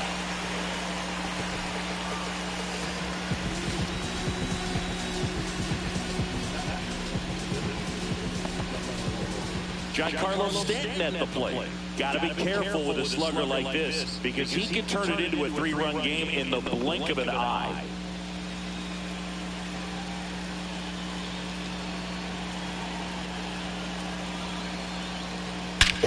Crushed. Left center field. This one's deep for...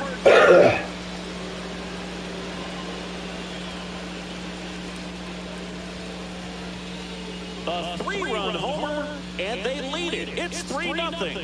He sent the first pitch over the wall. Must have dinner reservations because he wasn't wasting any time at the plate in that at-bat.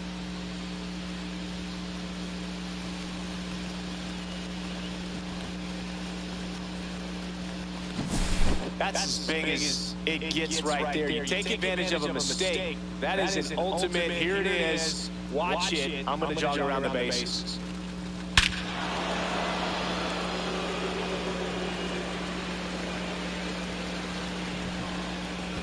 And now Alex Cora is out of the dugout, and he will make a move for the bullpen. Garrett Crochet gives way. It's a 3-run game, and we'll be back to tell you about the new arm in a minute. New pitcher coming on, the veteran, Brennan Bernardino.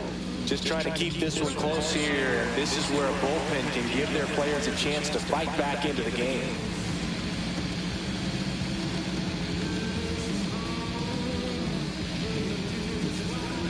So 2 down, Austin Wells digs in now.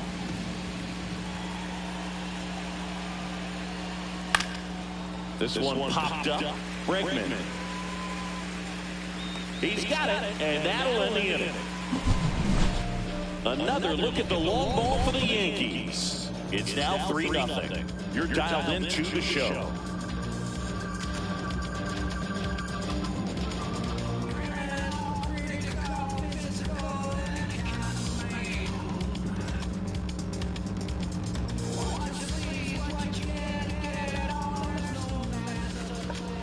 Back here in Boston, and towing the slab here, Garrett Cole.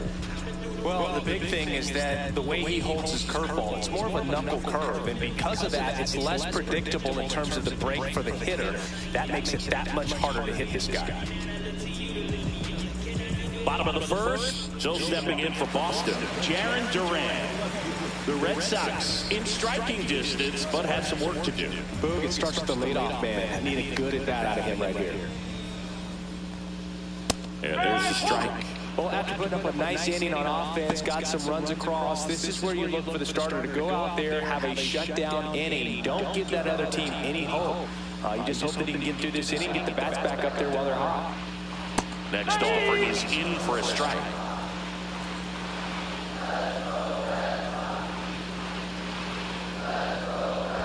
And that skips into there.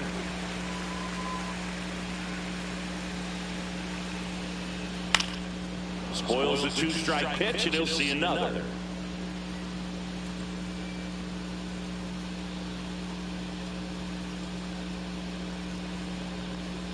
That's off the mark, and that's ball 2.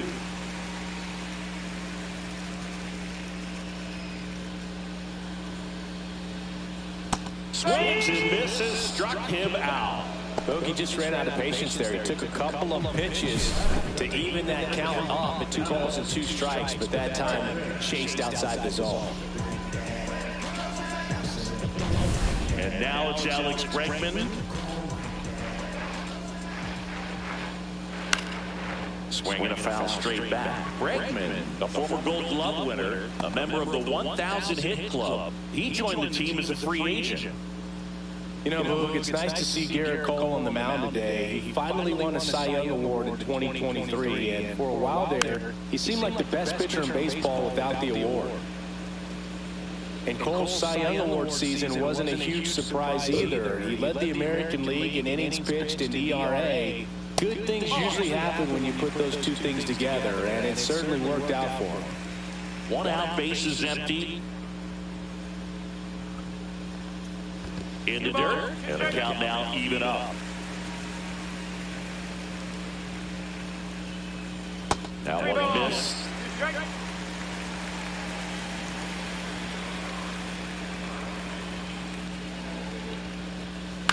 Ground ball left side, and it goes just foul.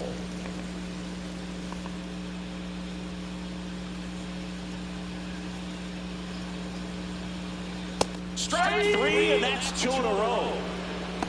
Well, just excellent location on that inside fastball. Really locked him up. And as a hitter, it's not typically what you're looking for. You're trying to protect away and then in. So you can be a little bit tardy with 2 strikes. Hard to tell if he was fooled or if he thought it would be called a ball. But either way, that's a really nice pitch. Here's Rafael Devers. First pitch doesn't find the zone.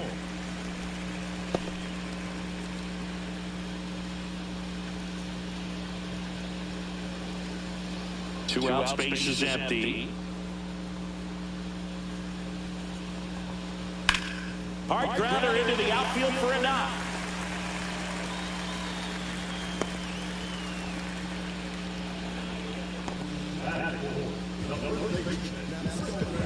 So a man at first.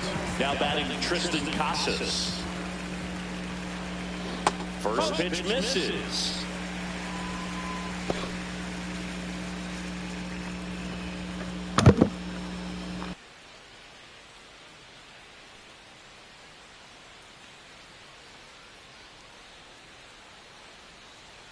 Sliced hard but foul.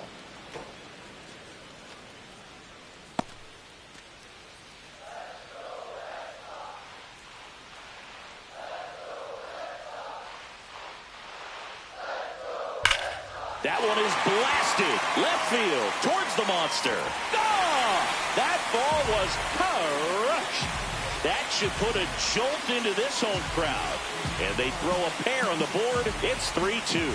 He just sent a jolt of electricity into this stadium with that swing.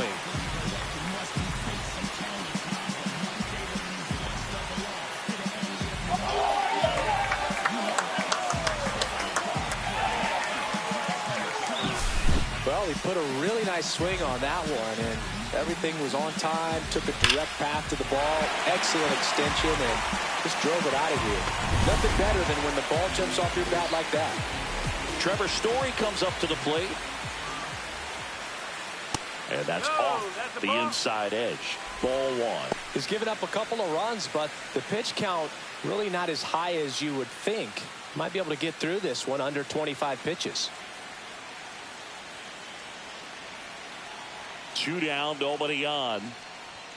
A swing and a miss, and that's strike 1. Movement in the Yankees pen. Luke Weaver, the veteran right-hander, appears to be loosening up. Cruz getting cranked up as well.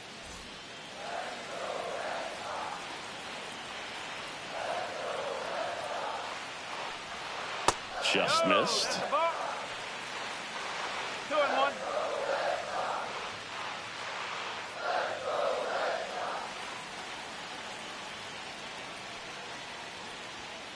That one fouled off. 2-2.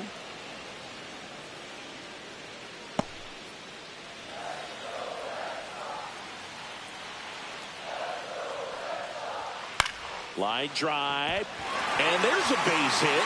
So a 2-out knock keeps the inning alive. That's now 3 hits in a row for the offense. Showed a willingness to drive that pitch the opposite way. Didn't get jumpy, didn't try to pull the ball. He let it get deep, took the barrel right to it, and then extended through the swing for the line drive base hit. And here comes the Yankees manager to the mound. Pitching change coming. Garrett Cole is done in this one. And this is one he'd like to forget. Back with a new arm after this.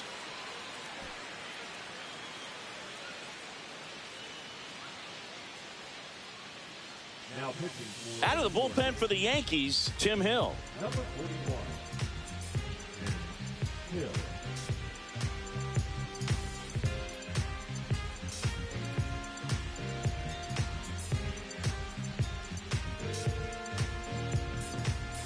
Runner at first with 2 away. And stepping in for Boston, Masataka Yoshida. That one out to right. Drops into the glove. And that is the 3rd out of the inning. But not before they're able to draw closer with this blast. It's now a 3-2 ball game. Back after this on the show.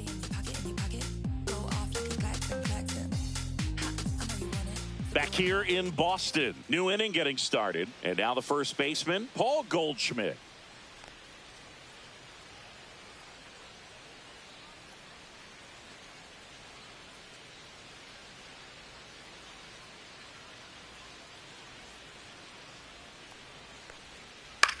Headed towards the corner. And that's a foul ball.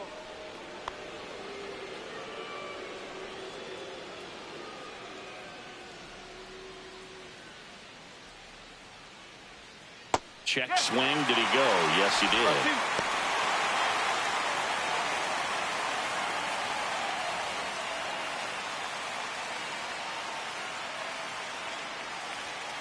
And it's fouled off. They'll do it again.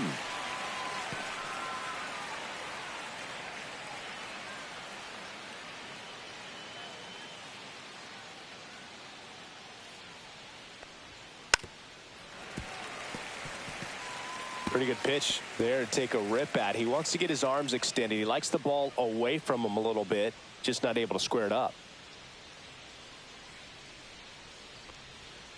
Hacks and misses. It's a strikeout. Well, obviously that was nowhere near the strike zone by the time it got to the plate, and people at home watching are thinking, what's he swinging at? But I'll tell you, some of the break guys snap off these days is just devastating. It can be so tough to recognize where a pitch like that's going to end up. And first offering is fouled off.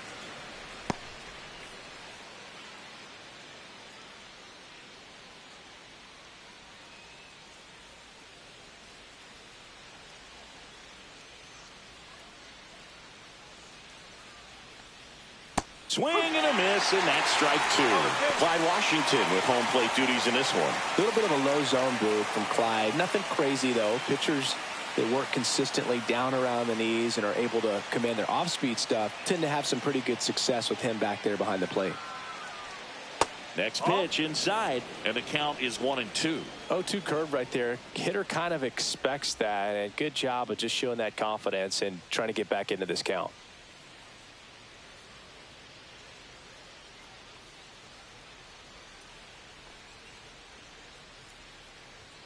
Next pitch misses way outside.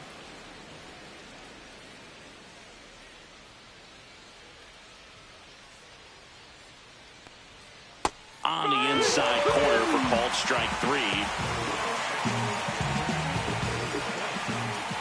And next for New York, Oswaldo Cabrera.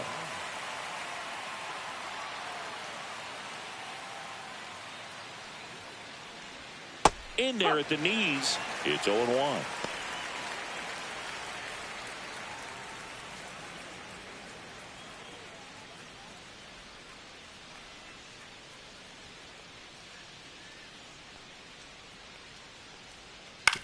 And he grounds one to the right side. Fires over to first. And the Yanks go quiet.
welcome you to the south side of Chicago and Wright Field. Major League Baseball on tap.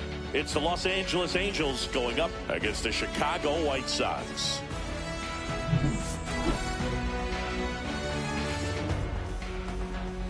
And we'll be back with the first pitch right after this.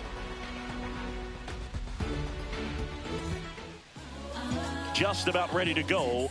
And today's starting pitcher, Martin Perez. What do we need to know here? Sinker cutter change. He's not overpowering velocity, not even up to 90, which isn't, it's not like, oh, you got to have 90. If you can move the ball around, and all it's about is keeping hitters off balance. And if you can have some late movement, you miss the barrel, you get weak contact, and you can move through a game as we've seen him do this season. Taylor Ward leading things off and takes a strike.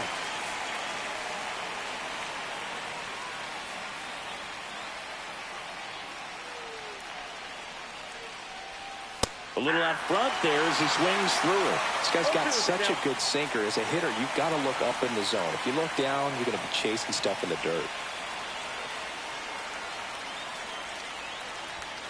Got him. One down. He had him out in front, which isn't easy to do against a hitter like this, known for using the entire field. Just couldn't sit back long enough on that one.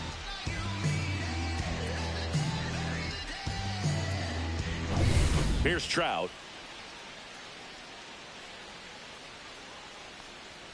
Perez, a former All-Star. He features a sinker, a changeup, a cutter, a curve, and he works in a four-seamer.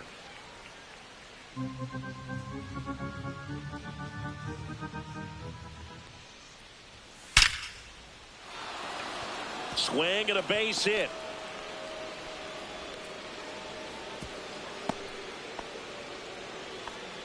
All over that one right there. These days, when you see a ball come off the bat like that, the first thing you want to know as a spectator, what was the exit velocity? 109 in this case. I mean, that's just impressive, and it's so cool we can get that sort of feedback so instantly in today's game. And now a chance to maybe get creative on offense with good speed on first. Jorge Soler up at the plate. First offering, and it just misses. I love this part of the game. Does he really want to try and steal second against this catcher? I know he's fast, but it's pretty risky.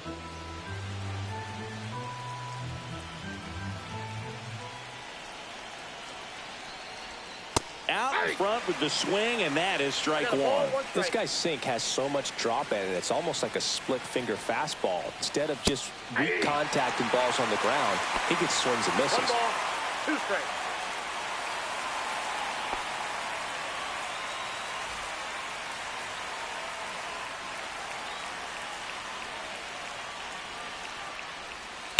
And he hits a ground ball right side, and no one can get there. And the go-ahead run into scoring position. One away. Back-to-back singles. Just a simple ground ball the other way. They've had eyes on it, man. Sometimes that's all you need to do. Just let the ball travel, put the ball in play, and just hope it finds a hole. 2 on, 1 out. Nolan Shanuel, the next to hit. Ball 1 low. Well, all eyes on the double play ball in this spot. No better way to get out of this inning. Trout on second. Soler over at first with 1 away. And that misses. That ball went out. 2 balls, no strikes. Could be some action here on this next pitch. Couple runners on. Probably a challenge pitch coming.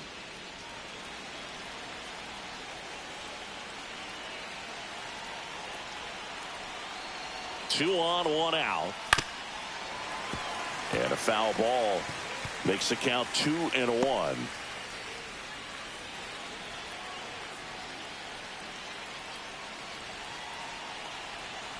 Kicks and fires. Right through there for a strike. Runners at first and second with 1 gone.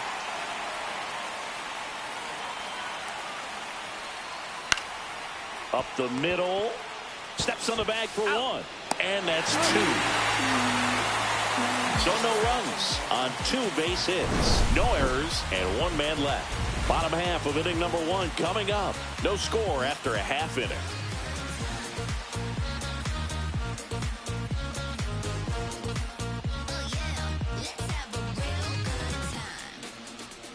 Back here on the south side. And pitching here today, Yusei Kikuchi. 4-pitch guy. He's got some options to work with in terms of keeping hitters off balance. So we'll see how he decides to utilize those weapons through this start here, and whether or not he's able to mix them all in early, or if he wants to hold something back a little bit later, maybe second, third time through the order, and give them something they haven't seen. It's tough when you know a guy's got that in his back pocket. As a hitter, you really have to stay on your toes.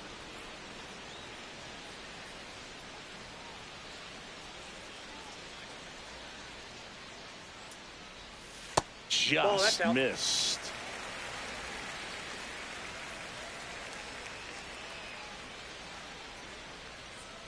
Next one in the dirt. 1 strike.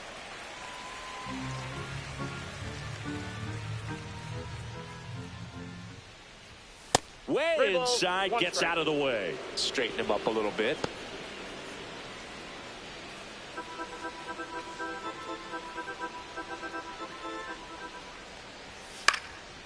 Popped in the air, left field, and there's one down.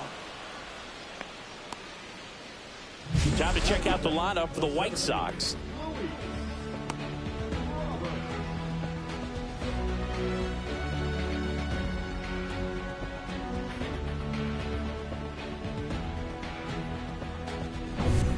Luis Robert now. Robert, the native of Cuba, signed with the White Sox in May of 2017.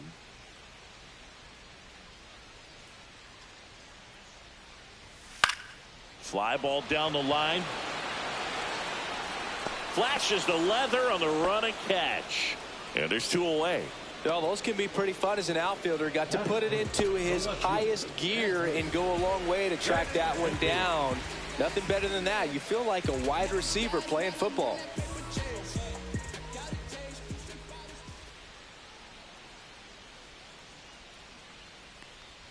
Andrew Benintendi stands in with 2 away as he takes a ball. 2 out, space is empty. And that one hammered back there. And it hits the fence. And he starts his afternoon off right with a double.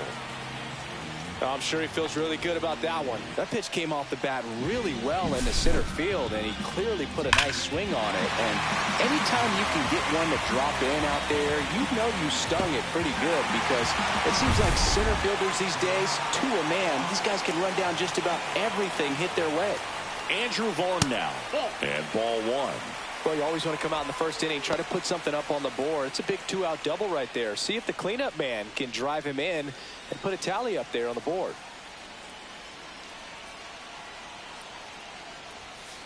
That's ball 2. Action in the Angels bullpen. Ben Joyce getting loose out there. Burke, the lefty, warming up as well.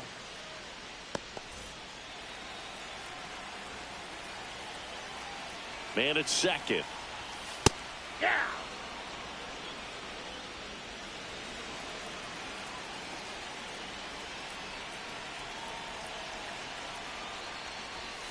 Out in front and foul to the left side. Runner at second, 2 down.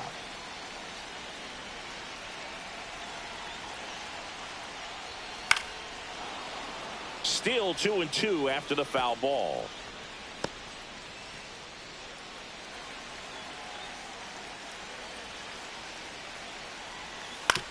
That one down the line, and it's just foul. That was close.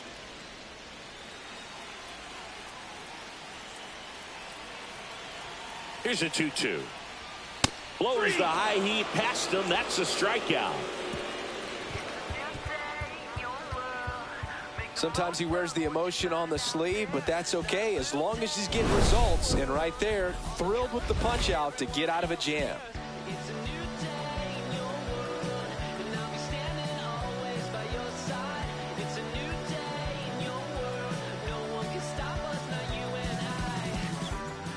Welcome back, and we've got a new arm on the mound to start the second. Gus Varland.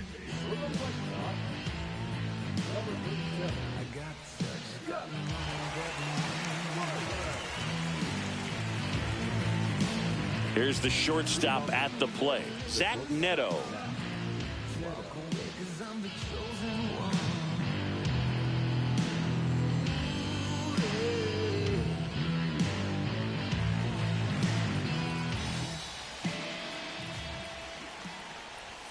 And that one upstairs, ball one. Movement for the White Sox in their bullpen. Justin Anderson preparing to come on if needed. Eller also throwing.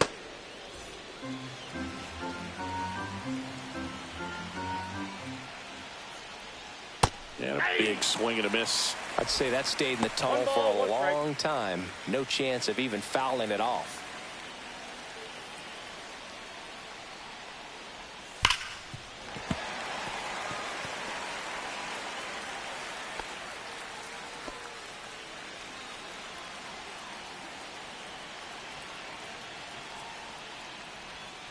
Got him swinging. It's a strikeout. Slider got him for strike three.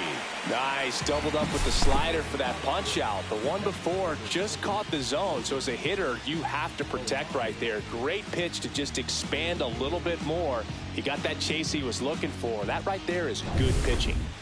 And next for L.A., Logan O'Hoppe. And a breaking ball drops in for a strike.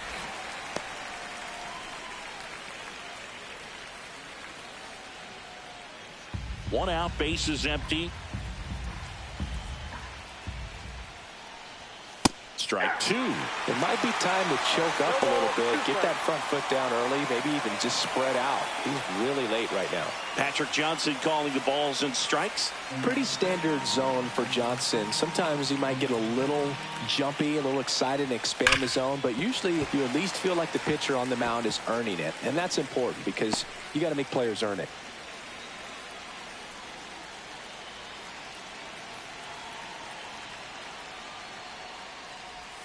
Strike three, and that's two in a row. Chance to strike out the side now. You talk about the benefits, the advantages of relievers who can come in and get the swing and miss, whether it's inherited runners or maybe a little jam that they get into themselves. Knowing that they can miss the bat, tell you what, that's huge and can change the ball game. Here is Moncada. And the first pitch misses for ball one. Moncada in his 8th season, 29 years old, and he was born in Cuba.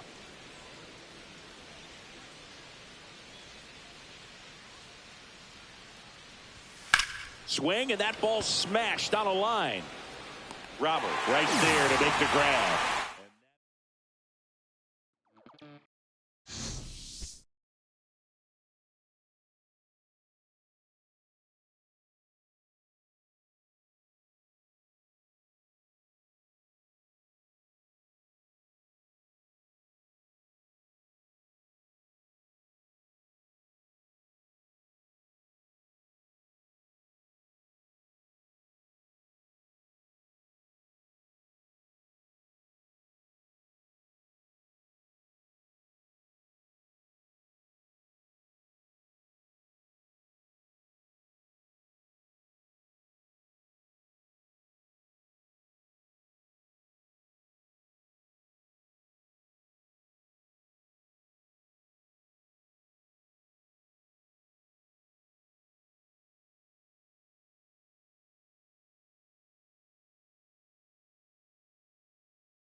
And welcome in, everybody. Glad you're with us. MLB The Show with a good one coming at you.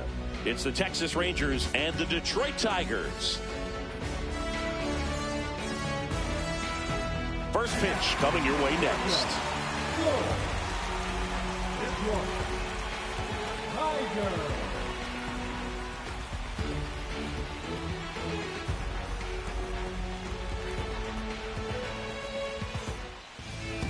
About to get started here, and on the hill in this one, Tarek Skubal. And Singy, he's one of the most dominant arms in all of baseball. Well, I'm interested to see how he utilizes his sinker to this lineup, Boog. You know, it's not necessarily his go-to primary pitch, but he does mix it in when he needs it. He's just got to make sure that it's not flat. Otherwise, it's going to get hit hard. So look for him to throw it up there when he needs a big double play, a ground ball, something like that to get out of an inning, change it up for a hitter. Also, get those hitters looking down so that it opens up the top of the strike zone, especially late in an at-bat. Slow roller up the middle. Over to first, and Simeon is out. And now we take a look at the Rangers lineup. With an excellent arm on the mound, Singy, this won't be easy. They'll need to take advantage of the opportunities that they do have. You're right about that, Boog. Odds are they won't have many chances against this guy, but if they can rattle him out of the gates, they'll have a shot. If not, look out. It might be a long day for this offense.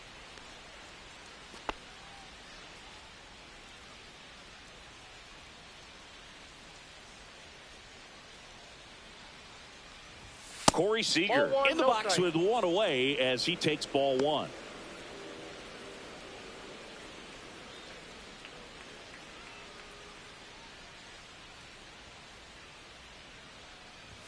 Swing and a miss as he was late that time. Love to see it. Power versus power right there. One out, bases empty.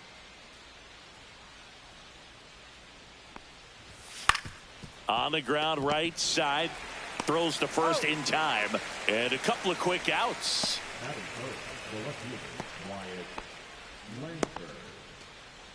So 2 down now, and here is Wyatt Langford.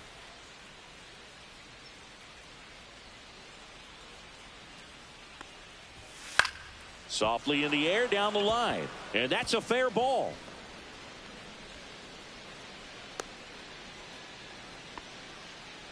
Hey, whatever works, right? Doesn't have to be impressive. That line drive isn't going to light up StatCast or anything like that, but it gets the job done. And he just kind of caught it on a weird spot of the bat, but he didn't get cheated with the swing, that's for sure. And now let's see if they force some action with good wheels on the bases. Here is Jock Peterson. Peterson just got a piece of it.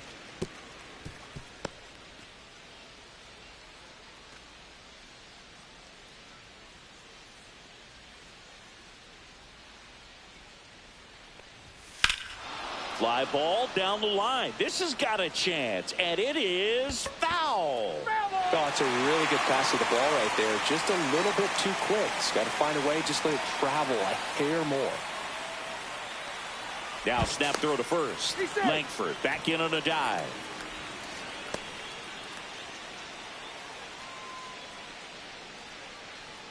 Two outs. That one close, ruled a ball. Now 1-2. I think he wanted that call on the upper part of the zone, but just didn't get it. Now he's just trying to get a better feel for how much it missed so he can adjust his sights just a little bit.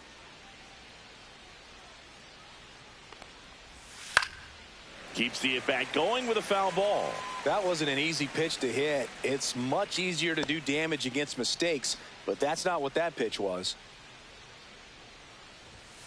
And that's a strikeout looking. That was pretty nasty. Rangers lead one. The Tigers coming up, no score. You're watching Major League Baseball on the show.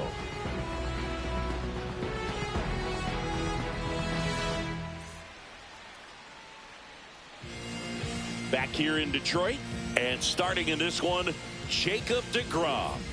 Power pitcher. He's going to speed you up with the fastball velocity, and out of his hand will explode the breaking ball. Very difficult for hitters to keep that front side closed and hit the ball the other way because they know if they're not ready to pull the trigger, the fastball will beat them. Parker Meadows leading things off and takes a strike. 0-1. deGrom, a former Cy Young Award winner, he features a four-seam fastball, a slider, a changeup, and he occasionally uses a curve. Next offering in there for a strike, and it's 0-2. 0-2 count, both pitches on the inside part of the plate. Hitter is thinking, I don't want to get beat here. This is a good time for something off speed away. You know, variant speeds can be just as useful for a pitcher as movement. As you see right there, it really wasn't a great location, but the fact that the velocity change had the hitter off balance, and that's all you got to do sometimes. Swinging a foul back, that's out of play.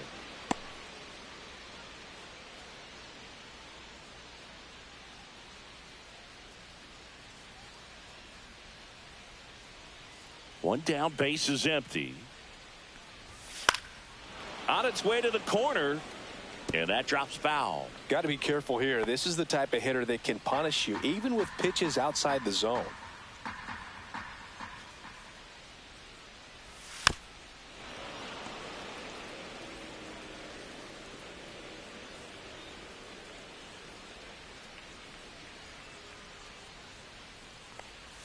And a breaking ball misses outside. The guy at the plate could recognize slider out of the hand. Didn't stay in the tunnel very long in terms of depth and perception. He knew right away it was an off-speed pitch. Foul ball, still a 1-2 count. I wouldn't throw him another breaking ball. Try to go again with the fastball, slightly elevated. He just is having a hard time catching up.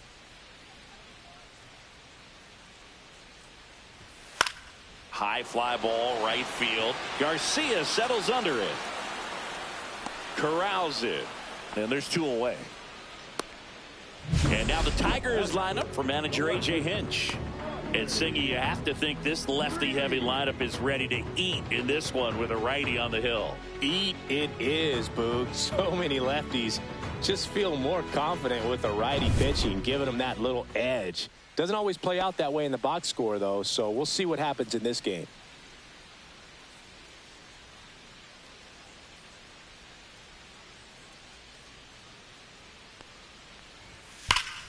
Swing and a liner foul off to the right. It's a tough pitch, but in terms of the best pitch you're going to get to hit in the at-bat, that fastball was down enough where you're going to catch up to one. That's the one. When he elevates, hitters aren't touching it. In the air, left field. Langford makes the grab, and that'll end the inning. Scoreless after 1.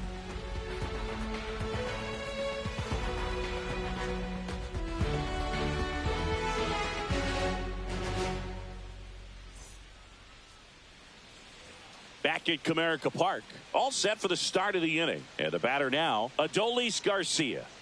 He's a big, strong guy, can untie this game with one swing.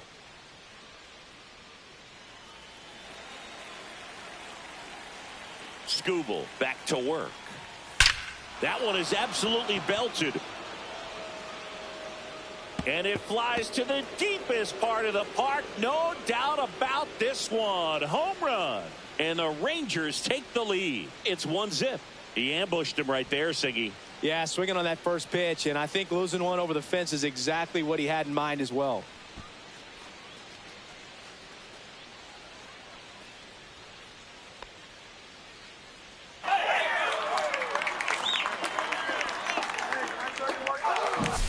When a guy's got a real hard fastball, you can't overswing. All you've got to do is get the bat head to the spot. If you do, he supplies the power, and you'll get to jog around the bases like he did right there.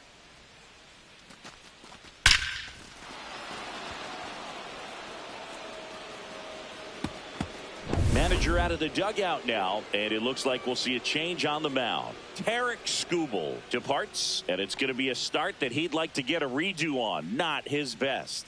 Back with the new arm in a minute. Will Vest gets the call from the pen.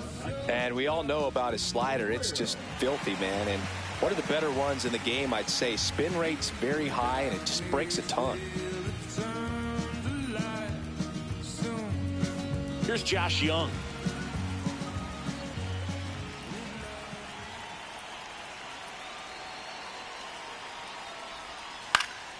Next offering, pop foul off to the right out of play. Always exciting to see a leadoff home run in an inning. Kind of gets the offense fired up, and you start to expect a big inning.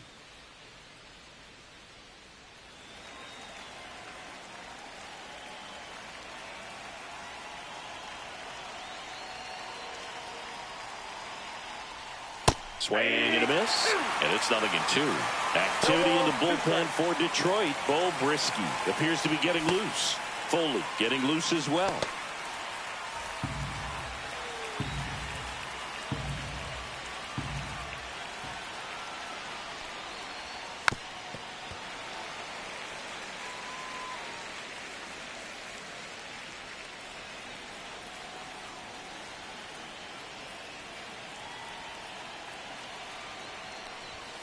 Next offering upstairs. Really good take, especially with 2 strikes.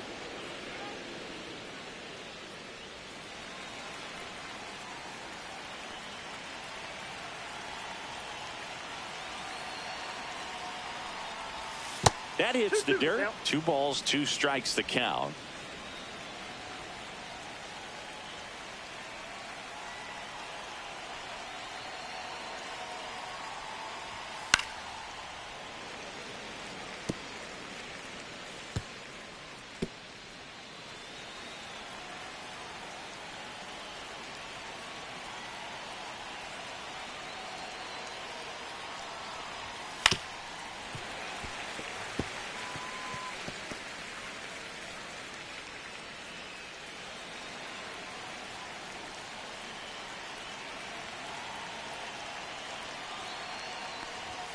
And that's too high.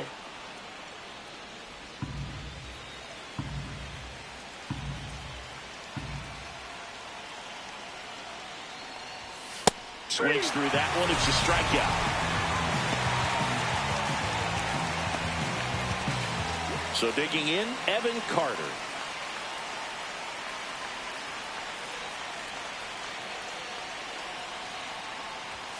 And that one just misses. A ball and no strikes. Vest. He's made a name for himself as a very effective reliever, but not really what you expect from a bullpen arm these days because he's not out there racking up Ks. Hey.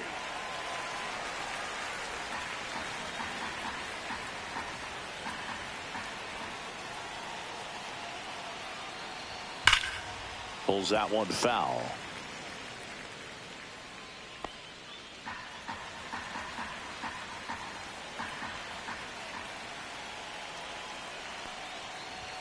Next offering way upstairs. I think it's the deception in his ability to change arm angles and slots and give hitters different looks within one at bat.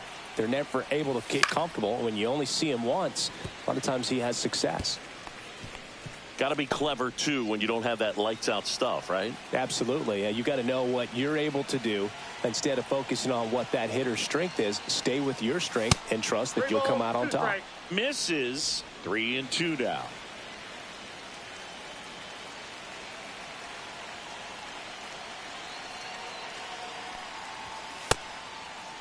Tried to check his swing there, appeal to third. He did not go around. Almost a coin flip for the umpire in that call, but most umpires just don't want to give pitchers a break up in the zone like that. And now it's Jake Berger to hit.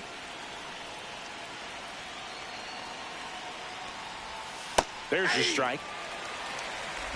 0-1's the count.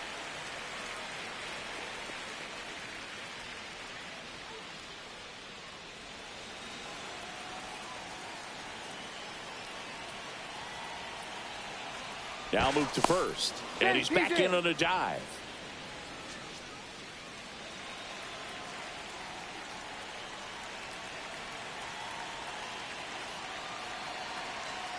Here comes a pitch. That one fouled off.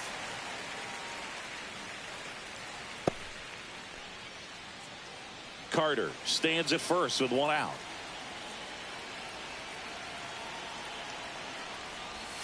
And a good eye there. Inside. Tough to take a 2-strike changeup that just missed. I think it froze him. Strike 3, and that's 2 in a row. Well, it gets talked about a lot, but a good high fastball in a 2-strike situation, it's just become such a problem for hitters in more recent years. But with all of the emphasis by pitchers on developing that spin rate, having a good grip on the baseball, those high fastballs, they kind of look like to the hitter that they're rising, even though they're not, but they're not decreasing in velocity and spin rate. So very difficult to get the barrel on it. Swing and a high fly ball pulled foul, and that's out of play.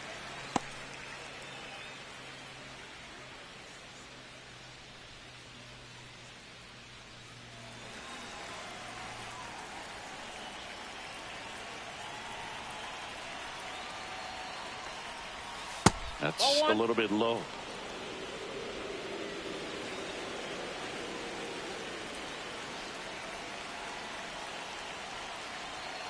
Two outs. Swing and a miss. Clearly is sitting on a fastball right there. It just ended up out in front of the slider. Hey, you can't fault him for his commitment. Now he's just going to have to battle with 2 strikes.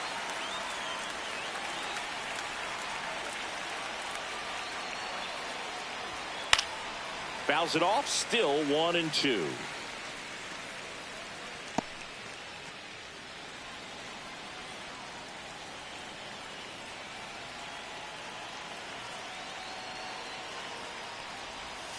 And there's a ball. 2-2 the count.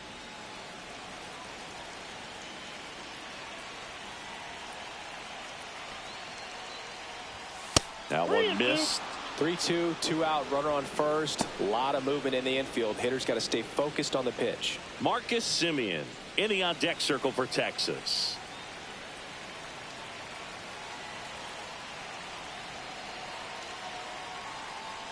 So now 2 on and 2 outs.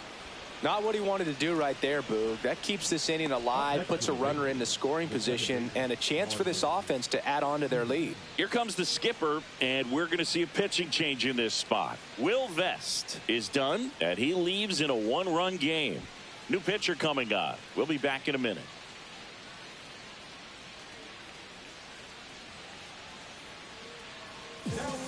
So the Tigers get a new arm from the pen, Jason Foley.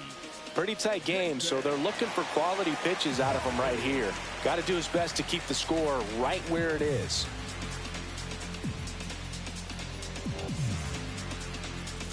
Now it's Marcus Semien. Grounded out his first time.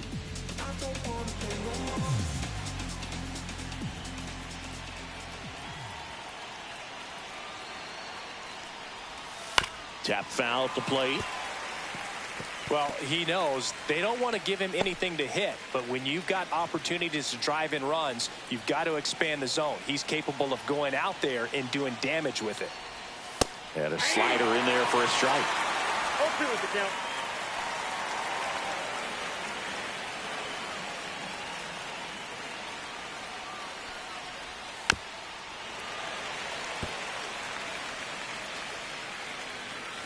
Two aboard, 2 outs.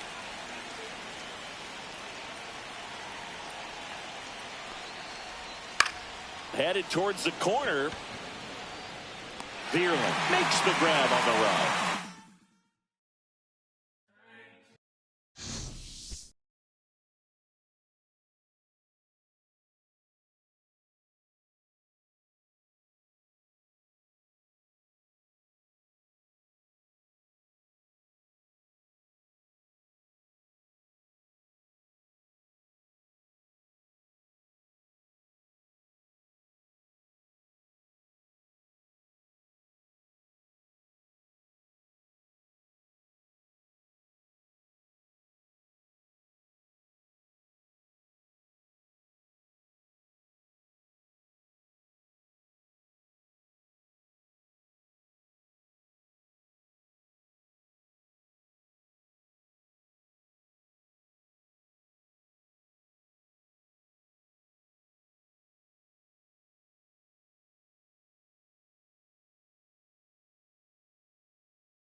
Cherry tree.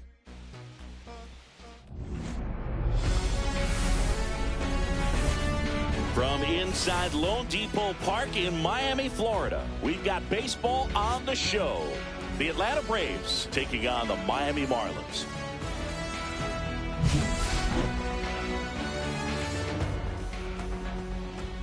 First pitch coming at you right after the break.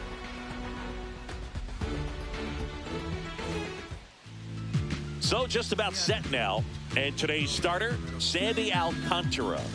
Anytime you have 5 pitches to work with on the mound, that repertoire can be a real weapon in terms of keeping hitters off balance, man. It's one of those things that I'm going to be looking for in this one. Does he have a feel for all of those pitches, or is he just able to get 1 or 2 over in the strike zone where he wants? Now, it's tough to do to be able to command all those pitches, but if he can, he is going to be very tough for the opponent today.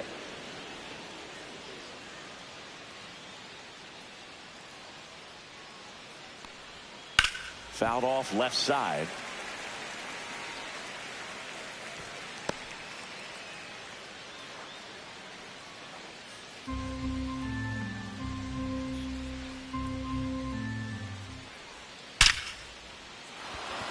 Lined, and that's a base hit. And a good start to the inning. And that's a double. Everything came together perfectly for him right there. When you connect and it jumps off your bat like that, you're thinking double at the very least. Put a great swing on it, and man, he wasn't fooled at all.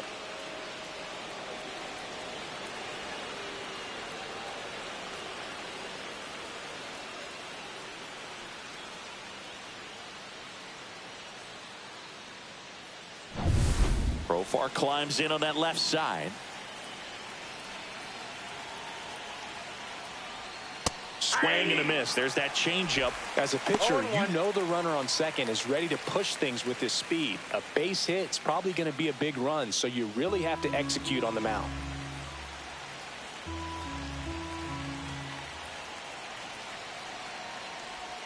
Missed with a changeup. 1-1.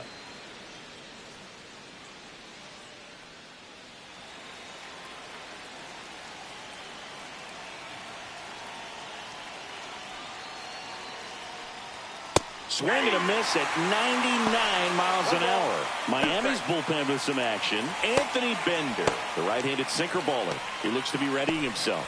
Tinoco, a hard-throwing right-hander, up as well. Next offering is outside.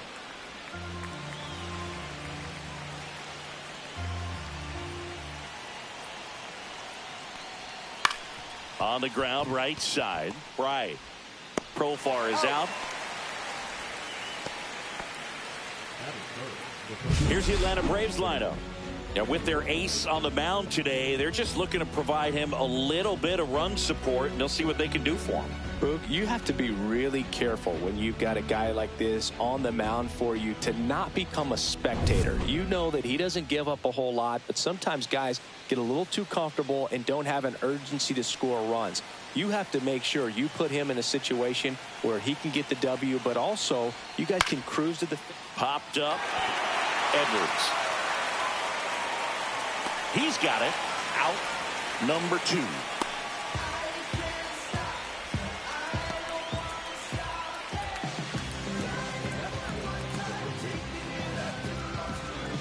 And now it's Matt Olson's turn to hit. This is another guy capable of hitting tape measure home runs.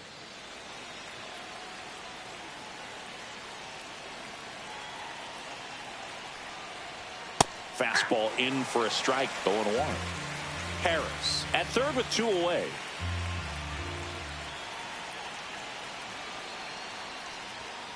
This one chopped on the ground, but foul.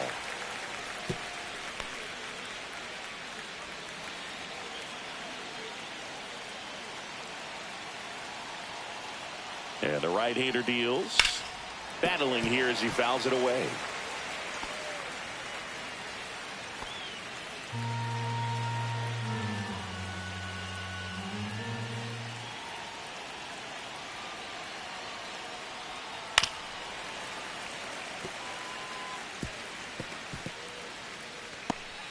Two outs with a runner at third.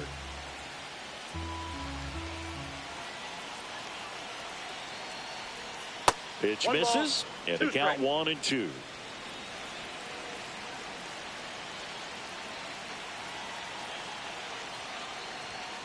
And a swing and a miss. Huge strikeout there. A lot of adrenaline, we can see it right there, and sometimes you just got to let it out. That's an outstanding job of taking that, executing, and getting out of a tough inning.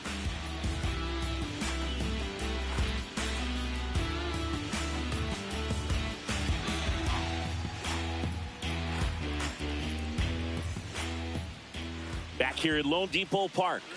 And going for Atlanta, Chris Sale. Well, Sale's a strikeout pitcher, and the thing about it is he'll throw strikes early, but then start teasing the zones, and that's what the great ones do. You got to make sure you elevate him, get him out over the plate. That's the only way you're going to have a chance. Bottom of the first, and the batter will be the shortstop, Xavier Edwards. Ripped on a line, puts it away for the out, and a quick out, number one. And time now for the Marlins lineup.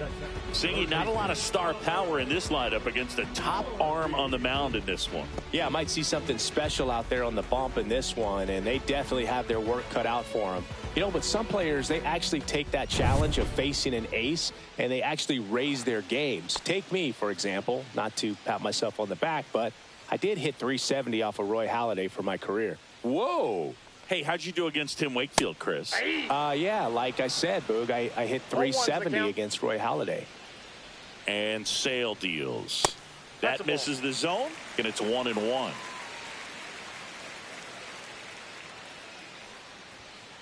Ball, that's down.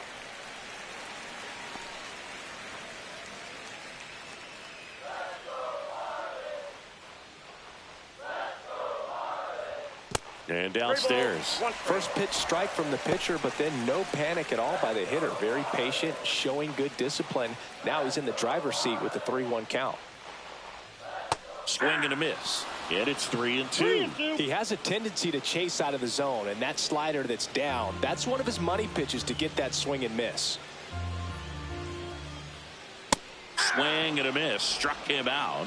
That's out number 2. Typically that high fastball, if it's close to the top of the strike zone, a hitter, if he's prepared for it, can get to it. But that one just had that little jump at the end, which indicates there's a good spin rate on it, and it didn't decrease in velocity as that hitter's internal clock would expect it to, and that's why you see the swing and miss. Jesus Sanchez in the box now. No balls and a strike. Sale, 35 years old, a former first-round pick back in 2010. And that one misses up and in. Ball one. Just missed.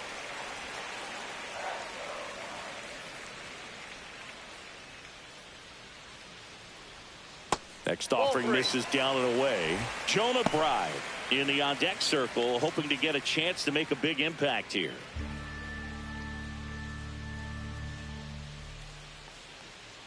That's ball four. Tried another fastball, but missed the spot. One of the things about that 2-out walk, the base runner over at first base is going to have a very aggressive secondary lead. So a ball down the line or an into the gap will produce a 2-out RBI, and those are the best.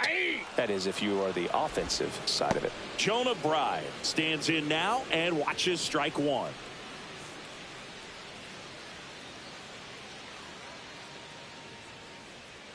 Sale with the move to first, and he just got his hand in there.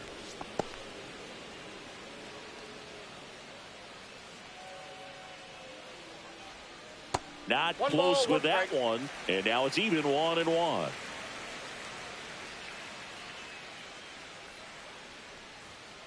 To third. On to first. Inning over. One left for Miami. Scoreless after one.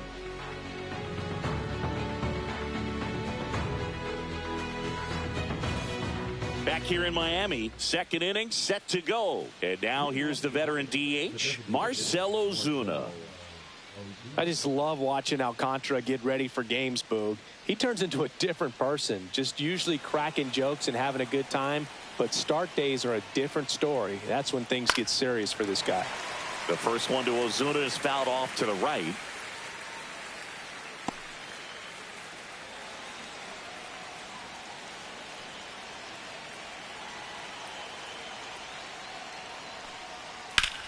And a pop-up, right side, foul territory. Catcher tosses the mask, settles under it, brings it in, one away.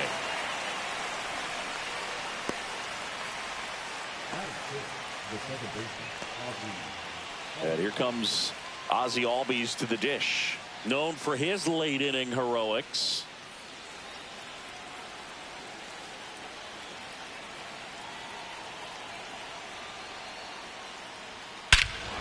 Well struck, deep right field, way back, and out of here.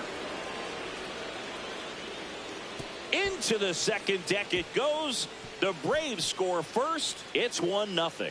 That one just sounded different. And might have been the loudest moment yet. Man, my ears are ringing. I could feel that swing from the booth.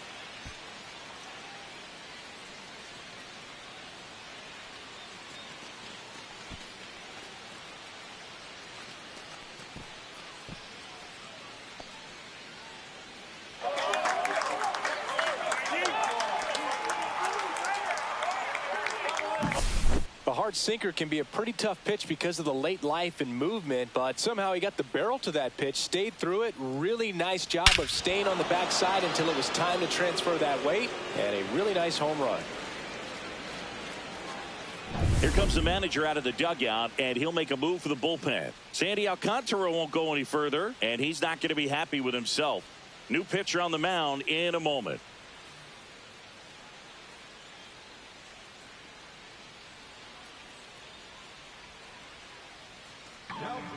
Righty reliever out of the pen, Anthony Bender. Just trying to keep this one close here, and this is where a bullpen can give their players a chance to fight back into the game.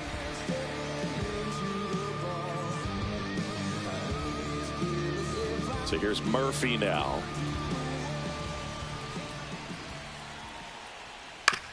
On the ground to third. Fires to first in time. The right fielder, Jared Kelnick. Here's Jared Kelnick.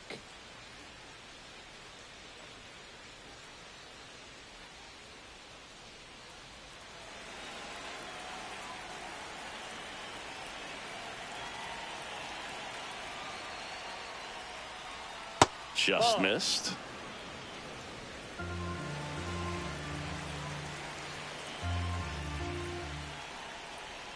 Delivers a pitch in for a strike at 95.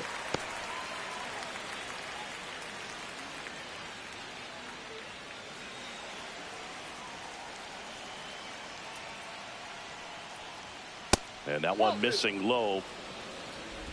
2 balls, 1 strike. 2 out, space is empty. Next pitch is outside.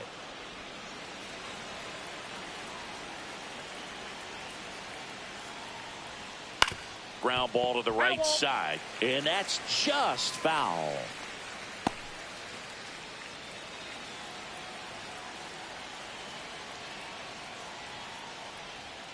Swing and a miss. Had him out front for the strikeout.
Every time you look at me, I can't hold back. But I don't want to tell you that.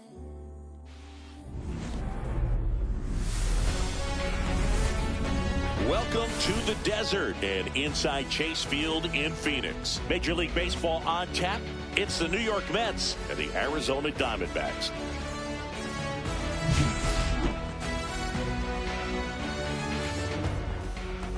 All right, we'll be back to get this one started after this.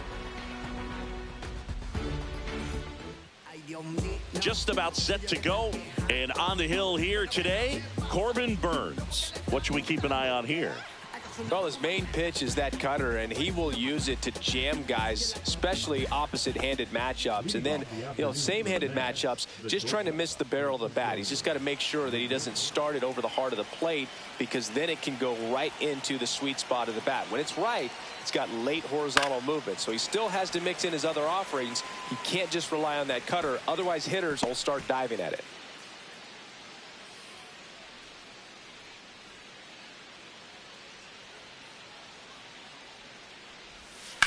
Swing and a high fly ball left field, pretty well struck. That's back there, and that one is going to go. The first batter of the game leaves the yard, and that gives them a lead. It's 1-0. That's a fun way to take the lead. Just hit one out of the park.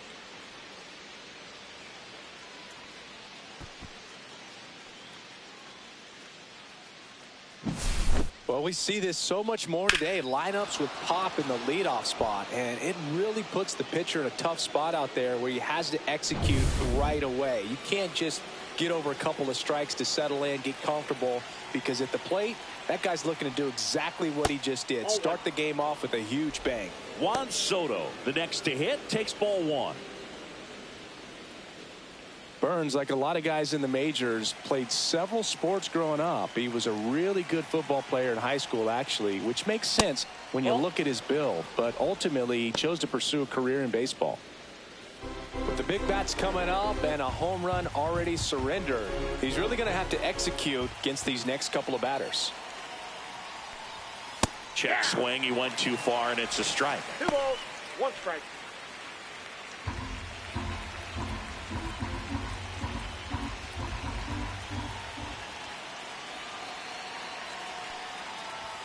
At 96, that pitch is in for a strike.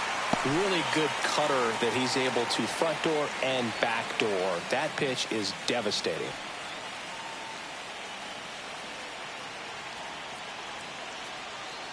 Two. And a foul ball. He stays alive.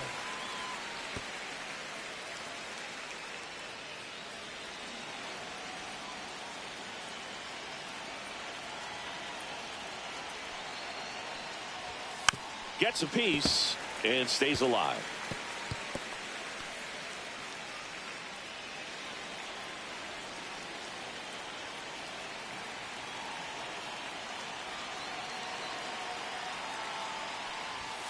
And there's a ball.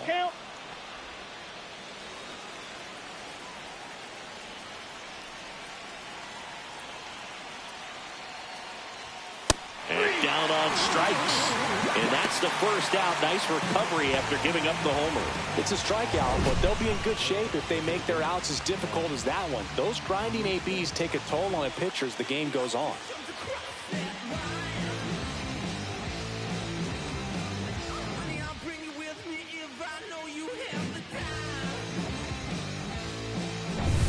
And now it's Mark Vientos.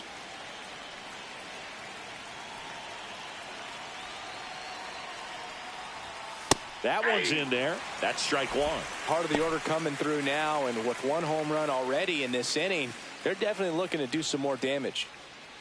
1 out, base is empty.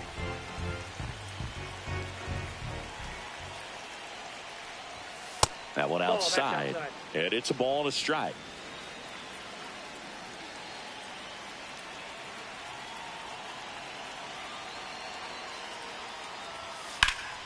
That's out to center field.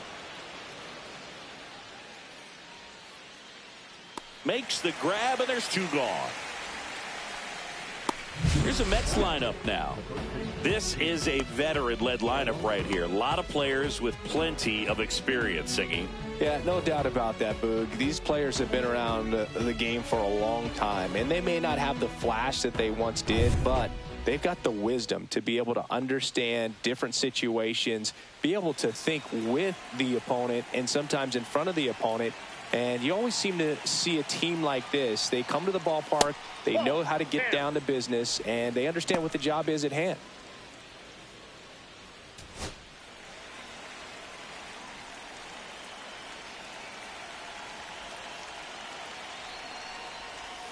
Next offering way off the plate. Well, they gave up the home run earlier in this inning, not pitching as aggressively here.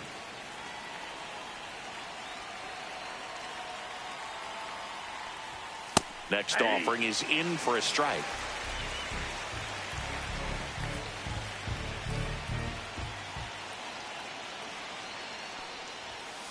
Outside, that's a ball.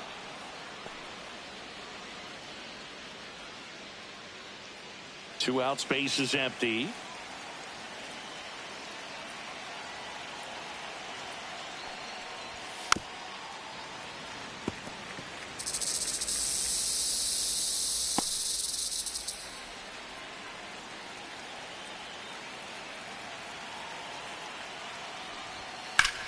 There's a swing and a drive. That's back. And that is gone. Second home run of the inning for him. It's 2-0. And Singy, he just loves hitting against this guy, doesn't he? It's like he's been facing him his entire life. Looks so comfortable in the box against him. Knew what pitch he wanted to hit. Spent on some other pitches in this at bat. Was very patient, and it paid off.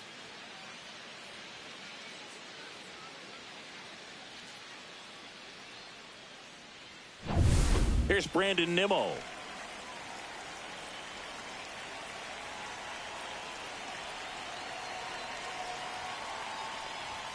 Check swing, called strike.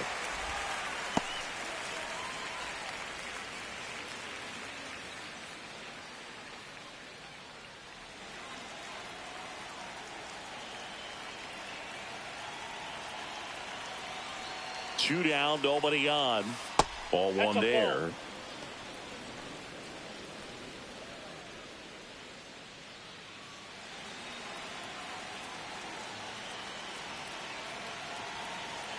And he deals. Edge of the zone for a strike. 1-2. Action in the pen down there. Ryan Thompson up and throwing for manager Torey Lavello. Mantiply also getting ready.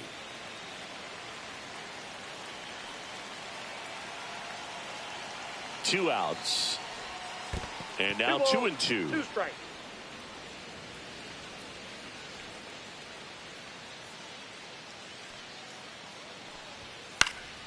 And they'll do it again.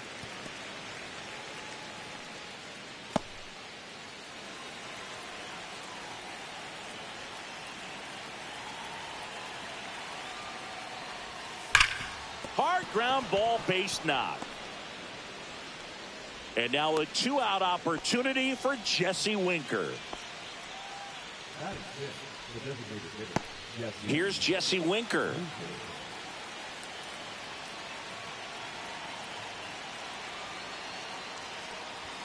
He swings and misses at the first pitch. 0-1. 0-1.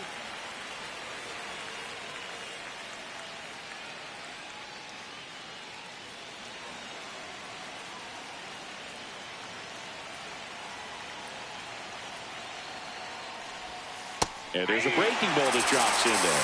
Probably the best one we have seen. Throwing it where he wanted to, have a nice tight spin to it, and a teaser just off the edge of the plate. High fly ball out to center field. He's there. He's got it. And that's the third out. But two round trippers in this inning. The long ball was working. It's now a 2-0 ball game. Major League Baseball is on the show.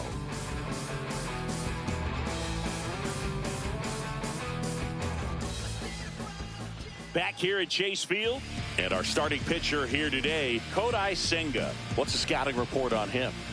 Well, he comes at hitters with a 5-pitch mix, so for him, it's always interesting to see how he utilizes those weapons. He may lean on 1 or 2 pitches depending on how things are going and how things are working, but if he can control 4 or even 5 of those offerings, look out, hitters. It's going to be a tough day. He's really going to be able to keep those guys off balance. This is Corbin Carroll. There's a strike. Well, after scoring runs, this is where you're looking for that 0-1 shutdown inning. Get that hot team back in there to swing the bats.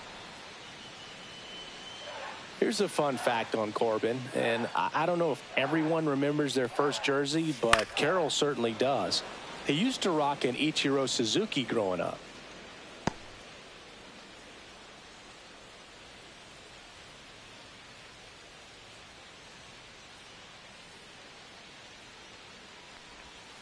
Gets a piece, and it stays 0-2.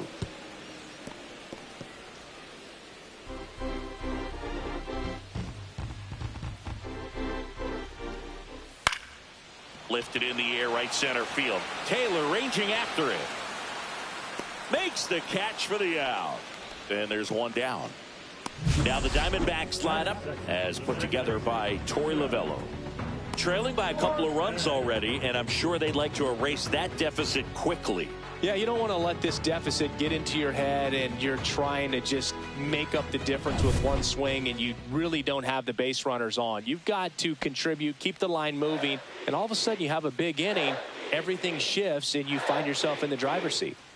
Ketel Marte, the batter now as he swings and misses for strike one.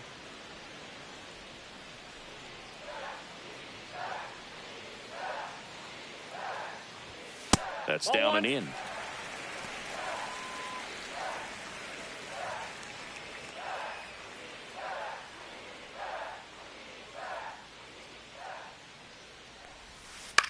Popped up. Alonso. He's got it, and there's two away.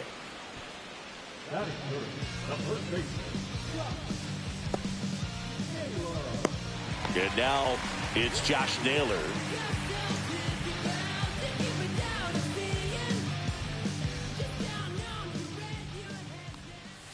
Hammered down the right side, but foul.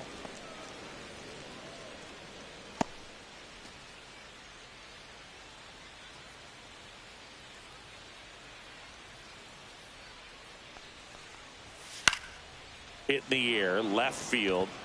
Nimmo snags it, and that ends the inning.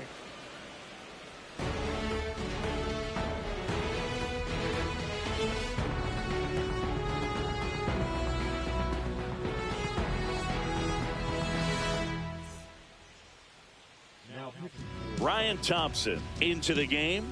Pretty tight game, so they're looking for quality pitches out of him right here.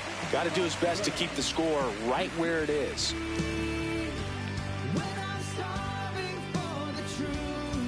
Tyrone Taylor up now for the Mets.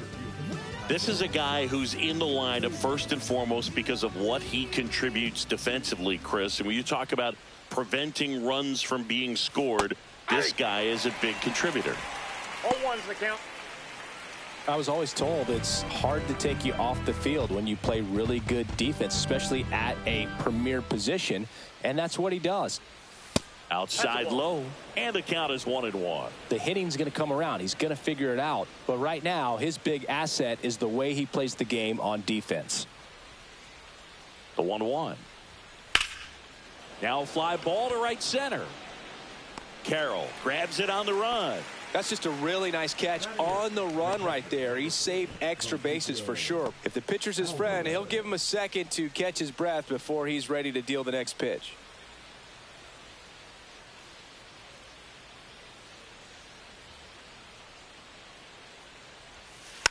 And a foul ball. Alvarez, 23 years old, and he was born in Venezuela.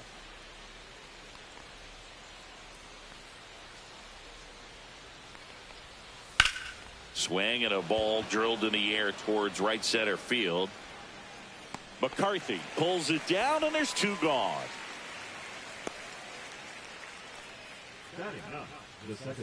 And now here's Jeff McNeil.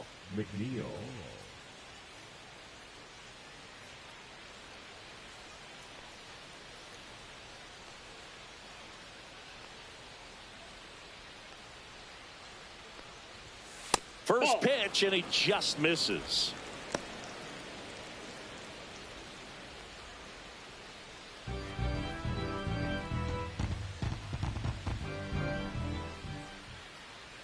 Two down, nobody on. Swing and a ground ball, and that one gets through into center field.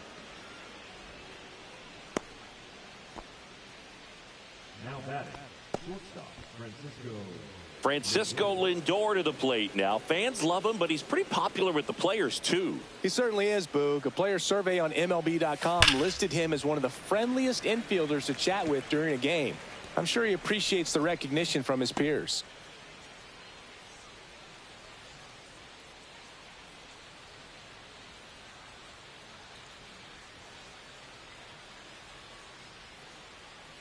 Two outs. This one lifted in the air, left field. Gurriel handles the chance.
Live from Arlington, Texas, we've got open-air baseball for you on the show. It's the New York Yankees and the Texas Rangers. First pitch coming your way next.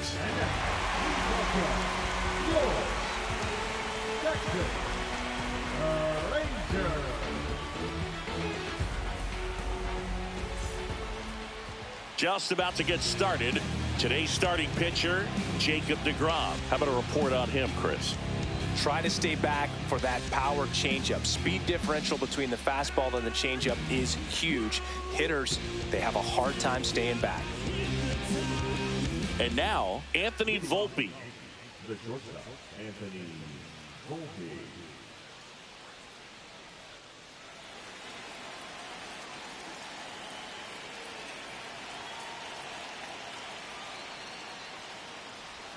Clips the corner, and this one is off and running.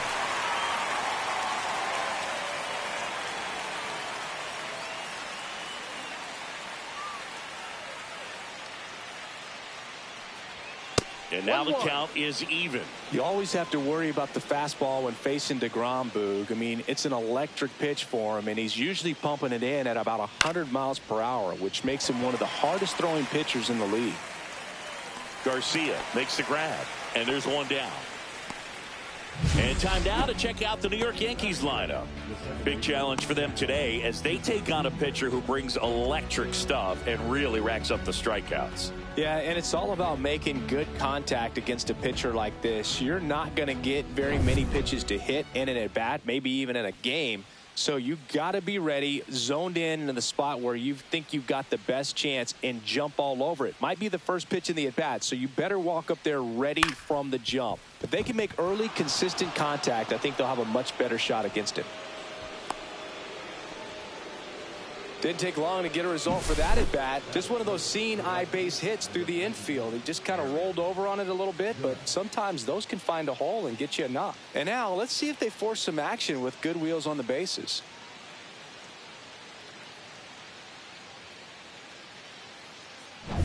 Man at first with one gone. Aaron Judge at the plate. DeGrom checks the runner. Chisholm back on a dive.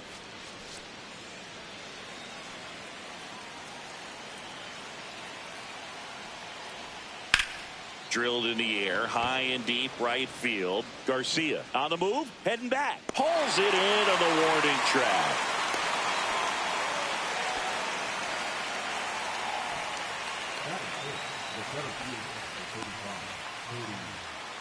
Here's Cody Bellinger.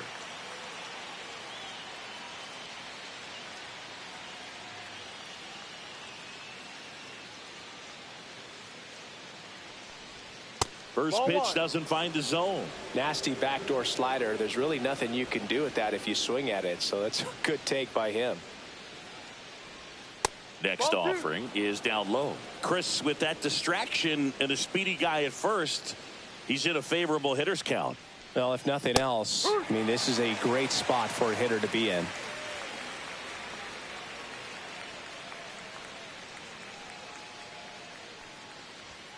That missed by a lot. And now 3-1. Giancarlo Stanton, the kind of bat that can make a big impact if they can keep it going here. Chisholm off of first with 2 away.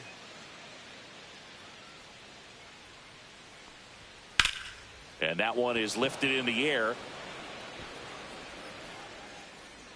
He makes the grab, and that'll do it.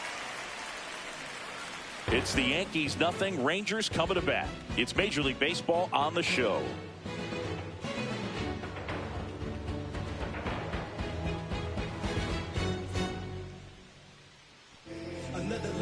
Back at Globe Life Field, getting the nod on the mound, Garrett Cole. What should we keep an eye on here? It's always interesting to see how he utilizes all of his pitches and how many of those he has a good feel for on that given day. When he's right, he's really able to keep hitters guessing, and all of his stuff seems to be coming out of the same arm slot, the same tunnel, and that can make life very difficult on his opponents. Here's the veteran second baseman, Marcus Semien.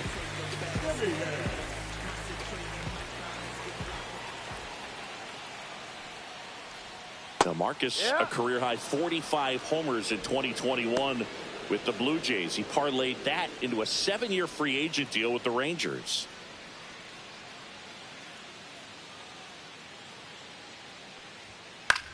And that one lifted in the air, center field. Bellinger in and to his right. Makes the grab, 1 down. And now we take a look at the Rangers lineup. And it's clear the most important job they have today is getting to the starting pitcher early and often. No doubt about that. That's the best way to disrupt a game. But can they do it? Certainly something for us to pay attention to in this one, partner. Now it's Corey Seager.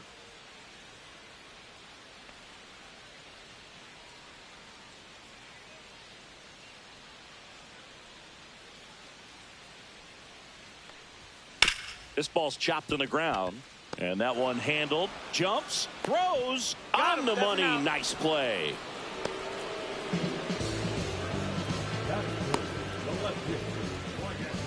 Wyatt Langford stepping in for the Rangers.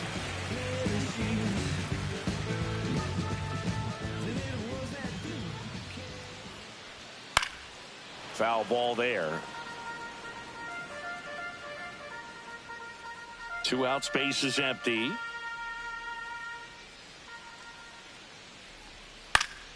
Swing and a pop-up in foul ground.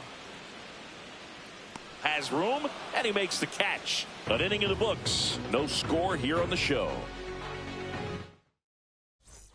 New inning getting started. In now is the Yankees DH, Giancarlo Stanton.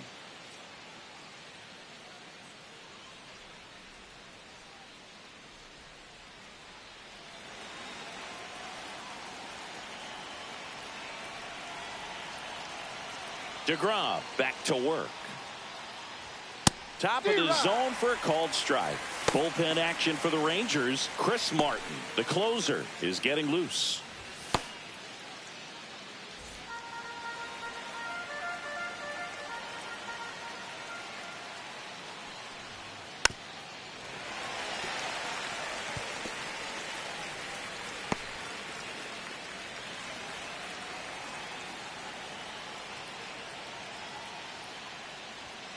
Swing and a miss.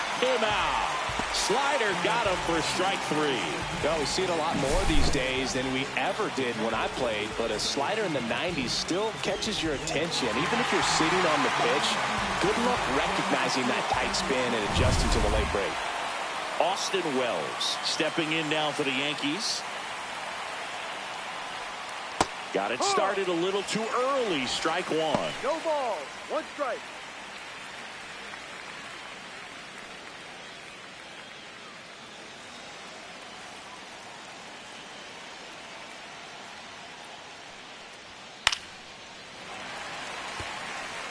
The healthy cut. Tough pitch at 98, but a really good pass at the ball. 1 out, bases empty. Next offering down in the dirt.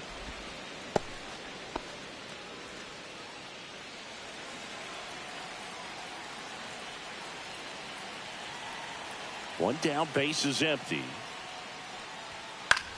In the air, left field. 2 down.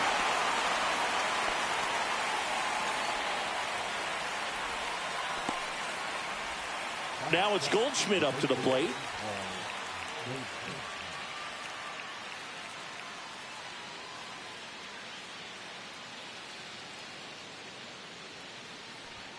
First pitch misses.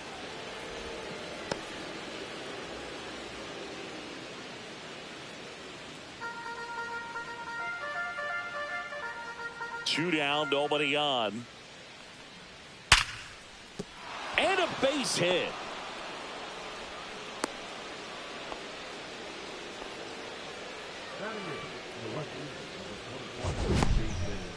Mansingy, he hit that ball right on the sweet spot. According to StatCast, the exit velo 110 miles an hour.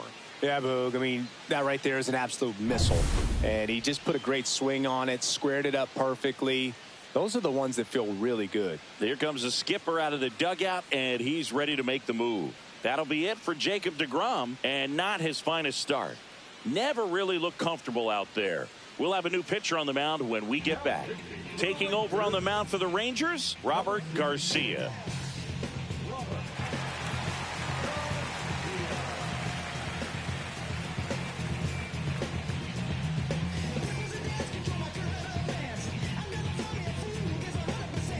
Making a move at first, and here's the Yankees pinch runner, Oswald Peraza. Digging in is the switch hitting outfielder, Jason Dominguez. Fly ball to right. And that's the 3rd out.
I was really upset. Lord told me read, so I took his advice. I'm blessed, now I can bring visions to life. Organically, I'm a G. Look at me. From 41 Seaver Way, welcome to the home of the New York Mets. This is Citi Field. MLB The Show with a good one coming at you. It's the Washington Nationals going up against the New York Mets. With Chris Singleton, I'm John Shambi. Siggy here at Citi Field, and of course, known as a pitcher's park, but this ballpark's gotten a little smaller over the years as they've changed the dimensions. It's a different ballpark. It plays differently, and these hitters are really feeding off of it. You give the pitcher a nice little lead, and we see those players getting comfortable and leading the team to victory. First pitch coming your way next.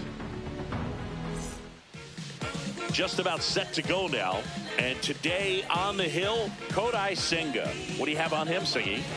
Anytime you have 5 pitches to work with on the mound, that repertoire can be a real weapon in terms of keeping hitters off balance, man. It's one of those things that I'm going to be looking for in this one. Does he have a feel for all of those pitches, or is he just able to get 1 or 2 over in the strike zone where he wants? Now, it's tough to do to be able to command all those pitches, but if he can, he is going to be very tough for the opponent today. C.J. Abrams leading things off and takes a strike.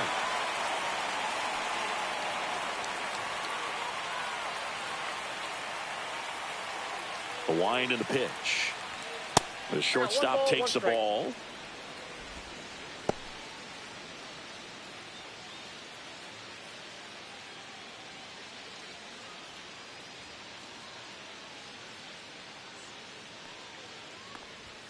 Swing and a miss, and he was fooled. 1 ball, 2 strikes.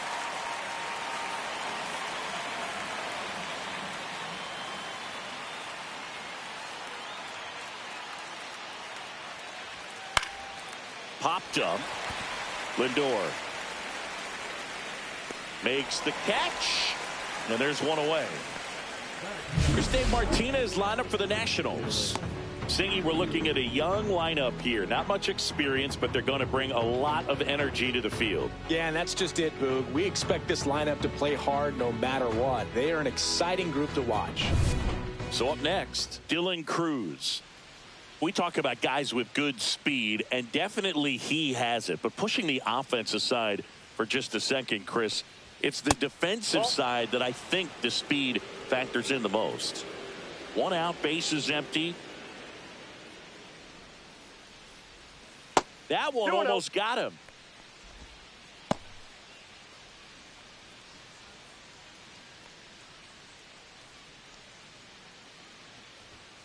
Hey! 2-1.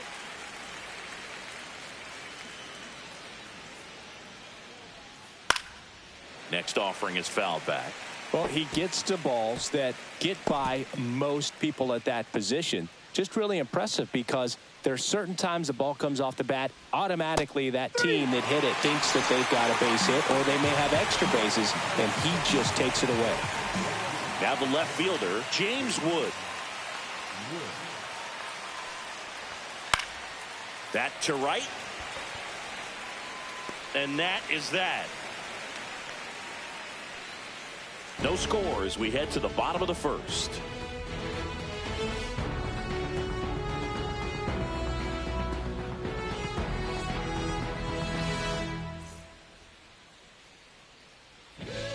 Back here at Citi Field. And on the mound now, Mackenzie Gore. Chris, what are you looking for from him? Well, that 12-6 curveball explodes out of the hand, and because he's able to throw the high fastball at the top of the strike zone for a strike, hitters commit to that pitch, and before they know it, they're swinging over the top of that curveball. Francisco Lindor, the leadoff batter, as he looks at ball 1. Oh, here's a game Lindor will never forget. One night in July of 2023, he went 5 for 5 with a home run, 2 triples, and he scored 3 runs. That stat line is so rare, only one other player has done it. Guess who? Willie Mays in 1958.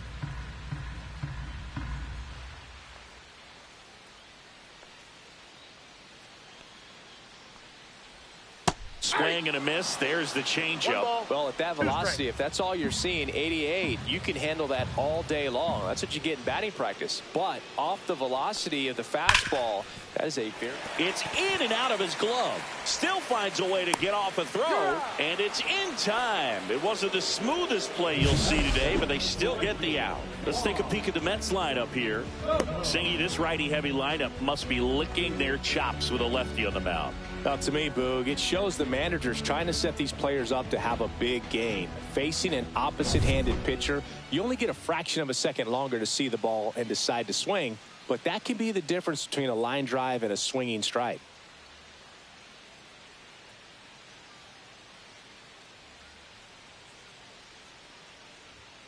Hit hard, but foul off to the left. That fastball at the bottom of the zone can be very effective. Just got to keep it on the corners.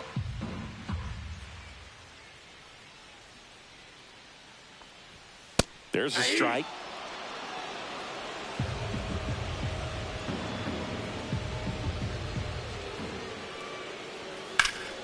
Foul ball. It stays 0-2.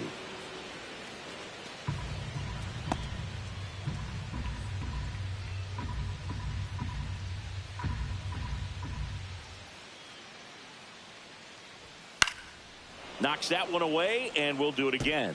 Pretty good pitch there to take a rip at. He wants to get his arms extended. He likes the ball away from him a little bit, just not able to square it up. Now one missed. Well, this is a guy that can be frustrating for pitchers because he fouls off so many pitches and grinds out the at-bat. I'm sure there's some times where a pitcher would rather just give up a first-pitch single than have to waste 6 or 7 pitches on one hitter. Young gets under it. Hauls it in for the out.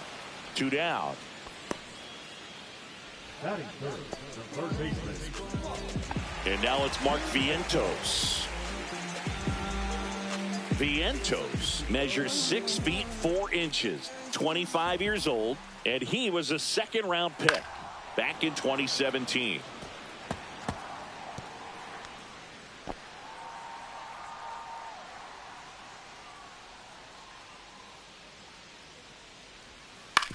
This to third.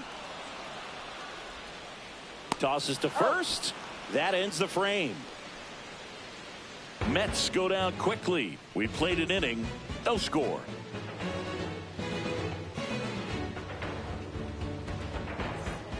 Back here in Queens. And now it's going to be Nathaniel Lowe.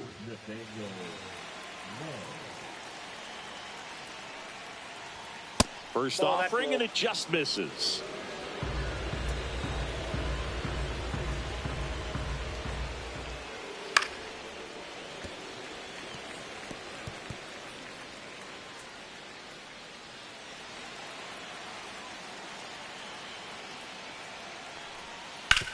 Swing and a ground ball and foul ball.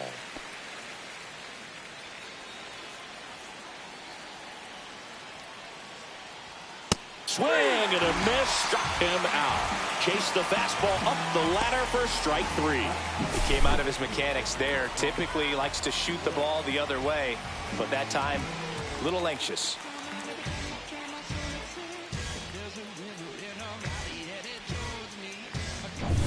And now the switch hitting first baseman Josh Bell. Swing and a foul out of play.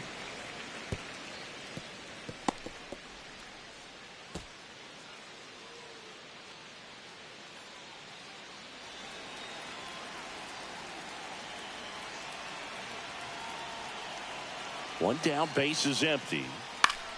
And it's fouled off.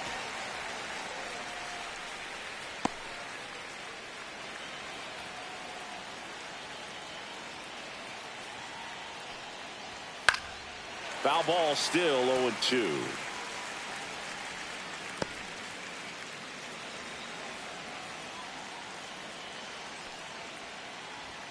And there's a ball. He's great hitting the ball the other way, and that pitch did a good job to straighten him up a bit. Mission accomplished. Just off the outside edge. The count now 2-2. No score here in the second. Strike 3, and that's 2 in a row. And now it's Luis Garcia.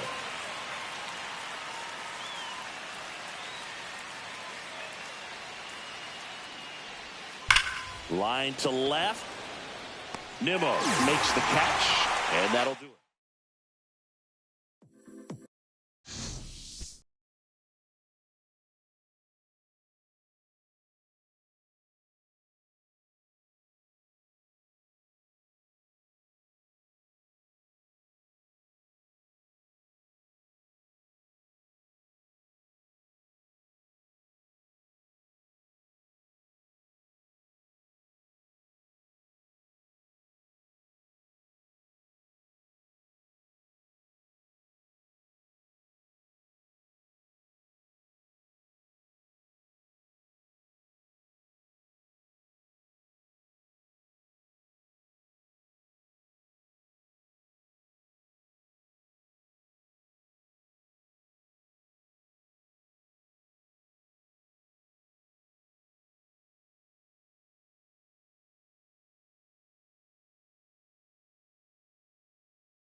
Live from Yankee Stadium in the Bronx, we've got a perfect day for baseball. It's the Texas Rangers taking on the New York Yankees. And we'll be back with the first pitch right after this.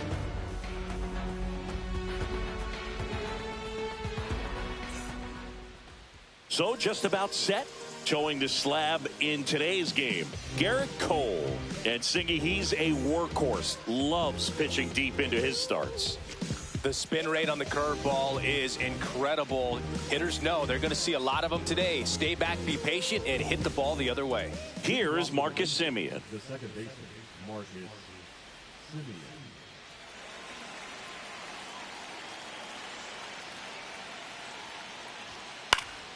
And that one fouled off.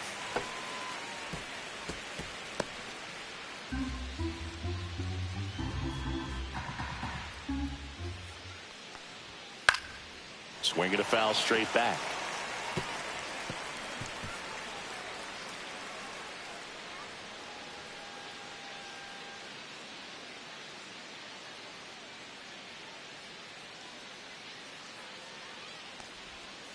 One, two.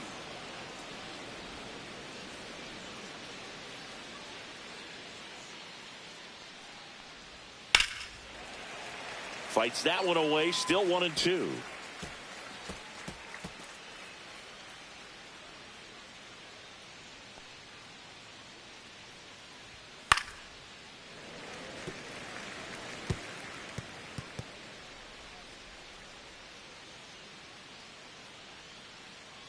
And a pitch. Foul ball, still a 1-2 count. I wouldn't throw him another breaking ball. Try to go again with a fastball, slightly elevated. He just is having a hard time catching up. Close one, doesn't get the call. And that's ball 2.